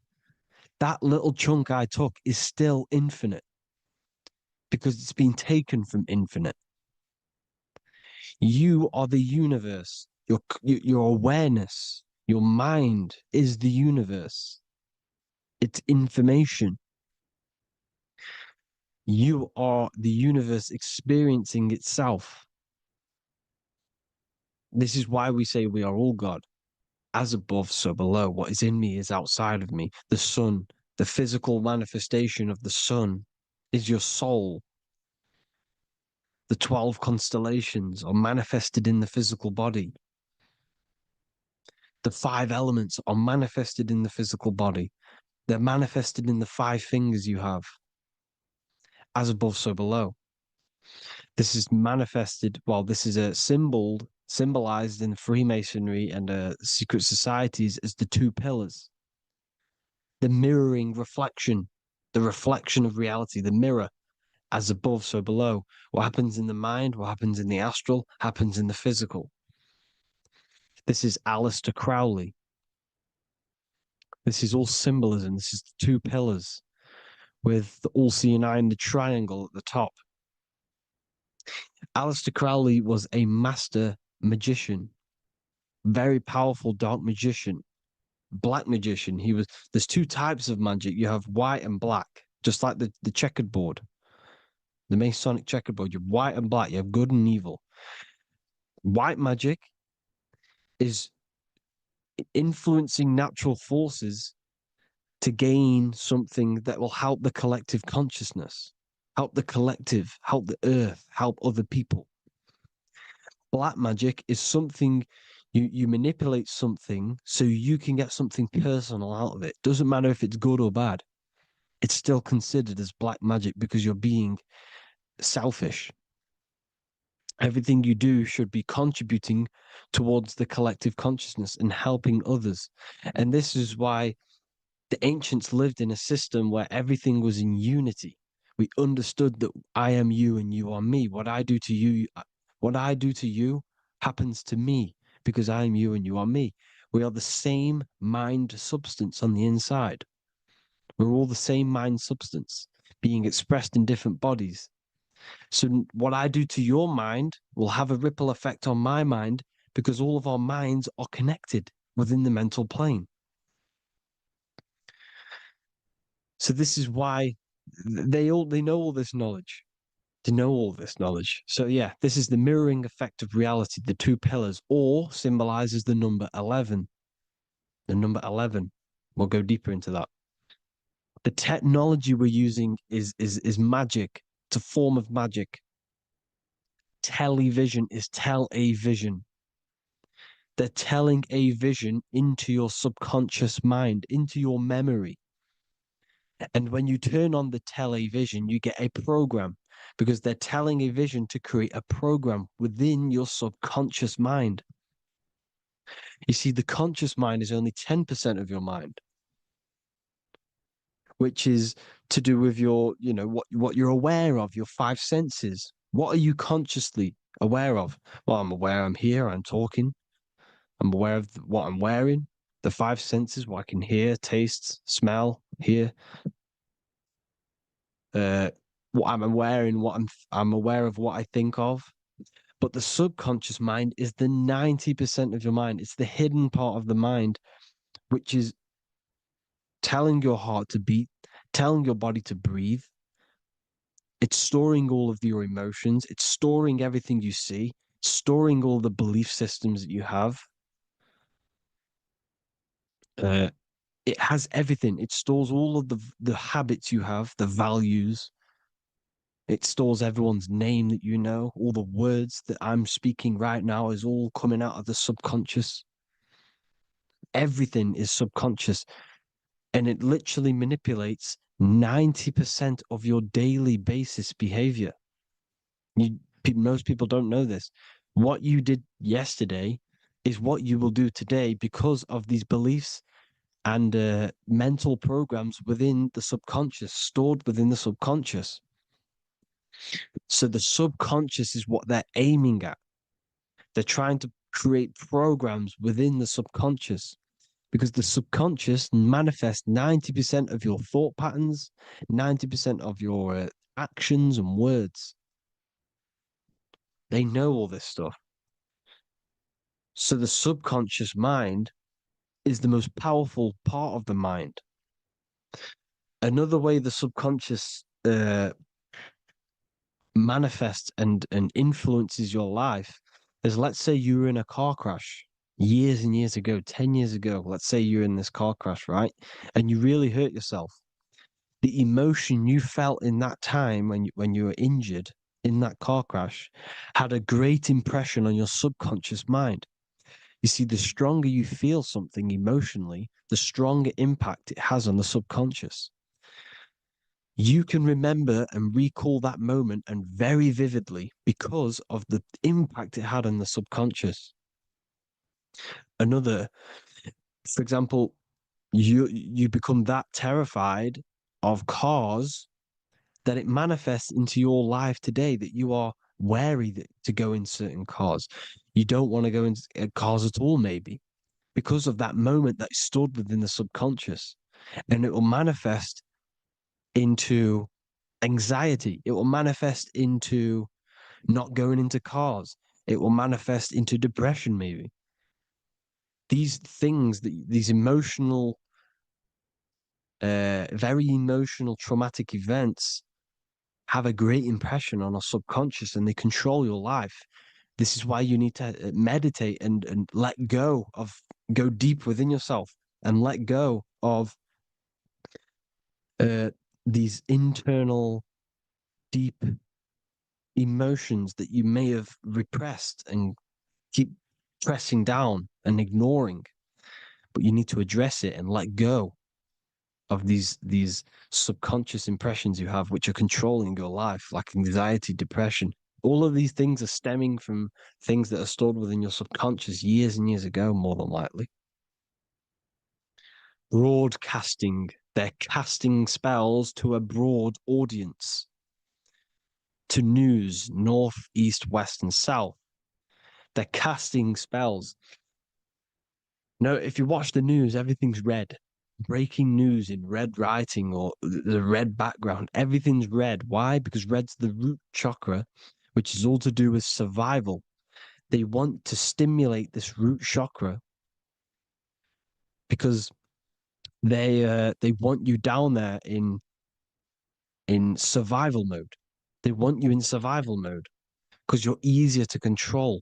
They control out of fear. And not only they're casting these spells as if, because most of the things they cast in the news hasn't already happened. They're constantly bombarding you with, there might be a war breaking out, war this, war that, kill here, kill there, murders. It's impressing, it's casting spells on your subconscious mind. So when the event does turn up in real reality, in physical reality, you're less emotional, you're less surprised. You're not as surprised because you've already heard it before. Your subconscious has already heard it all before. If you never heard of a war and then a war broke out, you'd be going crazy. So they subtly program your subconscious mind through the words, because the words they say is impressing your mind. It has an effect on your mind, which will have an effect on your behavior, your words, your conversations you have with people. They're casting spells to north, east, west, and south on the tell a vision. They're telling a vision by broadcasting, by saying spells. This is why we call it spelling. Even the word, listen, the words we say cast spells. Bless. Oh, bless you. That's be less. The subconscious mind only picks up literal things. You see, when I say bless you, your conscious mind picks that up as, oh, thank you, you're blessing me. But your subconscious picks up as be less. You see? Because the subconscious it has no filter. It's just, it is what it is. Everything is factual in the subconscious. Therefore, if I call you an idiot, your subconscious, my subconscious will think I'm talking to myself and calling myself an idiot, and it will take that as true. That is truth. Everything is truth within the subconscious. And the subconscious manifests your behavior. The devices this is the biggest one. Black scrying mirrors, device, the devil's vice, the device. Okay? Black scrying mirrors, black screen is scrying. Black scrying mirrors were used to communicate with spirits within the astral plane in the medieval times. They're still being used now by black obsidian mirrors. And look at your phone, it's a black mirror. And there's some sort of, I'm not saying this is fact, but personally, I believe These are portals for spirits and ethereal entities to come into your life, to come into your surroundings. So this is the next big thing: the TVs, your iPhone, your iPod, all black mirrors, and mirrors are very, very powerful. Even just a normal mirror. Mirrors have an effect. Whatever you say into a mirror, what you say is energy. And when you say something into a mirror, you're saying it into yourself. It's an infinite cycle of words of energy because it's being reflected infinite times. When you say something into a mirror, it has a massive effect. You're saying it directly into your eyes, into your mind. So what you say in a mirror should be said with precaution. Never say anything negative into a mirror, because mirrors are very, very powerful ways for you to reprogram your subconscious mind for the good. You can say very positive things into mirrors and it will reprogram your subconscious mind. Okay? Manifesting is all magic. It's all magic. Everything is magic. But consciously doing it is what they're doing. They hid this knowledge. Your phone is magic. It manipulates your mind. The iPhone, okay. See, magic isn't all of this with wands. See, Harry Potter, okay, that was created to give you this perception of a mystical and amazing form of magic with magic wands and all sorts of stuff like that. Yes, that stuff was true when the collective conscious minds were on a higher level and our belief systems believed in these things, because the universal mind, all of our minds contribute to reality. If the masses don't believe in magic, if the masses don't believe in a certain thing, it's going to have an effect on physical reality. So when the collective minds are higher and have more open minds, things like Harry Potter can come true. See, it's all in the mind. The iPhone, the eye is the symbol for the mind, the invisible intelligence. The triangle is the ethereal plane. Okay. So the eye in the triangle is the eye that sees into the beyond the ethereal planes. The square is the physical plane. So the iPhone, your phone, is a black box, just like the Saturn black cube. It's a black mirror. It's taking photos of you every 2 seconds. And it's your mind. Your mind is in that phone. Everything you like, everything you text, everything you type in Google, everything you say to someone, every conversation is all recorded on the phone. Therefore, it is a direct reflection of your mind. Your mind is imprinted into your phone because your mind, everything you think in your mind, you're manifesting into typing, saying, taking pictures into the phone, and it's collecting it and storing it. And what they're doing, and this is for all forms of magic, it's manipulating the mind. It's all manipulating the mind. Reels, Instagram, TikTok, this is all dopamine. It's all controlling the mind. Every like you get, every follow you get, every share that you get is dopamine within your brain. They're literally targeting your brain and mind. It's all manipulating, because what they're pushing through the phones, through the media, through the news, through the televisions is visions and programs. You are the one manifesting the New World Order. They're not manifesting the New World Order. They're giving you the information so you can manifest the New World Order. Everything they say is contributing to your mind. For example, digital money and all the information they put out for you to see is contributing to your enslavement. Your mind is manifesting the New World Order. They know this. They don't manifest it. There's billions of us. We could easily run over them physically, but on a mental level, these people have the knowledge and they hide it from us, and they let us manifest reality because we are the collective. They give us the information which manifests their agenda. It's all magic through the phones, the media, the television. So your phone is a manifestation of your mind. It's a record of your mind. Hollywood, holly tree, holy tree. They used to make wands out of holy trees, because it was the most holiest wood, the best for casting and transmitting energy. So they used holly trees to cast spells. That's what Hollywood is. And in Hollywood, they have the red tear, the blood drop next to the Hollywood sign, because it's all satanic. They're all black magicians. They use Hollywood to cast the spells through the music, through the films.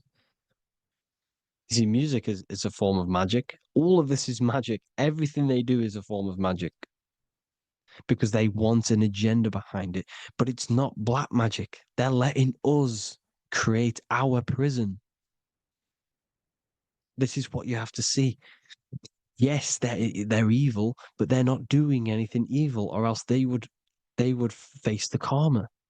They let us manifest this agenda through giving in the information, by telling you what's going to happen in the movies.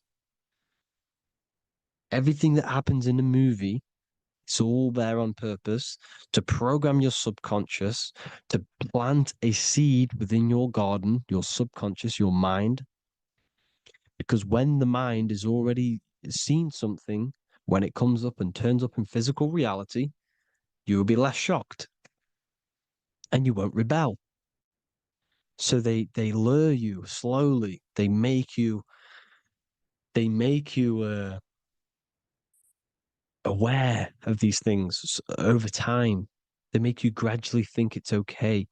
Like the technology, we never used to use these phones. How did we become so addicted and reliant on them?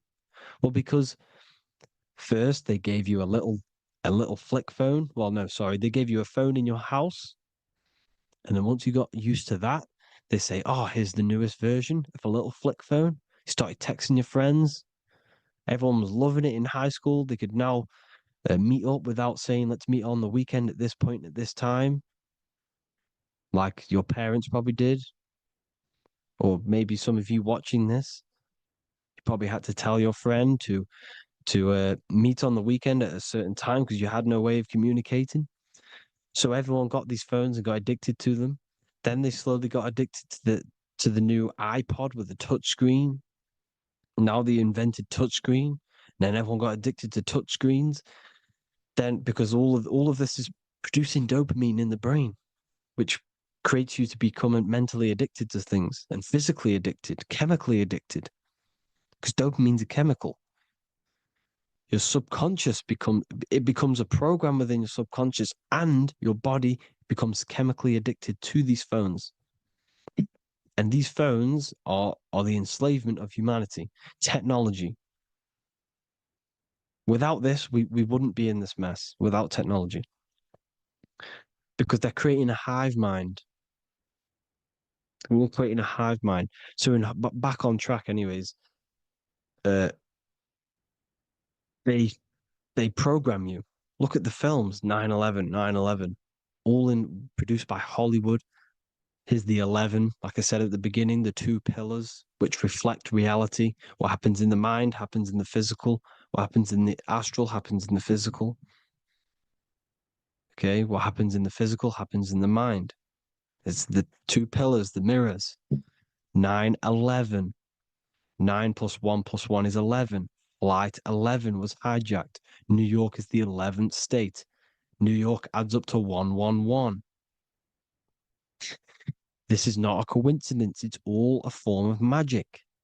It's a ritual, energy harvesting ritual, because your mind produces energy. Your mental attention produces energy, and they're feeding off this energy in the astral plane, these demons. Music is the most powerful. Personally, I think the music is one of the most powerful forms of magic they're using. Okay. Music is hypnosis. It puts your brain in a hypnotic state. It influences your electromagnetic field through vibrational energy. It reprograms your subconscious mind. Why do you think you remember the lyrics? You see, your subconscious stores all of the memories. Remember, the subconscious manifests 90% of your behavior.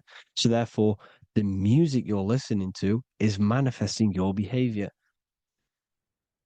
You wondered why some people wonder why they have drug addictions and they can't get out of violence and they can't get out of all this negative mind space. It's because the music they're listening to is creating a negative mind space. The words you listen to have plant seeds within your mind. So the reason you remember the lyrics is because that song created a program within your subconscious. Yes, that is what happens. You can use magic to reprogram your mind, but you can use music to reprogram your mind because it's all forms of magic. It's using natural mental energy forces to manipulate the physical reality. You manipulate your mind, you manipulate reality, physical reality. Okay. So the music, another very, very big one. When you turn on the radio, it's just all talks about alcohol, drugs, and sex because they want you down in the lower three chakras. They want your mind attached to matter when it's mind over matter. Your mind's not physical. You see, the word spirituality is the new trend. It's not about your spirit.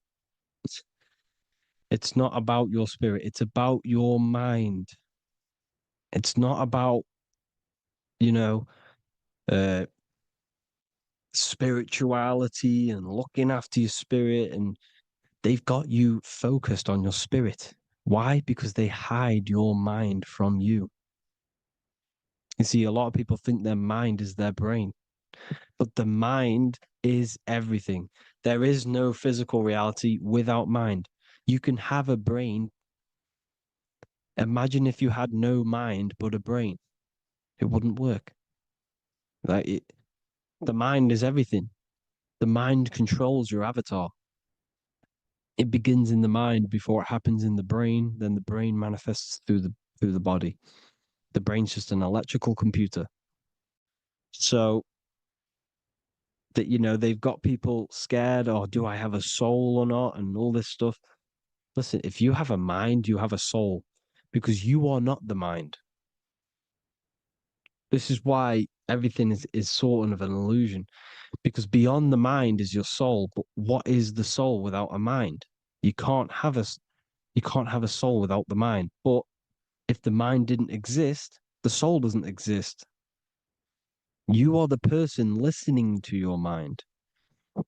I shouldn't say person because you're not the body. You're the entity behind the mind. But if you didn't have that mind, you couldn't understand what you even were. You would just be an observer who couldn't think. So yes, we all have a soul. If you have a mind, you have a soul. Everything is mind. Everything has mind. Mind creates everything. God is mind. And then manipulating your mind through TV, your phone, every little thing. The school, it's all about the mind, people. Control your mind, you control your reality. Just the last thing, here you go. Aleister Crowley, the dark magician, Kanye West doing the exact same thing because they're implementing magic in the music. Here's the Beatles with Aleister Crowley in the background. Bet you never noticed that. Aleister Crowley was influencing music and placing magic within the music to influence the subconscious. This is what Baal worship was. This is why they kill children. They sacrifice these children. Why? Well, because in order to ascend, in order to raise your consciousness internally, godly, by being good, God, or being in order to be good and raise your consciousness and to get something in the physical world, you have to sacrifice yourself. And what do I mean by that? In order to raise your consciousness and ascend, you have to sacrifice the lower nature of yourself. You know, you got to abstain from having sex to retain your sexual energy, to transmute it, or staying away from negative, some poisonous foods like meat. So, staying away from blood. We shouldn't be consuming other animals' blood.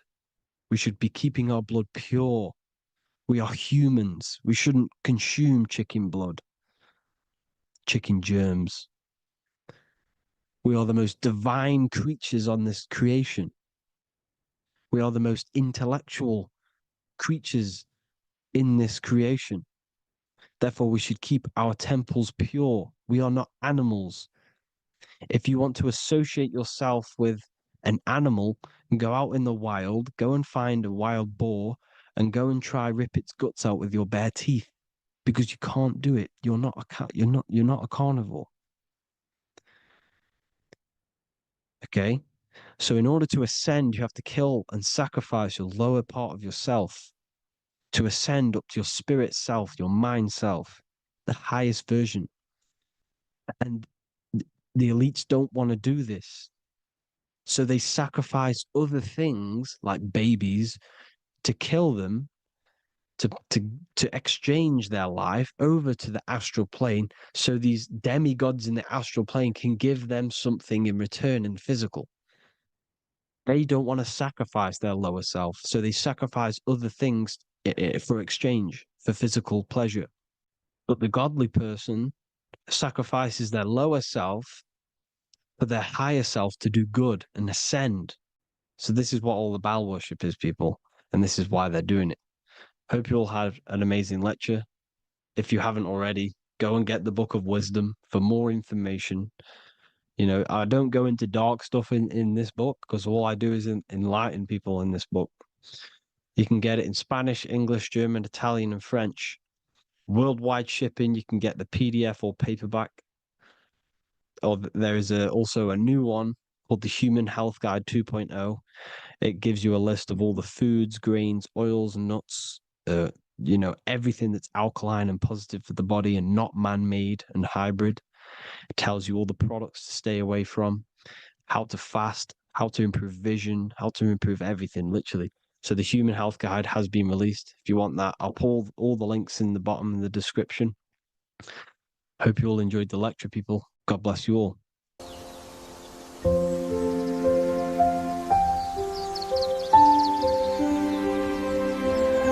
bookofwisdom.com. Visit today.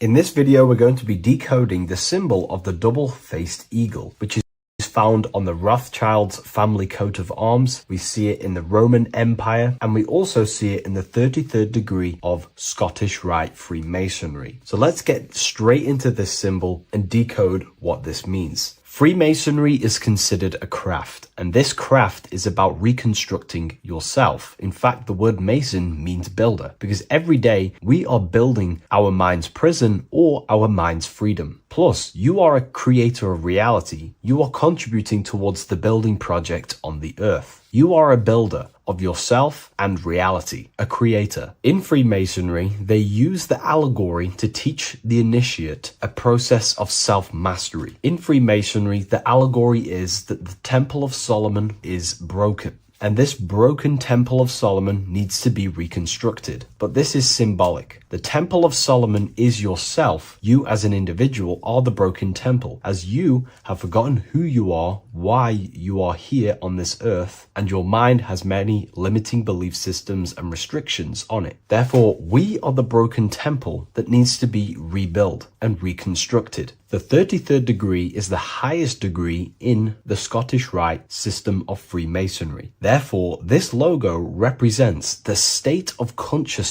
the 33rd degree Mason is operating at. It is symbolic of their level of mind, their level of self-mastery, their level of awareness. This symbol is a very powerful symbol that you can use to also find your personal power. Now, of course, this is my interpretation based off my years of studying symbolism and connecting the dots. If you feel like I miss anything, please leave a comment in the comment section to maybe add to my points. The first of all thing that I see in this symbol that reveals a great power of mind is the eagle. The eagle itself is a bird, and a bird can go on the ground and in the sky. In a symbolic sense, this represents the body and the spirit, the ability to transform from this earth body and then also access astral projection and the spirit. The bird sees things from a higher perspective while it's flying in the sky. If you're only in the physical body, your perception of reality is limited to the ground. We do not see much from the ground. This is all symbolic to a level of mind. The bird can see things from above. It sees the earth from a top-down view and sees the whole, sees things from a higher perspective, symbolic of the mind of a 33rd degree Mason who understands who they are, what reality is, what consciousness is, and the human psyche. Their level of intelligence allows them to see reality from a higher perspective, and they also have the mindset of seeing things as a whole, which is a great truth. We are all part of a greater whole, the unfolding of creation that is taking place in the present moment. We are all unfolding creation as a collective consciousness, and we are part of a greater whole building project. So this bird, or the eagle, is symbolic of seeing things from a higher perspective and possessing a higher consciousness. The double-faced eagle, one eagle looking left, one eagle looking right. This is symbolic of the past and the future, mastering time. The way an individual masters time and masters the power over time and gains their power over it is by using the past and the future. The way we master time is by looking into our past and see what thoughts, emotions, and actions have led us to this very moment in the present moment in our lives. By looking into the past, you can see what thought, emotions, and actions have led you to this very point in your life and see the mistakes in your thought processes,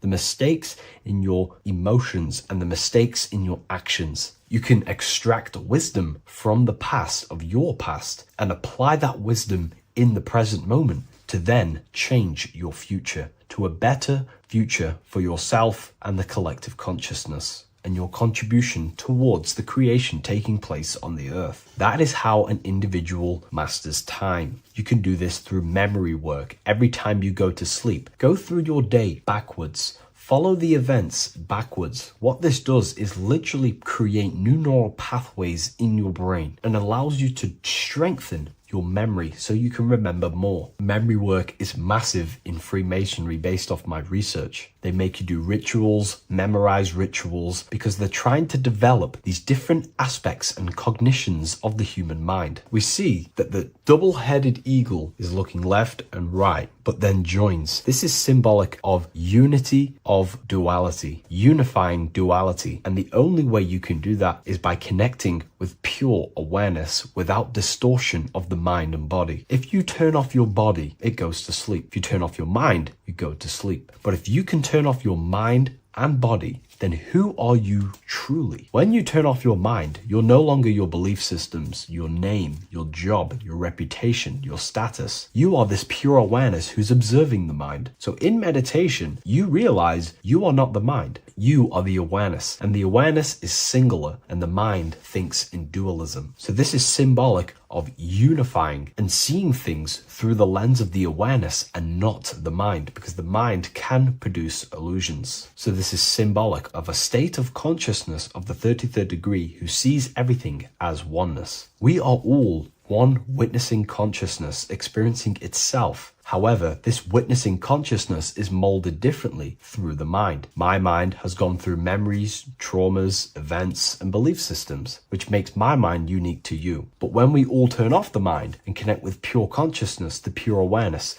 then we are all, on the deepest level, actually one. The universe is one. This is symbolic of seeing and perceiving that reality and truly maturing that understanding in your consciousness. We also see that the double-headed eagle is standing on a sword, which is a tool. The tools that you possess in life are aspects of your consciousness. Your thoughts are a tool. Your emotions are a tool. Your actions are a tool. These tools are creating and building your reality, and they're also building your soul, building your consciousness. But we see that the double-headed eagle is standing on top of the sword, the tool. The sword is a powerful tool. So this is symbolic of power on the surface level. But if you go deeper and decode the symbol, it reveals something way more powerful. The sword carves through things. It's also a very murderous tool. If you hold a sword towards someone or something, you hold power over it. It is a symbol of power. And that power that you possess is, in fact, the mind.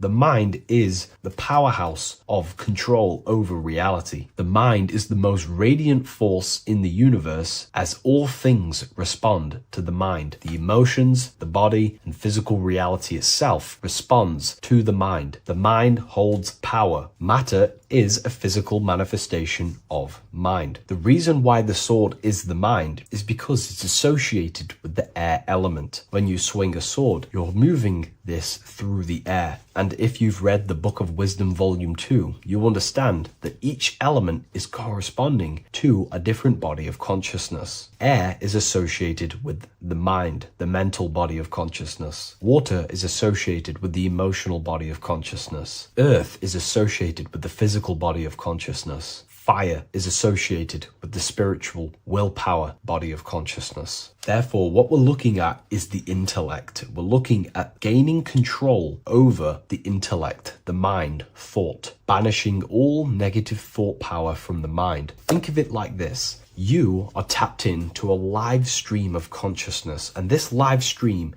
is flowing into you in the present moment. Your mind directs this creational force, this flow of consciousness and power. You can use that mind to think about negative things, anxiety, depression, or you can use that power that's flowing into you for the positive only. The universe does not create what you want. It creates what you are. What you put in is what you get out. Your reality is a reflection of your mind. So it's about using this tool for the good. For example, no negativity even has any space in my consciousness. There is no negative thought that pulls me down. And if there is, I banish it instantly and remove it. So this is about gaining power over the mind and using the mind as a tool to carve your reality with the sword. This is your power. This is your sword. Below we see a banner that says Ordo Ab Chaos. Most people see this and understand it as order out of chaos.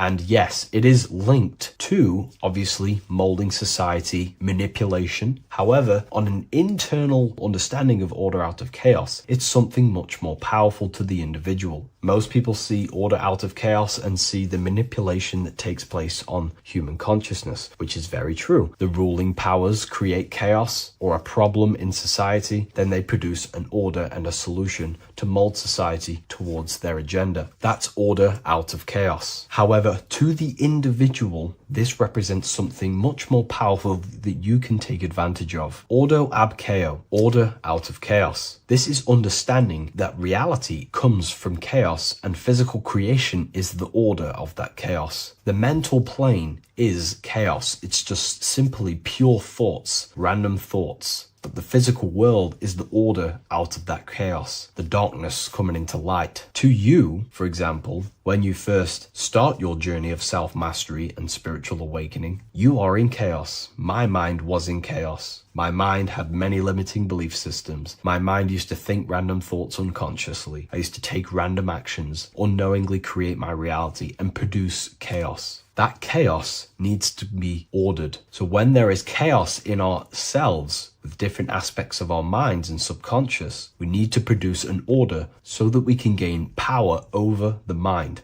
and over our thoughts, emotions, and actions, the three forces you have 100% control over in your reality. If you try and control anything else other than your thoughts, emotions, and actions, then you are breaking natural law. The only things you have been given power over and to control is your thought, emotion, and action, your mind, your heart, and your body. Order out of chaos is about transforming yourself. When you're in a chaotic state, you have to produce order to transform yourself and change your level of consciousness. If you have chaos in your life, you must produce order. And this is how self-transformation occurs through an individual. Order out of chaos. Now, yes, it is also linked to human manipulation, as this applies to everything as above, so below. Above, we see a triangle with the number 33 and light emanating around it. This triangle is highly symbolic of the element of fire. The upright triangle is fire. The downright facing triangle, the opposite to this triangle, is associated with the element of water. The reason why this is an upright facing triangle with the number 33 in it is because fire is associated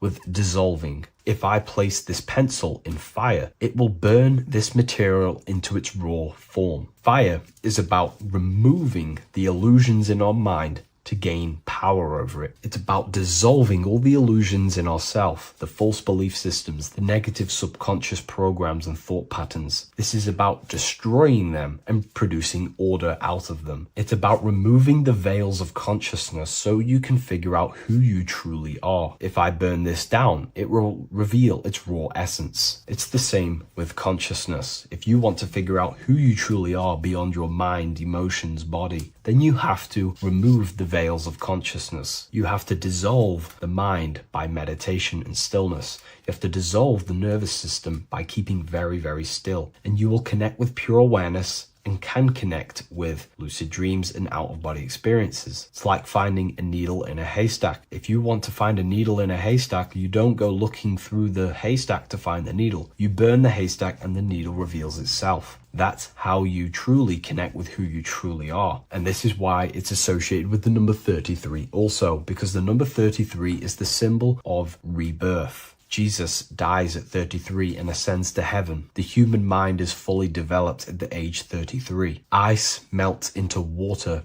at 33 degrees. It's symbolic of transforming states from death to rebirth, rebirthing the self. And this is how you rebirth yourself, by figuring out who you truly are. Because when you actually figure out and have an out-of-body experience, or you figure out who you truly are, you go through a mental rebirth. Everything you thought once was true has been completely burnt away, and now you are reborn into a new mind and a new perception of self and reality. So it's about being reborn again. At the 33rd degree, you are reborn again by the understandings and experiences that you've had with yourself. And the crown is a symbol of mastery. People in position of power wear crowns. It is a symbol of power over something. This whole symbol reveals your own personal power, the level of power that the 33rd degree Mason has over themselves, not over other people, but themselves. But of course, once you gain your personal power, you understand how the mind works. You can use that against people. It's how you use the knowledge that determines whether you are bad or good. Again, if you think I've missed anything, leave a comment in the comment section. Please like, comment, and share if you love this content. I'll see you in the next one. And if you wish to get your hands on this book, I'll leave an Amazon link in the description. Hello everyone, today we're going to be discussing the esoteric and occult meaning behind the story inside of Genesis, the story of Adam and Eve. This is a widely known story, but not many people know the true esoteric meaning behind it, okay? So today we're going to be breaking this symbolism down.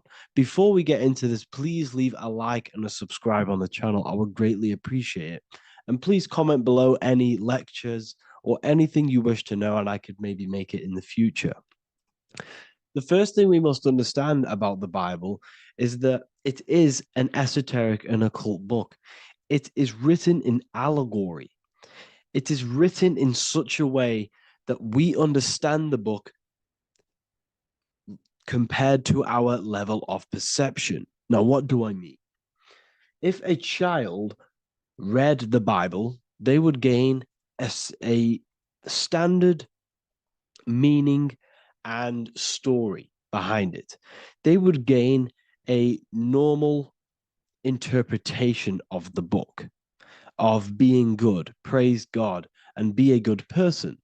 However, me, who have studied the occult and esoteric and symbolism for a very long time, when I read the Bible, I see a deeper meaning. I can read between the lines of the allegories, which means the Bible is written in such a genius way that it speaks to your level of intelligence.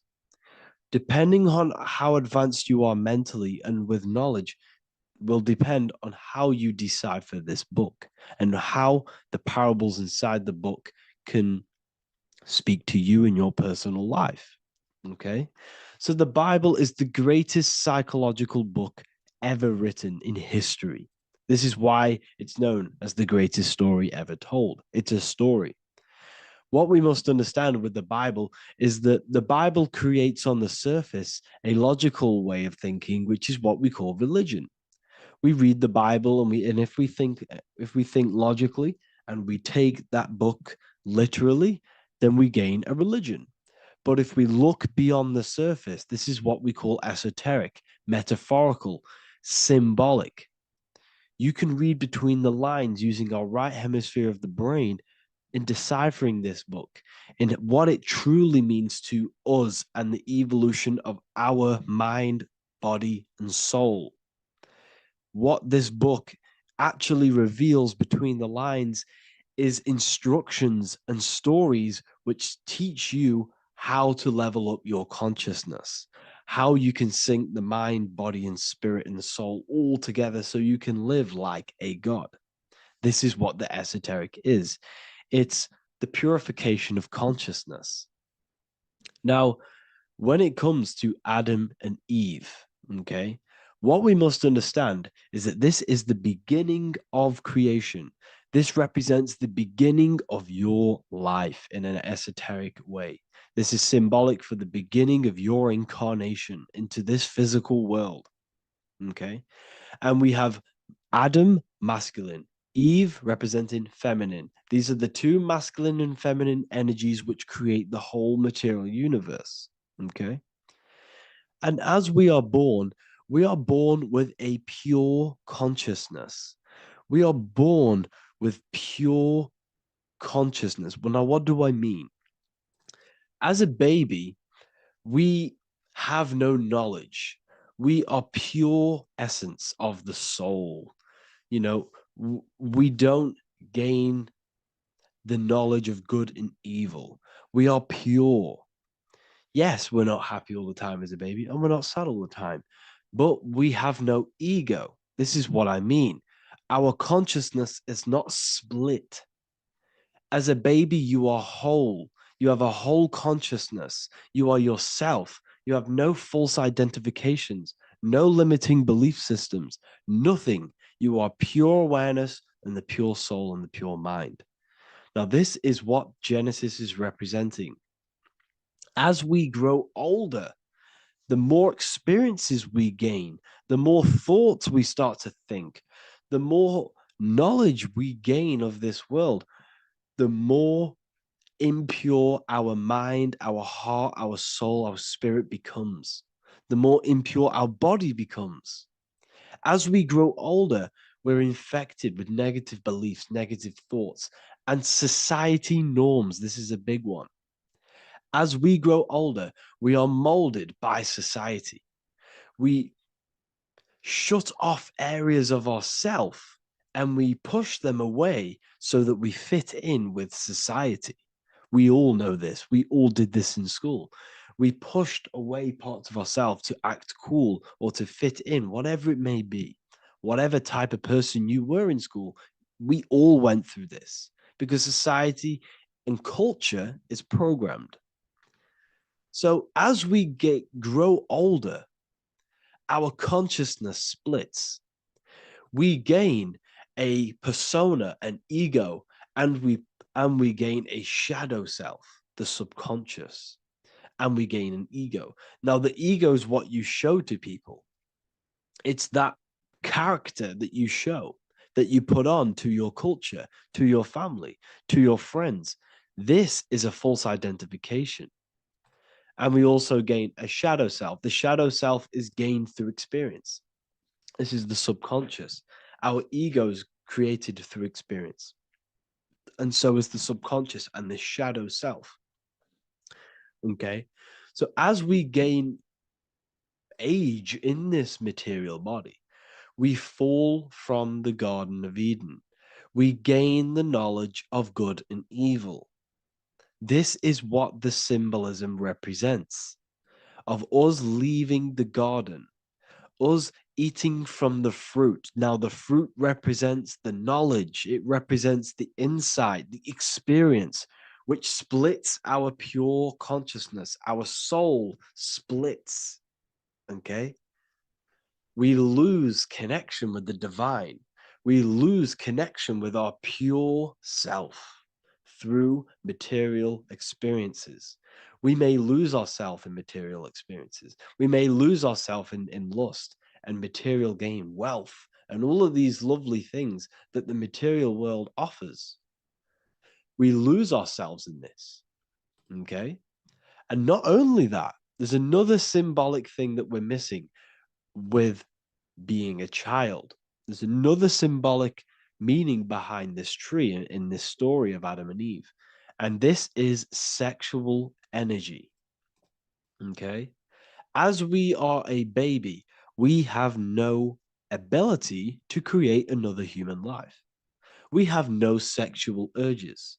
We have no desire for the material things as a baby. Nothing. As we grow older, our sexual energy cultivates around the age of, it's like 10, maybe earlier for some people or later for some people. This is what we call puberty, when our sexual energy activates. This is when the masculine and feminine energies are present within the body. And we are now given the ability to create human life. We're now given the ability to bring in a soul into the material world. Now, this is what we believe and know in the esoteric world. That is what sex is. You're bringing a soul from the astral into the physical. Okay? So as you grow older, you gain this ability to use the power of creation. You gain this force within you that allows you to open a portal in the astral and bring in a soul to the material. Now, this power can be misused. This power is very powerful and should not be misused. In occult and esoteric teachings, we teach and learn sexual transmutation, how we transmute sexual energy into different areas of our life so we can grow and create. Because sexual energy is creative energy. It creates a whole new human being. So if we retain it, we can transmute it into creativity. So this energy is kind of corrupting us as well. And now I'm not saying growing up is evil, all this thing is evil. This is a natural cycle that we must go through. The soul of us must go through this cycle so that we learn, so that we overcome it, so that we gain mastery of ourselves, so that we expand ourselves. I recommend you watch the Evolution of Consciousness lecture that I did on my YouTube. An amazing lecture. Talks about the evolution of consciousness and how we're on a never-ending cycle of life and death and expansion. So leaving the Garden of Eden is symbolic. You see, Eve represents emotion. She's feminine. Adam represents action. That's why he bit the apple. You see, Eve takes the apple and tempts Adam because she's the emotion, she's the sexual desire. And Adam eats it. He releases, he misuses the power of his creation, he misuses his consciousness because of material illusions and material desires. This is natural. Okay. As we grow older in this life, our soul has to experience sin. We have to experience negativity. We have to experience evil. Okay. And we have to misuse this power within us to learn about it so we can overcome it and gain control over it. Now, this is why the Bible says in Genesis 3:6, for God doth know that in the day ye eat thereof, then your eyes shall be opened. Ye shall be as gods, knowing good and evil. This is very, very, very symbolic. We come into this world to experience a dualistic way of reality. We come into this world to challenge ourselves so the soul can grow, because the soul comes from pure love from God. But we come into this world so the soul may know what it's like to be evil. You see, we are like a seed. Our soul's like a seed. And when that seed grows, okay, and it's planted, them roots must grow to hell in order for the top of the tree and the roots to grow to heaven. In order for the soul to reach the highest states, it must descend down into the lowest states. Good and evil. This is the story of good and evil, okay? And this is the story, a psychological story of how the human mind has functioned in this life. This is what this story is representing of how our soul and mind is functioning, how our consciousness is splitting and growing up and evoluting. Okay. Like I said, snakes represent sexual energy. They represent, snake, when you've been snaked. This is why we say you've been snaked, because it represents a temptation of sexual energy. This is why the Kundalini is symbolized as a snake. This is the serpent within us that we can rise to activate dormant brain cells in our brain. Now that's called the Kundalini Awakening. I'm not going to get into that into this video, but this is what it symbolizes, the tree and the knowledge of good and evil, because our body is the tree. Our central nervous system is the tree. The snake is our sexual urges and this false temptation that tempts us to interact with sin, the material world, okay, and go against our higher divine self. This is what it represents. Now, it's very, very symbolic. Not everyone is going to agree with this, but this is my interpretation of Genesis based on my research of occultism, symbolism, metaphors, and me studying the Bible. This is my interpretation, and I hope it resonates with you. It might not resonate with you, but this is what makes sense to me, and this is what has made sense to many other occult researchers who are in this space as well. Okay, so please leave a like, leave a comment, leave a subscribe. I'd greatly appreciate if you could, just give me some support on this channel. We're nearly at 100,000 subscribers, which is insane. I just want to say thank you all. And yeah, I will see you inside the university. If you join, I'll look forward to mentoring you, connecting with you on the live calls. There's a new symbolism course, which is going to be available very, very soon. And yeah, if you join the university, you also get a 30% discount on all of my products, astrology readings, one-on-one calls, all of my books. Yeah, so I hope you gain some insight on this video, and I'll see you in the next video, and I'll see you inside the university. Have an amazing day.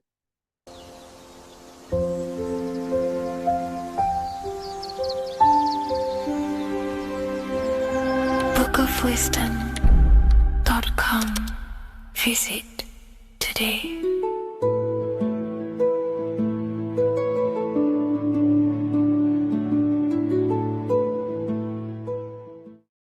What if I told you that the pentagram can unlock the secrets of creation and make you manifest any reality you want? Hence why the pentagram is used heavily in magic and witchcraft. We have to understand that the pentagram has been heavily demonized. Religions, churches claim that this symbol is associated with Satanism and witchcraft. I personally believe this was intentionally done so that people do not gain their personal power over reality and their life. The pentagram reveals so much about you, and it is one of the most important symbols to understand inside the occult studies. It is one of the most common symbols that you will see across all occult esoteric orders and different occult traditions, such as Freemasonry, Kabbalah, Rosicrucianism, alchemy. You will see this symbol everywhere. And in fact, you even see this symbol, the pentagram, on old church buildings, statues of Jesus next to church buildings.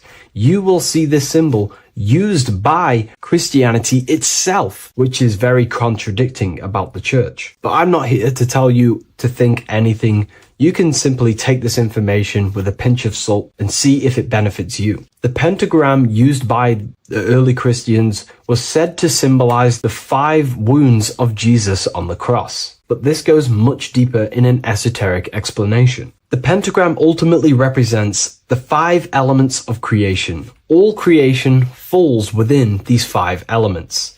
We have spirit on the very top, then you have air, water, earth, fire. This is the correct placement and order of the elements. Air is always on the left, water is always on the top right, earth very bottom left, fire bottom right, and spirit placed on the tip point of the pentagram. It's a 5-pointed star drawn with one continuous line. But this actually reveals much deeper things, and we're going to be going into how to use this symbol for magic and creating your reality towards the end of this video. But now we're going to give you a basic understanding of the pentagram. It's showing you the 4 physical elements symbolized as triangles and spirit symbolized as a circle. The 4 physical elements are made out of the base element, spirit, or what the ancients call ether. Ether is the underlying base of all physical matter. This is the substance that animates physical matter with life force. All physical matter has its origin in the etheric substance, or spirit, what we want to call it. It is simply the life force that animates the physical thing.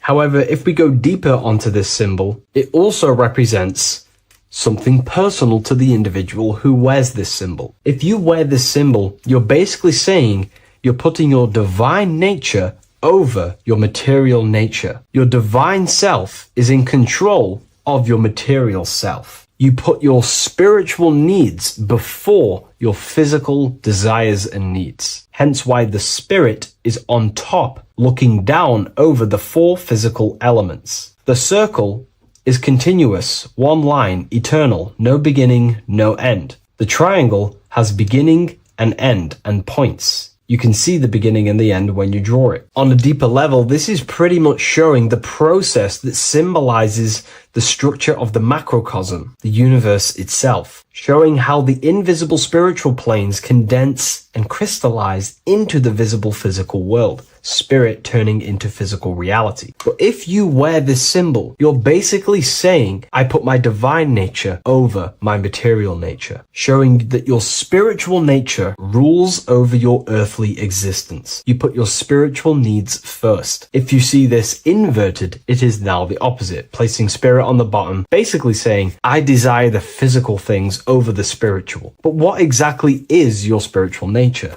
Well, your spiritual nature is simply your internal self. You chase things that are immaterial, such as knowledge, love, experience, expansion, gnosis. These are the qualities of spiritual things that the spiritual person likes to chase and desire, instead of desiring the things that are temporary in the material world and never actually lead to fulfillment. True fulfillment is by chasing spiritual things. God, the nature of creation, the self, gnosis, knowledge. But if we go even deeper, this symbol ultimately represents how reality is created. Hence why this symbol is heavily used in Kabbalistic magic and so-called witchcraft. We are all magicians. Each one of us are creating reality. There are just certain ways you can actually create reality by becoming conscious of them, by becoming conscious of the elements and the qualities of the self that actually create your experience in your life in the present moment. If we look at the pentagram, we see that when you draw a pentagram, it is one continuous line. It is one expressed in 5. The order of the elements are very important. Spirit at the bottom, fire at the bottom right, and so on and so on. Because this is showing you the descent of the spiritual into the material, the invisible crystallizing into a material reality. As you can see when you start to draw the pentagram, you see spirit at the very top. You're descending down to fire. Fire is the closest element to spirit. Hence why in magic and witchcraft, people like to use candles. So you're descending first into fire, then into air, then into water, then into earth, then back into spirit. Because of course, the cycle of creation unfolds itself. When you die, you return back to spirit, and then you reincarnate yourself back into physical reality if you wish and desire to. Everything is under this process of matter spiritual. In the daytime you wake up, you're in your material body. When you go to sleep, you enter your astral spiritual body. Everything's in this continual process, renewing itself in spiritual, then material. But the reason why this is associated with magic so heavily is because each one of these elements corresponds to a different body of consciousness, a different vehicle of consciousness. Consciousness has many different vehicles it uses to create the tangible self, the physical reality. For example, consciousness has a spiritual nature. The spirit element in this case symbolizes the emanation, the descent of the one power, the one force that we are all using. Each one of us is using this one power, the power of the source consciousness, unfolding its creation in the present moment. This represents the source, the emanation, the descent of this continuous flow of energy through us that we are tapped into, like a live stream in the present moment. This descends first, the force descends into fire. Fire symbolizes the willpower, will. In this aspect or vehicle of consciousness, the will is the being that directs intention, initiates action, shapes reality through focus, determination. It sets direction, holds intention, projects a desire into form, and aligns your inner world with the outer creation. The will comes out of the force, spirit. Then the will goes with intention to air. Air symbolizes the mental vehicle of consciousness, the mind, the psychic man. The psychic aspects of your consciousness is thinking, imagination, mental images, logic, using the thought or the mental vehicle body of consciousness. Then that thought has an emotion, which is then water. So it goes from the force to the will to the intellect to the water, the emotional body of consciousness. The emotional vehicle of consciousness amplifies the thought into an emotional desire that you want to take action on. No one takes random actions, and if we do, we say we're very bored and we don't care. The water is the energy, the emotion you have to fulfill something. And that emotion then descends into earth, which is the physical body to take the physical action in the present moment, to fulfill that desire, to fulfill that will, that thought, that desire. And that is how reality is created all the time. Now, there is much more that you can go into with the pentagram, because true magic is about changing consciousness at will, not casting random spells. It's the ability to change the direction of consciousness using the power of the will to direct these forces to create change in the internal world so it can project outwardly in the external world. Because consciousness creates the external reality. What happens within us, we see change outside of us. So true magic is about manipulating the forces and the vehicles of consciousness that exist within our own mind to produce a change in the material world. There are other ways you can use magic, by purifying each body of consciousness or banishing each body of consciousness. Other forms of magic, you can dissect each body of consciousness and work with that specific body. If you think you're using your mind too much, you can start using banishing rituals to banish the power of the mind to stop overthinking, for example. Or if you have lack of emotional connection with your emotional vehicle of consciousness, we can dissect this body, tap into this body, and invoke this body and strengthen it. We're dissecting each body and vehicle of consciousness so we can work with it to create a specific change inside ourselves, then to be mirrored outside of us. So pretty much this pentagram represents the descent of the spiritual turning into a material reality. Hence why sometimes we see a human figure standing in the point of a pentagram, because it ultimately represents the microcosm. You are the microcosm. You represent the entire process of spirit into matter, the invisible into the visible, the formless into form. The pentagram, drawn in one unbroken motion, captures this divine act of creation, showing how consciousness flows downward through the elements or the vehicles of consciousness to bring forth the material reality. The Book of Symbolism will teach you all about this. It was released November 17th. A lot of people have taken advantage of this. You also gain a free ebook with this copy. Every order comes with a free ebook. And if you wish to get your copy of the brand new Book of Symbolism, you can find it in the description or revivalofwisdom.com. Thank you, everyone. I'll see you in the next video.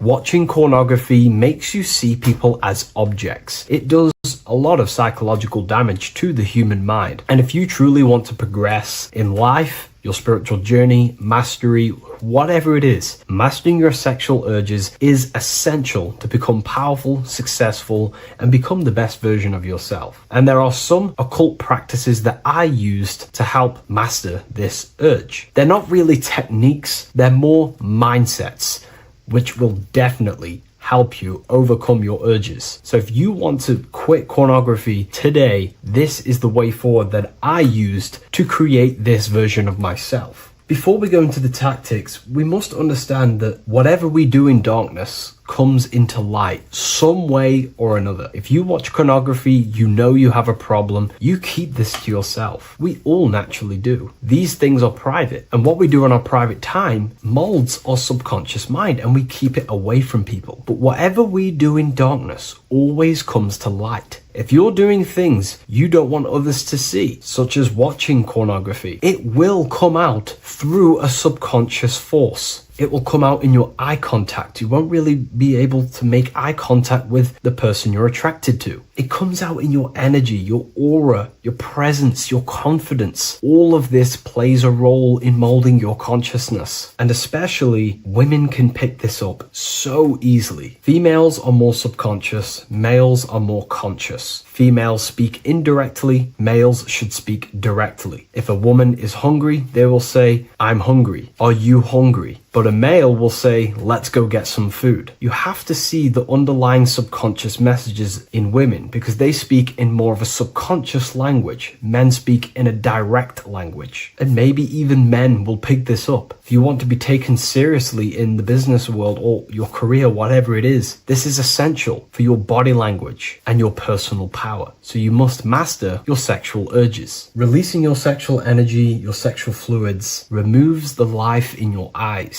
A lot of people get dark bags underneath their eyes. I used to have them years and years ago. My eyes were always half shut. There was no life in my eyes. But as you purify yourself, the life and the energy comes back into your glaring eyes. The first tactic on mastering your sexual urges is understanding that thoughts produce emotions. Whatever we think about inside of our mental body directly corresponds to what we feel in our emotional body. What we see here is a piece of alchemical artwork showing you the light of the mind shining down into the heart. This represents the mental body with the clouds. This represents the human heart, the emotional body of consciousness. What we think about, if we think about sex, or if we watch things that are stimulating to us on Instagram, TikTok, that thought goes into the mind and the feeling gets then produced in the heart and the body becomes aroused. What we think inside of our brain becomes emotional energy in our heart. As above, so below. And what becomes in our heart is what we take action on. We take action on emotion. Human action, human behavior pretty much comes down to what we feel. We only act on what we care about or what we love.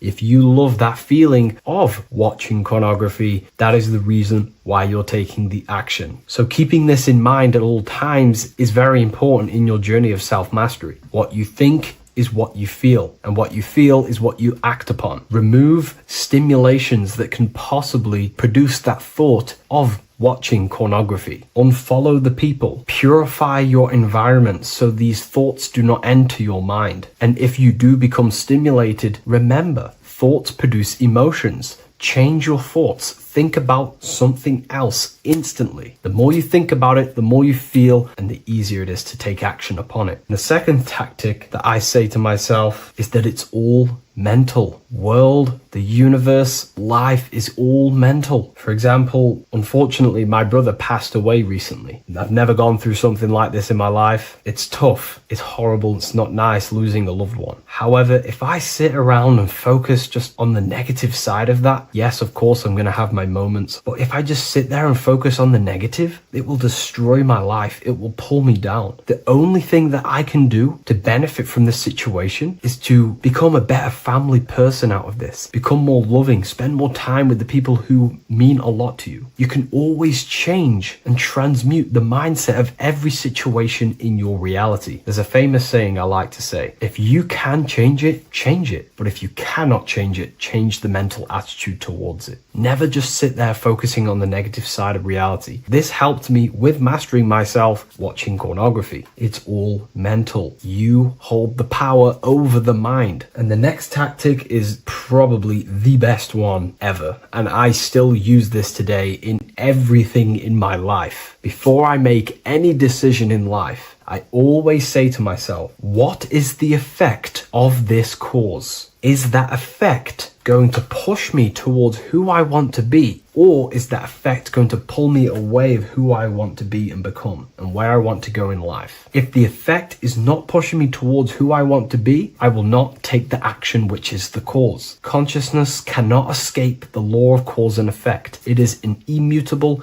inchangeable law that is governing your consciousness and your mind. You have to keep this law in mind because it is the law that is creating and crystallizing your reality. Any decision you make, what is the effect of this cause? The law of cause and effect is a force that you cannot escape. So you have to work with this law and become conscious of the law. So before you do take the action, what is the effect? Is watching pornography going to push me towards who I want to be and where I want to go? If it's not, do not take the action. That's where willpower comes in. You can do little exercises for willpower, meditation for 30 minutes of not thinking. You can do rituals that strengthen the connection to your mind with your willpower. At the end of the day, the willpower is the most essential force in the consciousness. Another thing is remove any music that talks about it. Even the words will be producing thoughts in your mind. What you feed your consciousness is ultimately what you project back outwards. Don't listen to the rap music. Don't listen to any music that talks about it. Try and remove this from your environment. These tips that I've given you don't just work in quitting pornography. These work in every aspect of your life, and they will dramatically change your life if you become conscious of them and actively use your mind. Don't fall under the spell of becoming unconscious. Never act unconsciously. Never think unconsciously. Never feel unconsciously. Stay on top of your mind. Be the observing eye in your mind. Never fall unconscious. Of course, we all need to sleep, but I mean in the waking times. And this is why learning about yourself or consciousness is essential for every aspect of life. Business, your career, money, whatever it is. Whatever you're doing in your life comes down to understanding human consciousness. And that's why I wrote these books, so you understand yourself, so you gain your understanding of the functions of your own mind, body, emotions, and how you are creating reality. That's why I wrote the book of Symbolism, because symbols are not just symbols. These symbols represent forces and aspects of the human psyche themselves, and they are veils, they are keys that help you remember and become conscious of what has fallen unconscious in your mind. We're simply just becoming conscious of what we are unconscious of and becoming conscious of them and using these powers. You want to take your life to the next level? Feel free to get the book of Symbolism. I'll leave a link in the description. Take care, everyone. Geometry. This is the study of nature, of the codes, the mathematical codes behind physical reality.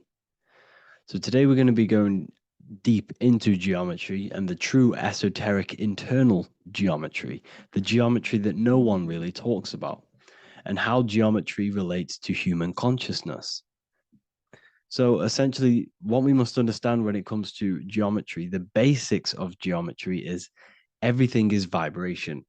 And this vibration is vibrating on a certain frequency. And this certain frequency creates a geometric shape, which is why in nature we see all of these different geometric shapes. All matter takes form in shapes. So if we put sand on a plate and we vibrate the plate on a specific frequency, we see that the sand goes into specific geometric shapes and patterns. So essentially, matter is energy condensed. It's energy vibrating on a low frequency, vibrating at a certain frequency. So matter is condensed energy. And each geometric shape is manifesting and showing a specific energy. Some shapes carry more energies than others. For example, the cube is what traps energy. A square is what traps energy. So geometry and the flowers are basically how energy manifests itself into physical matter. We are in a world made out of energy or light. Light is energy. So everything is vibration, everything is frequency, and everything is energy. Even the words, each atom in our body, everything. So everything in nature has these mathematical energetic codes. So geometry is basically the study of nature and the shapes that are in nature and their energetic principles. Because like I said, matter is energy. So this is what we call cymatics, when we place water in a petri dish and we shine light on top and we vibrate the water. And we can capture, this creates certain patterns. Each frequency, like you see here, has its own pattern.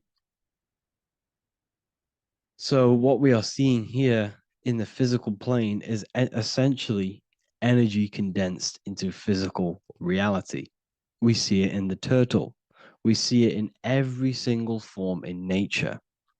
Now, external geometry and normal geometry, we normally get taught that this is God's way of creating physical reality, which is essentially true. However, it's far more deeper than that. Far, far, far more deeper. Okay, so what geometry truly is, it's not God's codes to reality. What we must understand is what the brain truly is. And what we must understand is that we are not in the world. We are not in the universe. The universe is us ourselves. And the world is produced by our brain itself. Okay? So the way you must understand how the brain works, so what you visually see, so geometry is to do with what we visually see. And what we visually see is heavily connected with our eyes, which are an extension of the brain. The eyes are the brain. And essentially how we see is energy enters the eyes, and each eye goes to the optic nerve. And this energy is transferred into electricity, which travels to the back of the brain, to the visual cortex of our brain. And this is where the image is produced, what we see. Therefore, the world outside of us is truly inside of us. It's a projection from within the brain. The brain is an energy condenser, a decelerator, an energy decelerator. Everything outside of us is basically formless energy. It is formless energy vibrating at a certain frequency. So what the brain is, it's sucking in this energy, this light, and turning that frequency, that code, that light code, into a physical reality. It's condensing the energy and turning it into a visual image inside of the brain. Therefore, everything outside of you is not what it looks like. Everything outside of you is basically energy, infinite energy. And our brain is condensing this into a physical reality and projecting it outwardly, which you experience your visual field. Okay? And the ancients knew this. So this is basically called the sigil of Lucifer. Lucifer is known as the light bringer. Lucifer in Latin means to bring the light. This is the sigil of Lucifer, which shows the visual field and the brain. We also see this in the Google Play symbol. It's a powerful symbol showing you the visual field, which is basically a symbol that tells you that reality is inside of the brain. The brain is what produces reality, but consciousness is not produced in the brain. The brain is essentially a consciousness downloader. It's a computer and it's a reality simulator. The body is a simulation of physical reality. You are inside of the body experiencing the body simulation. The body produces this reality. It's a piece of technology. So Lucifer is to bring the light. Lucifer is the light being produced in our brains. Okay? So this is why they say Lucifer can tempt you. Lucifer can be the devil because it represents physicality. It represents the false light. Lucifer can trick you because it represents the physical world can trick who you truly are. So now that you understand how the brain is basically an energy decelerator and it creates and simulates a reality to your consciousness, you are no longer a person in a universe. You are the universe itself experiencing itself. Therefore, geometry is heavily linked in with the brain. Geometry is essentially how your brain and how your eyes decode energy. So what you are seeing is the mathematical codes of your brain creating reality. So what they teach you is the external is that geometry is God's way of creating this world, and these are the mathematical codes God's created. But now I'm telling you the internal. This is the truth. Geometry is how your brain mathematically condenses energy and light into a physical reality. So therefore, your brain is a computer program. So now geometry is nothing outside of you. Geometry is not something created by something else. It's created by your brain. Your brain produces these patterns through mathematical codes by breaking down energy into physical reality. And this is why you see geometry in everything around you. This completely changes your view on geometry. It's in your ear, it's in your face, it's in everything. Geometry is everything.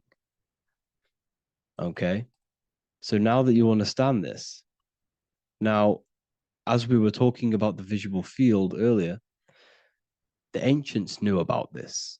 The ancient Egyptians knew about this. We can see this symbolism inside of the casket, the Egyptian casket.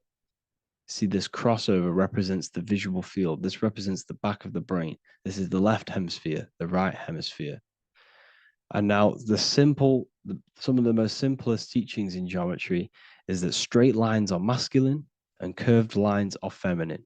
And we even see this in the human body.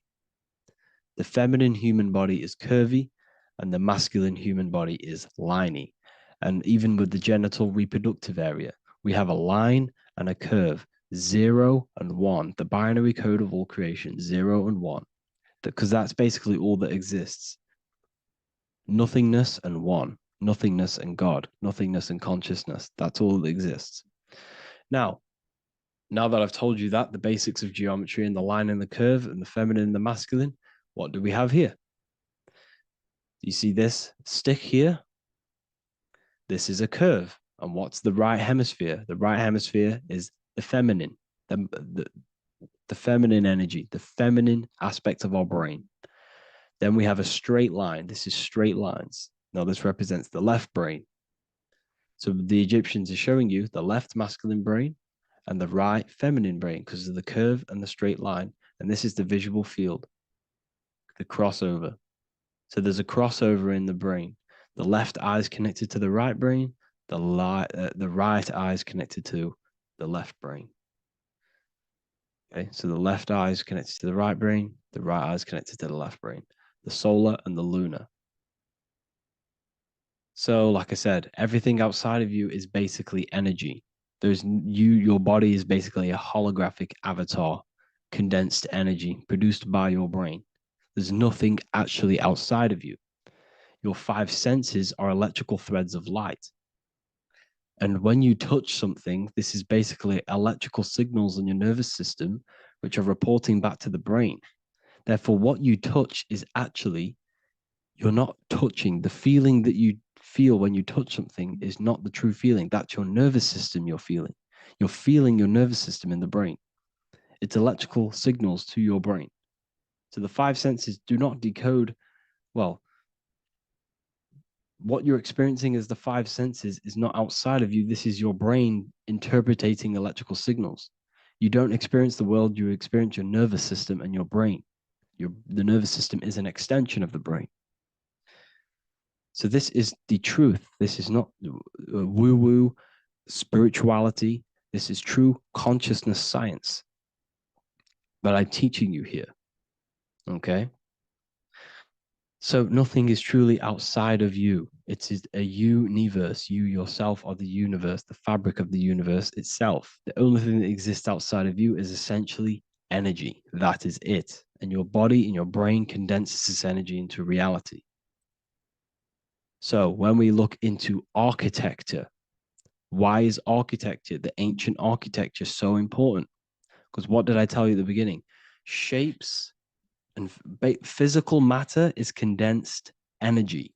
Each shape holds specific energy. Some shapes hold more energy, emit more energy. Some shapes condense energy. Some shapes transfer energy. Each shape, each geometric shape has an energetic principle because matter is essentially energy. So when we look into cathedrals and the ancient buildings, they were filled with geometric patterns, geometric shapes, because they understood the energy principle. Architecture is basically solid energy. It's physical energy. If we create this pattern here is an energy code. And if you stand next to it, you're going to gain that energy. It's going to be imprinted on your body.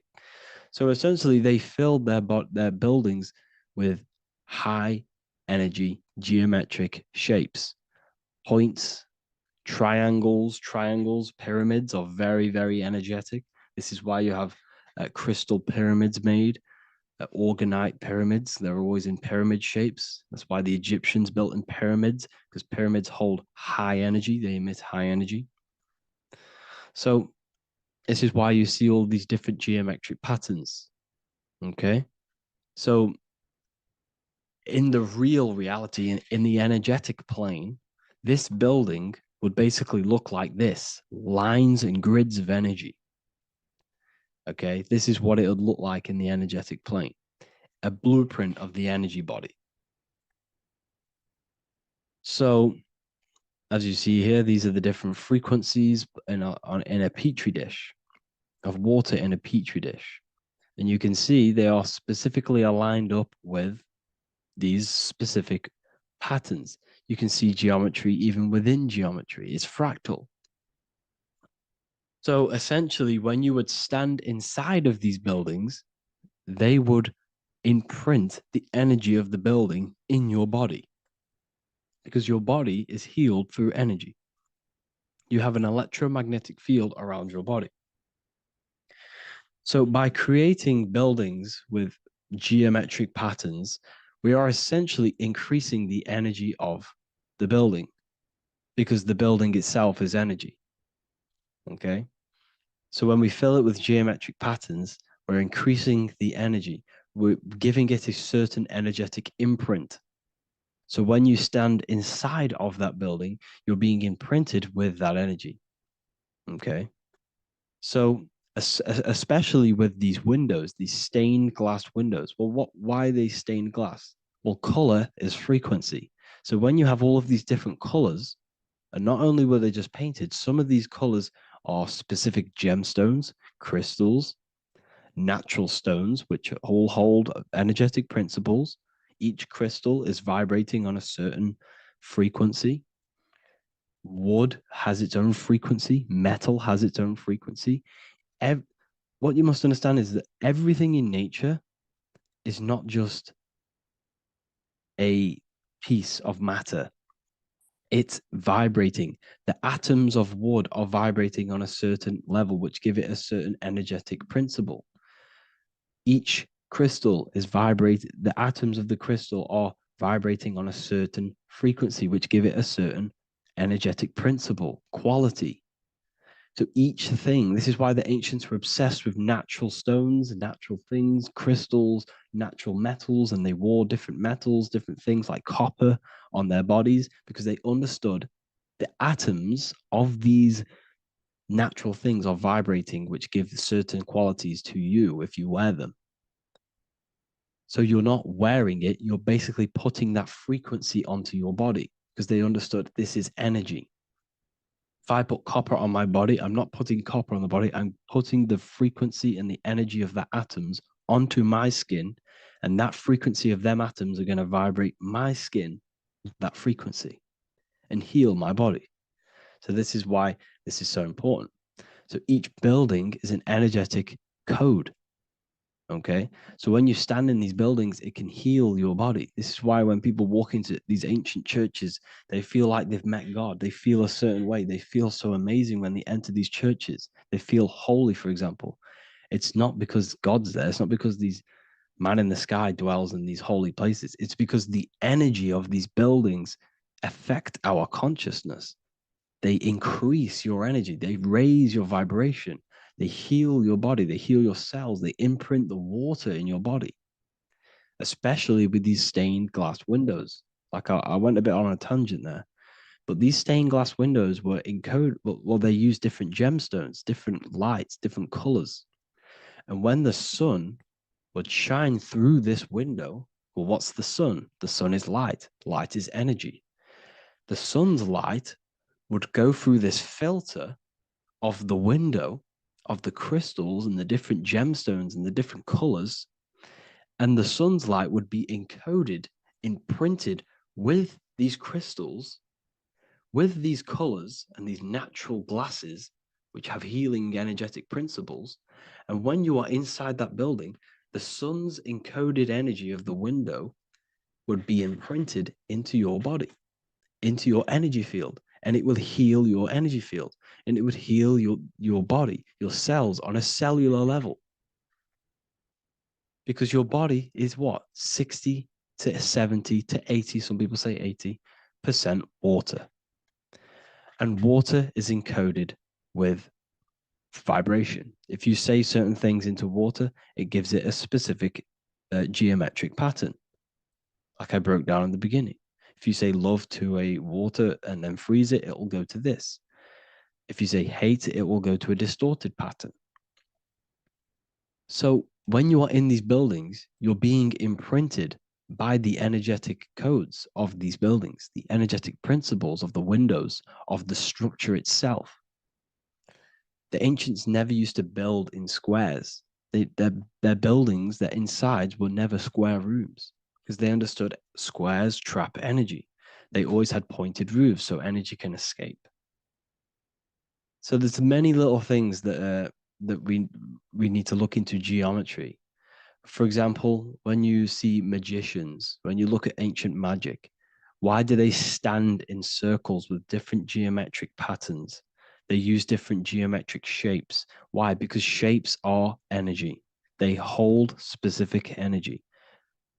So when the magician stands in a circle with a pentacle, they're working with the energy of that pentacle. You can work with different energies based upon the different geometric shapes that you draw. And you can use this in your structure, in your architecture, in your work, and it can influence everything. So this is the true geometry. I hope you gained a deeper understanding on geometry and how it relates with you and your consciousness. Like I said earlier, your brain produces geometry. It's basically how your brain decodes energy. It's not God, how God creates this reality. And no, you're in this reality. You are the reality itself. Your body produces the reality. Therefore, geometry is one with you. So therefore, if I play with the geometry of the buildings, for example, like the government have, everything's in squares. If you look outside, everything's a square, everything's a rectangle. You go to a city, every window is a rectangle, every building is a rectangle. You live in a box room, everything is boxed and squared off in this reality, in this modern society. Why? Because they're trapping energy. The cube is the most simple geometric shape, which basically condenses energy and it traps energy. And if you subconsciously see squares all the time, your phone's a square, your TV screen, everything's a square, your keyboard, your desk. Go and look at the ancients. They never used to build in squares and cubes. And if you go into nature, you'll never see squares and cubes. Nature doesn't create squares and cubes. Everything in the modern society is squares and cubes to simple your consciousness down, to dumb your brain down. So the ancients built very, very complex structures. Why? Because they understood what we see affects our brains, because our brains decodes reality and creates reality. If you see a sophisticated building, this is going to give you a sophisticated mind and raise your IQ levels over time, subconsciously. I'm not saying if you look at this building, you're going to become smart. I'm saying if every single building in your environment, ment is mind, mental, every single building in your environment was this complex and complicated, it would increase your IQ on a subconscious level. It'd make you more complex, make you more intelligent. So they've dumbed everything down. They've dulled everything down. Look at everything. Everything is being dulled down. So anyways, I hope you all gained a better understanding on this. If you want to gain more occult knowledge and esoteric knowledge, make sure to read the Book of Wisdom, Volume 2. If you're inside the university, you can get this book for free. Go to the general chat area and follow the instructions, and you can order yours for free. Truly life-changing stuff. Because the issue is with the world is that no one really understands who they are, what they are, and why we are here. That is the issue for people's depression, for people's wrongdoings. They don't understand who they are, what their emotions are, what their mind is, what their body is, what reality is. This book gives you that. This book gives you the sense of understanding, the sense of well-being that will give you a better life because you understand life and what life is. And if you truly want to take your studies to the next level, we have the Ethereal University. This is the place for truth seekers where you can connect with like-minded people so you don't have to feel insane, because not many people think this way. I've been there when you wake up and not many people around you are thinking the same way, and you start to feel a bit insane and you can't really talk to people about these things. That's why I created this, so you can connect with people and learn at the same time and become the best version of yourself by understanding truth and knowledge. If you join, you'll gain access to free live calls every single week, every single Saturday morning. We do live calls. You can ask me questions and all sorts. So make sure to leave a like and a comment. And thank you all for tapping in.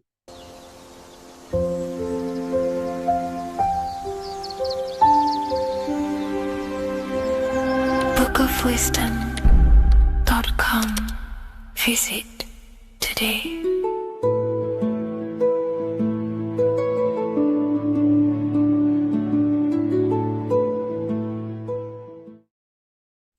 Today's topic is the binary code behind the universe. You will learn the fundamentals of the binary code, deeper understanding of reality, which will give you more of a connection to the universe, evidence supporting the existence of this code, and how to use the binary code to shape your reality.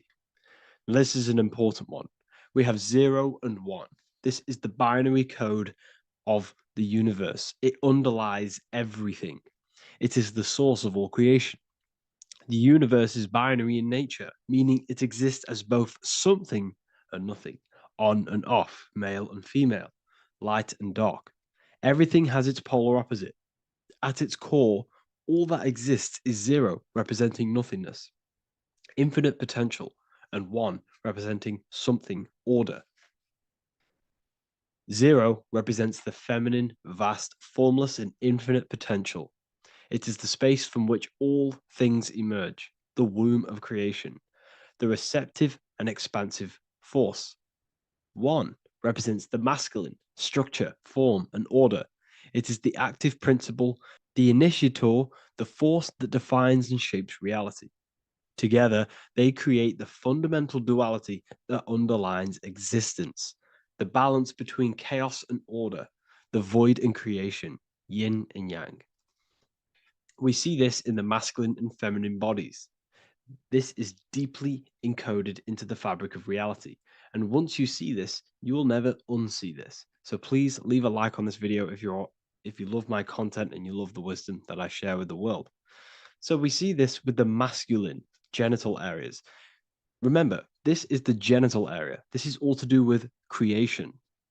These are the generative principles, the generative organs in the body that allow creation to continually outfold into new life. The genital areas are all to do with the code. The male is the one, the action. He's the initiator. The feminine is the zero, which is the infinite potential, the womb of creation. 0 and 1. This is why we have 10 numbers. 0 and 1. Masculine and feminine. We even see this in the bodies. The feminine body is made out of curves, which is 0, curves. And the masculine body is made out of lines.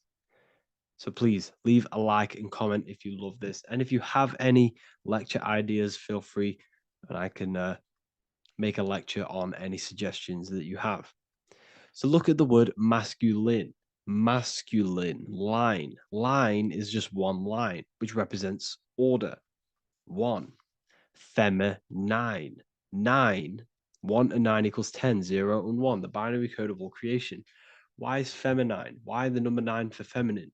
Because the moon has to go around 9 times to create a human in the feminine's womb. And look at this image of nature. All nature is zeros and ones. Now you can tell. The stick is a one. It's a line, and here we have curves. It's curves and lines. Curves and lines create reality. Creates matter. Everything is 0 and 1. We even see this with the sky. The sky represents zeros. They represent curves, the heavens, the heavenly bodies, the sun. These are circles, the moon, circles, the planets, circles. Down here is matter, representing the square. We have the Freemasonic square and compass, representing lines and circles, masculine and feminine. We see this with Leonardo da Vinci, with the circle representing the spirit, the void, the womb of creation, and matter, which is the body. This is the soul in matter, infinite potential in matter. This represents spirit over matter. This represents the architect of reality, zeros and ones, spirit and matter. This is all the same thing. Understanding this binary nature of the universe, where 0, feminine, represents the infinite potential and 1, masculine, symbolizes order and structure, can benefit you in several ways.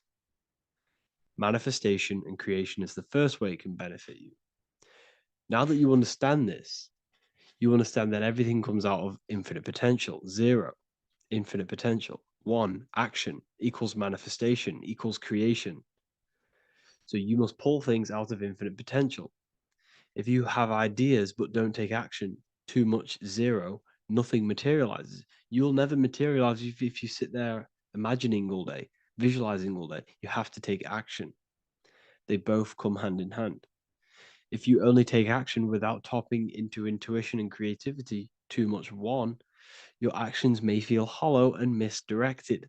Using both effectively leads to greater success in life, work, and relationships. This is the 33rd degree motto. or this is the on the 33rd degree of Freemasonry Scottish Rite logo, and it's called Order Ab Chaos, order out of chaos. Chaos is the zero, infinite potential. Chaos is the dimension of the imagination. This is where this all ties in now. Imagination is the dimension of infinite potential, pure potential, formless creativity, and the realm of infinite possibilities. It is the void, the unmanifested energy that contains all that could ever be. That is the imagination. The imagination is the dimension that you are connected to, and you can pull any idea out of and materialize it into a reality. Matter, on the other hand, is order brought out of the imagination, chaos.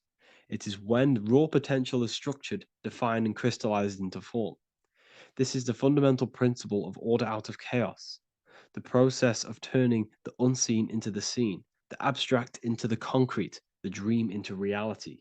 That's why we say dreams into reality. Dreams are in the imagination, infinite potential, and the human mind is connected to high dimensions of consciousness, which we can pull ideas, things out of, and materialize it into our lives. Whether that's good or bad, that's completely up to you. But we have access to higher dimensions beyond the physical plane. And this is the secret that the human mind is connected to, and that you are not just a physical body. Okay? The universe itself was born from chaos. Before form, there was only energy and potential. Our minds function the same way. The mind is a microcosm of the universe. Our thoughts exist in an infinite field of possibility, but they only become real when we take action and give them form. If your inner world is filled with chaotic thoughts and impulsive emotions and negativity, then creating order within is essential for balance, clarity, and growth. What do I mean? Order out of chaos, 0 and 1. All creation comes out of infinite potential. The mind, the imagination, is the infinite potential. The material world is the order. It's the effect. Therefore, if your material world has chaos, if your room is messy, if your body is out of shape, if you do not look after yourself, everything in the physical world is just a reflection of what's going on inside of you, what's going on inside of you. So if you have a messy room in a messy house, this reflects as a messy mind, a chaotic mind, and we must create order in our mind. So this applies to all realms of your life. This applies with your mind, it applies with your emotions, it applies with your manifestation, it applies with the physical world, with the masculine and feminine. 0 and 1 is heaven and earth. It's everything. It's duality. It's on and off. It's everything. So it applies to all realms of your life. Okay. So in order for this to benefit our lives, we must, one, have awareness and observe the chaos. Step back and observe your thoughts and emotions without reacting to them. Recognize that you are not your thoughts. You are the observer of them. You are the soul. You are in between them. You are the midpoint between the left and the right, the 0 and the 1. You are the soul. Journaling or meditation can help you identify patterns and negativity and impulsivity. So it's important that we recognize these patterns, we recognize the chaos within us, and we transmute it. 2, implement structure, mental discipline, mindful practices, meditation, breath work, and slowing down your reactions. Cognitive reframing, replace destructive thoughts with constructive ones. This is so important. For every negative thought that you place attention to, place your attention onto 5 more positive. Never think about something that you don't want to manifest, because whatever you're placing attention on inside that mental field of consciousness, you're giving attention to it, which then can manifest into your action, and that will materialize into your world. Routine and ritual. Create daily habits that anchor you. Morning routines, exercise, or creative outlets bring stability. We must master the inner world of thought and emotion. We must bring chaos into order. In order to create anything in your life, you're turning chaos into order. order out of chaos. You're turning 0 into 1. This is the binary code. All things underlie it, 0 and 1.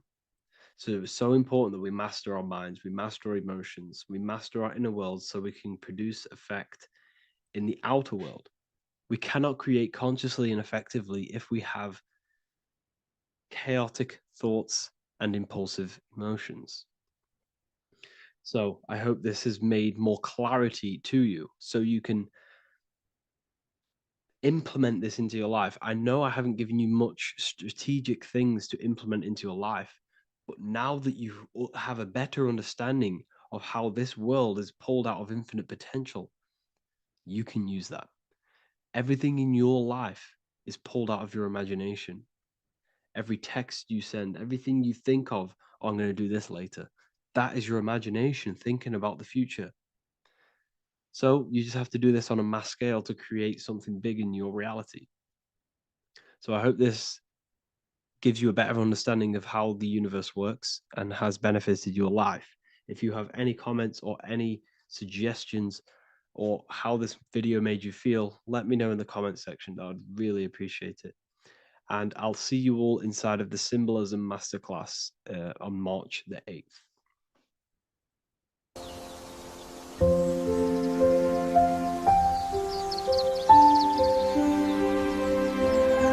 bookofwisdom.com.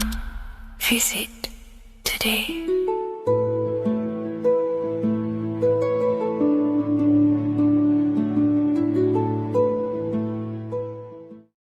What if dreams aren't random at all, but messages from a deeper part of yourself, trying to show you things? In this video, you're going to learn exactly what dreams are from an esoteric view, how to control dreams, and how to dream more frequently. Dreams are not nonsense. They are expressions of the subconscious mind. In the daytime, we're using our conscious mind, what we are aware of. This represents the daytime, the sun, the external world. We're operating in the external, outside the body in the day. But when we go to sleep, we return inward. Everything does this breath. We breathe in through the nose and out through the nose. Everything does this in and out process in the universe. We live, we die every single day. We wake up, we express things in the external. Then at nighttime, we return back to darkness, back to the internal. This is the breath of the universe. We have summer, we have winter. This is the breath of the sun and the seasons with the earth. You have an internal world and an external world. External is physical, the internal is spiritual. Like I said, when we go to sleep, we are returning back to the internal world of your own consciousness and subconscious mind. Your subconscious mind holds everything about you,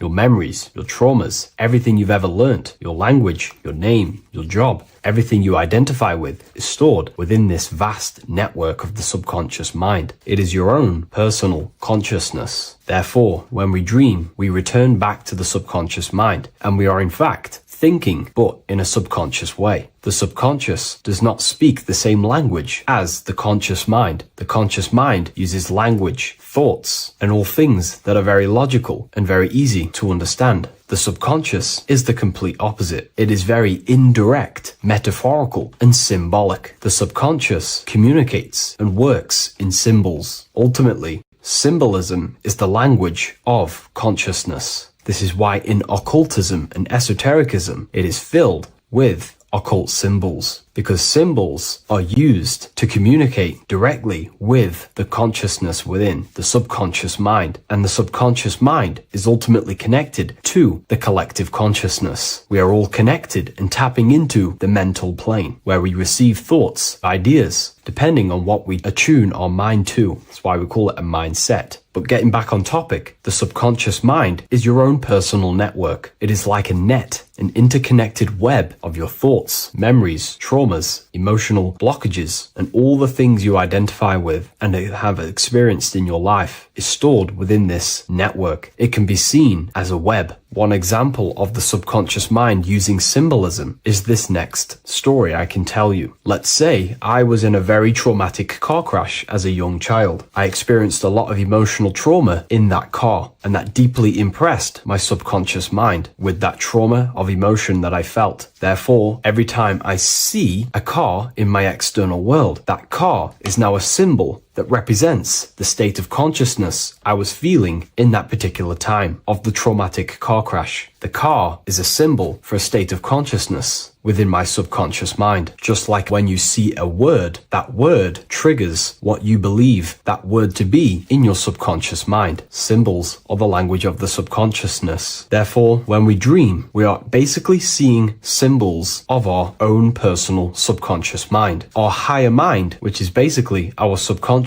the higher version of you that exists beyond your human thinking mind, communicates using symbolism. The higher mind does not speak human thoughts, human language. It speaks the language of symbolism. Therefore, when we dream, every event, every person, everything that happens, and everything you see is your own personal subconscious mind materializing within the plane of the astral plane. This is a dimension that sits just above the physical world that everything is pulled out of. For example, look around you. Everything you see around you was thought, then imagined. Imagination is the astral plane, and this astral plane sits above the physical world. As above, so below. These objects were thought, imagined within someone's mind, and then pulled into a physical reality. Therefore, the imagination is what you're experiencing within a dream. It is your subconscious mind thinking and materializing within the imaginative plane. For example, let's say you are a Christian, you believe in Jesus your whole life, you have lots of emotion towards Jesus. This deeply impresses your subconscious mind. You believe in him so much, you go to sleep, you have a dream that you meet Jesus. You did not meet directly with Jesus. You met with your own belief. It was your own belief materializing within the imaginative plane and revealing itself to you. Dreams are materializations of your memories, your subconscious beliefs, traumas, and anything that could be inside the subconscious mind. It is your subconsciousness revealing itself to you in a material form. Let's say you have a nightmare. There is a big dark figure chasing you and you are running away in fear, away from this dark figure chasing you. That dark figure is not an external entity. It is not a spirit or a jinn or a demon. It is in fact an aspect of your own mind. It is a symbol that represents maybe a fear, a trauma, or something you are running away from internally, inside your subconscious mind. Something that you are not addressing, but something that is fearful, something that can be controlling you on a subconscious level. Let's say you have a fear to address something in your personal life. You want to address someone who is getting on your nerves at work. You continuously put this off and you fear doing that situation. Over a long period of time, this can slowly control you subconsciously. You start to avoid the person, avoid any contact. It is subconsciously controlling you. This is not the best example, but you can see what I mean. Hidden fears and traumas in the subconscious mind can subconsciously control your actions and ultimately lead you to low states of consciousness, keep you from reaching your higher potential, and ultimately create blockages within your own consciousness. That figure in the dream is a materialization of something that you are fearing and running away from and not addressing. This is why people always have dreams of traumas that they have experienced as a child or when they were younger, or maybe from a year ago or two. It's because that emotion is deeply impressed in the subconscious, and the subconscious is always trying to reveal things to you, communicate to you that you need to change, purify, and maybe heal within your own consciousness. This is how the higher self communicates to you through the language of symbolism. Once you understand this, dreams can become a very powerful tool, not just entertainment at night time. Your consciousness never rests. Your consciousness is eternal. It is the very spark of the divine. Your body needs rest. Your consciousness is not physical. It does not need rest. So this is a way you can identify what your dreams are trying to show you is by writing them down. A dream journal. Every single dream that you have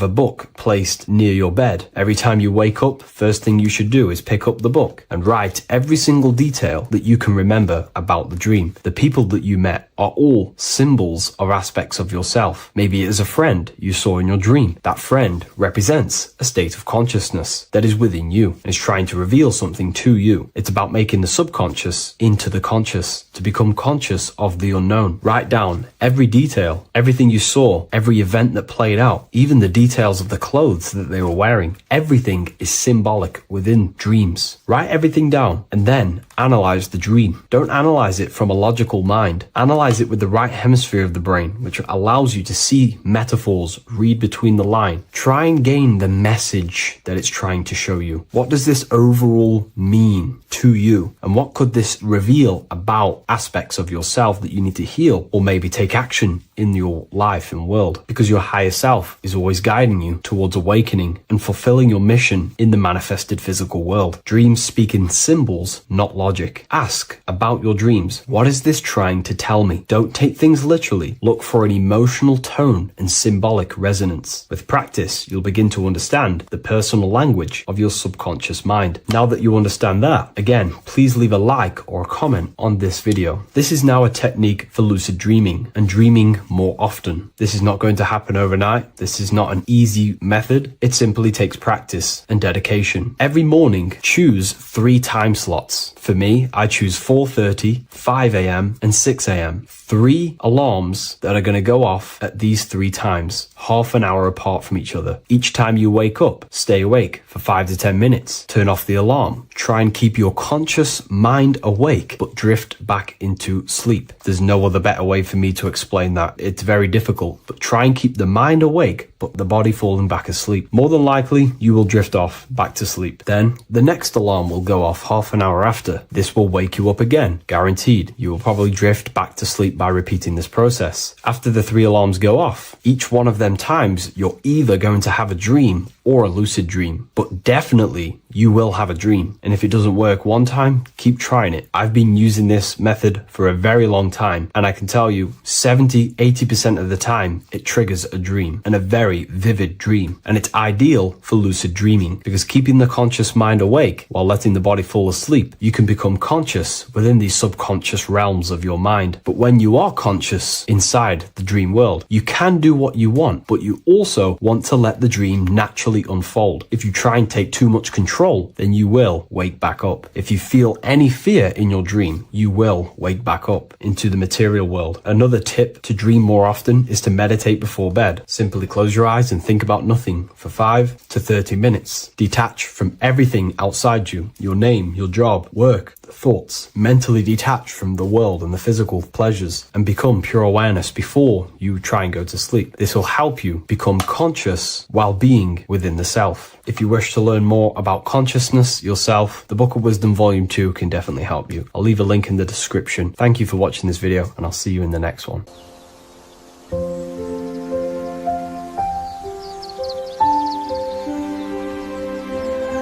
bookofwisdom.com.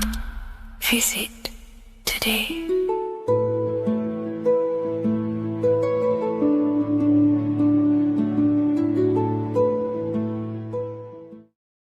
The Freemasonic square and compass is not just a symbol that represents Freemasonry, a lodge, or a secret society. It is a symbol of gaining your own personal power. Now, in this video, I'm going to be breaking down this symbol in the most detail I can possibly go into. Most people live in a state of illusion. They live their life impulsively, acting based on their 5 senses, tasting. They want to feel a certain thing like an orgasm, or they're basically just slaves to external things and their 5 senses, which leads to a very dark path where you'll never actually become a conscious creator and you'll never actually be internally happy. The Freemasonic square and compass reveals some deep wisdom about this. Now let me break this down. If you want to gain your personal power, listen up. The Freemasonic square and compass is a compass which is used to create circles.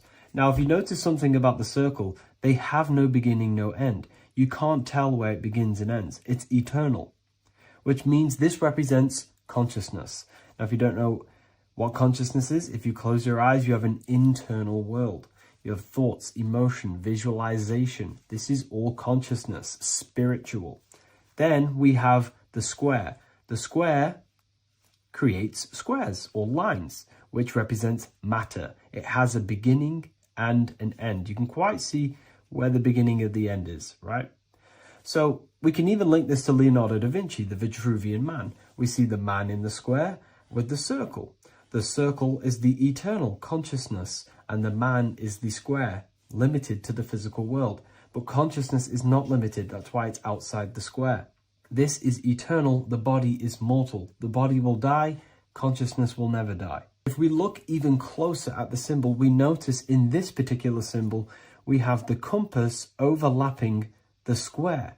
This is very, very symbolic. This represents spirit over matter, also known as mind over matter, consciousness over matter, the circle over the square. Like I mentioned earlier, most people are slaves to their senses. They go through their day and all they do is chase validation and feelings. They eat all day to feel good, which means they're a slave to their taste. They're slaves to their feeling. They masturbate, which means they're a slave to orgasms and external things.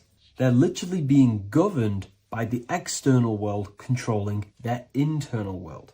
They're literally living life on autopilot. And don't get me wrong, I was guilty of this too. We're all guilty of this when we join this world because we're not taught this sacred knowledge. Until you actually stop and recognize this, you'll be living life on autopilot, literally not even living. You'll be running off subconscious programs, seeking external validation and being ruled by these five senses. The square underneath the compass represents consciousness on top of matter, which means the internal world is controlling the external world. It is the mind controlling matter and not matter manipulating the mind. In the occult and esoteric world, it's very important that you are conscious of every action that you are taking in your day-to-day life. Never act subconsciously. Always be conscious. What are you thinking? What are you acting? What are you giving your attention?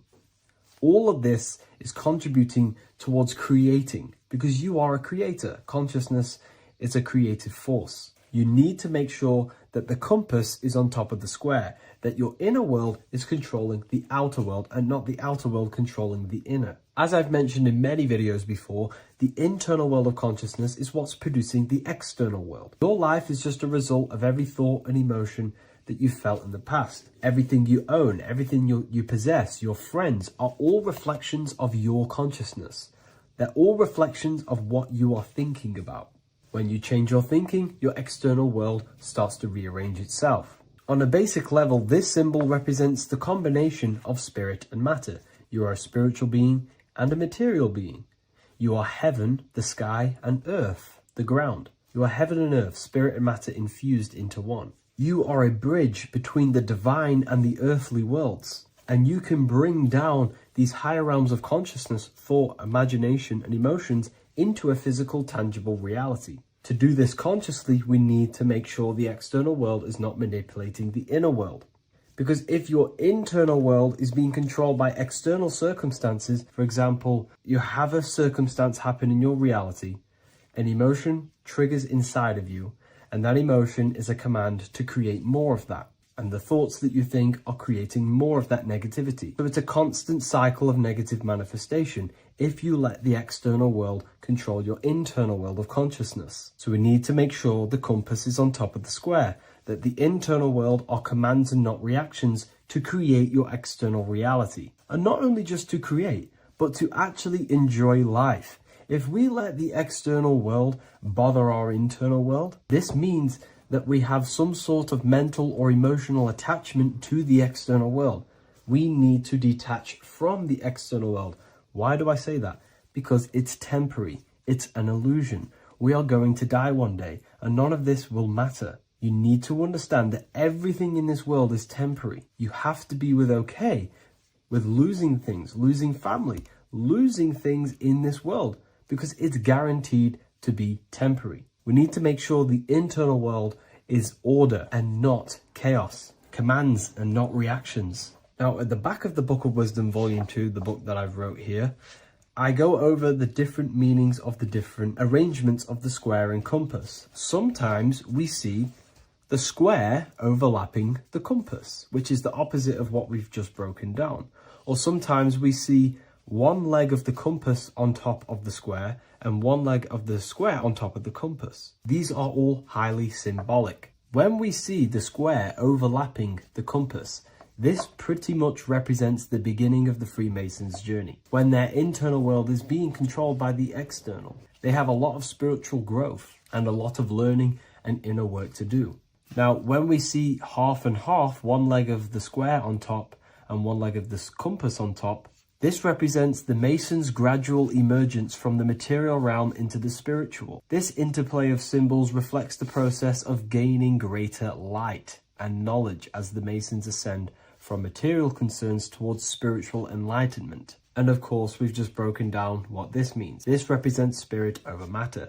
They're not chasing external physical things anymore. They're actually chasing and gaining validation and happiness from spiritual growth, more knowledge, and deeper understanding of consciousness and themselves. Most people chase external material things, which actually don't make you happy in the long run. You could be given £1 million today, in a week's time you would be back to the same original state of consciousness and actually chasing more and more millions of pounds. It's because nothing physical in this tangible world will ever satisfy your internal world of consciousness. So through spiritual growth, we can actually become happy and seek higher understanding, higher consciousness, which actually satisfies us eternally. So when we see the compass on top of the square, it symbolizes the triumph of spirit over matter. This arrangement not only signifies the mastery of spirit over the material realm, but also represents the resurrection, ascent, and dominion of spiritual principles over all earthly conditions. It's all about gaining personal power and spiritual growth. It's all about spiritual evolution, going from matter to spirit. The external world controlling the internal world, to the internal world ruling over the external world, where the mind becomes a powerful tool to actually create and command reality. The mind cannot create and command reality if it's being governed and tossed all over the place by external circumstances and thoughts. Here's a quick tip on how to know if your mind is controlling you. If your phone notification goes off and you're working on something and you instantly go to reach and pick up the phone as soon as the notification goes off, that is an indication that your mind is controlling you and you are not controlling it. The mind is the direction of consciousness. It directs the flow of your attention, your energy, your consciousness. So to practice to gain mind over matter is simply just meditation, allowing the mind to sit still and focus on one thing for long periods of time. And over time, this will gain mastery over your attention and your mind.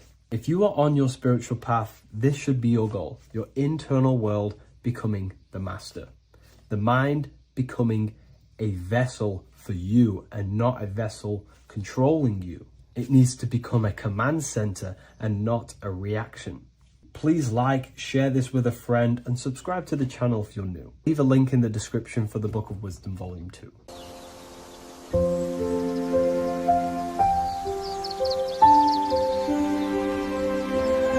bookofwisdom.com.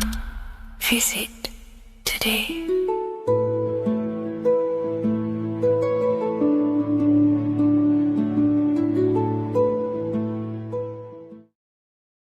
Hello, everyone, and welcome to another lecture inside Ethereal University. In this lecture, you will learn about the death process and how to prepare for it, and why that preparation is so important. So let's get straight into this. You must understand, as a spiritual creature that you are, you have a visible nature and an invisible nature. You never truly die. You are an eternal soul experiencing a temporary physical world. The inner world of thought and emotion is eternal, while the outer world of matter is mortal. Everything that is seen is mortal. Everything that is unseen by the eyes is immortal. When you die, your external physical world will be stripped away, leaving only your pure consciousness in its raw form, drifting within the astral plane. So here you see your physical external body and your internal world. And your internal world is your state of consciousness. It's your state of consciousness. Your thought and emotion is one overall state. Okay? So you must understand these planes. You have the physical body, the etheric double, an astral body, a mental body, and the Buddhic body. When you die, you leave the physical plane.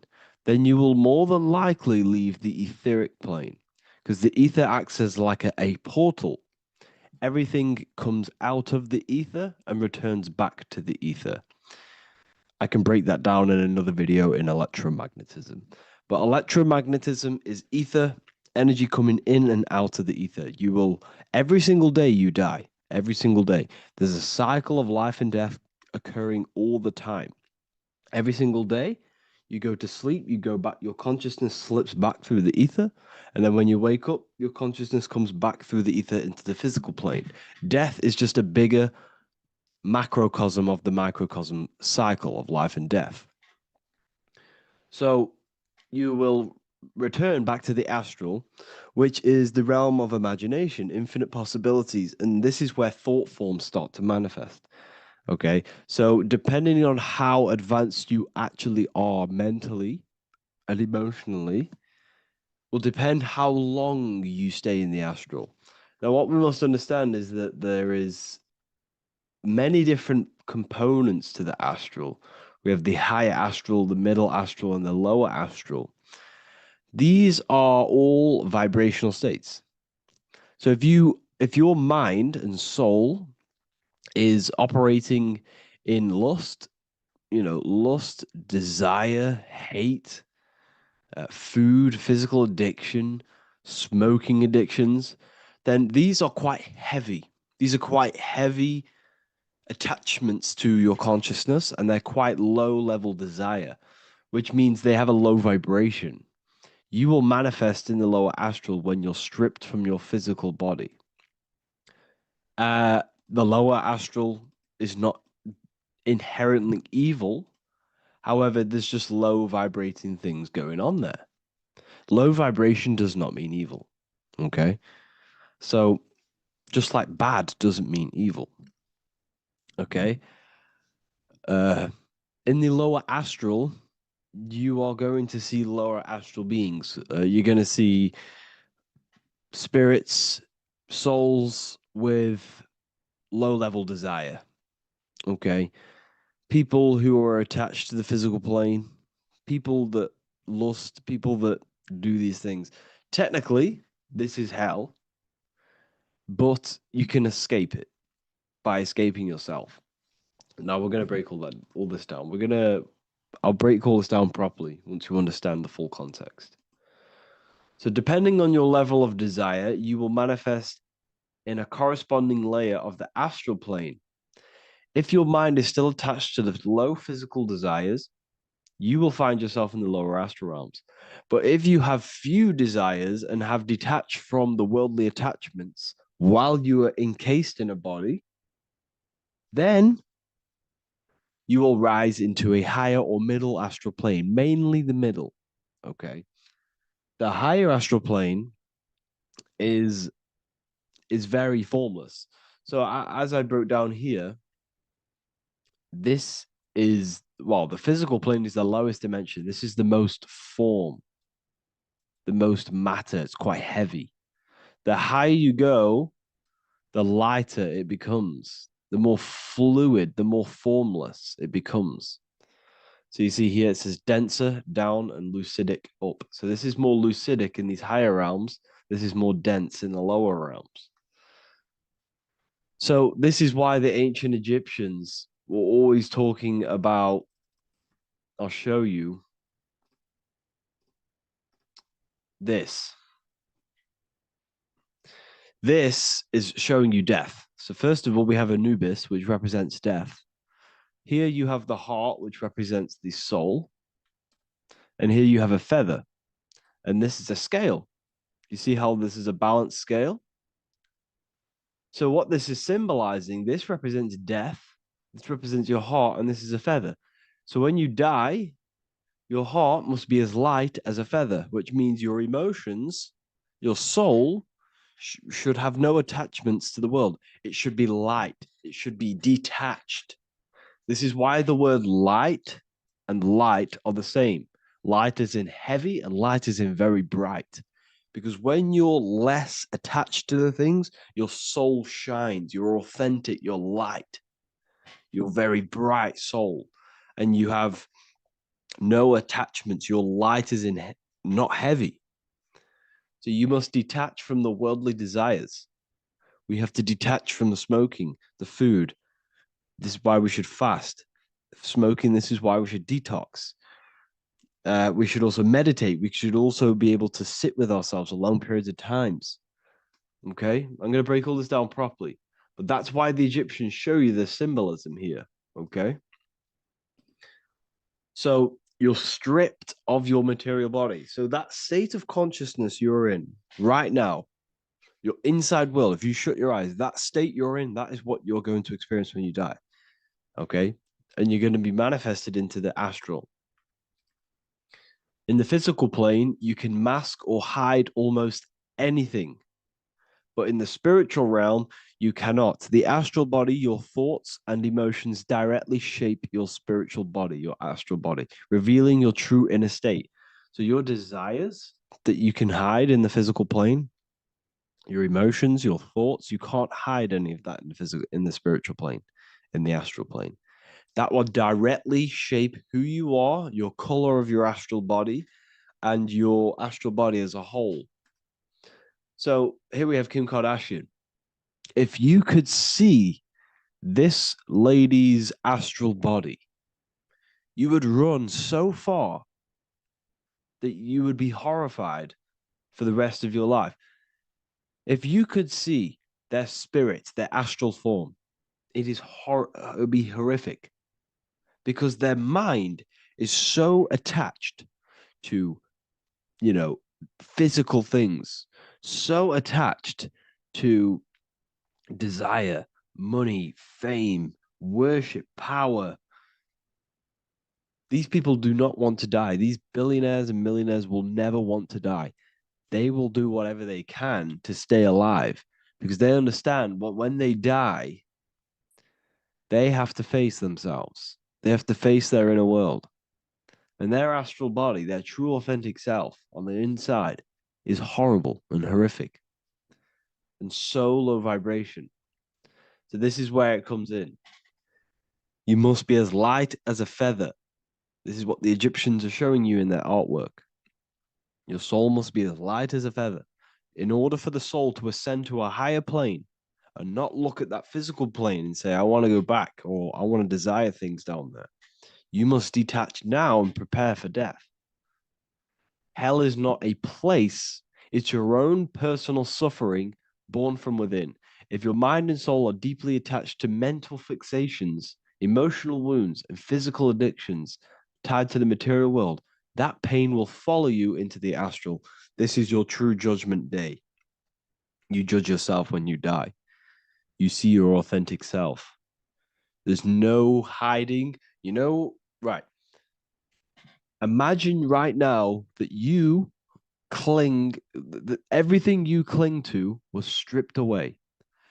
No matrix, no electricity, no food, no TikTok, no phone, no possessions, no distractions, no one else. Could you sit alone with yourself for just 1 hour? Could you sit alone with your thought and emotion? That moment of truth is what you must begin to prepare for. Could you sit alone with yourself? Can you sit alone for long periods of time and just think? And if you cannot, then you're running from your internal world. You're running from your thoughts. You're distracting yourself from your thoughts. This is what we must address. Now, don't feel bad if this is you. We've all have problems. We all have internal problems. But this is what we have to face directly in order to prepare for life after death. We must meditate for long periods of time. Not even meditation. We should be able to sit with ourselves with no distractions and just think. This is what the people of the past used to do when we had no technology. People would sit and think for hours. This is what we need. Because if you cannot sit with yourself, imagine sitting with yourself with no physical body. That's the level that's going to happen. And we need to prepare for that. The soul and mind must become as light, as weightless, as radiant as a feather to ascend to a higher plane.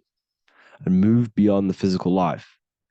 To rise, they must release heaviness, attachments, burdens, fears, and desires. The lighter and brighter your inner being becomes, the more freely it can rise into a higher state of existence. Ascension is not about going somewhere, it's about becoming something pure, clear, and luminous. Okay, this is very important. Very, very important. We must detach from the worldly things. So, enough of that. How do we do it? How do we attach? How do we prepare? Number one, you must detach from the material things. Start loosening your grip on things, possessions, titles, even identities. They are temporary. Appreciate them, but don't let them define you. Let nothing outside of you define you. Nothing. Your name is not you. Your job is not you. Your reputation is not you. Your bad past is not you. Your good past is not you. Your business is not you. Everything outside of you is not you. Now, what I'm saying is, I'm not saying go full right-hand path and never care about anything physical, never care about your family, don't love your family. I'm not saying that. What I am saying, love these things, love these outside things, but do not become attached and do not let them define you. You must be okay with losing anything that is outside of you. You must be okay with that, because you must understand the physical plane it's promised that everything is temporary. Everything is temporary in this plane. So don't ever think it's going to be there forever, because it's not. And you must remind yourself, not remind yourself, but I think about this sometimes when I start becoming a bit attached to work and stressed. I just remind myself that I'm going to, this is temporary. I'm going to leave this world one day and I'm not going to care. So you must have the balance. Okay. The balance is key. You can go down that right hand path and just fully cut off from the world like a monk and shave off your hair, disconnect from the physical world. You can do that. That's not wrong. There's different paths in life. You have the left hand path, purely physical. You have the middle path, which is balance between the physical and spiritual. Then you have the right hand path, which is monk mode, where you fully disconnect from the world. They shave their hair off to disconnect from the physicality. They meditate for long periods of time. This is what they're doing. They're preparing for death. Monks prepare for death. They understand this. They understand that you don't die. Your inner world is the true world. The inner world is the only world that exists. Everything outside of you is an extension of you. Number two, cleanse the mind. Watch your thoughts. Are they rooted in fear, anger, regret, or craving? Meditation, mindfulness, and inner reflection help purify the mind. The cleaner your thoughts, the lighter your spirit. So your astral body is formed by your thoughts. It's formed by your emotions. If you sit around thinking about eating all day, you're going to have a very heavy astral body. It's going to manifest in the lower planes. But if your mind is thinking about good things with good intentions, love, knowledge, expansion, you're going to manifest even the middle or the higher. And there are ways to even ascend out of your astral body. Yes, you can ascend out of your astral body and out of the mental body, but that's all very advanced, and I'm not going to teach that yet. I'll make another video on that, but you can ascend from them bodies. The astral plane is not the end. You can keep ascending as a soul until you're left with just the pure essence of the soul. But we're going to, anyways, cleanse the mind, reprogram the limiting belief systems, let go of mental attachments. And the way you do this is by getting a piece of paper and writing down every single attachment that you have. And you're going to realize there's more than you think. Okay. We have to detach from these. We have to. 4, practice presence. Can you sit in silence with yourself? The more at ease you are with your own inner being, the less you'll feel death. The afterlife is just an extension of your inner world. It's so important. This is so, so important. Can you sit with yourself? If you cannot sit with yourself, you have some inner work to do. You have some thoughts to address, some beliefs to address, and some feelings to address. Okay, so practice sitting in the present, meditation, or just literally sit there and try and be okay with yourself. And if you can't be okay with yourself, then there's something you need to address, whether it's a belief system, whether it's an emotional trauma, or something. This is what we must reshape, refine, and let go of. Live truthfully, speak and act from your soul, not from fear or ego. The more authentic you are, the more aligned you become with your true self, which carries beyond this life. The ego is your mind's perception of itself while being incarnated in this world. It's been shaped by your experiences, your thoughts, your beliefs, and your emotions. So your ego is basically this false thought form that you've created. It's a false layer of yourself that sits on top of your true authentic self. It's basically your physical character. When you were young, you had no ego. You were pure. You had a pure consciousness. But then as you grew older, your ego started to grow, and it still is growing because it was shaped by experiences, things you've gone through, things you said, things you believe, things you think. It's created by you, by your mind. And the ego is close to the word echo. The ego is the echo. It's an echo. It's a layer. It's a false identity. It's a false layer that sits on top of your soul. And if you don't get rid of that ego, if you don't know how, well, not get rid of it, but balance it, if you don't know how to rise above that ego and you die, it's that ego that's going to be pulling down when you die. It's that ego that's going to be your suffering. Okay. 7, connect with the divine, whether through prayer, meditation, tune into something greater than yourself. The connection is the soul's compass beyond this world. If you can meditate and rise above them clouds of thought, that's the soul, that's the observer. We must connect with that. Okay, this will definitely help with just allowing yourself to connect with your true self. Meditation's great because you can just fully detach from the world. And the more you meditate, the more you can prepare for death. A powerful way to cultivate detachment is through daily detachment meditation, done either at night or in the morning or the first breath upon waking. Or do this as many times as possible per day. Start by physically grounding yourself in the present moment. Say out loud, I am here right now, nothing else matters. Let that phrase draw your awareness into the now. Just keep saying it until you're present. Then begin to slowly list everything you identify yourself with, one by one. I am not your body. I am not my body. I am not my name. I am not my possessions. I'm not my house. I'm not my children. I'm not my everything. I am not my thoughts. Release each layer gently. Imagine, if you want to, if you have a good imagination, imagine placing these things into a big box. Placing your body, placing your name, placing your possessions, placing your house, your car, your thoughts, your beliefs into a box, and then shut that box. If you have a good imagination, do that. That can help. And you'll be left with yourself. And you're not even that. It goes even deeper. Eventually, you'll reach the mind itself.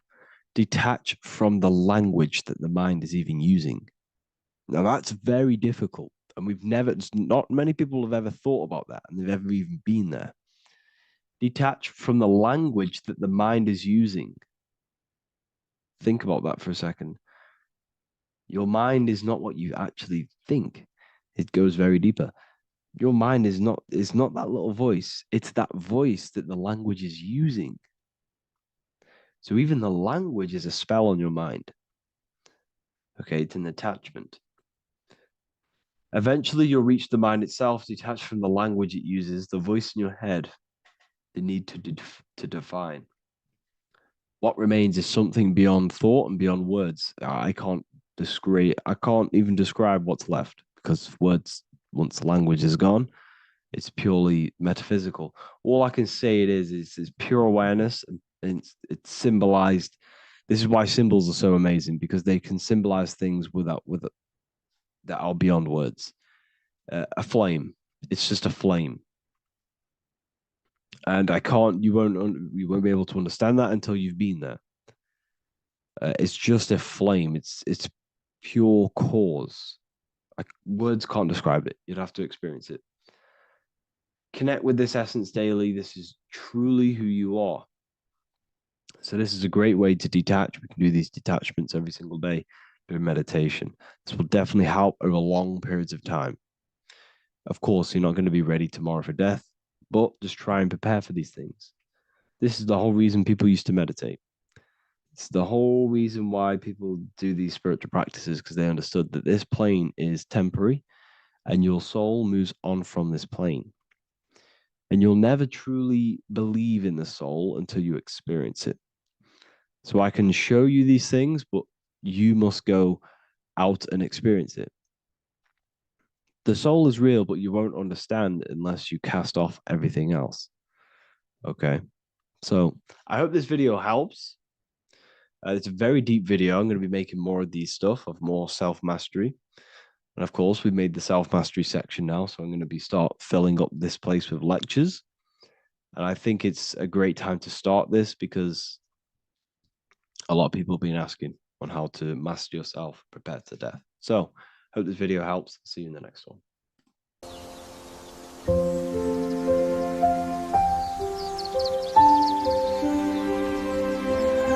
bookofwisdom.com. Visit today.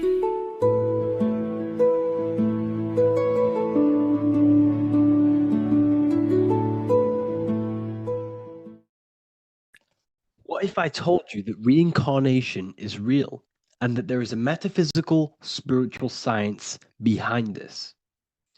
Most people leave this world just as lost when they entered it. That they carry their fears, attachments, and addictions with them, only to be born again, trapped in the same cycle, repeating the patterns of lifetime after lifetime. This lecture is not just about preparing for death. It's about mastering yourself before death, so you don't take them burdens with you. Because the truth is, whatever addictions, fears, and unresolved emotions you cling to in this life, you carry with you into the next. Unless you break free now. You must master yourself before death. Death is not the end. It is the great passage. But how we transition depends on our mastery of the self. This was symbolized by the Ouroboros, the snake biting its tail. Every ending is a new beginning. It's an infinite cycle of consciousness. Now, your human body is basically an antenna tapped in to a stream of consciousness. Just like a radio is tapped into a specific frequency to play that radio. Your body is basically an antenna, a crystal picking up the consciousness of God. You are on an ever-ending journey, a journey of learning and expansion of the mind into new fields of thought. This was symbolized as the Ouroboros. When you die, it is a new beginning. It's a transitioning, not an ending. Everything is eternal in this universe, as consciousness is formless and constantly transforms into new forms of life. Let's break down the word death. Death contains the word ether. Now, the ether can be found in the word heart or earth. Ether. Everything in this plane comes from the etheric plane. The etheric plane is the barrier between the physical plane and the spiritual plane, the astral plane. The astral plane is the screen that you have in your mind that allows you to imagine a red apple, for example. This is the imaginative plane where thought forms start to take form. Everything begins as a thought, then the thought form becomes an imagination, then energy, then physical.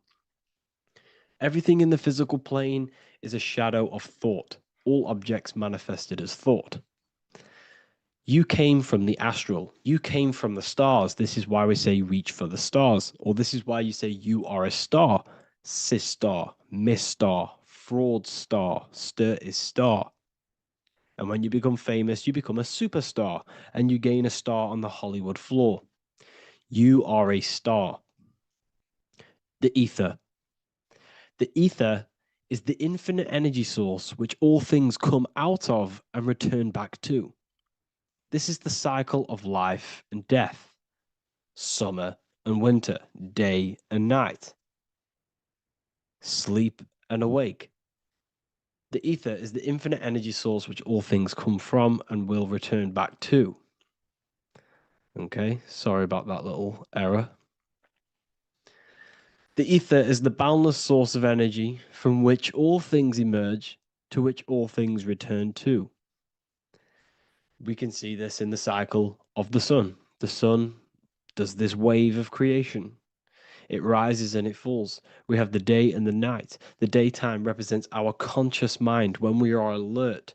The nighttime represents our subconscious mind when we are inside the spiritual realms. The nighttime is spirit, the daytime is matter, spirit and matter, awake and asleep, conscious and subconscious. We see this in the yearly cycle. Summer is life, winter is death. Spring is the morning, summer is midday, autumn is evening, winter is the night. Everything is a macro and a micro cycle of being born out of the ether and returning back from life and death. Life and death is manifested within the cycles of the sun and everything outside of you, as within, so without. This is why we say sleep is the cousin of death. The macrocosm is death, the microcosm is sleep. Every time you go to sleep, you are essentially it's a miniature death. You're entering into spirit and then returning back into matter in the morning when the sun rises. Everything is a reflection of the macrocosm cycles. Preparation for death. The first thing we must do in order to prepare for death, for life after death, in order to stop being reincarnated in this cycle of materialism, in order to progress as a soul, because remember, you are a soul in a body. Just like the sun gives power and life to the earth, your soul gives power and life to your body. When you say I, you're referring to the soul. And your soul can be stuck underneath layers of false identifications. Who you believe yourself to be is merely a collection of subconscious programs running within your mind. Now that's very deep. That is very, very deep. Who you think you are is a part of your thinking mind. Your name, your job, your reputation, your family, your friends. These things are not you. They're all aspects of the thinking mind. What happens if you meditate and you turn off the mind? Then all these things do not exist. You're left with the pure soul, the pure awareness, the pure observation. If you turn off the thinking mind, you're no longer your body, you're no longer your reputation, you're no longer your friends, you're no longer your job and your labels. You are the soul. That's the true you, the observation of the mind, not the thinking mind. The ego is the echo. It's an echo of your true self. The ego is your mind's perception of itself shaped by experiences, trauma, emotions, and beliefs. It is merely an echo of your true soul self. The ego is not you. Your mind is not you. You are the soul. And this is the true self that we must express within our life and we must connect with before we die. Because when we die under the echo, under these false layers of the emotions, the traumas, the experiences, the addictions, the emotional attachments, when we die underneath all of this, when we don't know our true self, the soul is still hidden. The true you is hidden underneath these layers of false identification. We must remove these layers of false identifications. We must remove them. We must destroy the echo. Remember the ego, you never had an ego when you were a child. When you were a child, you were pure. You didn't, you didn't show off things. When you were a child, you were pure. You expressed yourself freely you didn't hide anything. You didn't hide any aspect of yourself. You didn't suppress any aspect of yourself to fit in as a child, as a baby. Because the ego was not here when you came here. The ego grows with experience. The ego is a false perception of yourself while being incarnated in this material world. It's your mind's perception of itself and it's created through your experience. Remember, you are unconditioned consciousness, and your experiences, thoughts, traumas, emotions, and beliefs have conditioned your consciousness into believing you're only a physical body, but you are the soul. We have to remove these layers. How do we remove these layers? Like I said, the best thing, meditation. Meditation. There is a great meditation that you can do every single morning and every single nighttime. You can sit there and repeat over and over before you meditate. You can repeat that you are not this, you are not that, you are not this. You can label them one by one. Start with, I am not my body, I am not my job, I am not my name, and then detach from absolutely everything until you are left with nothingness. And when you start to meditate, detach from everything. Nothing matters. I am here right now. And what will be left? The only thing that will be left is the language that your mind is using. Now, this is very deep. Not many people will tell you this, but I've lingered in meditation many times. And I can tell you from experience that the only thing left once you detach from everything is the language that your mind is attached to. So whether that's English, Italian, French.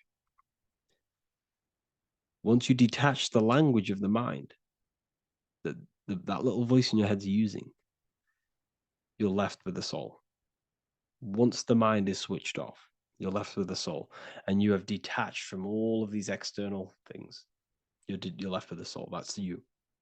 That's the power. That's the source of all creation, where everything you've ever done has come from. Every thought, every idea has come from your soul.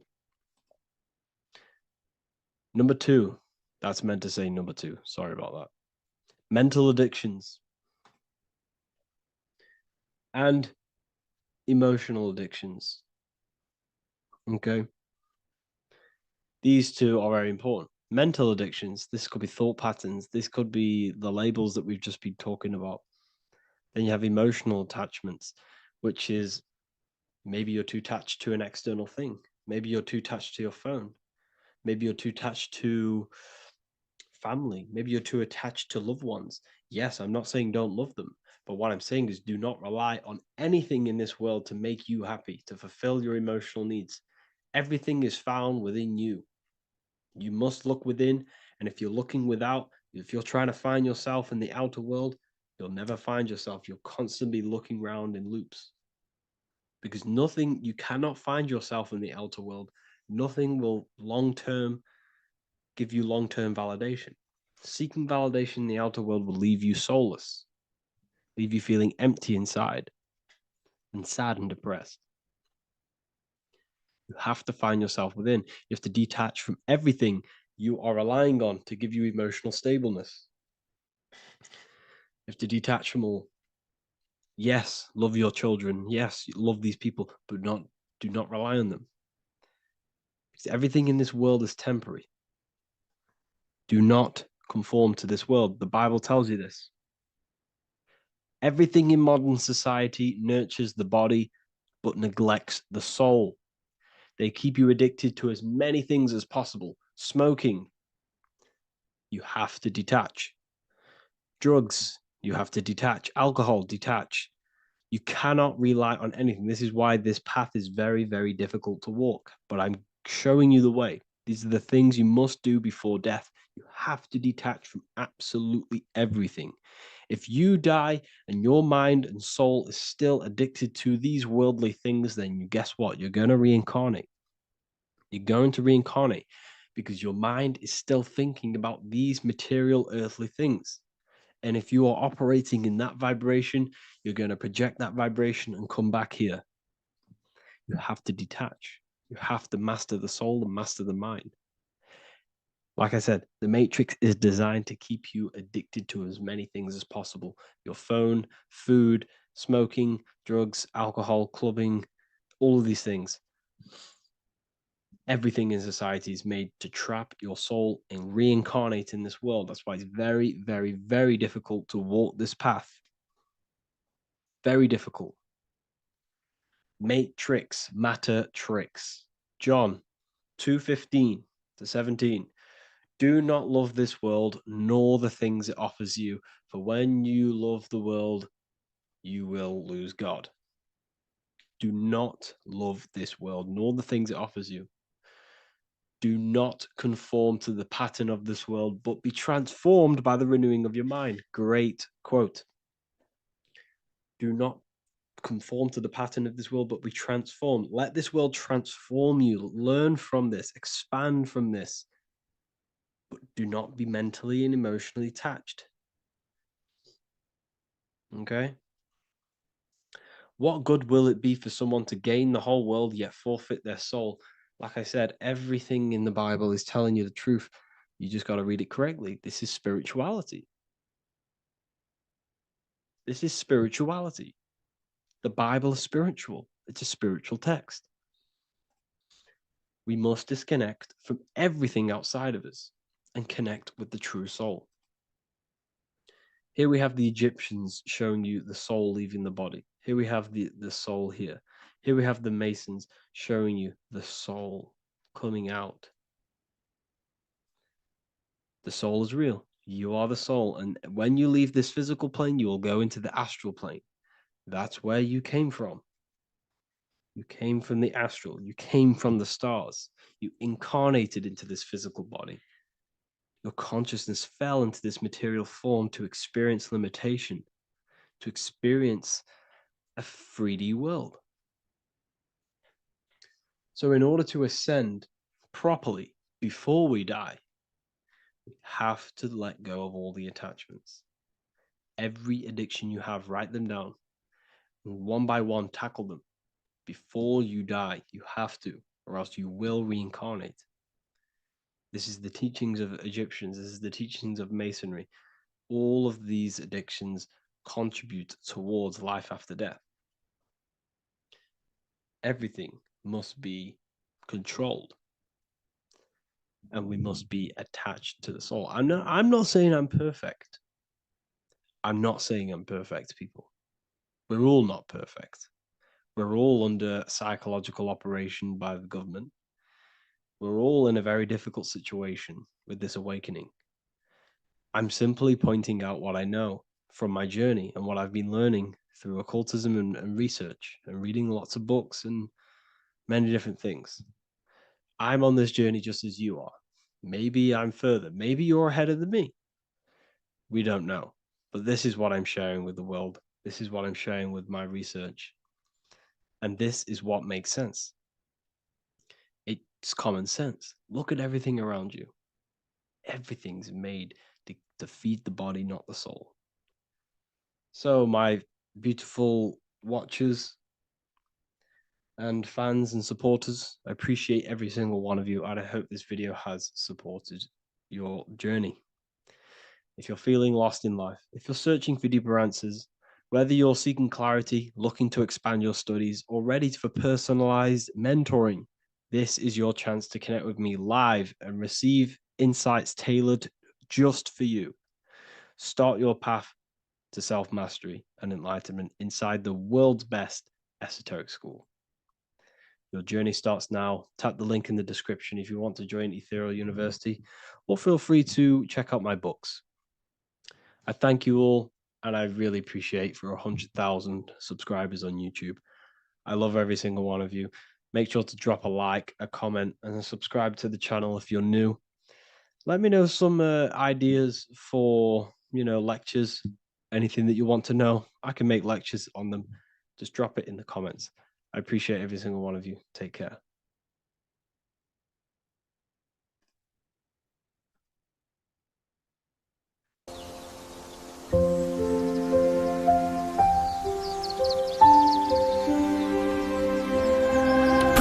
quantumwisdom.com.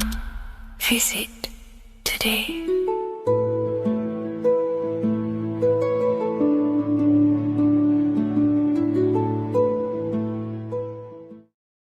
Creation demands destruction. Every time you release your sexual fluids, you're destroying a part of yourself to create an extension of yourself. For example, if you want to create a business, you have to destroy your time, attention, and energy in order to create the effect of the business. All creation demands some sort of sacrifice or destruction. This falls under the law of polarity in the universe. It's the same with your sexual fluids. Your sexual fluids, especially as a man, contains minerals, all the minerals in your body. It contains your vitality. It contains your DNA. It contains the blueprint of you, and it can create a whole new human being. You are literally playing with the power of creation if you are releasing your sexual fluids too much. Sexual fluids also extend beyond the physical plane. They contain astral forces because all physical creation is a mental creation. We live in a mental universe. Everything begins as a thought in the mind, then the thought takes the form and the body of imagination, which is an astral force. Imagination turns into etheric emotional energy. Then the etheric emotional energy turns into the physical action and the physical manifestation. We live in a mental universe. Therefore, these dimensions do not exist separately. They are permeating and mixing in with all. Your physical body has an astral body. Everything physical has astral forces behind it. Semen is known as the astral fluid of the soul. It feeds nerves, the channels of life force and consciousness within the body. And every time you release it, you're destroying a part of your vitality, your brain, your nerves, your energy levels, your creativity, and your DNA to create an extension of you. Therefore, it is a sacred fluid within your body and not something to be played with and to be released too much. Think about it. This is a very creative energy, your sexual fluids. It can create a whole new human being. This is how powerful it actually is. It is the power of creation, and the misuse of this power can destroy your own vitality and your life of your body, because that life you are giving in order to create an extension or a child is the same life you could keep inside of you and not waste to recycle and regenerate the body. Sexual energy has been for thousands of years associated with regenerating the body, longevity of life, and maintaining youth. Not only that, every time you release your sexual energy, it floods the brain with dopamine. Dopamine is the brain's reward system. Created within the middle of the brain, it releases every time you've achieved something. However, sex or an orgasm is the most powerful feeling you can feel. It's the most amazing, intense feeling and release of dopamine you can possibly feel as a human. Therefore, if you flood your brain with this high amount of dopamine every single day, you are getting the epitome of human feelings every single day. Therefore, you will become numb to everything else in reality. You won't be able to enjoy the small things in life. And I know this firsthand because I experienced this myself. As soon as I stopped, this is when I started to enjoy the little things in life, seeing family, and I actually gained more energy, more ideas. We'll get into this a bit later. It is a creative energy. It creates a whole new human being. Therefore, if we maintain this energy, we can maintain our creative power within us, because that's what we are. We are all creative beings, moving energy from higher dimensions of consciousness, the mind, into lower dimensions of consciousness, the physical world. You hold the power to create. You are not in a world. The world is working through you. You do not possess a life. Life is working through you. You are not in a universe. You are the universe. It's moving through you. There is no past, present, and future. The present moment is you. When we release every single day or frequently throughout the week, like I said, we're triggering the brain's reward system, dopamine, which makes you feel as if you have already achieved something. And if your brain is telling you you have already achieved something by overusing your sexual fluids, then you will not have the motivation to achieve other things in your life. I know this firsthand. I became very lazy. I didn't want to work. I didn't want to do anything because subconsciously my brain felt as if I've already achieved. If we look at the symbol of the Baphomet, we notice the Baphomet has horns and a goat head. Now we look at the word horny. When you become sexually aroused, it's known as horny, which is the horns, representing the lower mind. The lower mind is the mind we use for our animal instincts. We have two parts of our mind. A higher mind, which is contained of higher thought, which chases spiritual things such as love, wisdom, knowledge, and God. Then we have a lower mind, which chases the things of the material world closely associated with the ego, chases validation, material gain, status, and physical sensation, physical pleasures. It is these physical pleasures that can keep you in an endless loop, making you feeling empty inside, because nothing material can ever satisfy our internal world. Nothing. You can achieve millions of dollars. You can achieve your dream house, your dream car, your dream watch. And if that is the only thing you are chasing, you will feel empty inside when you achieve it, because nothing of this material plane can satisfy you. Nothing of the lower mind can ever satisfy you. This is why we must sacrifice the lower mind and overcome the lower mind and the lower instincts. One thing I found amazing when I mastered my sexual urges and my lust is that my mind became a lot more clear. The thoughts and the time and the attention that I used in my mind to go towards lust, sex, and chasing these things was taking up a lot of mental space, time, and energy. But as soon as I removed it and mastered it, my mind became an open vessel for higher thoughts to be received from the higher mind. The mind is like a radio antenna. Whatever we attune it with, that's what we receive. If we're constantly thinking about lust and low-level pleasures, we're going to just receive low-level thoughts. But once we remove all of the lower mind and we conquer our physical body and physical urges, our mind becomes an open channel for divine thoughts and spiritual thoughts. This is what most people call today as downloads. You receive wisdom from your higher self. Not only do you receive more wisdom, you just receive more power to create. The male and the female come together to create a child. That's how you were created. Now, the law of correspondence teaches as above, so below. It refers to everything in the universe. Therefore, in order for you to create a reality, to give birth to something, you have to bring together the masculine and the feminine. Your masculine forces are willpower and actions. Your feminine forces are emotions and imagination. When you combine the willpower, action, emotions, and imagination and combine them together, you can give birth to reality. But it's important to only give birth to things that are spiritual, that are good,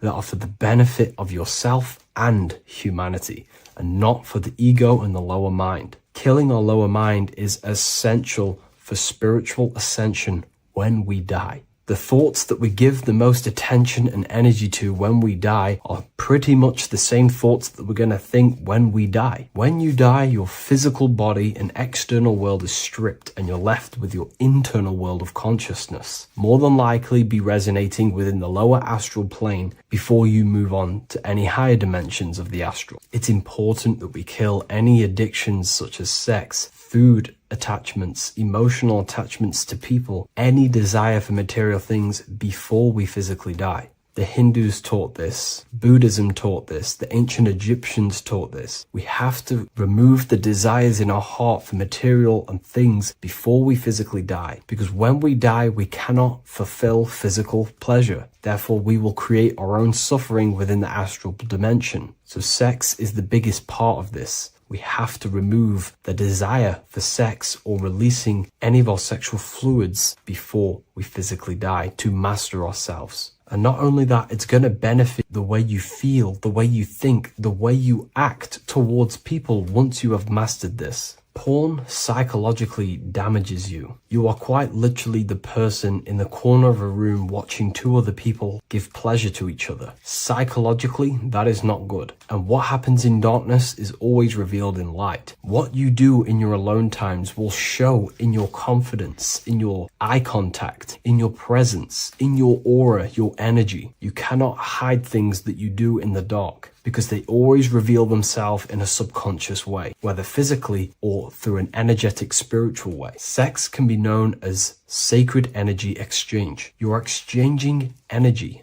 bioelectrical energy. It's a scientific fact that when you hold hands with another person, your brain waves of each individual become synced. Your emotions sync. And you exchange electromagnetic energy because you are an electromagnetic being. When you have sex with someone, you are literally exchanging emotional energy. Your aura is not just an electromagnetic field. It is literally a manifestation of your internal consciousness. Your consciousness contains your thoughts, your beliefs, your traumas, your emotional state. And this manifests externally through the vortex of your heart into an energy presence around your body. This is why you can feel sad when someone else is sad next to you, because their energy is merging with yours. When you have sex with someone, you are quite literally exchanging consciousness, beliefs, traumas, emotions, feelings, vibrations, and your consciousness merges with their consciousness.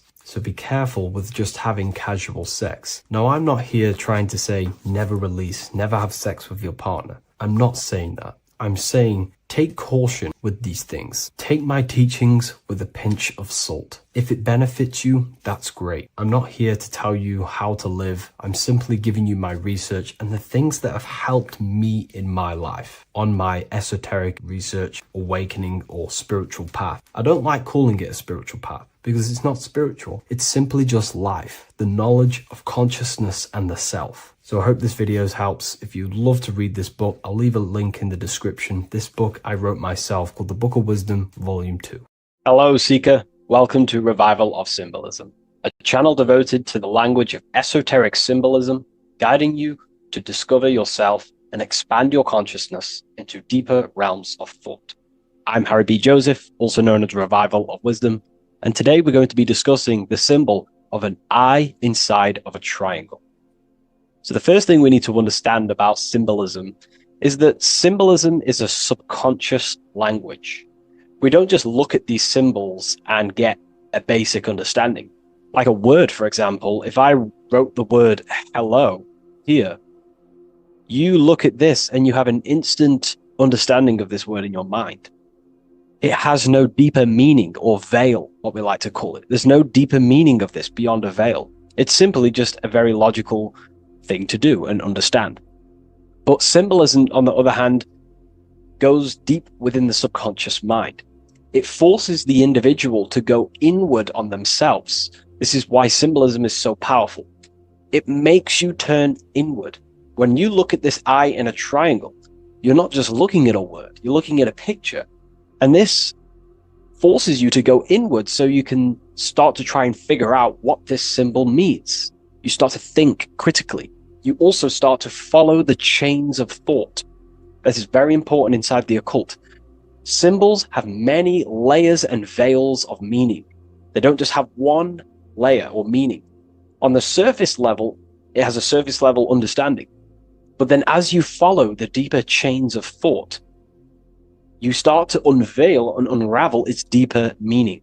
As you awaken in your journey, the deeper levels of consciousness you access, the higher levels of understanding you access, the deeper meanings of these symbols start to reveal themselves. So studying yourself and studying symbolism go hand in hand. So when you're studying symbolism, you're actually studying consciousness. This is what we need to understand, is that these symbols represent forces of consciousness and aspects of consciousness. So what we need to do is to follow the chain of thoughts. Now, what do I mean by the chain of thoughts? If I think of a triangle, it instantly in my mind, I get the number 3. Then if that number 3 leads to another thought, for example, father, mother, child, father, mother, and child. Father, mother, and child then leads to another thought, then another thought, then another thought. So this is the chain of thought that we have to follow. This is why symbols must be meditated upon. We meditate upon symbols to unravel the deeper meanings of these, so we can unlock deeper levels of awareness. Okay, so we're diving straight into the subconscious mind with the language of symbolism. That's why it's so powerful, because it forces the individual to go inward and actually use their mind. Symbols train you to think critically. They train you to think in a subconscious way. unlike words. So these symbols represent thought vibrations or thought forms within the individual's mind. So let's jump straight into this symbol of the eye in the triangle, and let's go, very surface level, and then towards the end we'll go deeper into the deeper mysteries of this symbol. On this channel, I don't give spiritual fluff. I give very deep esoteric teachings. Okay, so it would be amazing if you could show some support. Simply just leave a like, comment, and a share on the video. Share this video to a friend. So, first of all, let's look at the number 3, because this triangle symbolizes the number 3, okay? 3.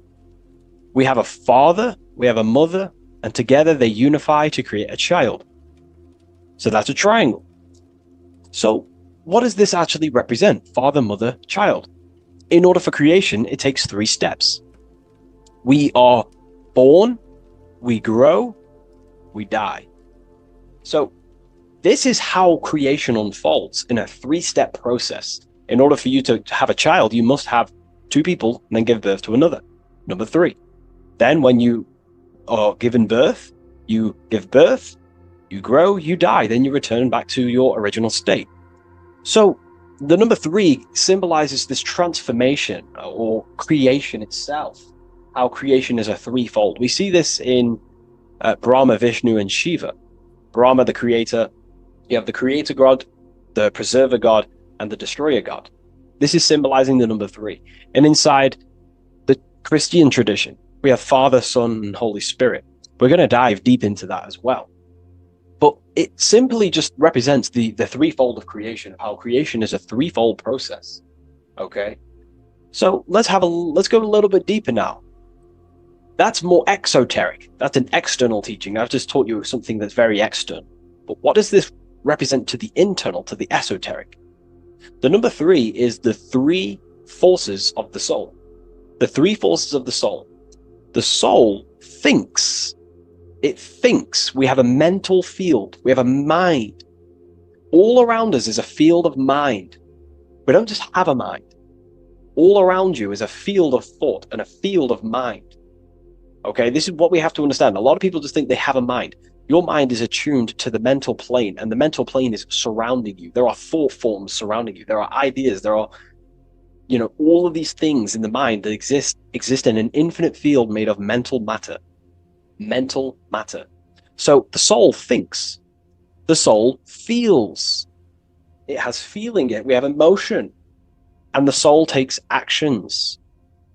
So the soul has 3 ways it expresses itself. Consciousness expresses itself through mentalism, through emotionalism, and through actions. This is how the soul is creating, through 3 different dimensions.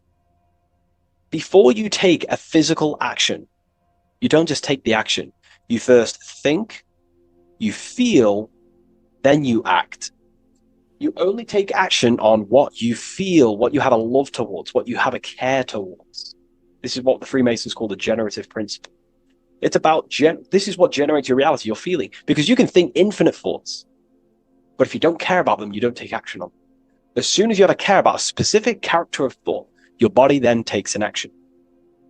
Okay? So this is representing the 3 expressions of the soul. Now, the number 3 is actually the number 1. Because this is all one line, remember. This is all interconnected. And here we have the number 1 in the middle, one eye. We'll go deeper into that. So the number 1 is symbolized by the eye because there's one eye. So pretty much what this symbol is the number 1 and the number 1, 2, and 3. So it's 1 and 3. The 1 is expressed in 3 ways, which is the soul expressing itself and creating reality through 3 ways. Thought, emotion, actions. Okay? These are all actually one force. These are all one force. When we think, we feel, we act. When we act, this gives birth to a new thought and feeling. They're all one. They're all interconnected. So if I take an action, that can lead to a different thought. Or if I think, if I start to feel something, I don't know, hate, that then gives birth to a different thought or a different action. So you can see how each body of consciousness is actually affecting each of them. If we have an unhealthy mind, this will affect having an unhealthy emotional state and an unhealthy body. Because what we think, the mind holds power over the body. Every single thought commands 50 trillion cells in your body. Think of that for a second. You are governing 50 trillion cells, and these cells religiously obey every single command you give. You are governing a whole universe. 50 trillion living conscious cells. Okay? Think of that for a second. 50 trillion cells, and you are commanding them, and they religiously obey you. This is what we mean by you are a microcosm of God. Your body is literally a whole universe. There is living beings in your body that you are commanding and controlling, and they religiously obey you. Very, very powerful. This is how powerful you are. So each thought you command to the body is either destroying the life of the body or uplifting the life of the body, good and evil. So you're either creating more life or destroying your life of the body, of the health, of the body, of the cells. It's a whole civilization inside of your body, and you're governing it. You're the government. You are the master. This is why in the occult they say, you are the master. Everyone is a master of their own being, their own microcosmic universe that they govern. You govern a whole reality, don't forget that. But we've lost this knowingness and understanding, and we're now giving our power to the external government, man-made government. Okay, so that's what the word government means. Government, governed mind, mind control. But you are the government. You control your own being. You control your own universe. You control your reality. So, you are the creator of your reality. This is the context behind the symbol here. You are the creator. What is an eye? An eye sees things. What does that symbolize? So, an eye on a basic level shows looking at something. But this is referring to the internal eye, the internal observer. You're observing something when you look at something.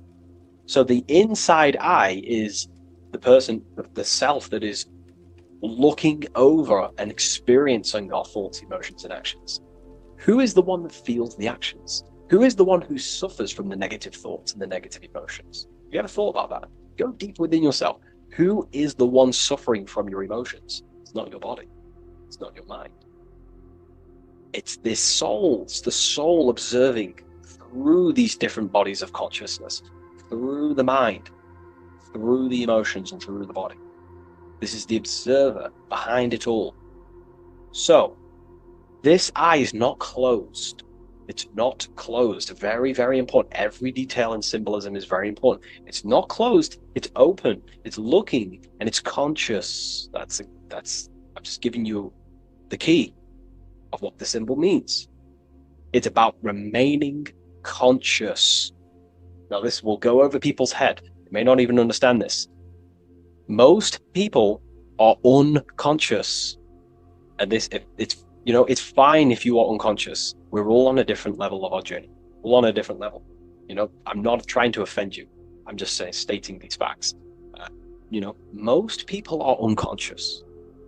They only think, feel, and act out of, reaction. They're not even aware they exist because they're so caught up in the external world. They have no idea they exist. They've never deeped how they exist, why they exist, what life is, what this piece of technology they're inside of is. So I'm giving you a bit of an insight of a person with a higher consciousness. A person with a higher consciousness is always looking. This is what the symbol means. Always looking, not with the eyes, but with the internal self, because they understand these three powers, the triangle, is creating their reality. Thought, emotion, action. Person with a higher consciousness who knows mastered themselves is someone who is always looking and observing their thoughts and emotions and the actions they take in the world. I'll give you a bit of a key here. I'll give you a key. In my life, I like to govern myself, be my own master, through this way. Every action or decision I am about to make, every decision, I always say to myself internally, I remind myself of this symbol. This is what symbols are. You're meant to remember these things. There are tools to help you in life and gain control of yourself so you can ultimately live a better life. and create your own reality. I remind myself, if I take this action, what is the effect that's going to come from this action? Is this action going to benefit me, or is it going to pull me away of what I'm supposed to do? And through that, I live through this law of law of cause and effect. We cannot escape that law. You have to deeply understand this. You cannot escape the laws of cause and effect. They are always infinitely creating your reality.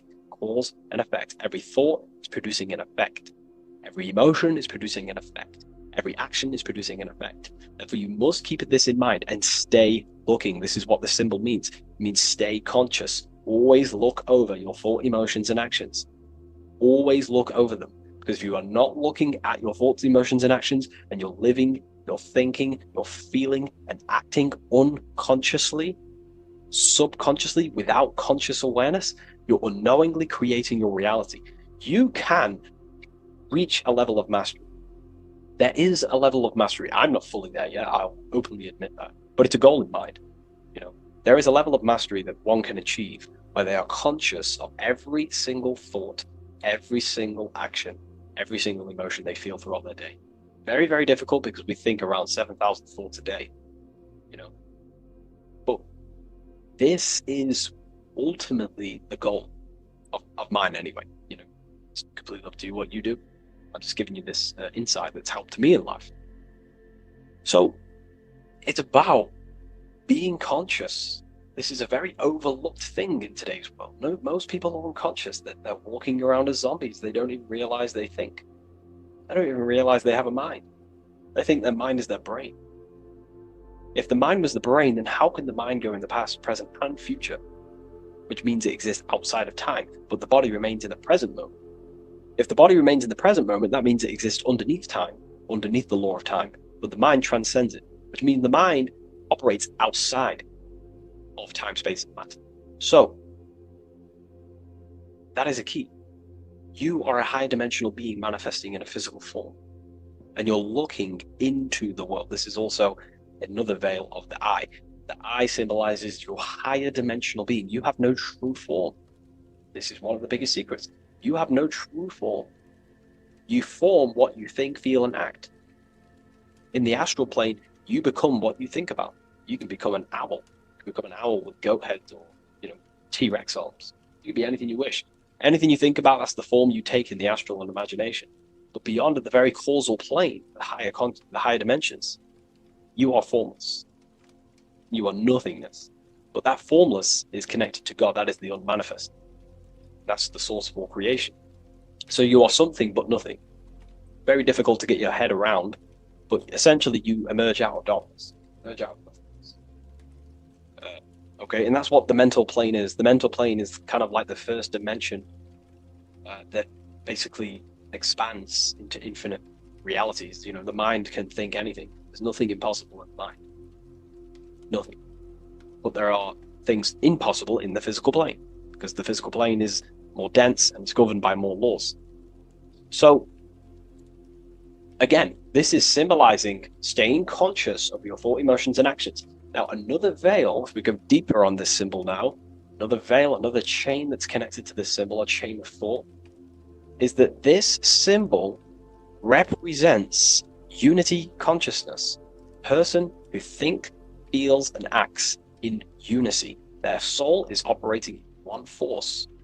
Their soul is operating in one force, which means they think, they feel, they act. For example, I'll be writing my book sometimes. The book of Symbolism, my third book, is coming out very soon. I'll leave a link in the description for you can sign up to the email, the waiting list. We've got a lot of people in there already. This next book's going to be insane. But yeah, you can get notified when that comes out. I'll put a link in the description. When I'm writing my book, I'll get an idea to, go play Call of Duty or go play the Xbox. But then I instantly remember this symbol, thought, emotion, action. Instantly, I then unify my consciousness, my three powers to create reality. These are your powers. These are your rights.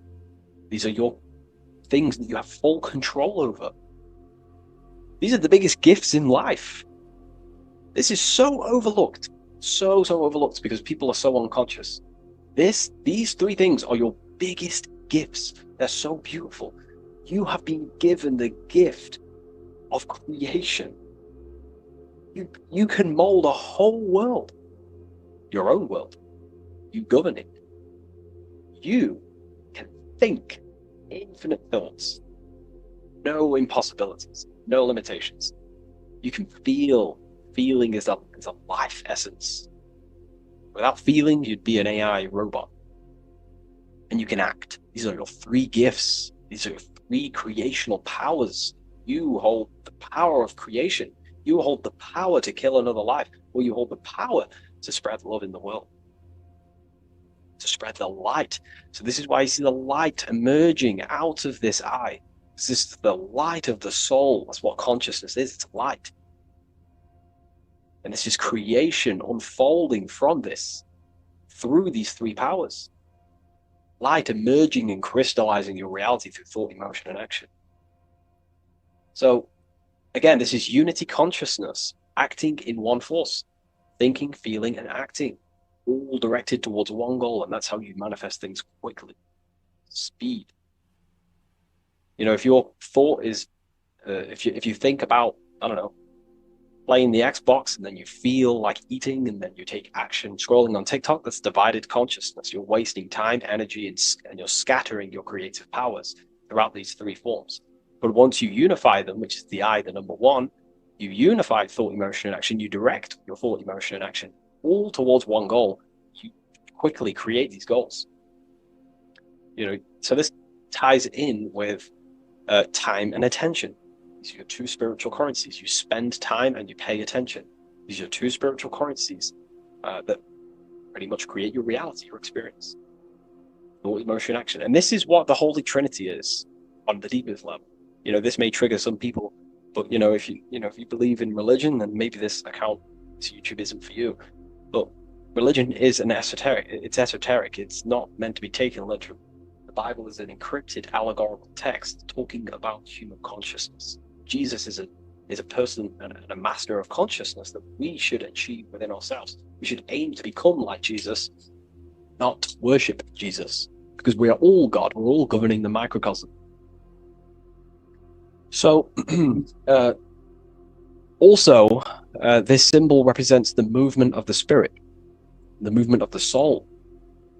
The soul goes through this triangular process, and the soul always remains, returns back to its original state. The soul is given birth into physical reality. We live, and then, we grow, then we die. Then it moves in this three triad form. The soul, wakes up in the morning. It grows throughout its day. Then it dies at nighttime to return back to its original state, to spiritual state. And everything goes through this process. Birth, growth, decay. Birth, growth, and death. And everything returns back to its original state. So, ultimately, this is what this symbol represents. Okay? If you want to go deeper on this, we have an amazing community.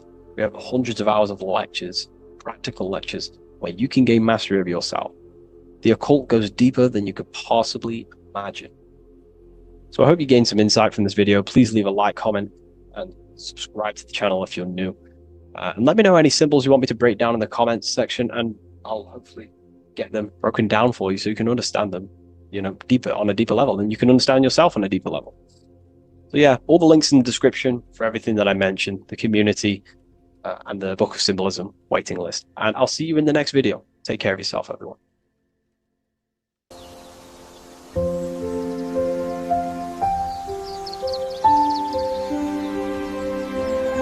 bookofwisdom.com. Visit today.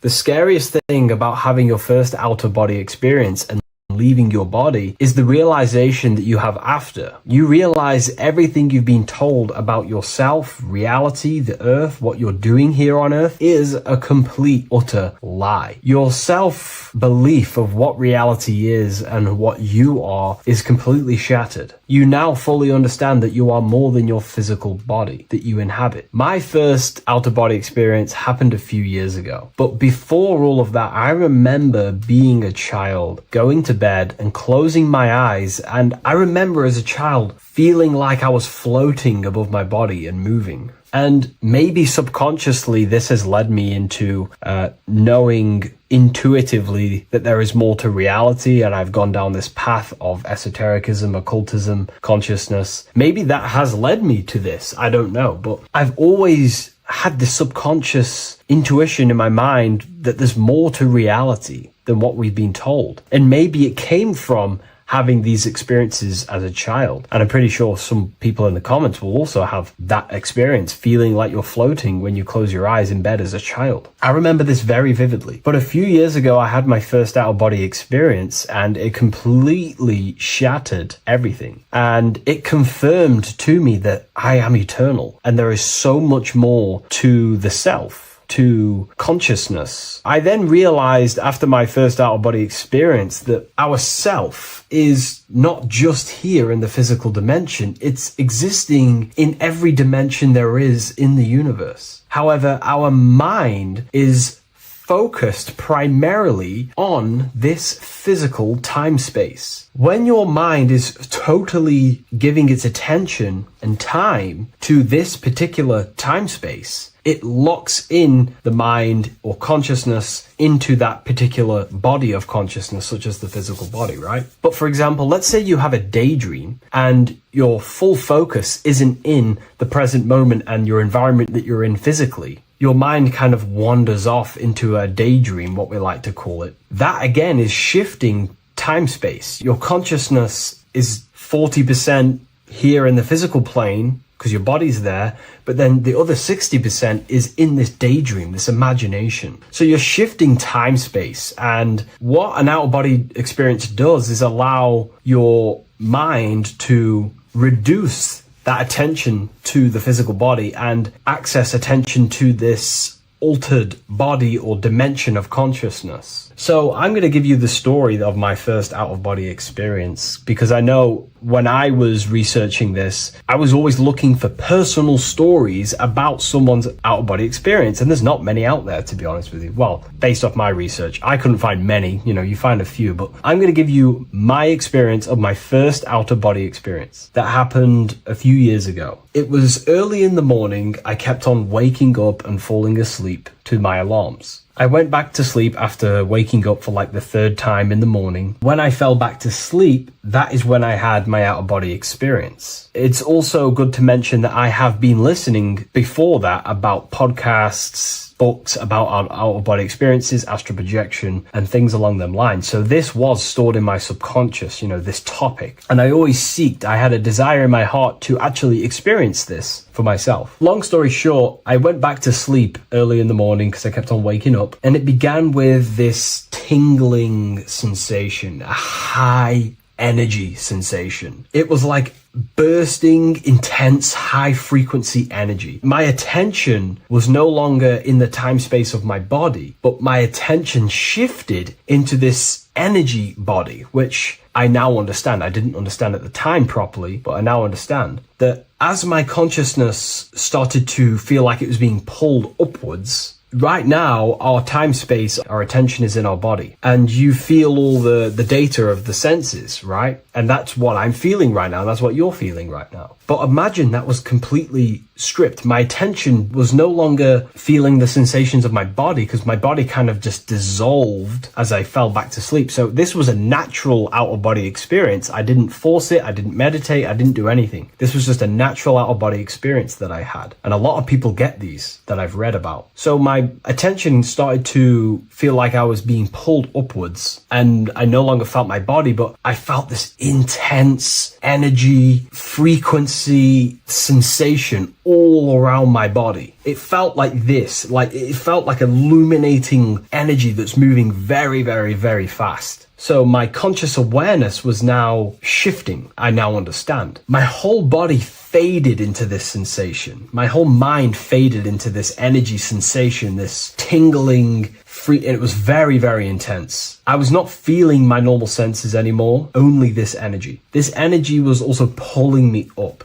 The more I was lifted up, the more intense the frequency became. So think of it like just a frequency resonator, how it just goes up and down, up and down. But then imagine the frequency resonator just going higher and higher and higher frequencies, and it would just get more and more and more intense. The energy was moving faster. This tingling was faster and faster and faster as I was being pulled up. Part of my mind began to fear this. My arms and legs grew very tense. I started to tense up because at this moment in time of the experience, I was very vaguely conscious. I was half there, half not. And as I was being pulled up, my physical body started to tense. And this is again when I started to feel my body again. But then I remembered what I heard out of body experiences is that you have to submit to the process. If you try and force an out-of-body experience, it will never happen. Because an out-of-body experience is not truly out of body. What we're trying to do is trying to find a needle in a haystack. If you're trying to find a needle in a haystack, you don't go rummaging through the haystack to find the needle. What you do is you burn the haystack and then the needle reveals itself. It's the same with an out-of-body experience. We dissolve the senses of the body, so the body falls asleep, but the mind stays awake. As soon as I let go of this fear and I let go of the tensations in my body,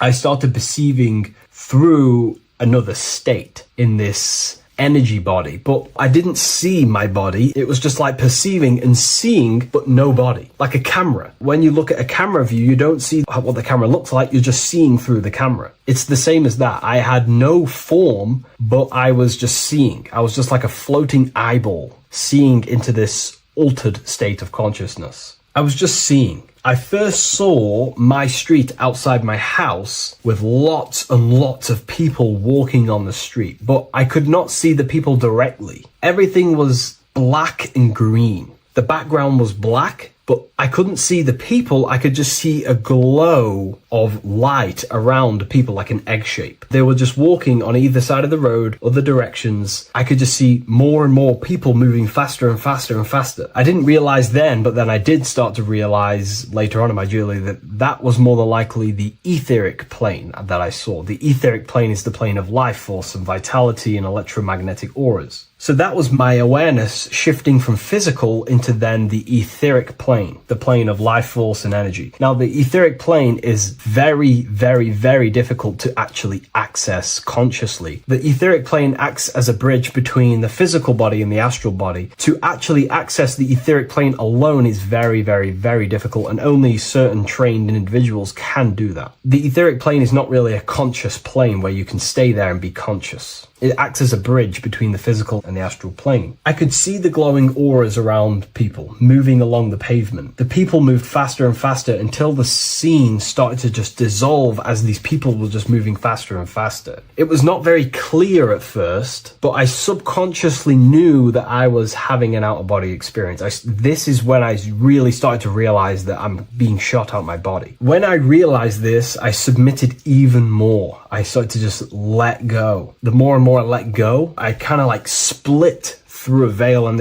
everything became super clear. Before, in the etheric plane that I think it was, the ethereal plane, things weren't very clear. I could only just see glowing auras. However, as I split through the veil of the etheric, this bridge, this place that I was going to, I then split and everything just came super, super clear. I was floating in the sky. I subconsciously knew that I was having an out-of-body experience when I realized this. As I was still being lifted upwards, I then split through the layer where everything just suddenly became super clear. But then I was awake, fully conscious, but I was not in my body. I was just like a camera in the sky. I had no body, no form. I could just see. When I entered this plane, there was some sort of voice guiding me through this whole process. It was a male voice, and it was basically guiding me where I was going. It was telling me what I can do here. This voice was pretty much saying, you can fly, you can think things into reality, you can do this, you can do that. While he was saying this voice, there was no being around me, but I felt a presence of another being. But this voice was just speaking to me mentally. Like, you can't hear it, but I just knew what it was saying.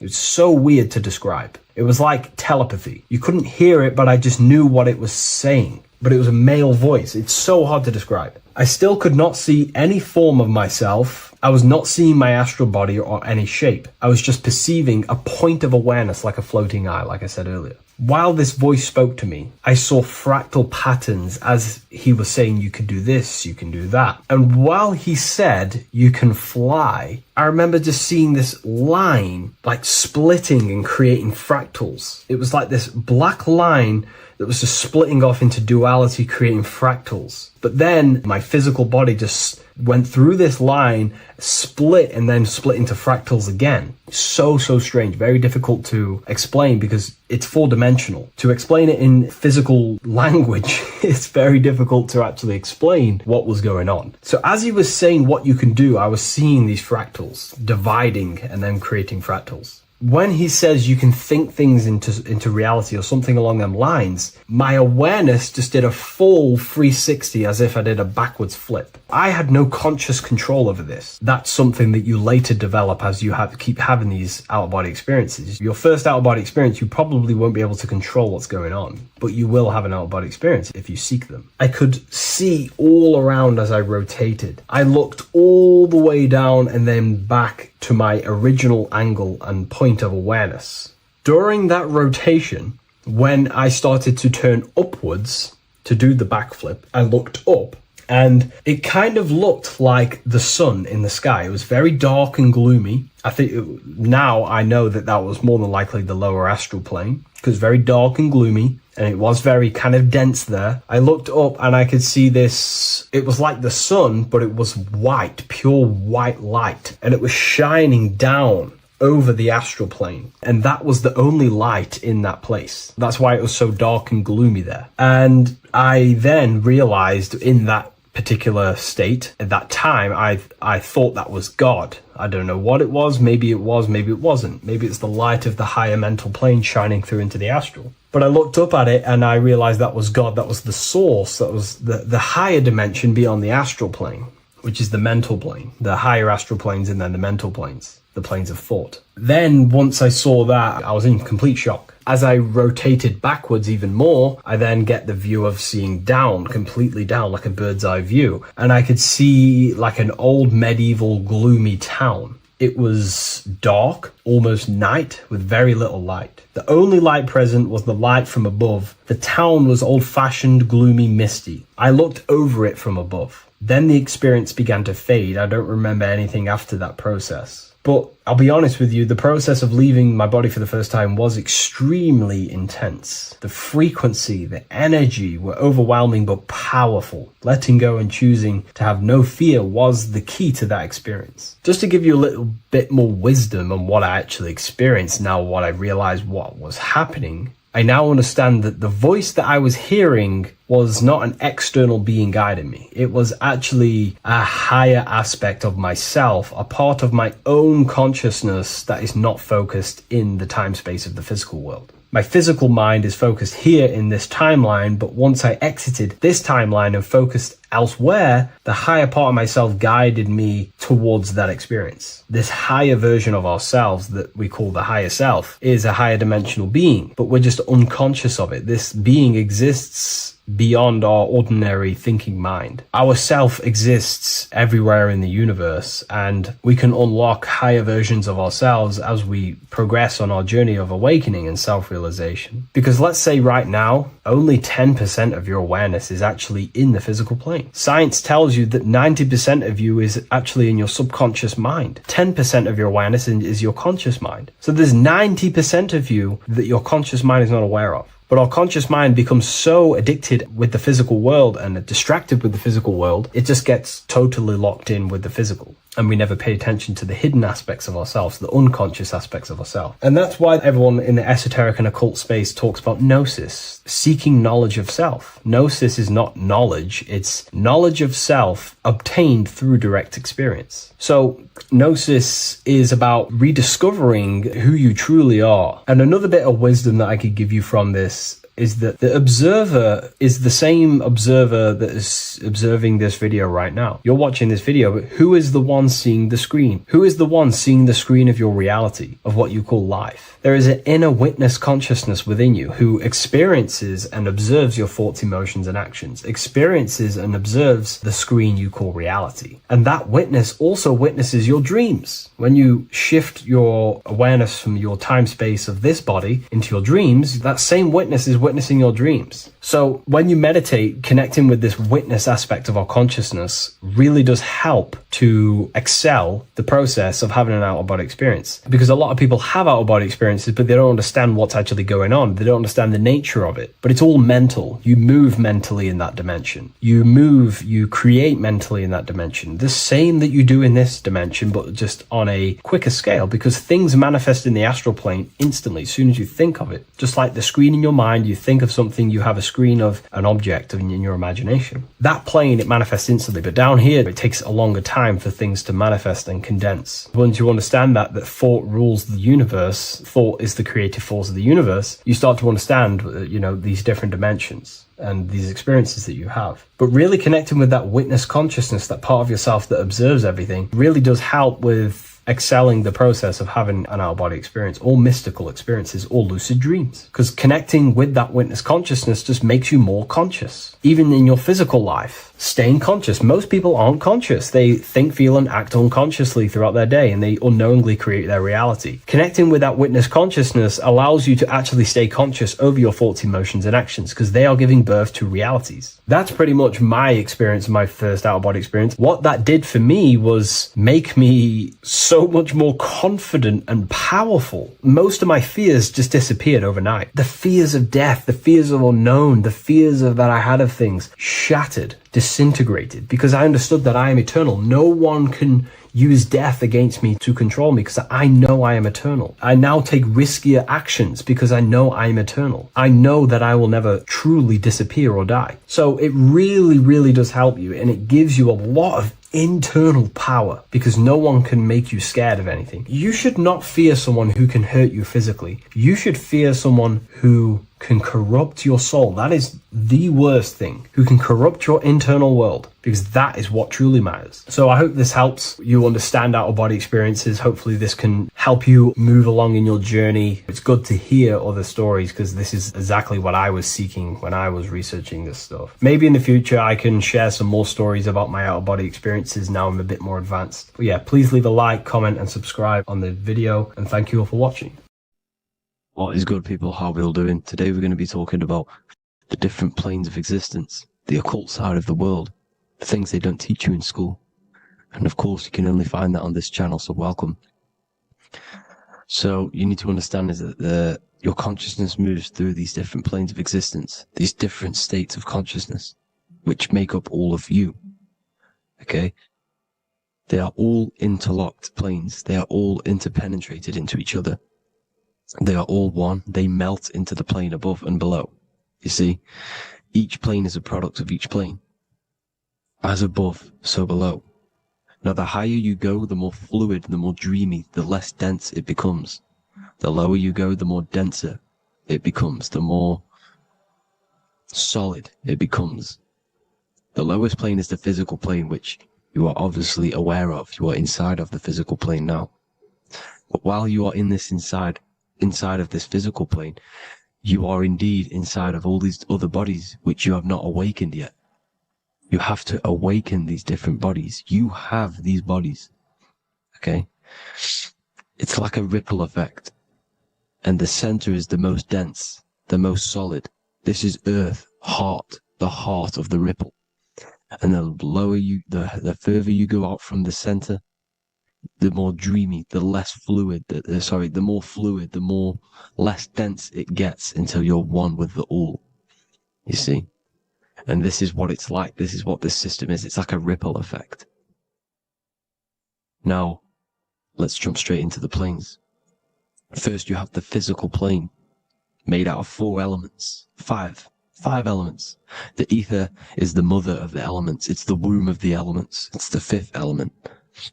And it gives birth to the 4 other elements. 4 is stability. Tables have 4 legs. And this is why the ether gives birth to 4, because it's the foundation of the physical world. Fire, earth, water, air. They are not pure. Each one of the elements melts into the other one. For example, earth and water both share cold. Water and air both share wet. You see, they compose of each other. They melt, they mold into each other based off the vibrational state of the ether. That's what it is. The 4 elements are the vibrational states of the ether. Okay? So you have the 4 physical elements making this, physical world. It's the lowest world. It's the world of effect. This world, whatever you see, whatever you experience, it's the effect. You can't change anything by manipulating this world. You got to manipulate the higher worlds to affect this world, you see? As above, so below. This is the lowest plane. It has 3-dimensional. It's the 3rd dimension. Space, height, and thickness. That's all it is. Front, backwards, upwards. You see, it's 3-dimensional. We cannot perceive the hidden side, which is the interior of this existence. We cannot perceive the interior from our exterior view. We are looking into this world. Okay, this is the exterior view. We can't see what's inside of that. That's the 4th dimension, which is the next one. It's the most gross and dense plane. 4 states of matter, the most slowest vibrational molecules exist in this plane. Above this plane, you have the ether. Okay, the word ether and either are the same thing, because either connects 2 scenarios in languages. I either support Manchester United or Liverpool. Either is connecting them 2 scenarios. The ether is doing the exact same, as you can see here on the planes of existence. It connects the astral world, which is very important, to the physical world. It's connecting these 2 worlds. So it's the ether. It's the ether. The ether is pure potential. Energy flows through the ether. It is pure energy, pure potential. Okay? The physical body is an exact copy of the etheric counterpart body. So every physical object has an etheric energy double. It's like a blueprint of that object. Every single object has an energy double, and that's the etheric double. Okay? The etheric body determines the shape of our physical body through its lines of force. All through life, it rebuilds and restores the physical body. Physical problems show up first in the etheric body, because as above, so below. You manipulate the higher planes, it will manipulate this plane. And this is why sorcery works. Contact with astral plane entities. We'll get into that a bit later. So the reason why we can't see this plane, this energy world, which is all around us, which we are inside of right now as we speak, is that the molecules that compose it are further apart than those of the physical plane, making it invisible to the 2 eyes. That we can't perceive it. Our eyes cannot physically suck in that sort of information, and our brain cannot decode it. This is why, they brainwash us with all these programs to keep us asleep, to keep these other bodies we have asleep, so we don't find out about these other bodies, and is to make you believe that everything's just a material. Only the material world exists. They don't want you to know is that everything that you see is a result of something you cannot see. As above, so below. There are realities within this reality. This is what I'm breaking down now, these different planes, on how this reality works. So your etheric double is your energy body. You can see here the physical, etheric, astral. Astral is your spirit. The ether is a part of the physical plane. It's like just above the physical plane, but it's still part. But then the astral plane is completely separate. It's another plane, but they're all interlocked. Don't think they're apart. They're all interlocked. They're all one. They all melt into each other. The chakras that we have are inside of our etheric body. They are our sense of organs which tune us to the 4th dimension. These 7 chakras connect us to the astral world, the 4th dimension. Okay? They are points for the flow of energy from the universe / 7 planets, because the 7 chakras are your 7 planets, and the 7 planets are connected to the astral world. They are feeding these 7 senses in our body. They connect us to the universe, to our etheric counterpart, and then to us, supplying the physical body. Because the energy comes from above. As above, so below. These 7 senses, these 7 etheric chakras, are being supplied with energy from the universe, the 7 planets, the solar system. Then it supplies the physical body. You see? So, the ether is very important. And this is, that the ancients understood the science of the ether, and they could, harness free electricity from it, because it's all around us. The ether is all around us. And this is what they were doing. They were harnessing free energy using the ether. The astral plane, the 4th dimension, very important plane. Very, very important. We've all been there. Every single one of you has been there. Okay? The 4th dimension is unseen of what we see. It's the interior of the exterior that we see. We see the 3rd dimension, but we cannot see beyond what's making this 3rd dimension. This is the 4th dimension. Okay? It's the dream world. This is where you go when you dream. Okay? This is where you go when you dream. It's the place of disembodied spirits or ghosts, entities, whatever you want to call them. When you hear ringing in your ears, that is not tinnitus. That is an entity around you. Okay? That is an entity around you. The 4th dimension is where thought forms exist.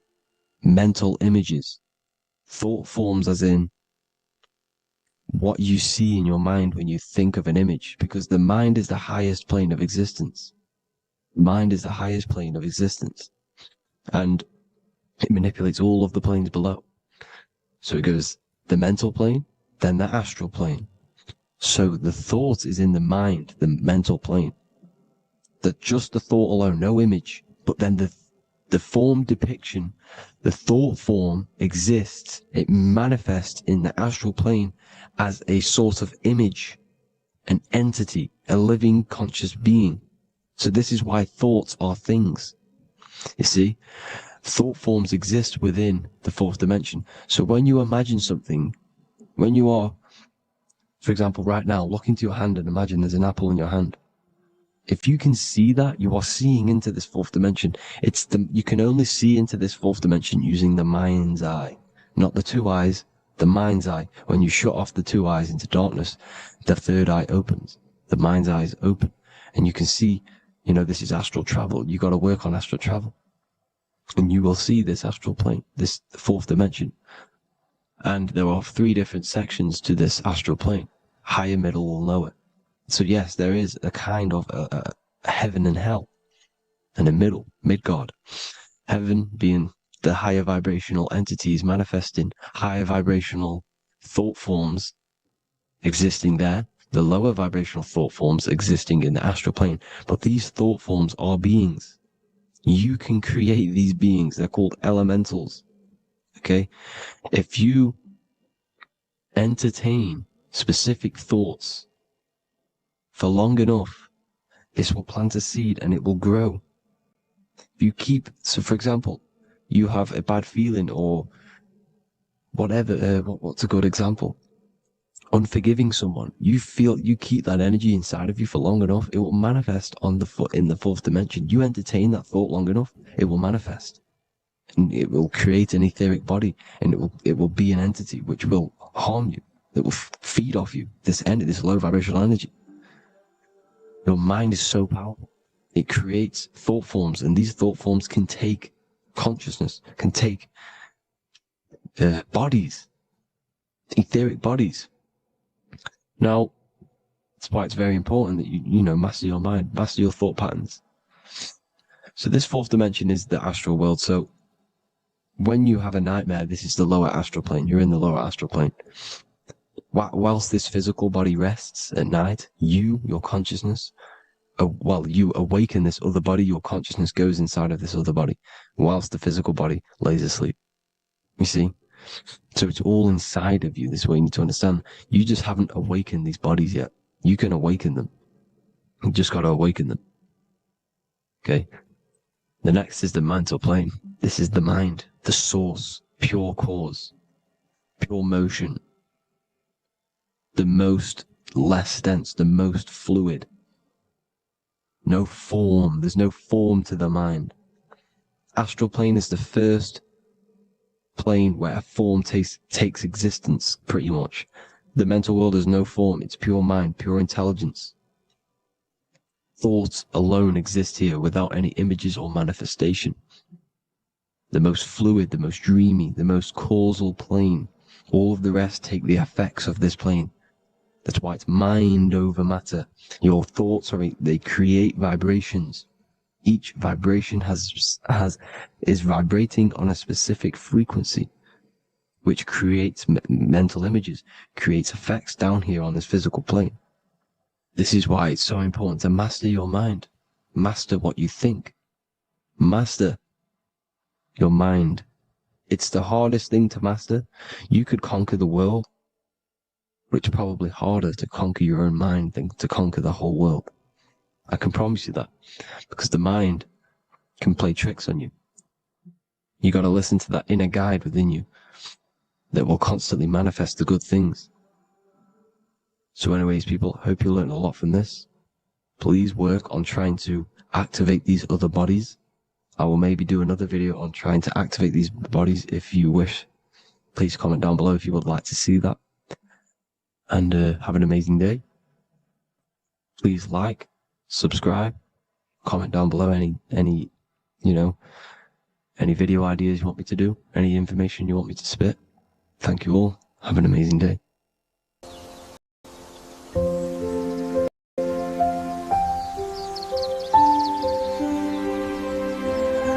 bookofwisdom.com.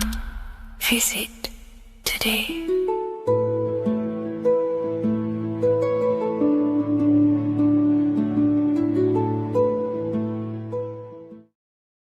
Before you call the Baphomet evil, make sure that you watch this video until the end so you gain a full understanding on what the Baphomet truly is. No, I am not a Satanist. I am simply an esoteric and occult researcher. I've been looking into symbolism for a very long time, and I can reassure you that this symbol does not represent the devil, does not represent any negative figure. It's a very deep occult esoteric symbol. What we first need to understand about the Baphomet, it is indeed a symbol. Every symbol we see around us is neutral. The pentagram, the Baphomet is neutral. It depends how you use it, whether it is used in a good or bad way. Everything is neutral. It's your mind's perception that gives it a positive or a negative charge. First of all, let's break down the Baphomet symbol. Let's look very closely at the Baphomet. We have clearly the four physical elements corresponding to the Baphomet. Here we clearly have the fire element. The wings represents the air, the flapping in the air. The fish scales, which is the water. And this dome figure representing the earth. The soul is incarnated into four bodies. We have a mental body of consciousness, intellect. We have an emotional body of consciousness, which is all to do with intuition and energy. We have a spiritual body of consciousness, our astral body, and a physical body of consciousness for the physical earth. Earth corresponds with your body, air corresponds with your mind, fire corresponds with your spirit, water corresponds with your emotions. So the Baphomet is showing you the four elements of the soul, the four bodies of the soul that we are incarnated in. Now, let's look at this moon figure. We have the moon. The moon represents the internal world. It represents what we cannot see. The sun represents our conscious mind, what we can see, what we're aware of, the physical world. The moon represents what we are not aware of. It represents our internal world. Remember, we have two worlds. You're an individual. You have a dual nature. Individual. You have an internal world. When you close your eyes, you have an internal voice, an internal world of thought and emotion, and an external world of this material body. The moon represents the internal. The moon on top represents the moon controlling the mind, represents the inner world controlling you. Now, this is very symbolic in the occult world. If the inner world is controlling you, then you have no control over reality. This is the devil horns. You know the devil horns? The moon crescent? This represents you are the devil.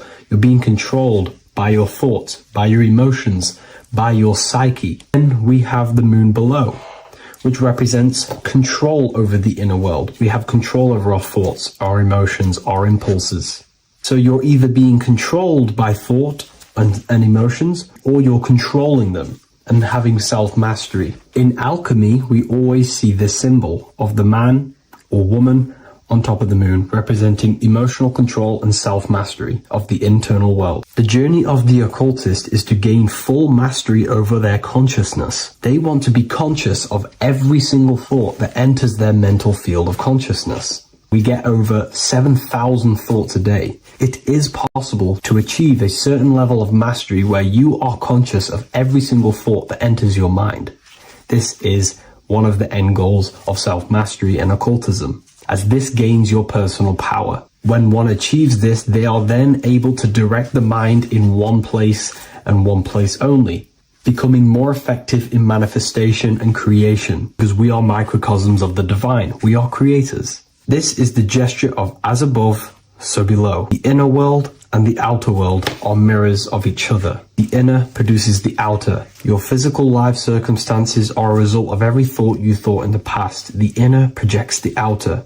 If you want to produce a change in the outside world, you got to produce change in the inner world of consciousness first. As above, so below. As within, so without. This corresponds with absolutely everything in the universe. Now we have the goat head, which represents the animal self, which represents the lower carnal mind. Lower carnal mind, which is earthbound, because a goat is on the ground. It's not a bird, it's on the ground. It represents the lower self, the beastie nature, the one that tells us to hate, to steal, to eat all the time, to consume. It's the beast within us, the beastie side of our consciousness. It has a human body resembling this, the human in the beastie nature, or we have the spiritual nature, the higher self. In essence, this symbol of the Baphomet represents the higher and the lower self of human consciousness. It represents the higher and the lower. To conclude all of this, the Baphomet is a symbol that represents the two paths that one can take. We can take the beastie path and become an instinctual animal, our body, or we can take the divine path of reaching our higher self. It is a symbol that represents the higher and lower self and the four different bodies of consciousness. In essence, this does not represent Satan or the devil. The devil represents the lower aspect of our human psyche. The war between Jesus and Satan is symbolic and allegorical for the war that happens within our mental field of consciousness. The internal war between good thoughts and bad thoughts, positive emotions and negative emotions. It is the constant war inside the battlefield of your own mind. Jesus, Satan are symbols, characters that are symbolic of aspects of your own consciousness, because the universe is mental. The only thing that truly exists is your mind. Therefore, all of these ancient spiritual texts like the Bible, the Bhagavad Gita, the Quran are all symbolic of what's happening inside of our mental body. It is the inner chaos that can destroy our life, or when we create structure and restructure our inner world, we can live a peaceful life. If you are struggling from the internal world and you want to gain mastery of yourself while learning the occult secrets, join Ethereal University, a community of like-minded individuals who are all striving for the best versions of themselves. We host live calls and we have an abundance of lectures that you can watch. Or check out the Book of Wisdom. This is volume 2. I'll leave all the links in the description. Have an amazing day. What if I told you that the seasons don't just change the external world, they also change your internal world. They have a psychological and a spiritual effect on your consciousness. If you're new to esotericism, you may not really understand this, but if you have some deep understanding of as above, so below, you already know this. But today we're going to be explaining it in great detail. So tune in, take a pen and paper, maybe make some notes. So we have 4 seasons. The sun is the main source of life on the earth, and it changes the circumstances on the earth in 4 different ways. Of course, we have spring, summer, winter, and autumn. These are the 4 states of the earth due to the sun's cycle. Not only do they take place on the earth, they also take place on you, your body, your mind, your spirit, your consciousness. They change things internally and externally. The first thing we need to understand is that we have a dual nature. We have a mind, and in that mind, we have an internal self. That's what we call the spiritual self. It is the individual that exists within their own mind, within their own consciousness. It is the self that imagines, thinks, feels. That's the spiritual self. And internally, that self is the true self. When it's detached from the false identifications, of course, such as the ego. But the true self dwells within the mind, and that's the immortal self. That's the self that will never die, never perish, that will always be there, and it always has been there. The internal self. But on the other side of the mind, the outside of the mind, we have this, what we call our physical human body. This is our external physical body. So outside of us is a physical reality, but inside of us is a spiritual, non-physical reality.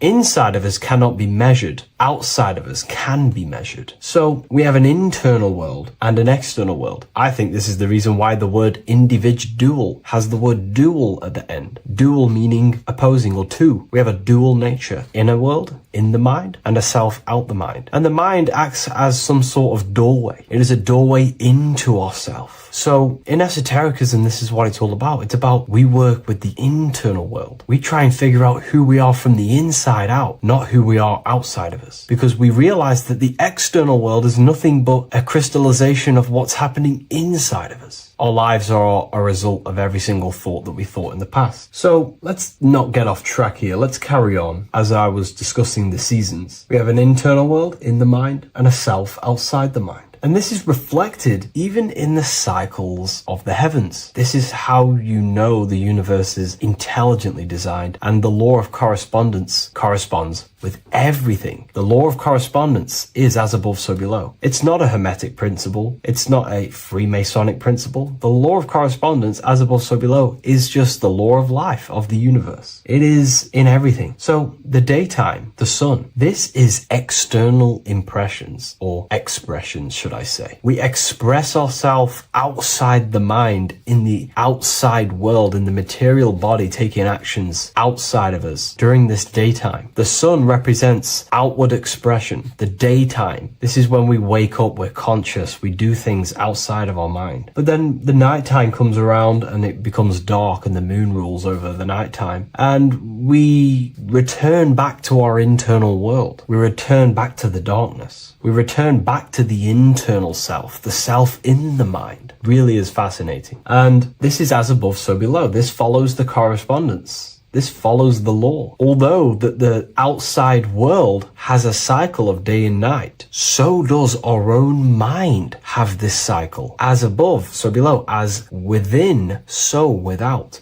What's happening outside of us is also happening inside of us. The mind is also going in a cycle. Because in the daytime, the mind wakes up and we express things externally. But when the sun goes away and the electromagnetic rays of the sun are not very strong, our brainwave decreases, our body activity decreases. It slows down and we return to the internal self. The body switches off and we return to the internal self in the mind. We enter in the doorway of the mind and return to the internal, the spiritual self. And when the body is less active, this is when we are more connected to the internal world, our spiritual true self. So as above, so below corresponds with the day and night, the sun and the moon. The moon represents our internal world, the world inside our mind, the self inside the mind. And the sun represents the external self. in the external world. So not only are these cycles happening in nature, the darkness outside of us when the sun goes away is the same darkness that we go within ourselves when we go to sleep. It's the same cycle. Our bodies are in the cycle of the external world also, as above, so below. But then we can even take this even further. This fractals down even further. If we look at the cycle of the yearly cycle of the sun, which is what we call the 12 zodiac signs, we notice that these 4 seasons also take place in every single cycle of the day. So a yearly cycle can be seen as a big version of a daily cycle, or a daily cycle can be seen as a smaller version of a yearly cycle. For example, we look at Aries, which is spring. This is when the sun springs everything back to life in the spring. This is when the crops start to spring up and start to grow again. But we could see that at 6 a.m. in the morning, when the sun rises and just cracks over the horizon and starts to bring light into our day. Aries is associated with the morning time also as spring. Morning time is a smaller version of spring. Then we look at the summertime. The summertime is midday, when the sun is at the top of the middle of the sky. This is when the sun is most powerful, most radiant in our day. This could be seen as the summertime. Then when the sun starts to set, this is associated with autumn. Autumn time is the sunset. Then the winter time is associated with the nighttime, the midnight, when everything's very dark. So a daily cycle is basically a smaller version of a yearly cycle. And just how I explained how the cycle of the sun outside of us also happens inside of us with our consciousness falling asleep when the sun goes away, is also happening to us on a yearly cycle also. So the daytime is associated with the summer and the nighttime is associated with the winter. The winter is like the inhale. The summer is like the exhale. It's the breath of the universe, just like how we breathe in and out of our lungs. Everything takes this rhythm and polarity, okay? So winter is associated with the self and the world inside of ourselves, inside of our mind, the spiritual self, the internal. Because the winter is when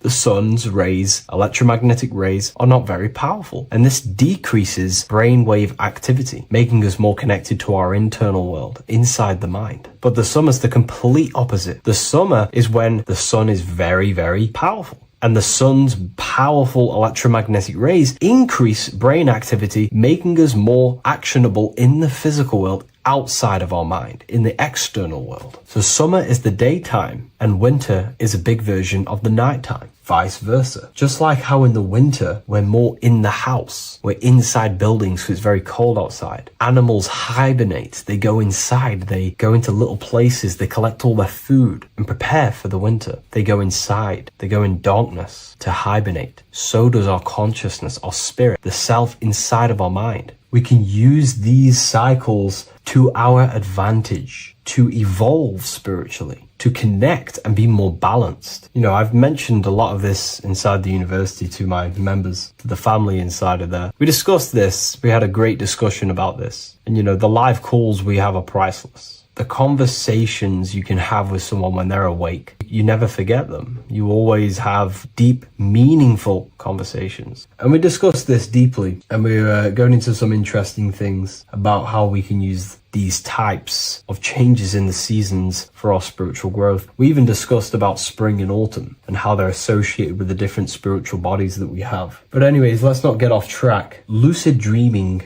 dreaming itself, and astral projections, I find are more easily accessible during the winter and the night times. Like I said, because the brain activity is decreased due to the sun being not powerful, we are more reconnected with the self inside the mind, the spiritual self, the immortal self. Wintertime is a great time to work on yourself, to start to gaining discipline, to meditating, to really working on the subconscious. Because spiritual work is harder than any physical labor. You really got to dig deep within yourself and be honest and true with yourselves. I think this is the reason why, you know, a lot of people convert to spirituality from religion. They come into spirituality and then they go back to religion because they realize spirituality is it's difficult. You have to be honest with yourself. You have to really face the traumas, the negative aspects of yourself, the dark side of yourself, and bring it to light and transform it. And that sort of work is a lot more difficult to do than any physical labor. So the winter time is the time that we go inside ourselves. We reflect a lot more. We need to work on ourselves, on our mind, on our negative habits, on our dark traits, on our things that we have been pushing away and not controlling. The winter time is that time we can really start to connect with the internal self, work on our imagination, work on our mental willpower, work on all of these things like lucid dreaming, astral projections, and purifying ourselves, removing any mental barriers, any negative belief systems that may be subconsciously holding us back. It's easier to access the subconscious in the nighttime and in the winter, especially the winter. That's why I made this video, because we're in autumn now. We're transitioning into the winter. So I thought I'd share this with you all. And it's important to understand that you are a microcosm of God. Like I said, the law of correspondence associates with everything in the universe, people. Everything. And that's the best thing with the law of correspondence. And I've been using this for the past 3 to 4 years, right? The law of correspondence has determined and filtered out so many lies that was given to me, that's given to you, that's given to everyone in the world. The law of correspondence is like a filter. If someone gives you a piece of information, for example, gravity, and it does not apply with the law of correspondence, then you know it's a lie, because it's a universal thing. What happens inside of me also happens outside of me. What happens in my astral world happens in my material world, more than likely. As above, so below corresponds with everything. The same structure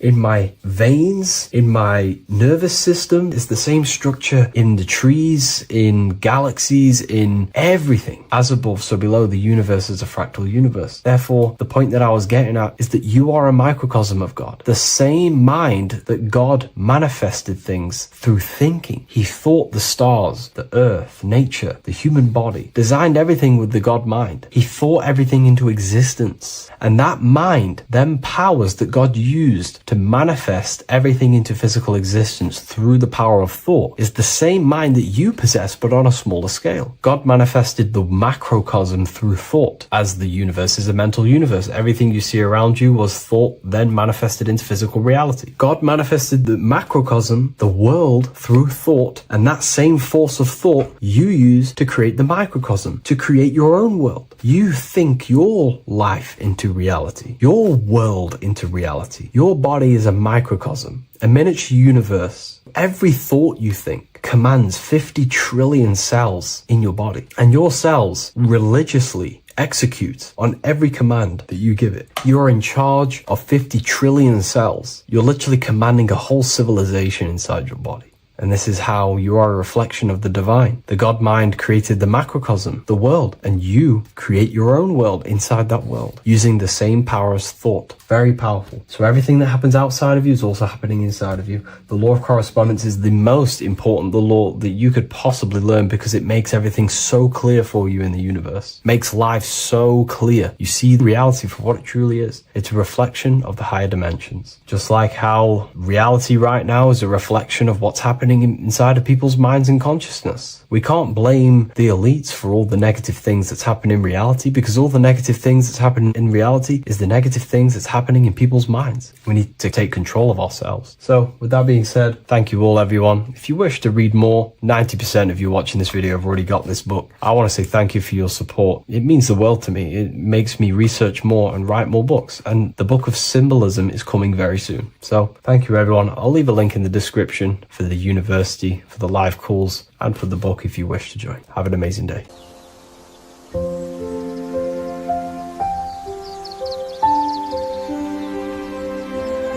bookofwisdom.com.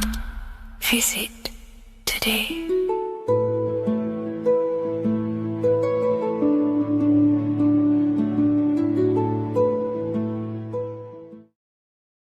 What are we all doing, people? Survival wisdom. Today we're going to be breaking down the Bible and its real, true metaphysical meaning.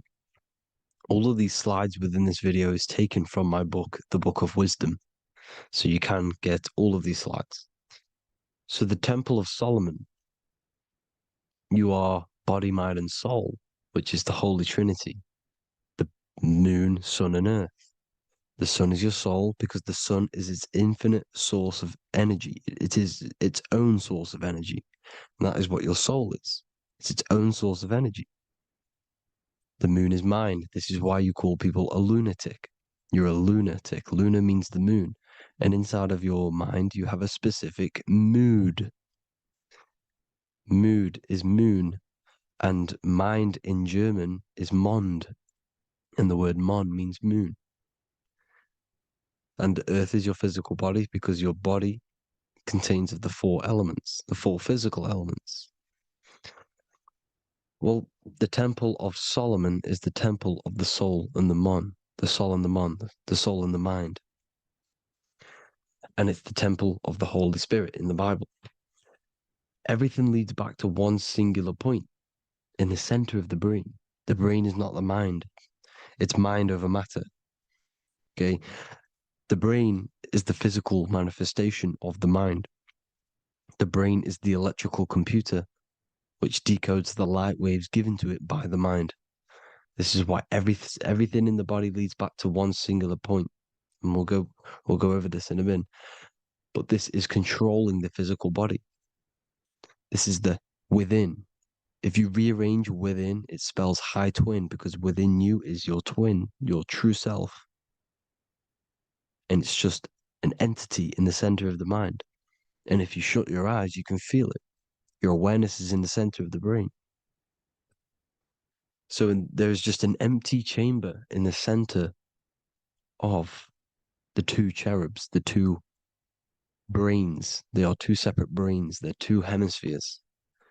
And the empty chamber, when scientists chop it up and see it's just an empty chamber, well, because you can't see in that plane of reality. You cannot see the mind.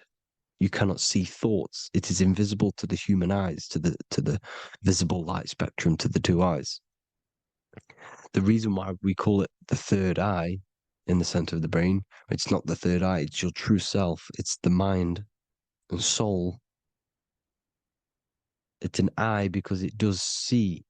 It's the all-seeing eye that you always see here. There's some Masonic artwork showing the two pillars, the two cherubs, the two hemispheres of the brain, and the inner eye. This is the eye that sees all things. What do I mean by seeing all things? Not physically. It sees the mind. It's what, because your soul is watching the mind. You can observe the mind. You are not the mind. And if you meditate deeply enough, you can go beyond the mind. It's the all-seeing eye. It sees the mind. It sees what emotions you're feeling. It sees what you're thinking. It sees what you're seeing with the two eyes. It's the all-seeing eye. It sees all things. It's omnipresent. It's everywhere. Because the mind can be anywhere. The mind can switch itself into any place it wants. There is no limitations with the mind. So there is two hemispheres in the brain. And in the Bible, there is a quote saying, the most holy place between the two cherubs. The two cherubs is the two hemispheres of the brain, and the most holy place is between them, which is what the Masonic artwork is showing. This is the all-seeing eye, the soul and the mind, in the center of the brain. And you will not see this with the two eyes. So when scientists come to seeing the empty chamber in the center of the brain, they wonder because they do not understand the occult side of the world. They do not understand the layers of reality. How the two eyes, everything physical comes from the unseen. Everything seen comes from the unseen. Now, the two hemispheres of the brain play a major role in our lives. The right hemisphere is the artist. The left hemisphere is the scientist. The right hemisphere controls the left side of the body. The left hemisphere controls the right side. So there's a crossover. Now, the right hemisphere is to do with your feminine energy, creativity, unification, metaphors, visualization, intuition. The left hemisphere is to do with sequencing, facts, materialistic details, language, and logic. So they keep us normally trapped within the male aspect of our mind, which is the left hemisphere. You know, if you listen to Spotify, Apple Music, and radio, they're all tuned to 440 hertz, which shuts down the right side of the brain, makes you left brain dominant. And we learn, well, 90% of people learn to write with their right hand. They're taught to learn with their right hand, which is to do with the left brain. You see, so we are being trapped within this left side of the brain, which is all to do with logic, thinking logical, not creative. You know, very analytic. But the right side of the brain is to do with your creativity. So the right side of the brain is perceiving reality as a holistic perception. Now, what do I mean? If you're riding through a woods, for example, if you're riding through a woods, your right hemisphere is seeing the whole woods as one unified woods. The left hemisphere's job is to break down the perception given to it by the right hemisphere and break it down into individual trees. So what am I saying? The right hemisphere is seeing humans and everything in creation as one unified consciousness. The left hemisphere is seeing individual egos. This is why the left hemisphere is the place of the ego, the right hemisphere is to do with the higher self. They're both needed, though. I'm not saying one's better than the other. It's balance. Now, they don't want you to see the unified picture, perception of creation. They want you to think everything is individual, everything doesn't come from the one, because all things come from the one. And we experience the two in this reality, dualism. In order to understand the one, we have to experience the two to advance. So, anyways, let's get away from the two hemispheres. The right hemisphere, like I said, is to do with the higher self. And this is why in John 21:6, it says, cast the net onto the right-hand side of the boat and you will find fish. Meaning, cast your energy, cast your perception into the right hemisphere of the brain, and you will find God, unification, and higher self. You will see things from a unified perspective. How we are all one, because we are all the same consciousness. The same spark that is in me is in you. This is why I am you and you are me. We are all the all-seeing eyes of God, just split up into individual bodies.